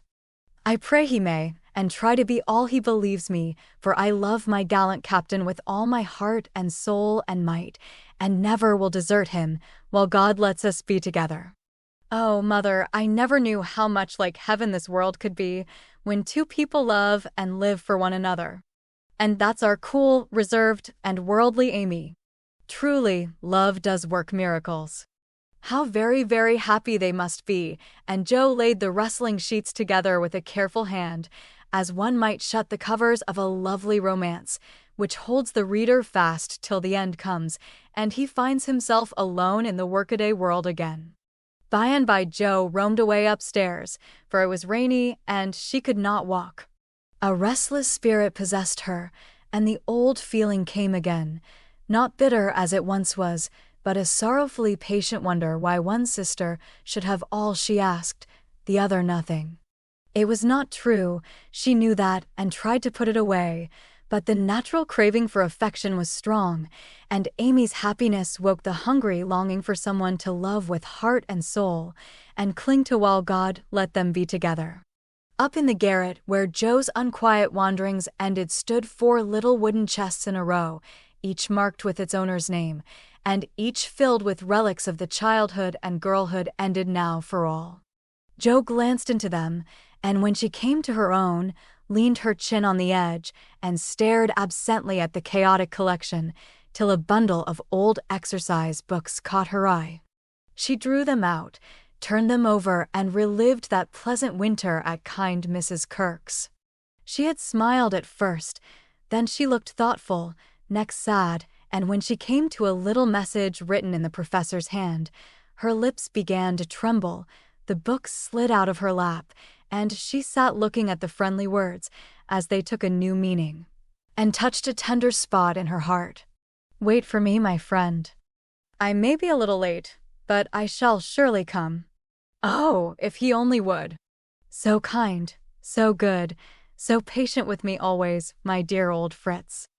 I didn't value him half enough when I had him, but now how I should love to see him, for everyone seems going away from me, and I'm all alone. And holding the little paper fast, as if it were a promise yet to be fulfilled, Joe laid her head down on a comfortable rag bag and cried, as if in opposition to the rain pattering on the roof. Was it all self-pity, loneliness, or low spirits? Or was it the waking up of a sentiment which had bided its time as patiently as its inspirer? Who shall say? Chapter 43. Surprises. Joe was alone in the twilight, lying on the old sofa, looking at the fire and thinking. It was her favorite way of spending the hour of dusk. No one disturbed her, and she used to lie there on Beth's little red pillow, planning stories, dreaming dreams, or thinking tender thoughts of the sister who never seemed far away. Her face looked tired, grave, and rather sad, for tomorrow was her birthday, and she was thinking how fast the years went by, how old she was getting, and how little she seemed to have accomplished. Almost 25, and nothing to show for it. Joe was mistaken in that. There was a good deal to show, and by she saw, and was grateful for it. An old maid, that's what I'm to be.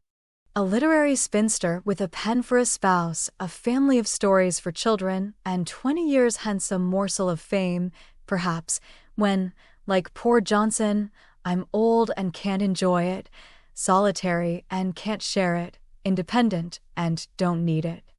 Well, I needn't be a sour saint nor a selfish sinner, and I dare say old maids are very comfortable when they get used to it, and there Joe sighed, as if the prospect was not inviting. It seldom is, at first, and 30 seems the end of all things to 5 and 20. But it's not as bad as it looks, and one can get on quite happily if one has something in one's self to fall back upon. At 25, girls begin to talk about being old maids, but secretly resolve that they never will be. At 30 they say nothing about it, but quietly accept the fact and, if sensible, console themselves by remembering that they have 20 more useful, happy years in which they may be learning to grow old gracefully. Don't laugh at the spinsters, dear girls, for often very tender, tragic romances are hidden away in the hearts that beat so quietly under the sober gowns and many silent sacrifices of youth, health, ambition, love itself. Make the faded faces beautiful in God's sight. Even the sad, sour sisters should be kindly dealt with because they have missed the sweetest part of life, if for no other reason. And looking at them with compassion, not contempt, girls in their bloom should remember that they too may miss the blossom time.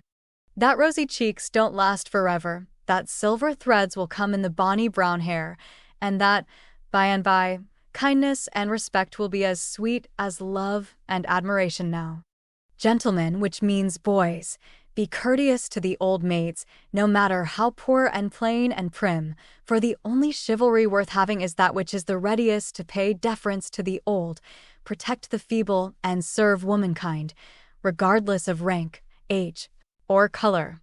Just recollect the good aunts who have not only lectured and fussed, but nursed and petted, too often without thanks, the scrapes they have helped you out of, the tips they have given you from their small store, the stitches the patient old fingers have set for you, the steps the willing old feet have taken, and gratefully pay the dear old ladies the little attentions that women love to receive as long as they live. The bright-eyed girls are quick to see such traits, and will like you all the better for them, and if death, almost the only power that can part mother and son, should rob you of yours, you will be sure to find a tender welcome and maternal cherishing from some Aunt Priscilla, who has kept the warmest corner of her lonely old heart for the best nevy in the world. Joe must have fallen asleep, as I dare say my reader has during this little homily, for suddenly Laurie's ghost seemed to stand before her, a substantial, lifelike ghost, leaning over her with the very look he used to wear when he felt a good deal and didn't like to show it. But, like Jenny in the ballad, she could not think it he, and lay staring up at him in startled silence till he stooped and kissed her. Then she knew him and flew up, crying joyfully, "Oh, my Teddy! Oh, my Teddy! Dear Joe, you are glad to see me, then?" "Glad. My blessed boy, words can't express my gladness." "Where's Amy?" "Your mother has got her down at Meg's. We stopped there, by the way, and there was no getting my wife out of their clutches." "Your what?" cried Joe, for Laurie uttered those two words with an unconscious pride and satisfaction which betrayed him. "Oh, the dickens! Now I've done it," and he looked so guilty that Joe was down on him like a flash. "You've gone and got married." "Yes, please, but I never will again," and he went down upon his knees with a penitent clasping of hands and a face full of mischief, mirth, and triumph. "Actually married?" "Very much so, thank you." "Mercy on us! What dreadful thing will you do next?" And Joe fell into her seat with a gasp. "A characteristic, but not exactly complimentary, congratulation," returned Laurie, still in an abject attitude, but beaming with satisfaction. "What can you expect, when you take one's breath away, creeping in like a burglar, and letting cats out of bags like that? Get up, you ridiculous boy, and tell me all about it." "Not a word, unless you let me come in my old place and promise not to barricade." Joe laughed at that as she had not done for many a long day, and patted the sofa invitingly, as she said in a cordial tone, "The old pillow is up garret, and we don't need it now. So come and fess, Teddy." "How good it sounds to hear you say, Teddy." "No one ever calls me that but you," and Laurie sat down with an air of great content. "What does Amy call you?" "My lord." "That's like her." "Well, you look it," and Joe's eye plainly betrayed that she found her boy comelier than ever. The pillow was gone, but there was a barricade, nevertheless a natural one, raised by time, absence, and change of heart. Both felt it, and for a minute looked at one another as if that invisible barrier cast a little shadow over them. It was gone directly, however, for Laurie said, with a vain attempt at dignity, "Don't I look like a married man and the head of a family?" Not a bit, and you never will. You've grown bigger and bonnier, but you're the same scapegrace as ever. Now really, Joe, you ought to treat me with more respect, began Laurie, who enjoyed it all immensely. How can I, when the mere idea of you, married and settled, is so irresistibly funny that I can't keep sober, answered Joe, smiling all over her face, so infectiously that they had another laugh, and then settled down for a good talk, quite in the pleasant old fashion. It's no use your going out in the cold to get Amy, for they are all coming up presently. I couldn't wait. I wanted to be the one to tell you the grand surprise and have first skim, as we used to say when we squabbled about the cream. Of course you did, and spoiled your story by beginning at the wrong end. Now, start right and tell me how it all happened. I'm pining to know. Well, I did it to please Amy, began Laurie, with a twinkle that made Joe exclaim. Fib number 1. Amy did it to please you. Go on, and tell the truth, if you can, sir. Now she's beginning to marmot. Isn't it jolly to hear her, said Laurie to the fire, and the fire glowed and sparkled as if it quite agreed. It's all the same, you know, she and I being one. We planned to come home with the Carrolls a month or more ago, but they suddenly changed their minds and decided to pass another winter in Paris. But Grandpa wanted to come home. He wanted to please me, and I couldn't let him go alone. Neither could I leave Amy, and Mrs. Carroll had got English notions about chaperones and such nonsense, and wouldn't let Amy come with us. So I just settled the difficulty by saying, let's be married and then we can do as we like. Of course you did. You always have things to suit you. Not always, and something in Laurie's voice made Joe say hastily, how did you ever get Aunt to agree? It was hard work, but between us, we talked her over, for we had heaps of good reasons on our side.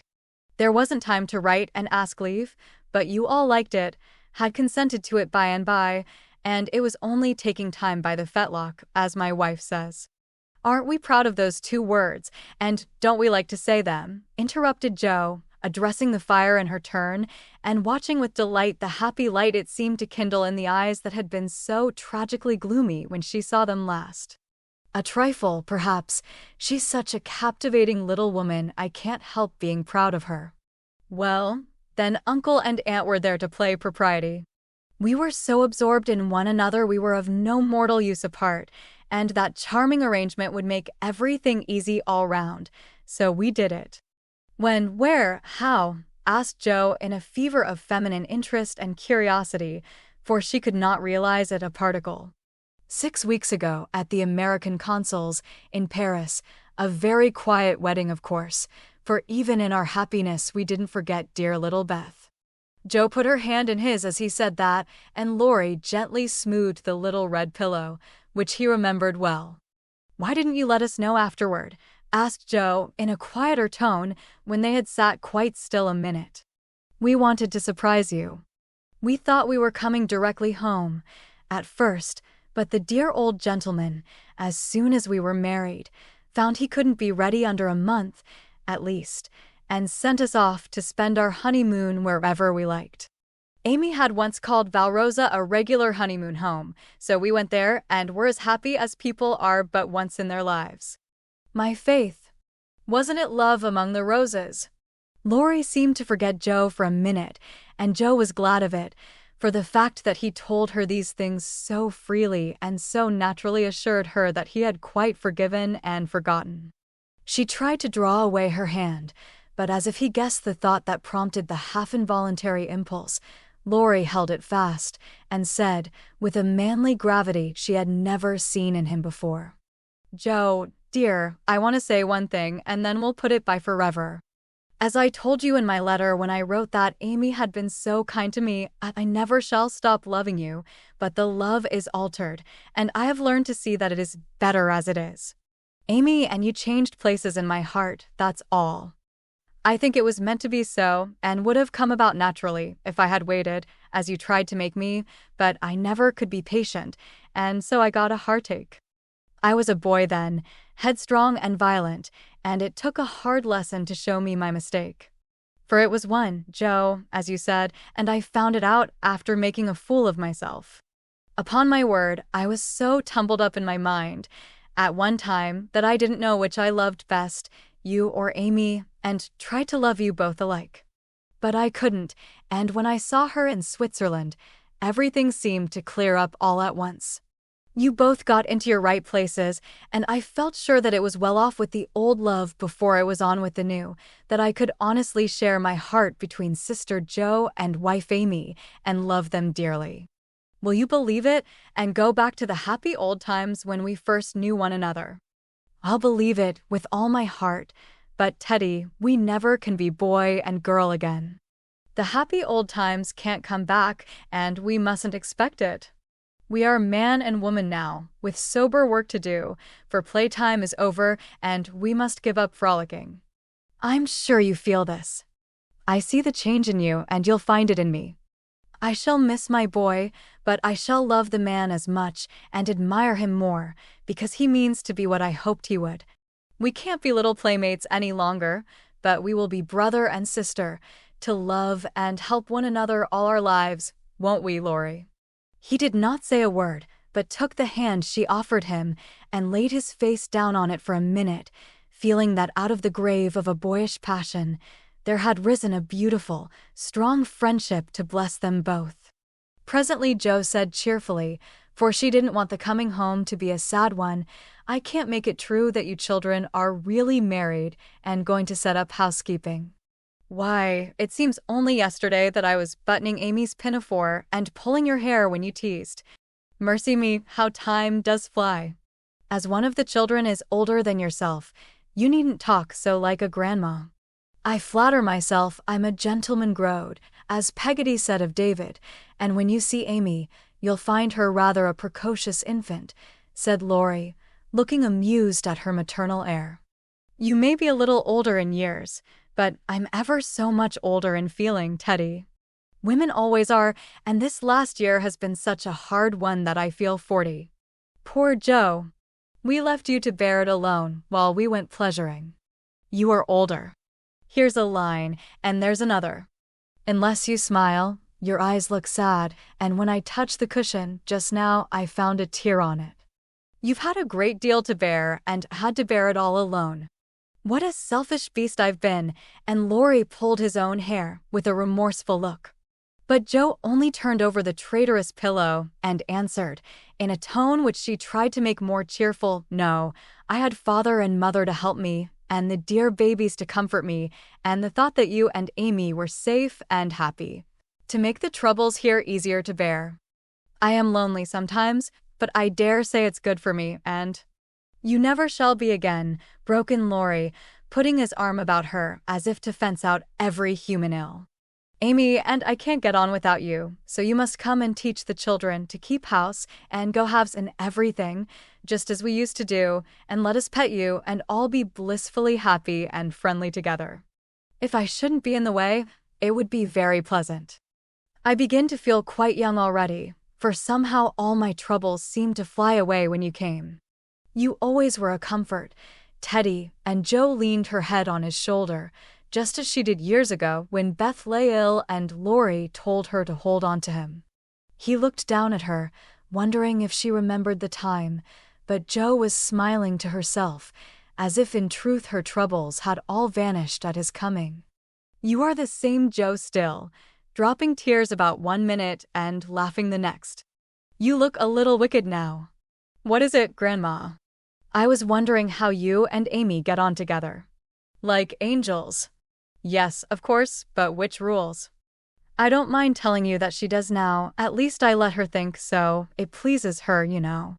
By and by we shall take turns, for marriage, they say, halves one's rights and doubles one's duties. You'll go on as you begin, and Amy will rule you all the days of your life. Well, she does it so imperceptibly that I don't think I shall mind much.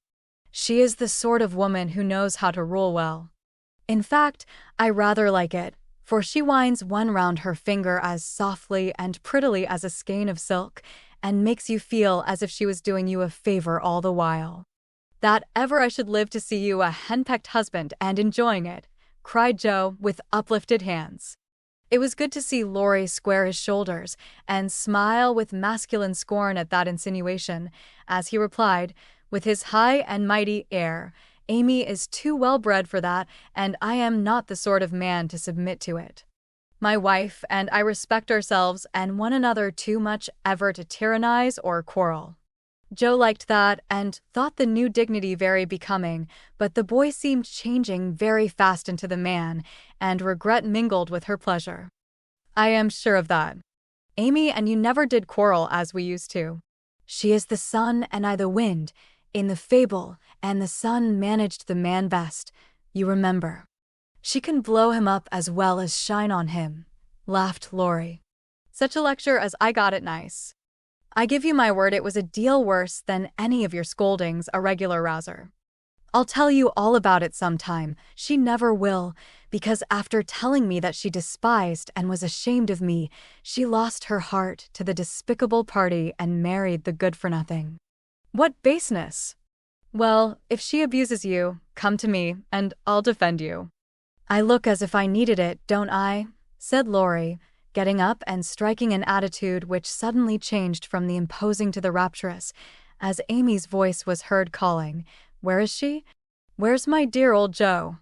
In trooped the whole family, and everyone was hugged and kissed all over again, and after several vain attempts, the three wanderers were set down to be looked at and exulted over. Mr. Laurence, hale and hearty as ever, was quite as much improved as the others by his foreign tour, for the crustiness seemed to be nearly gone, and the old-fashioned courtliness had received a polish which made it kindlier than ever. It was good to see him beam at "my children," as he called the young pair. It was better still to see Amy pay him the daughterly duty and affection which completely won his old heart, and best of all, to watch Laurie revolve about the two, as if never tired of enjoying the pretty picture they made. The minute she put her eyes upon Amy, Meg became conscious that her own dress hadn't a Parisian air, that young Mrs. Moffat would be entirely eclipsed by young Mrs. Laurence, and that her ladyship was altogether a most elegant and graceful woman. Joe thought, as she watched the pair, how well they looked together.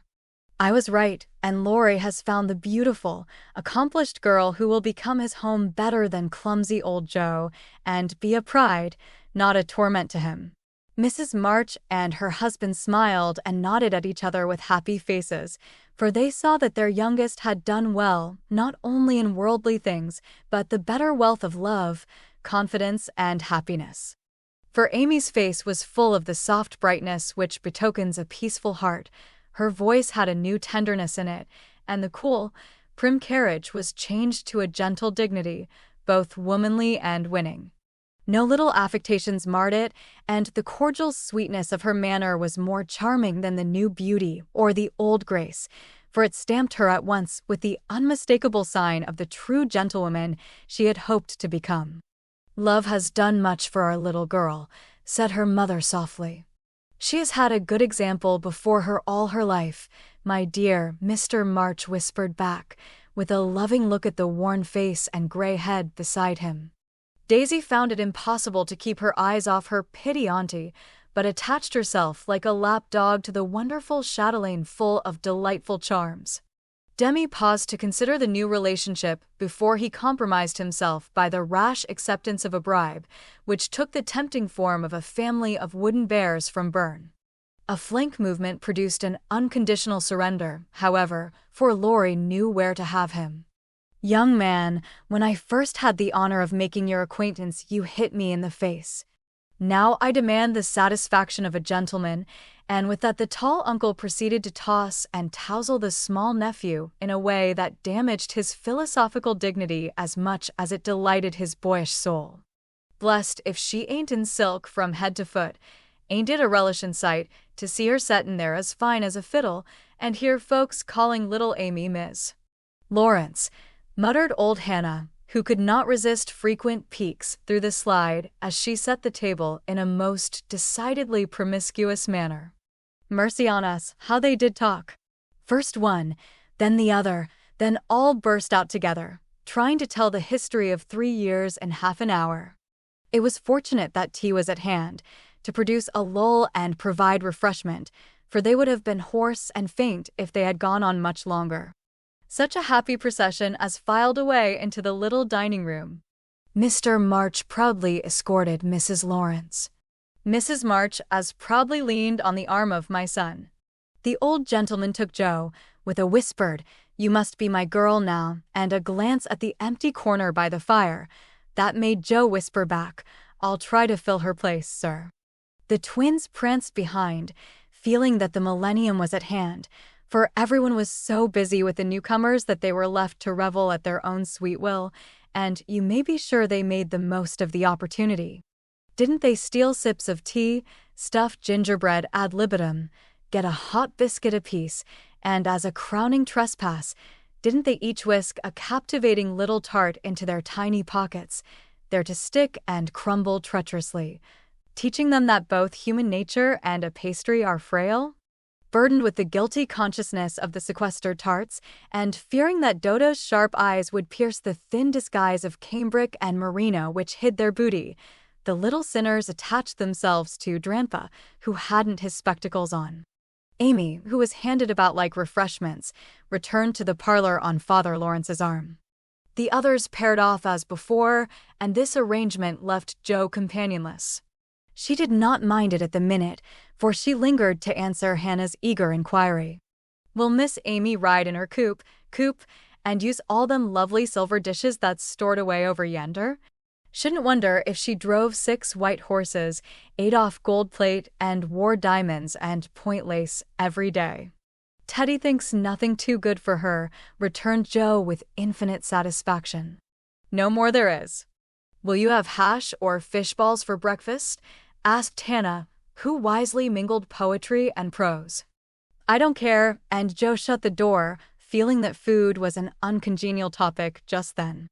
She stood a minute looking at the party vanishing above, and as Demi's short plaid legs toiled up the last stair, a sudden sense of loneliness came over her so strongly that she looked about her with dim eyes, as if to find something to lean upon, for even Teddy had deserted her.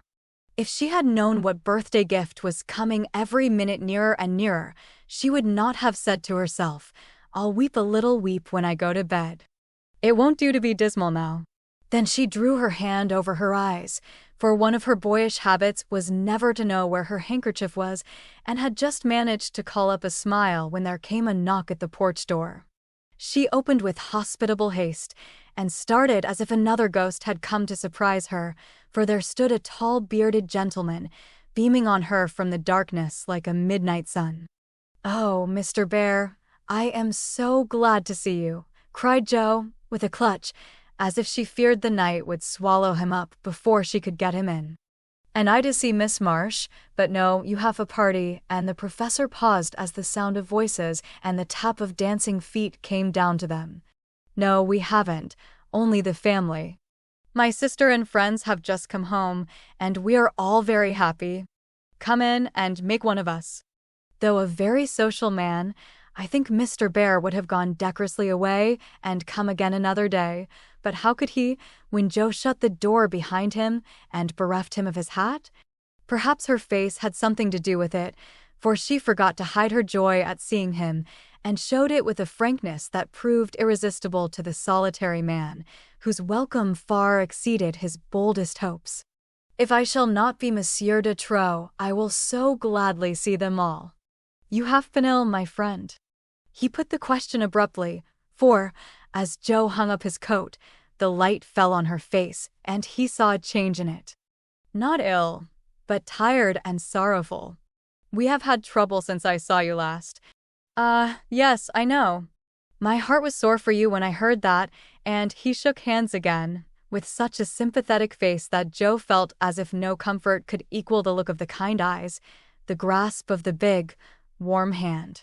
"Father, Mother, this is my friend, Professor Bear," she said, with a face and tone of such irrepressible pride and pleasure that she might as well have blown a trumpet, and opened the door with a flourish.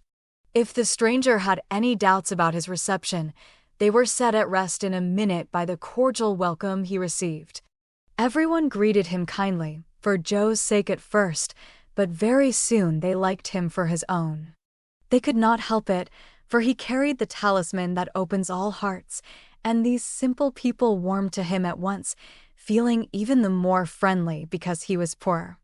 For poverty enriches those who live above it and is a sure passport to truly hospitable spirits. Mr. Bear sat looking about him with the air of a traveler who knocks at a strange door, and when it opens, finds himself at home. The children went to him like bees to a honey pot, and establishing themselves on each knee, proceeded to captivate him by rifling his pockets, pulling his beard, and investigating his watch, with juvenile audacity. The women telegraphed their approval to one another, and Mr. March, feeling that he had got a kindred spirit, opened his choicest stores for his guests' benefit, while Silent John listened and enjoyed the talk, but said not a word. And Mr. Laurence found it impossible to go to sleep.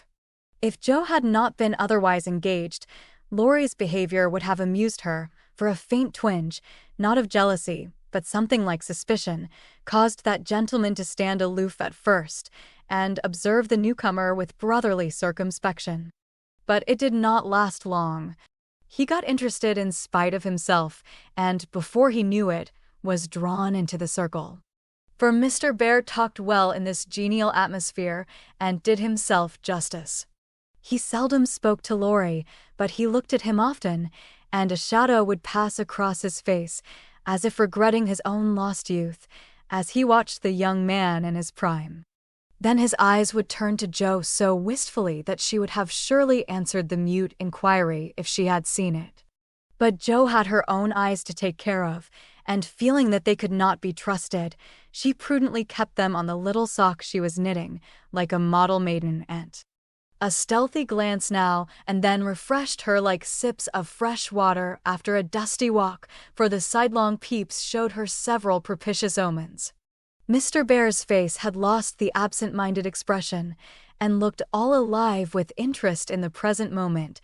Actually young and handsome, she thought, forgetting to compare him with Laurie, as she usually did strange men, to their great detriment. Then he seemed quite inspired, though the burial customs of the ancients, to which the conversation had strayed, might not be considered an exhilarating topic. Joe quite glowed with triumph when Teddy got quenched in an argument, and thought to herself, as she watched her father's absorbed face, how he would enjoy having such a man as my professor to talk with every day. Lastly, Mr. Bear was dressed in a new suit of black, which made him look more like a gentleman than ever. His bushy hair had been cut and smoothly brushed, but didn't stay in order long, for in exciting moments he rumpled it up in the droll way he used to do, and Joe liked it rampantly erect better than flat, because she thought it gave his fine forehead a Jove-like aspect. Poor Joe, how she did glorify that plain man, as she sat knitting away so quietly, yet letting nothing escape her, not even the fact that Mr. Bear actually had gold sleeve buttons in his immaculate wristbands. Dear old fellow. He couldn't have got himself up with more care if he'd been going a-wooing, said Joe to herself, and then a sudden thought born of the words made her blush so dreadfully that she had to drop her ball and go down after it to hide her face. The maneuver did not succeed as well as she expected, however, for though just in the act of setting fire to a funeral pyre, the professor dropped his torch, metaphorically speaking, and made a dive after the little blue ball. Of course they bumped their heads smartly together, saw stars, and both came up flushed and laughing, without the ball, to resume their seats, wishing they had not left them. Nobody knew where the evening went to, for Hannah skillfully abstracted the babies at an early hour, nodding like two rosy poppies, and Mr. Laurence went home to rest. The others sat round the fire, talking away, utterly regardless of the lapse of time, till Meg, whose maternal mind was impressed with the firm conviction that Daisy had tumbled out of bed, and Demi set his nightgown afire studying the structure of matches, made a move to go. "We must have our sing, in the good old way, for we are all together again once more," said Joe, feeling that a good shout would be a safe and pleasant vent for the jubilant emotions of her soul. They were not all there. But no one found the words thoughtless or untrue, for Beth still seemed among them, a peaceful presence, invisible, but dearer than ever, since death could not break the household league that love made dissoluble. The little chair stood in its old place. The tidy basket, with the bit of work she left unfinished when the needle grew so heavy, was still on its accustomed shelf. The beloved instrument, seldom touched now, had not been moved, and above it Beth's face, serene and smiling, as in the early days, looked down upon them, seeming to say, "Be happy. I am here. Play something, Amy." "Let them hear how much you have improved," said Laurie, with pardonable pride in his promising pupil. But Amy whispered, with full eyes, as she twirled the faded stool, "Not tonight, dear. I can't show off tonight." But she did show something better than brilliancy or skill, for she sang Beth songs with a tender music in her voice, which the best master could not have taught, and touched the listeners' hearts with a sweeter power than any other inspiration could have given her. The room was very still when the clear voice failed suddenly at the last line of Beth's favorite hymn. It was hard to say, "Earth hath no sorrow that heaven cannot heal," and Amy leaned against her husband, who stood behind her, feeling that her welcome home was not quite perfect without Beth's kiss. "Now, we must finish with Mignon's song, for Mr. Bear sings that," said Joe, before the pause grew painful. And Mr. Bear cleared his throat with a gratified hem as he stepped into the corner where Joe stood, saying, "You will sing with me? We go excellently well together." A pleasing fiction, by the way, for Joe had no more idea of music than a grasshopper. But she would have consented if he had proposed to sing a whole opera and warbled away, blissfully regardless of time and tune. It didn't much matter, for Mr. Bear sang like a true German, heartily and well, and Joe soon subsided into a subdued hum, that she might listen to the mellow voice that seemed to sing for her alone. "Know'st thou the land where the citron blooms?" used to be the professor's favorite line, for Das Land meant Germany to him, but now he seemed to dwell, with peculiar warmth and melody, upon the words, "There, oh there, might I with thee? Oh, my beloved, go." And one listener was so thrilled by the tender invitation that she longed to say she did know the land, and would joyfully depart thither whenever he liked. The song was considered a great success, and the singer retired covered with laurels. But a few minutes afterward, he forgot his manners entirely, and stared at Amy putting on her bonnet, for she had been introduced simply as "my sister," and no one had called her by her new name since he came. He forgot himself still further when Laurie said, in his most gracious manner, at parting, "My wife and I are very glad to meet you, sir. Please remember that there is always a welcome waiting for you over the way." Then the professor thanked him so heartily, and looked so suddenly illuminated with satisfaction, that Laurie thought him the most delightfully demonstrative old fellow he ever met. "I too shall go, but I shall gladly come again if you will give me leave, dear madam, for a little business in the city will keep me here some days." He spoke to Mrs. March, but he looked at Joe, and the mother's voice gave as cordial an assent as did the daughter's eyes, for Mrs. March was not so blind to her children's interest as Mrs. Moffat supposed. "I suspect that is a wise man," remarked Mr. March, with placid satisfaction, from the hearth rug, after the last guest had gone. "I know he is a good one," added Mrs. March, with decided approval, as she wound up the clock.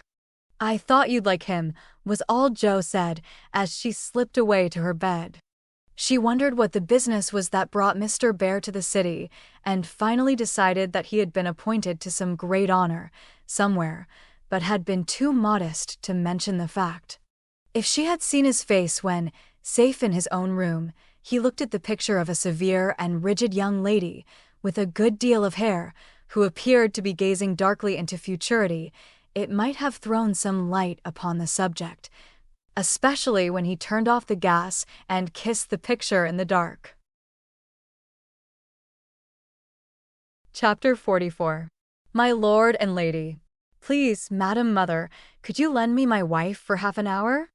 The luggage has come, and I've been making hay of Amy's Paris finery, trying to find some things I want," said Laurie, coming in the next day to find Mrs. Laurence sitting in her mother's lap, as if being made the baby again. "Certainly. Go, dear. I forgot that you have any home but this," and Mrs. March pressed the white hand that wore the wedding ring, as if asking pardon for her maternal covetousness. "I shouldn't have come over if I could have helped it, but I can't get on without my little woman any more than a weathercock can without the wind," suggested Joe, as he paused for a simile. Joe had grown quite her own saucy self again since Teddy came home.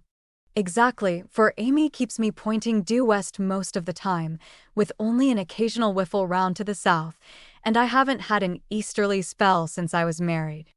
Don't know anything about the north, but am altogether salubrious and balmy. Hey, my lady? Lovely weather so far. I don't know how long it will last, but I'm not afraid of storms, for I'm learning how to sail my ship. Come home, dear, and I'll find your bootjack. I suppose that's what you are rummaging after among my things." "Men are so helpless, mother," said Amy, with a matronly air, which delighted her husband. "What are you going to do with yourselves after you get settled?" asked Joe, buttoning Amy's cloak as she used to button her pinafores. "We have our plans.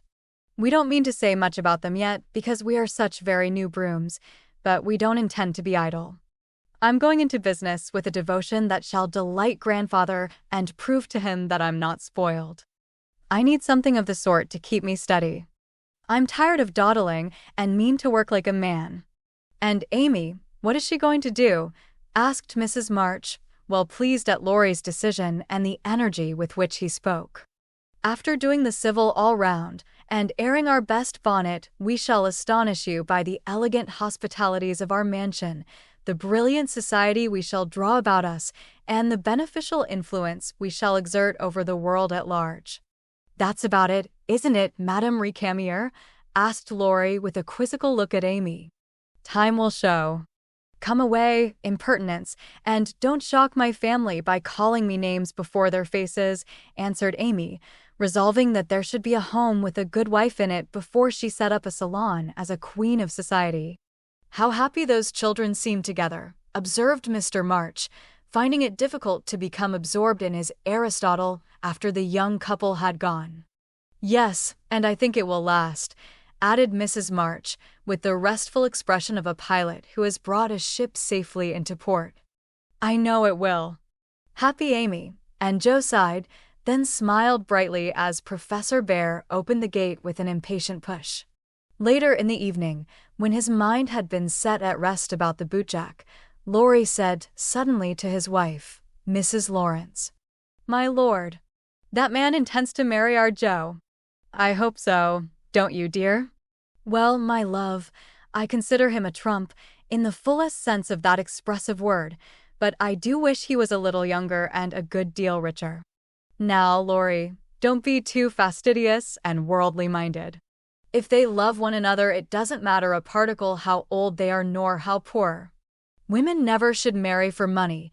Amy caught herself up short as the words escaped her, and looked at her husband, who replied, with malicious gravity, "Certainly not, though you do hear charming girls say that they intend to do it sometimes. If my memory serves me, you once thought it your duty to make a rich match. That accounts, perhaps, for your marrying a good-for-nothing like me." "Oh, my dearest boy, don't say that. I forgot you were rich when I said yes. I'd have married you if you hadn't a penny, and I sometimes wish you were poor that I might show how much I love you." And Amy, who was very dignified in public and very fond in private, gave convincing proofs of the truth of her words. "You don't really think I am such a mercenary creature as I tried to be once, do you? It would break my heart if you didn't believe that I'd gladly pull in the same boat with you, even if you had to get your living by rowing on the lake. Am I an idiot and a brute? How could I think so, when you refused a richer man for me, and won't let me give you half I want now, when I have the right?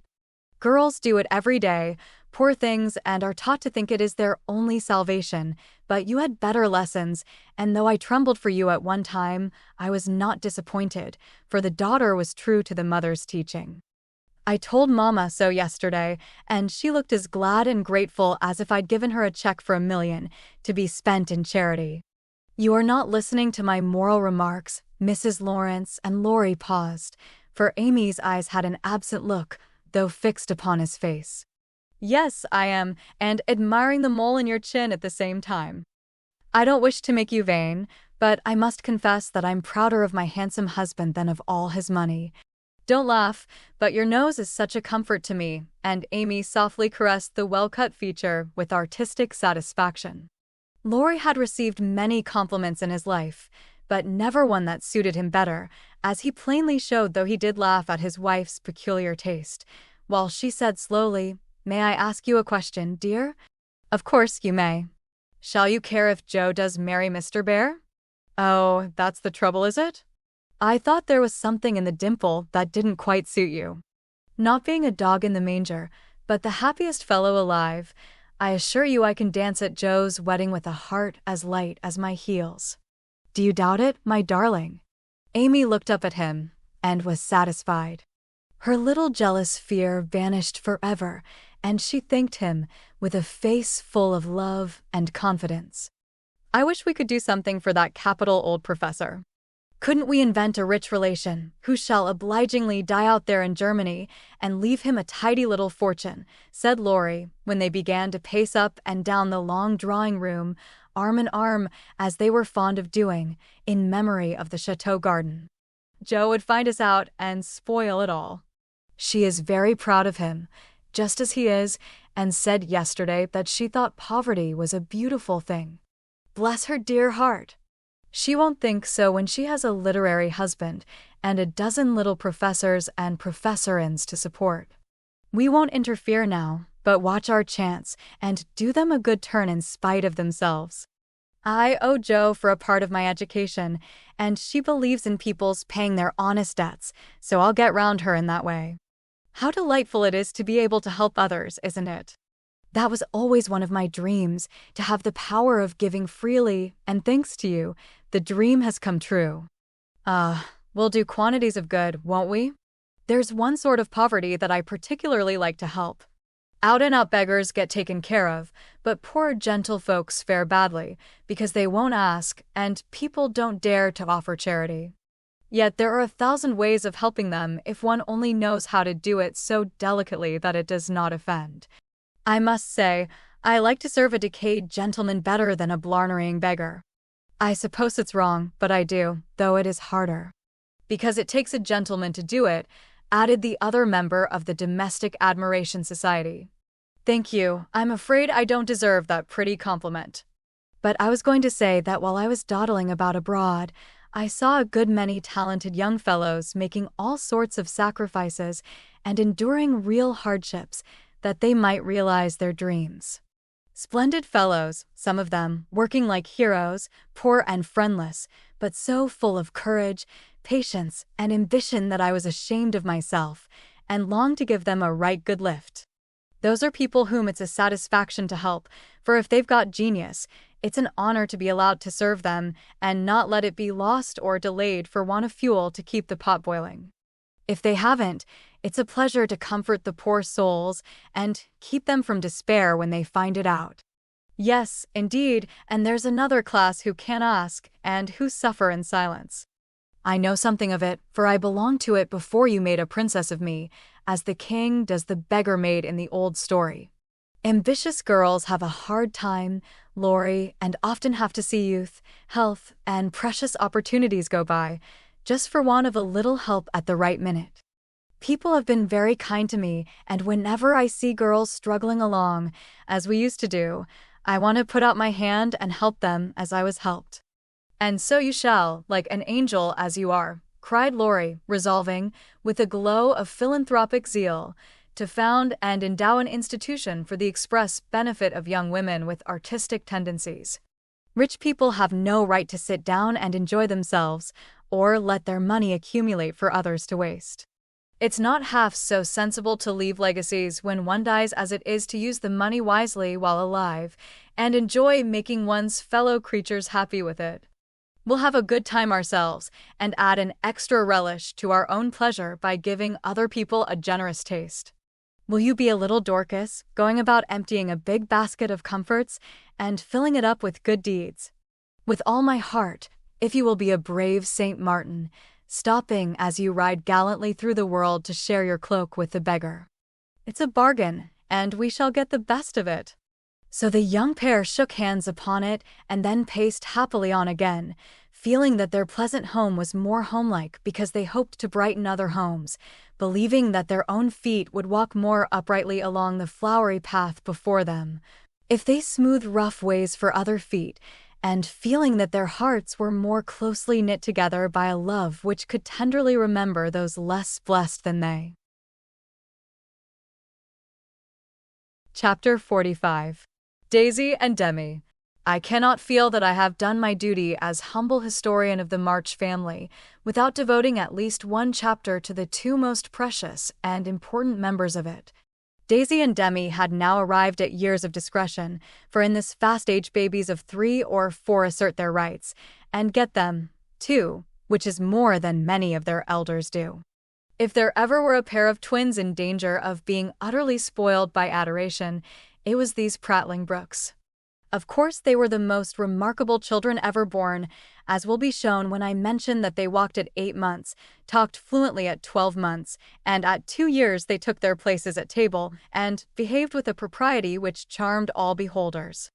At 3, Daisy demanded a needler, and actually made a bag with 4 stitches in it. She likewise set up housekeeping in the sideboard, and managed a microscopic cooking stove with a skill that brought tears of pride to Hannah's eyes, while Demi learned his letters with his grandfather, who invented a new mode of teaching the alphabet by forming letters with his arms and legs, thus uniting gymnastics for head and heels. The boy early developed a mechanical genius which delighted his father and distracted his mother, for he tried to imitate every machine he saw, and kept the nursery in a chaotic condition with his sew sheen, a mysterious structure of string, chairs, clothespins, and spools for wheels to go wound and wound. Also a basket hung over the back of a chair, in which he vainly tried to hoist his too confiding sister, who, with feminine devotion, allowed her little head to be bumped till rescued, when the young inventor indignantly remarked, "Why, Marmar, dat's my lily waiter, and me's trying to pull her up." Though utterly unlike in character, the twins got on remarkably well together, and seldom quarreled more than thrice a day. Of course, Demi tyrannized over Daisy, and gallantly defended her from every other aggressor, while Daisy made a galley slave of herself, and adored her brother as the one perfect being in the world. A rosy, chubby, sunshiny little soul was Daisy, who found her way to everybody's heart and nestled there. One of the captivating children who seem made to be kissed and cuddled, adorned and adored like little goddesses, and produced for general approval on all festive occasions. Her small virtues were so sweet that she would have been quite angelic if a few small naughtinesses had not kept her delightfully human. It was all fair weather in her world, and every morning she scrambled up to the window in her little nightgown to look out, and say, no matter whether it rained or shone, "Oh, pity day, oh, pity day." Everyone was a friend, and she offered kisses to a stranger so confidingly that the most inveterate bachelor relented, and baby lovers became faithful worshippers. "Me loves everybody," she once said, opening her arms, with her spoon in one hand and her mug in the other, as if eager to embrace and nourish the whole world. As she grew, her mother began to feel that the dovecot would be blessed by the presence of an inmate as serene and loving as that which had helped to make the old house home, and to pray that she might be spared a loss like that which had lately taught them how long they had entertained an angel unawares. Her grandfather often called her Beth, and her grandmother watched over her with untiring devotion, as if trying to atone for some past mistake, which no eye but her own could see. Demi, like a true Yankee, was of an inquiring turn, wanting to know everything and often getting much disturbed because he could not get satisfactory answers to his perpetual "what for?" He also possessed a philosophic bent, to the great delight of his grandfather, who used to hold Socratic conversations with him, in which the precocious pupil occasionally posed his teacher, to the undisguised satisfaction of the womenfolk. "What makes my legs go, Drampa?" asked the young philosopher, surveying those active portions of his frame with a meditative air, while resting after a go-to-bed frolic one night. "It's your little mind," Demi, replied the sage, stroking the yellow head respectfully. "What is a little mind?" "It is something which makes your body move, as the spring made the wheels go in my watch when I showed it to you. Open me. I want to see it go wound." "I can't do that any more than you could open the watch. God winds you up, and you go till he stops you." "Does I?" And Demi's brown eyes grew big and bright as he took in the new thought. "Is I winded up like the watch?" "Yes, but I can't show you how, for it is done when we don't see." Demi felt his back, as if expecting to find it like that of the watch, and then gravely remarked, "I des DOD does it when I's asleep." A careful explanation followed, to which he listened so attentively that his anxious grandmother said, "My dear, do you think it wise to talk about such things to that baby? He's getting great bumps over his eyes and learning to ask the most unanswerable questions. If he is old enough to ask the question, he is old enough to receive true answers. I am not putting the thoughts into his head, but helping him unfold those already there. These children are wiser than we are, and I have no doubt the boy understands every word I have said to him. Now, Demi, tell me where you keep your mind." If the boy had replied like Alcibiades, "By the gods, Socrates, I cannot tell," his grandfather would not have been surprised, but when, after standing a moment on one leg, like a meditative young stork, he answered, in a tone of calm conviction, "In my little belly," the old gentleman could only join in Grandma's laugh and dismiss the class in metaphysics. There might have been cause for maternal anxiety if Demi had not given convincing proofs that he was a true boy, as well as a budding philosopher, for often, after a discussion which caused Hannah to prophesy, with ominous nods, that child ain't long for this world, he would turn about and set her fears at rest by some of the pranks with which dear, dirty, naughty little rascals distract and delight their parents' souls. Meg made many moral rules and tried to keep them, but what mother was ever proof against the winning wiles, the ingenious evasions, or the tranquil audacity of the miniature men and women who so early show themselves accomplished artful dodgers? "No more raisins, Demi. They'll make you sick," says Mama to the young person who offers his services in the kitchen with unfailing regularity on plum pudding day. "Me likes to be sick. I don't want to have you, so run away and help Daisy make patty cakes."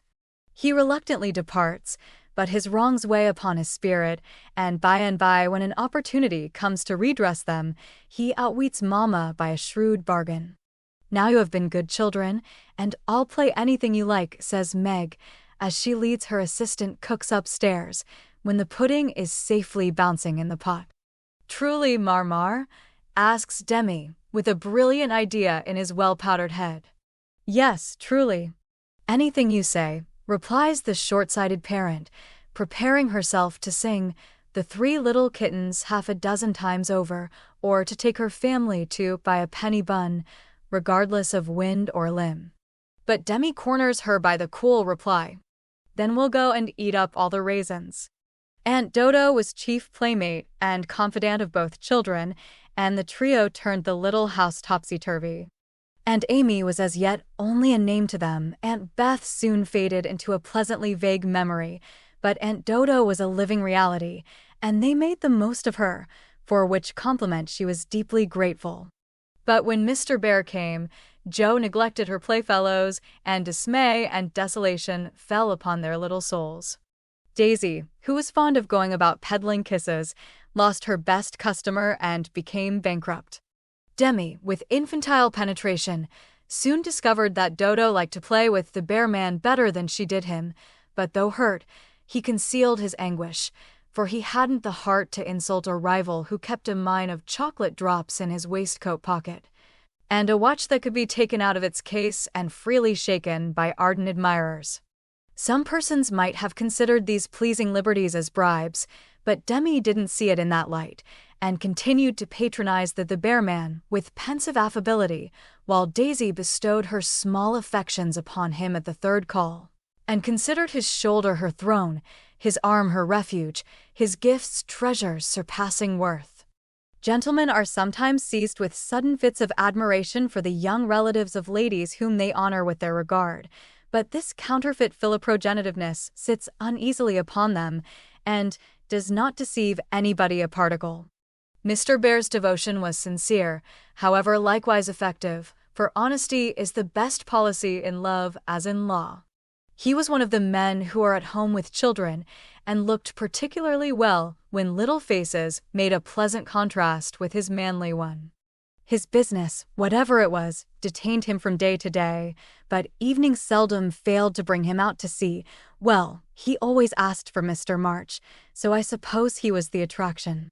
The excellent papa labored under the delusion that he was, and reveled in long discussions with the kindred spirit, till a chance remark of his more observing grandson suddenly enlightened him.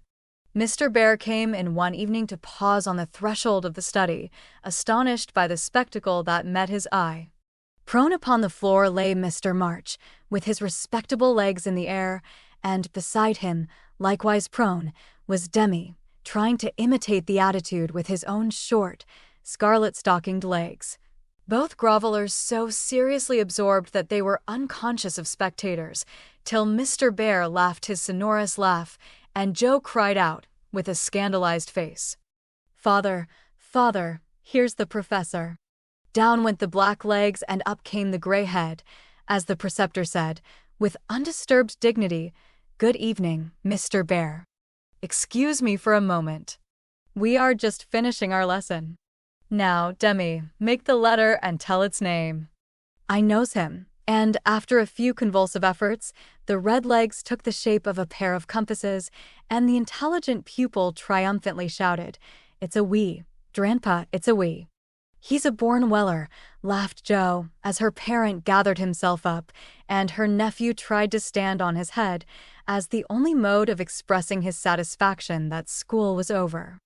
"What have you been at today, Bubchin?" asked Mr. Bear, picking up the gymnast. "Me went to see little Mary." "And what did you there?"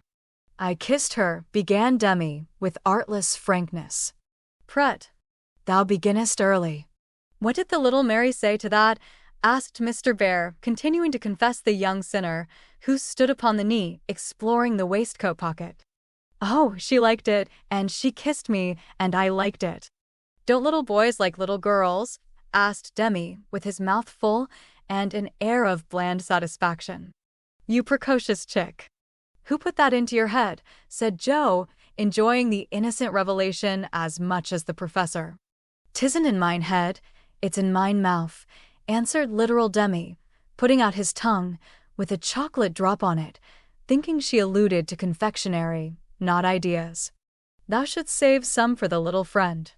Sweets to the sweet, manling, and Mr. Bear offered Joe some, with a look that made her wonder if chocolate was not the nectar drunk by the gods. Demi also saw the smile, was impressed by it, and artlessly inquired, "Do great boys like great girls too, Fessor?" Like young Washington, Mr. Bear couldn't tell a lie, so he gave the somewhat vague reply that he believed they did sometimes, in a tone that made Mr. March put down his clothes brush, glance at Joe's retiring face, and then sink into his chair, looking as if the precocious chick had put an idea into his head that was both sweet and sour. Why, Dodo, when she caught him in the china closet half an hour afterward, nearly squeezed the breath out of his little body with a tender embrace, instead of shaking him for being there. And why she followed up this novel performance by the unexpected gift of a big slice of bread and jelly remained one of the problems over which Demi puzzled his small wits, and was forced to leave unsolved forever. Chapter 46. Under the Umbrella. While Laurie and Amy were taking conjugal strolls over velvet carpets, as they set their house in order and planned a blissful future, Mr. Bear and Joe were enjoying promenades of a different sort, along muddy roads and sodden fields. "I always do take a walk toward evening, and I don't know why I should give it up, just because I happened to meet the professor on his way out," said Joe to herself, after 2 or 3 encounters. For though there were 2 paths to Meg's, whichever one she took she was sure to meet him, either going or returning.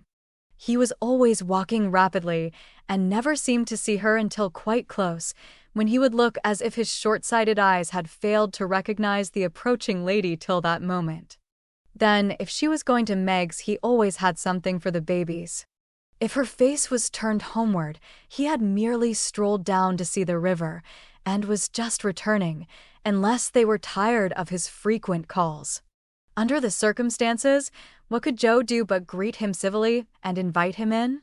If she was tired of his visits, she concealed her weariness with perfect skill and took care that there should be coffee for supper, as Mr. Bear, doesn't like tea. By the second week, everyone knew perfectly well what was going on, yet everyone tried to look as if they were stone blind to the changes in Jo's face. They never asked why she sang about her work, did up her hair 3 times a day, and got so blooming with her evening exercise. And no one seemed to have the slightest suspicion that Professor Bear, while talking philosophy with the father, was giving the daughter lessons in love.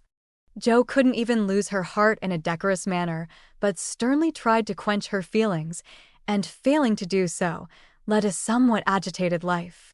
She was mortally afraid of being laughed at for surrendering, after her many and vehement declarations of independence.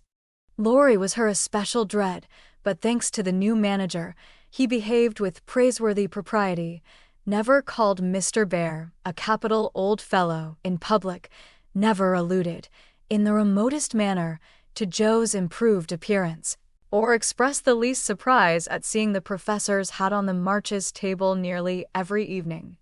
But he exulted in private and longed for the time to come when he could give Jo a piece of plate, with a bear and a ragged staff on it as an appropriate coat of arms. For a fortnight, the professor came and went with lover-like regularity. Then he stayed away for 3 whole days and made no sign, a proceeding which caused everybody to look sober and Jo to become pensive, at first, and then, alas for romance, very cross. Disgusted, I dare say, and gone home as suddenly as he came. It's nothing to me, of course, but I should think he would have come and bid us goodbye like a gentleman, she said to herself, with a despairing look at the gate, as she put on her things for the customary walk one dull afternoon. You'd better take the little umbrella, dear. It looks like rain, said her mother, observing that she had on her new bonnet, but not alluding to the fact. Yes, Marmee. Do you want anything in town? I've got to run in and get some paper, returned Jo, pulling out the bow under her chin before the glass as an excuse for not looking at her mother. Yes, I want some twilled silesia, a paper of No. 9 needles, and 2 yards of narrow lavender ribbon. Have you got your thick boots on, and something warm under your cloak? I believe so, answered Jo absently. If you happen to meet Mr. Bear, bring him home to tea. I quite long to see the dear man, added Mrs. March. Jo heard that, but made no answer, except to kiss her mother, and walk rapidly away, thinking with a glow of gratitude, in spite of her heartache, how good she is to me. What do girls do who haven't any mothers to help them through their troubles? The dry goods stores were not down among the counting houses, banks, and wholesale warerooms, where gentlemen most do congregate, but Jo found herself in that part of the city before she did a single errand, loitering along as if waiting for someone, examining engineering instruments in one window and samples of wool in another, with most unfeminine interest, tumbling over barrels, being half smothered by descending bales, and hustled unceremoniously by busy men who looked as if they wondered how the deuce she got there. A drop of rain on her cheek recalled her thoughts from baffled hopes to ruined ribbons. For the drops continued to fall, and being a woman as well as a lover, she felt that, though it was too late to save her heart, she might her bonnet.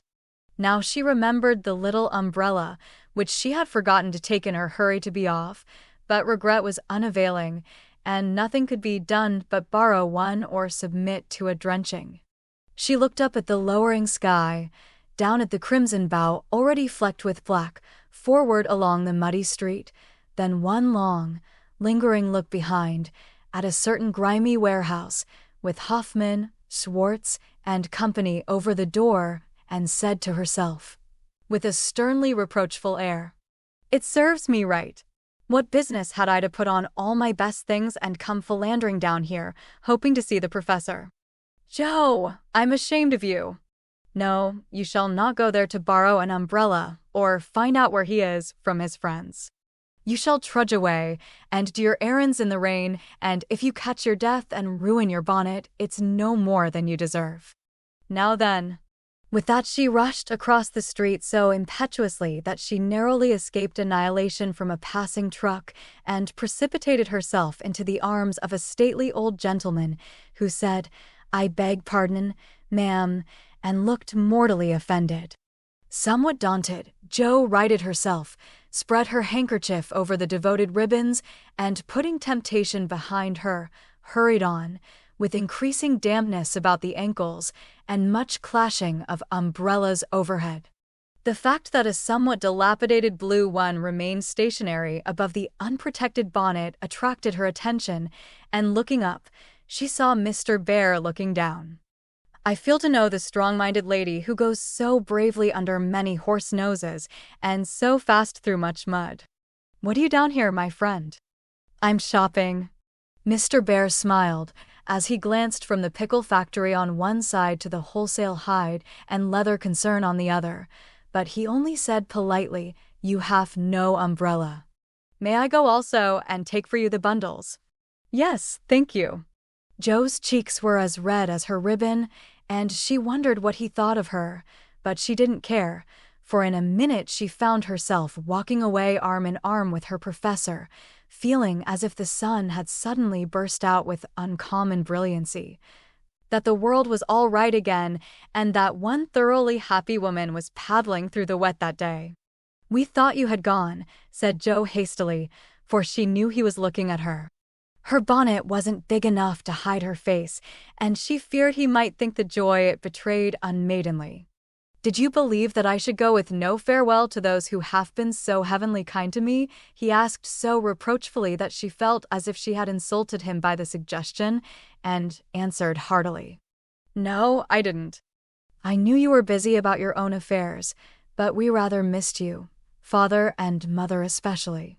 "And you?" "I'm always glad to see you, sir."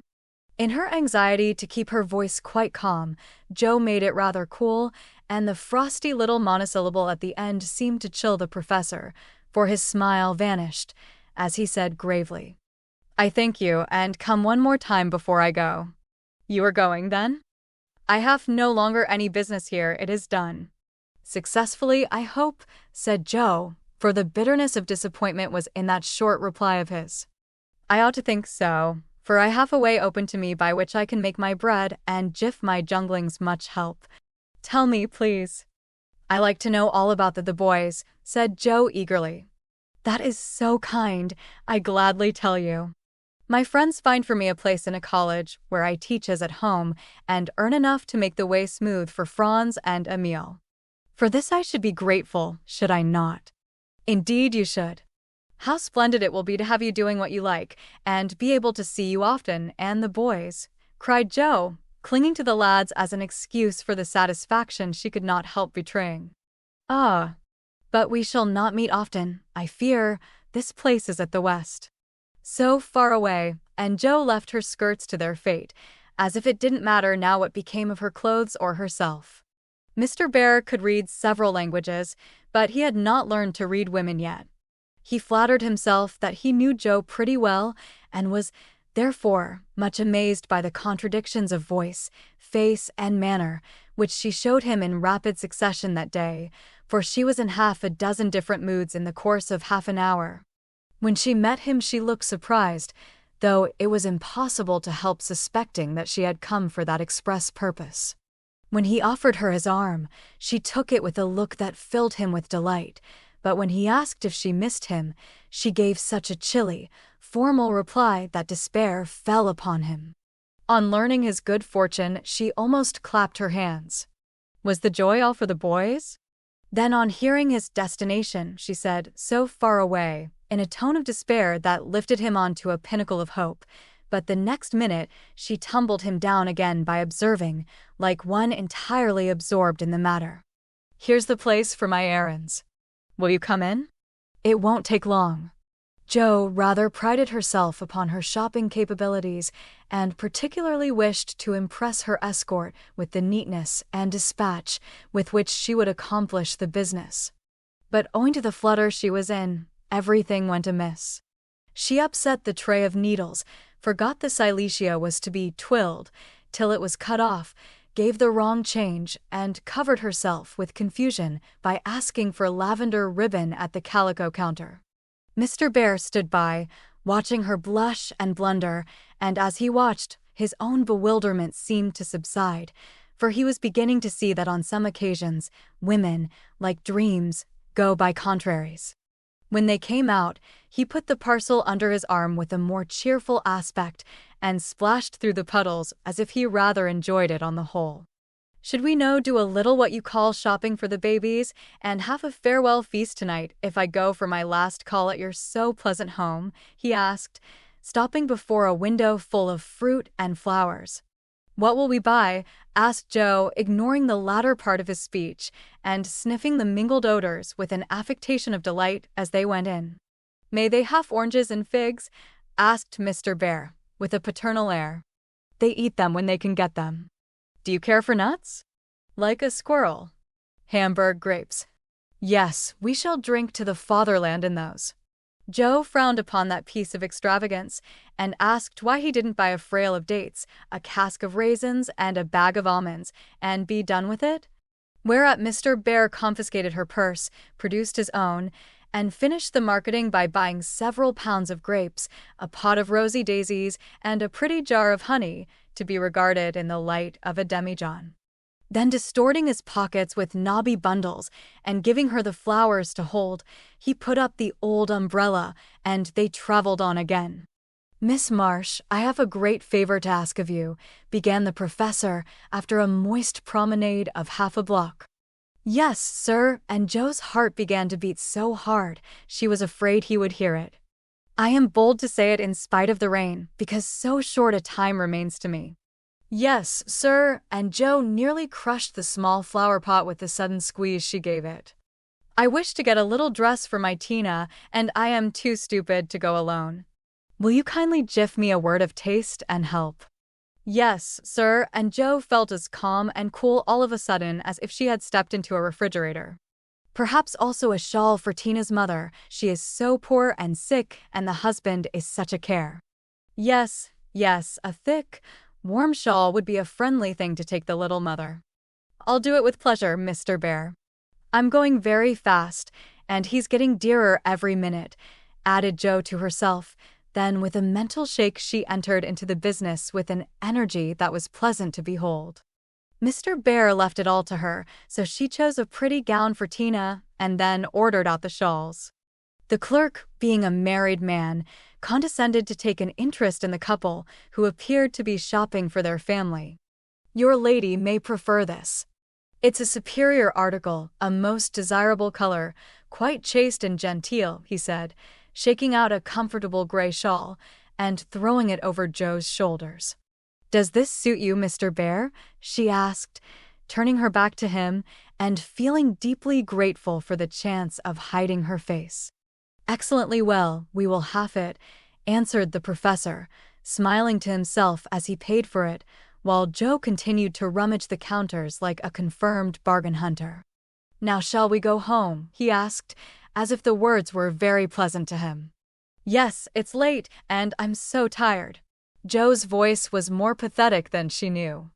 For now the sun seemed to have gone in as suddenly as it came out, and the world grew muddy and miserable again, and for the first time she discovered that her feet were cold, her head ached, and that her heart was colder than the former, fuller of pain than the latter.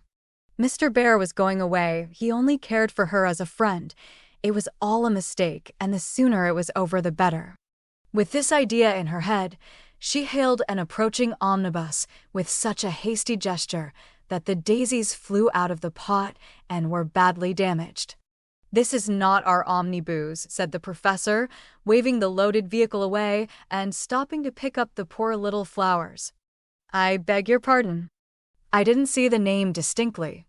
"Never mind, I can walk." "I'm used to plodding in the mud," returned Jo, winking hard, because she would have died rather than openly wipe her eyes. Mr. Bear saw the drops on her cheeks, though she turned her head away. The sight seemed to touch him very much, for suddenly stooping down, he asked in a tone that meant a great deal, "Heart's dearest, why do you cry?" Now, if Jo had not been new to the sort of thing she would have said she wasn't crying, had a cold in her head, or told any other feminine fib proper to the occasion. Instead of which, that undignified creature answered, with an irrepressible sob, "Because you are going away." "Ach, mein Gott, that is so good," cried Mr. Bear, managing to clasp his hands in spite of the umbrella and the bundles. "Jo, I have nothing but much love to gif you. I came to see if you could care for it, and I waited to be sure that I was something more than a friend." "Am I? Can you make a little place in your heart for old Fritz?" he added all in one breath. "Oh, yes," said Jo, and he was quite satisfied, for she folded both hands over his arm and looked up at him with an expression that plainly showed how happy she would be to walk through life beside him, even though she had no better shelter than the old umbrella, if he carried it. It was certainly proposing under difficulties, for even if he had desired to do so, Mr. Bear could not go down upon his knees on account of the mud. Neither could he offer Jo his hand, except figuratively, for both were full. Much less could he indulge in tender remonstrations in the open street, though he was near it. So the only way in which he could express his rapture was to look at her, with an expression which glorified his face to such a degree that there actually seemed to be little rainbows in the drops that sparkled on his beard. If he had not loved Jo very much, I don't think he could have done it then, for she looked far from lovely, with her skirts in a deplorable state, her rubber boots splashed to the ankle, and her bonnet a ruin. Fortunately, Mr. Bear considered her the most beautiful woman living, and she found him more Jove-like than ever, though his hat brim was quite limp with the little rills trickling thence upon his shoulders, for he held the umbrella all over Jo, and every finger of his gloves needed mending. Passers-by probably thought them a pair of harmless lunatics, for they entirely forgot to hail a bus and strolled leisurely along, oblivious of deepening dusk and fog. Little they cared what anybody thought, for they were enjoying the happy hour that seldom comes but once in any life, the magical moment which bestows youth on the old, beauty on the plain, wealth on the poor, and gives human hearts a foretaste of heaven. The professor looked as if he had conquered a kingdom and the world had nothing more to offer him in the way of bliss, while Jo trudged beside him, feeling as if her place had always been there, and wondering how she ever could have chosen any other lot. Of course, she was the first to speak, intelligibly, I mean, for the emotional remarks which followed her impetuous, oh, yes, were not of a coherent or reportable character. "Friedrich, why didn't you?" "Ah, heaven, she gives me the name that no one speaks since Minna died," cried the professor, pausing in a puddle to regard her with grateful delight. "I always call you so to myself. I forgot, but I won't unless you like it." "Like it? It is more sweet to me than I can tell." "Say thou also, and I shall say your language is almost as beautiful as mine." "Isn't thou a little sentimental?" asked Jo, privately thinking it a lovely monosyllable. "Sentimental?" "Yes. Thank God, we Germans believe in sentiment, and keep ourselves young MIT it. Your English to you is so cold. Say thou heart's dearest. It means so much to me," pleaded Mr. Bear, more like a romantic student than a grave professor. "Well, then, why didn't thou tell me all this sooner?" asked Jo bashfully. "Now I shall have to show thee all my heart, and I so gladly will, because thou must take care of it hereafter." "See, then, my Jo, the dear, funny little name. I had a wish to tell something the day I said goodbye in New York, but I thought the handsome friend was betrothed to thee, and so I spoke not." "Wouldst thou have said yes, then, if I had spoken?" "I don't know. I'm afraid not, for I didn't have any heart just then." "Prut, that I do not believe." It was asleep till the fairy prince came through the wood and waked it up. "Ah, well, die erste Liebe ist die best, but that I should not expect." Yes, the first love is the best, but be so contented, for I never had another. Teddy was only a boy, and soon got over his little fancy, said Joe, anxious to correct the professor's mistake. Good. Then I shall rest happy, and be sure that thou givest me all. I have waited so long, I am grown selfish, as thou wilt find, Professorin. I like that, cried Joe, delighted with her new name. Now tell me what brought you, at last, just when I wanted you?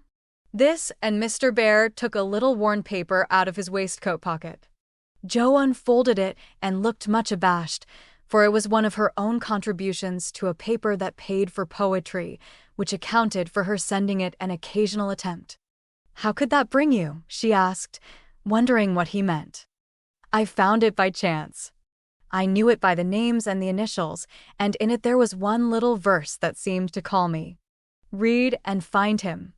I will see that you go not in the wet. In the garret. For little chests all in a row, dim with dust and worn by time. All fashioned and filled, long ago, by children now in their prime.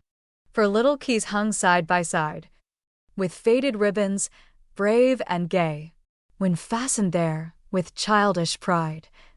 Long ago on a rainy day. For little names, one on each lid, carved out by a boyish hand, and underneath their leaf hid histories of the happy band, once playing here and pausing oft to hear this sweet refrain that came and went on the roof aloft in the falling summer rain. Meg on the first lid, smooth and fair. I look in with loving eyes, for folded here with well-known care, a goodly gathering lies, the record of a peaceful life, gifts to gentle child and girl, a bridal gown, lines to a wife, a tiny shoe, a baby curl. No toys in this first chest remain, for all are carried away, in their old age, to join again in another small Meg's play. Ah, happy mother! Well I know, you hear, like a sweet refrain, lullabies ever soft and low, in the falling summer rain. Joe on the next lid, scratched and worn, and within a motley store of headless dolls, of schoolbooks torn, birds and beasts that speak no more, spoils brought home from the fairy ground, only trod by youthful feet, dreams of a future never found, memories of a past still sweet, half-writ poems, stories wild, April letters, warm and cold, diaries of a willful child, hints of a woman early old, a woman in a lonely home, hearing like a sad refrain, be worthy, love, and love will come. In the falling summer rain, my Beth, the dust is always swept from the lid that bears your name, as if by loving eyes that wept, by careful hands that often came. Death canonized for us one saint, ever less human than divine, and still we lay with tender plaint, relics in this household shrine, the silver bell, so seldom rung, the little cap which last she wore, the fair, dead Catherine that hung by angels born above her door, the songs she sang without lament in her prison house of pain, forever are they sweetly blent with the falling summer rain. Upon the last lid's polished field, legend now both fair and true, a gallant knight bears on his shield Amy in letters gold and blue, within lice nudes that bound her hair, slippers that have danced their last, faded flowers laid by with care, fans whose airy toils are past, gay valentines all ardent flames, trifles that have borne their part in girlish hopes and fears and shames, the record of a maiden heart, now learning fairer, truer spells, hearing like a blithe refrain the silver sound of bridal bells in the falling summer rain. For little chests all in a row, dim with dust and worn by time, for women taught by weal and woe to love and labor in their prime, for sisters parted for an hour, none lost, one only gone before, made by love's immortal power, nearest and dearest evermore.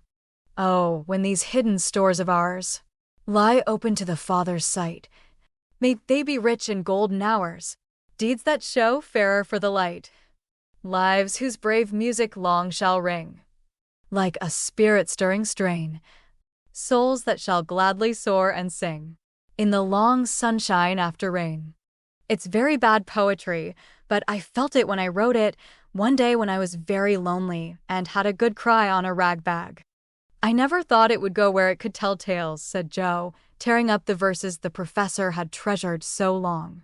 Let it go, it has done its duty, and I will have a fresh one when I read all the brown book in which she keeps her little secrets, said Mr. Bear with a smile as he watched the fragments fly away on the wind. Yes, he added earnestly, I read that, and I think to myself, she has a sorrow, she is lonely, she would find comfort in true love. I have a heart full for her. Shall I not go and say, if this is not too poor a thing to give for what I shall hope to receive, take it in God's name? And so you came to find that it was not too poor, but the one precious thing I needed, whispered Joe. I had no courage to think that at first, heavenly kind as was your welcome to me. But soon I began to hope, and then I said, I will have her if I die for it, and so I will, cried Mr. Bear, with a defiant nod, as if the walls of mist closing round them were barriers which he was to surmount or valiantly knock down. Joe thought that was splendid, and resolved to be worthy of her knight, though he did not come prancing on a charger in gorgeous array. What made you stay away so long? She asked presently, finding it so pleasant to ask confidential questions and get delightful answers that she could not keep silent. It was not easy, but I could not find the heart to take you from that so happy home until I could have a prospect of one to jiff you, after much time, perhaps, and hard work. How could I ask you to jiff up so much for a poor old fellow who has no fortune but a little learning? I'm glad you are poor. I couldn't bear a rich husband, said Joe decidedly, adding in a softer tone, don't fear poverty. I've known it long enough to lose my dread and be happy working for those I love, and don't call yourself old, 40 is the prime of life. I couldn't help loving you if you were 70.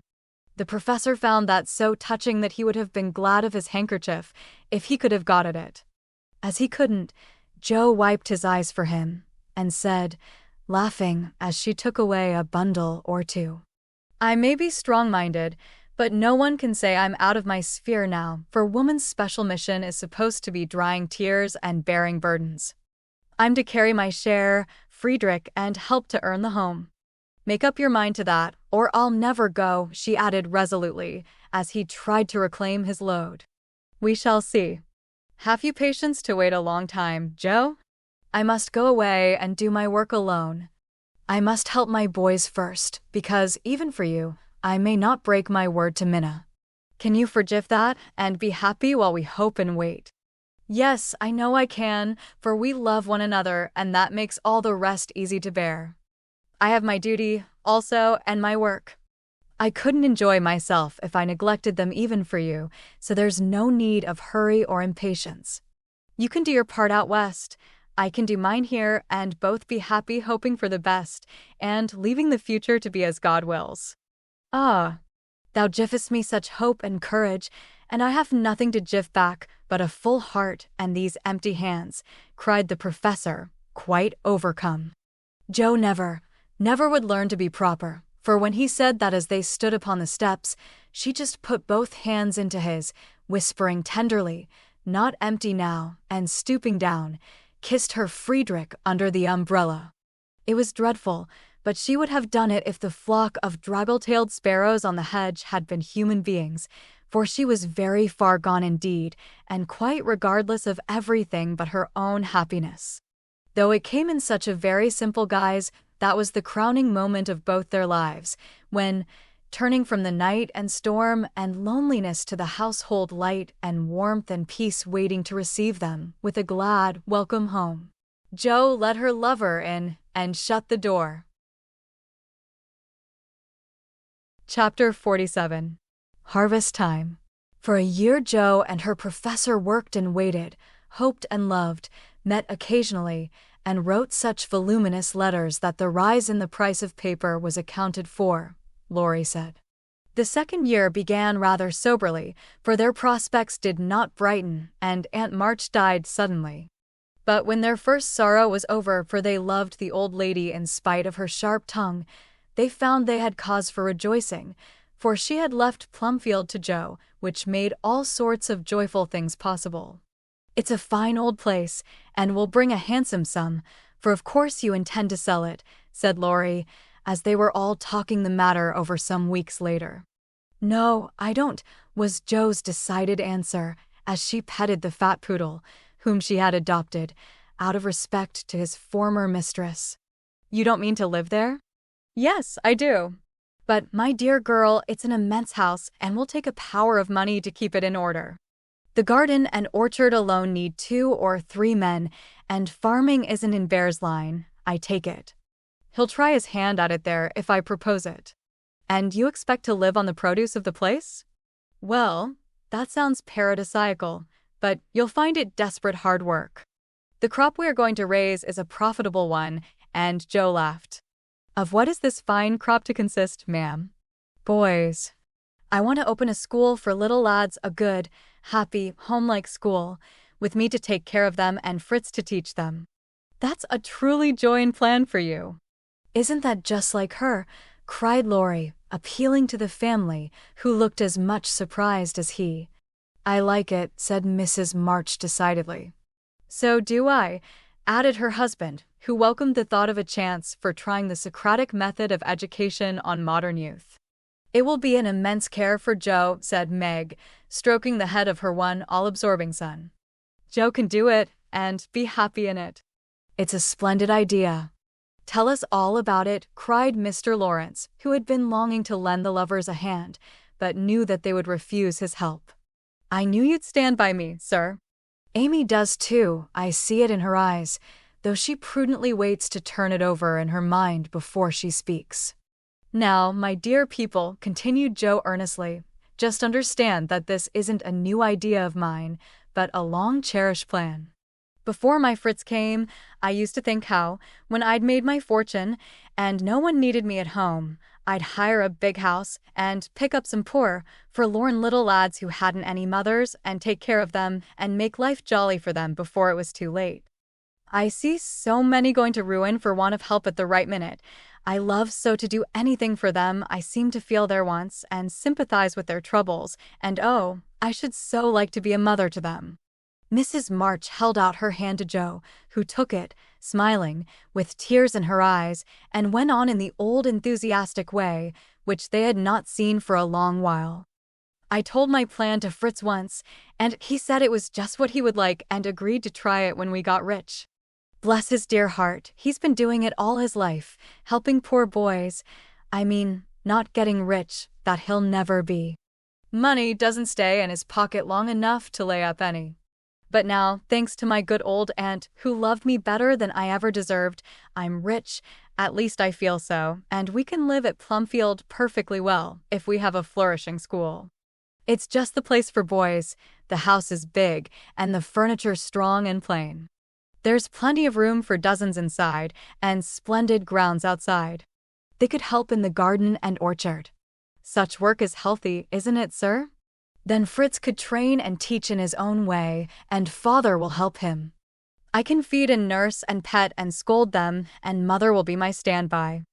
I've always longed for lots of boys, and never had enough. Now I can fill the house full and revel in the little dears to my heart's content. Think what luxury, Plumfield my own, and a wilderness of boys to enjoy it with me." As Joe waved her hands and gave a sigh of rapture, the family went off into a gale of merriment, and Mr. Laurence laughed till they thought he'd have an apoplectic fit. "I don't see anything funny," she said gravely when she could be heard. "Nothing could be more natural and proper than for my professor to open a school, and for me to prefer to reside in my own estate." "She is putting on airs already," said Laurie, who regarded the idea in the light of a capital joke. "But may I inquire how you intend to support the establishment? If all the pupils are little ragamuffins, I'm afraid your crop won't be profitable in a worldly sense, Mrs. Bear. Now don't be a wet blanket, Teddy." Of course I shall have rich pupils, also perhaps begin with such altogether. Then, when I've got a start, I can take in a ragamuffin or two, just for a relish. Rich people's children often need care and comfort, as well as poor. I've seen unfortunate little creatures left to servants, or backward ones pushed forward, when it's real cruelty. Some are naughty through mismanagement or neglect, and some lose their mothers. Besides, the best have to get through the hobbledehoy age, and that's the very time they need most patience and kindness. People laugh at them and hustle them about, try to keep them out of sight, and expect them to turn all at once from pretty children into fine young men. They don't complain much, plucky little souls, but they feel it. I've a special interest in such young bears, and like to show them that I see the warm, honest, well-meaning boys' hearts, in spite of the clumsy arms and legs and the topsy-turvy heads. I've had experience, too, for haven't I brought up one boy to be a pride and honor to his family? I'll testify that you tried to do it, said Laurie with a grateful look. And I've succeeded beyond my hopes, for here you are, a steady, sensible businessman, doing heaps of good with your money and laying up the blessings of the poor instead of dollars. But you're not merely a businessman, you love good and beautiful things, enjoy them yourself, and let others go halves, as you always did in the old times. I am proud of you, Teddy, for you get better every year, and everyone feels it, though you won't let them say so. Yes, and when I have my flock, I'll just point to you and say, there's your model, my lads. Poor Laurie didn't know where to look, for, man though he was, something of the old bashfulness came over him as this burst of praise made all faces turn approvingly upon him. I say, Joe, that's rather too much, he began, just in his old boyish way. You have all done more for me than I can ever thank you for, except by doing my best not to disappoint you. You have rather cast me off lately, Joe, but I've had the best of help, nevertheless. So, if I've got on at all, you may thank these two for it, and he laid one hand gently on his grandfather's head, and the other on Amy's golden one, for the three were never far apart. I do think that families are the most beautiful things in all the world, burst out Joe, who was in an unusually uplifted frame of mind just then. When I have one of my own, I hope it will be as happy as the three I know and love the best. If John and my Fritz were only here, it would be quite a little heaven on earth, she added more quietly. And that night when she went to her room after a blissful evening of family councils, hopes, and plans, her heart was so full of happiness that she could only calm it by kneeling beside the empty bed always near her own, and thinking tender thoughts of Beth. It was a very astonishing year altogether, for things seemed to happen in an unusually rapid and delightful manner. Almost before she knew where she was, Jo found herself married and settled at Plumfield. Then a family of 6 or 7 boys sprung up like mushrooms and flourished surprisingly, poor boys as well as rich, for Mr. Laurence was continually finding some touching case of destitution and begging the bears to take pity on the child, and he would gladly pay a trifle for its support. In this way, the sly old gentleman got round proud Jo and furnished her with the style of boy in which she most delighted. Of course, it was uphill work at first, and Jo made queer mistakes, but the wise professor steered her safely into calmer waters, and the most rampant ragamuffin was conquered in the end. How Jo did enjoy her wilderness of boys, and how poor, dear Aunt March would have lamented had she been there to see the sacred precincts of prim, well-ordered Plumfield overrun with Toms, Dicks, and Harrys. There was a sort of poetic justice about it, after all, for the old lady had been the terror of the boys for miles around, and now the exiles feasted freely on forbidden plums, kicked up the gravel with profane boots unreproved, and played cricket in the big field where the irritable cow with a crumpled horn used to invite rash youths to come and be tossed. It became a sort of boys' paradise, and Laurie suggested that it should be called the Bear Garden, as a compliment to its master and appropriate to its inhabitants. It never was a fashionable school, and the professor did not lay up a fortune, but it was just what Jo intended it to be, a happy, home-like place for boys who needed teaching, care, and kindness. Every room in the big house was soon full. Every little plot in the garden soon had its owner. A regular menagerie appeared in barn and shed, for pet animals were allowed. And 3 times a day, Jo smiled at her Fritz from the head of a long table lined on either side with rows of happy young faces, which all turned to her with affectionate eyes, confiding words, and grateful hearts, full of love for Mother Bear. She had boys enough now, and did not tire of them, though they were not angels, by any means, and some of them caused both Professor and Professorin much trouble and anxiety. But her faith in the good spot which exists in the heart of the naughtiest, sauciest, most tantalizing little ragamuffin gave her patience, skill, and in time success. For no mortal boy could hold out long with Father Bear shining on him as benevolently as the sun, and Mother Bear forgiving him 70 times 7. Very precious to Jo was the friendship of the lads, their penitent sniffs and whispers after wrongdoing, their droll or touching little confidences, their pleasant enthusiasms, hopes, and plans, even their misfortunes, for they only endeared them to her all the more. There were slow boys and bashful boys, feeble boys and riotous boys, boys that lisped and boys that stuttered, 1 or 2 lame ones, and a merry little quadroon, who could not be taken in elsewhere, but who was welcome to the Beargarten, though some people predicted that his admission would ruin the school. Yes, Jo was a very happy woman there, in spite of hard work, much anxiety, and a perpetual racket. She enjoyed it heartily and found the applause of her boys more satisfying than any praise of the world, for now she told no stories except to her flock of enthusiastic believers and admirers.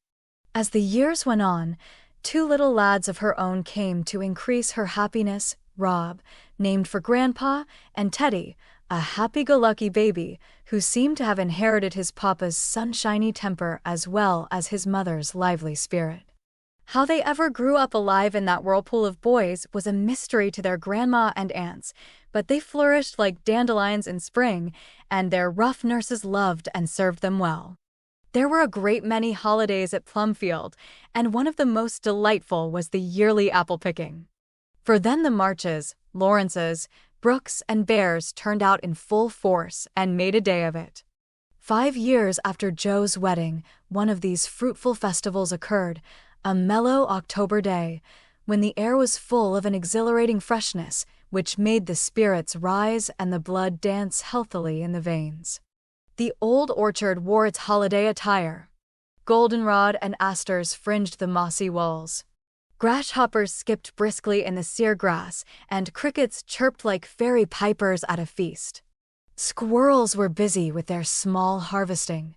Birds twittered their adieus from the alders in the lane, and every tree stood ready to send down its shower of red or yellow apples at the first shake.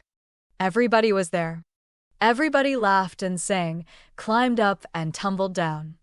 Everybody declared that there never had been such a perfect day or such a jolly set to enjoy it, and everyone gave themselves up to the simple pleasures of the hour as freely as if there were no such things as care or sorrow in the world.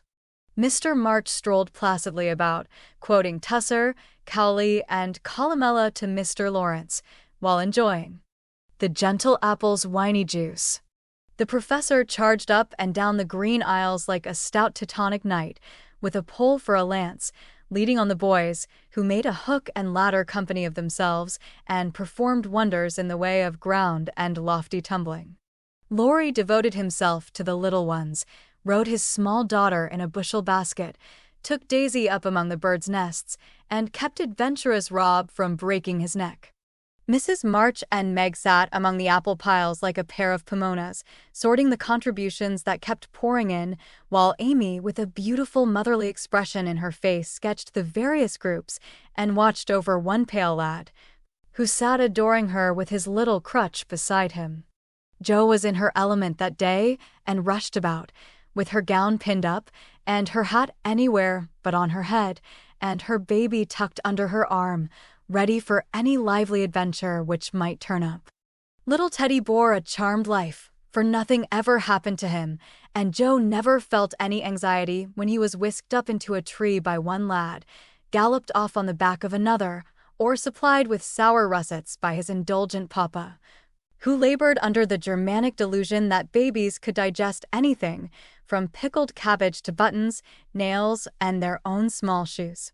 She knew that little Ted would turn up again in time, safe and rosy, dirty and serene, and she always received him back with a hearty welcome, for Jo loved her babies tenderly. At 4 o'clock a lull took place and baskets remained empty, while the apple pickers rested and compared rents and bruises. Then Jo and Meg, with a detachment of the bigger boys, set forth the supper on the grass, for an out-of-door tea was always the crowning joy of the day. The land literally flowed with milk and honey on such occasions, for the lads were not required to sit at table, but allowed to partake of refreshment as they liked, freedom being the sauce best beloved by the boyish soul. They availed themselves of the rare privilege to the fullest extent, for some tried the pleasing experiment of drinking milk while standing on their heads, others lent a charm to leapfrog by eating pie in the pauses of the game. Cookies were sown broadcast over the field, and apple turnovers roost in the trees like a new style of bird. The little girls had a private tea party, and Ted roved among the edibles at his own sweet will. When no one could eat any more, the professor proposed the first regular toast, which was always drunk at such times, Aunt March, God bless her. A toast heartily given by the good man, who never forgot how much he owed her, and quietly drunk by the boys, who had been taught to keep her memory green. Now, Grandma's 60th birthday. Long life to her, with 3 times 3. That was given with a will, as you may well believe, and the cheering once begun, it was hard to stop it. Everybody's health was proposed, from Mr. Laurence, who was considered their special patron, to the astonished guinea pig, who had strayed from its proper sphere in search of its young master. Demi, as the oldest grandchild, then presented the queen of the day with various gifts, so numerous that they were transported to the festive scene in a wheelbarrow. Funny presents, some of them, but what would have been defects to other eyes were ornaments to grandma's, for the children's gifts were all their own.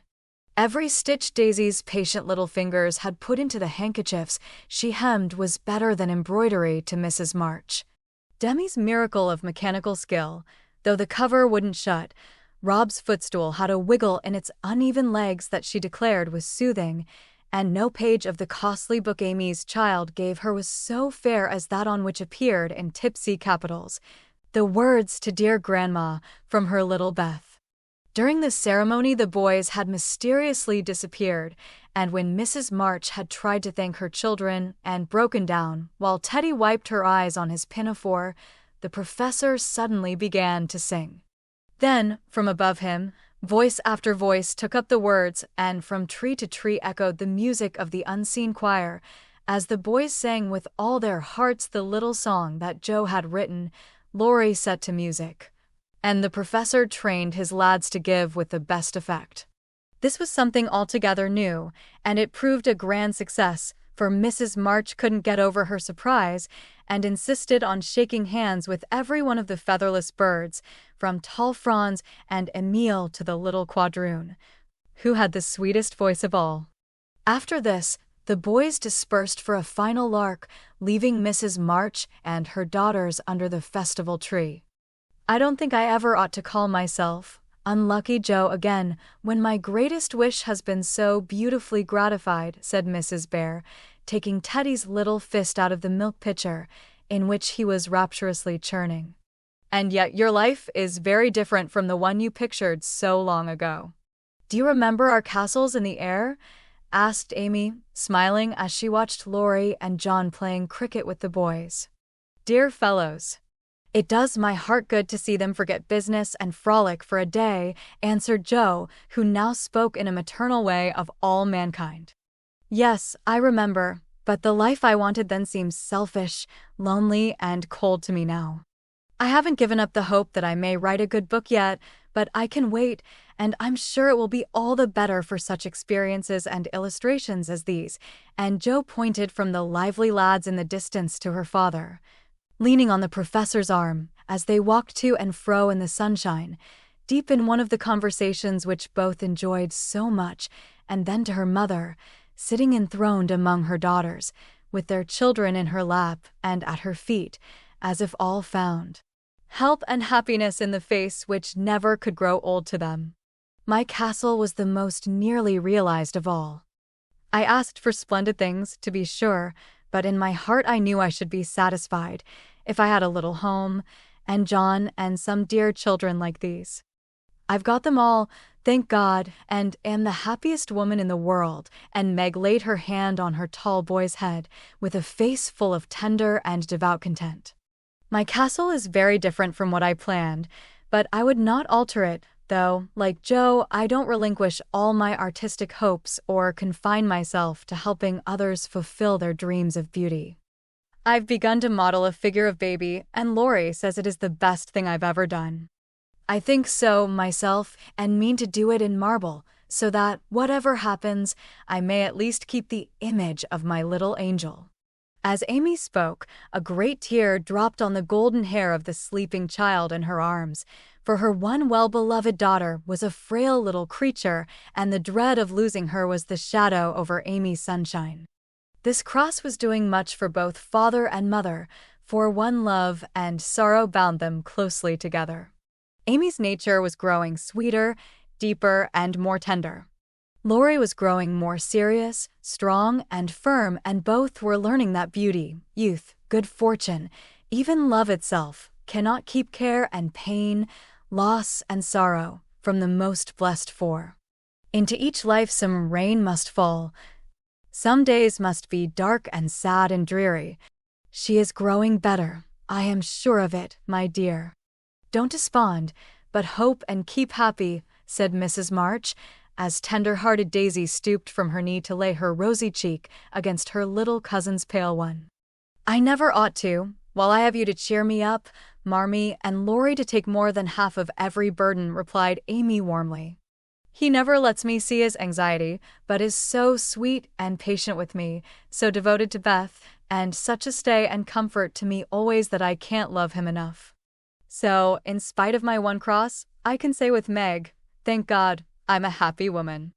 There's no need for me to say it, for everyone can see that I'm far happier than I deserve, added Jo, glancing from her good husband to her chubby children, tumbling on the grass beside her. Fritz is getting gray and stout. I'm growing as thin as a shadow, and am 30. We never shall be rich, and Plumfield may burn up any night, for that incorrigible Tommy Bangs will smoke sweet fern cigars under the bedclothes, though he's set himself afire 3 times already. But in spite of these unromantic facts, I have nothing to complain of, and never was so jolly in my life. Excuse the remark, but living among boys, I can't help using their expressions now and then. Yes, Joe, I think your harvest will be a good one, began Mrs. March, frightening away a big black cricket that was staring Teddy out of countenance. Not half so good as yours, mother.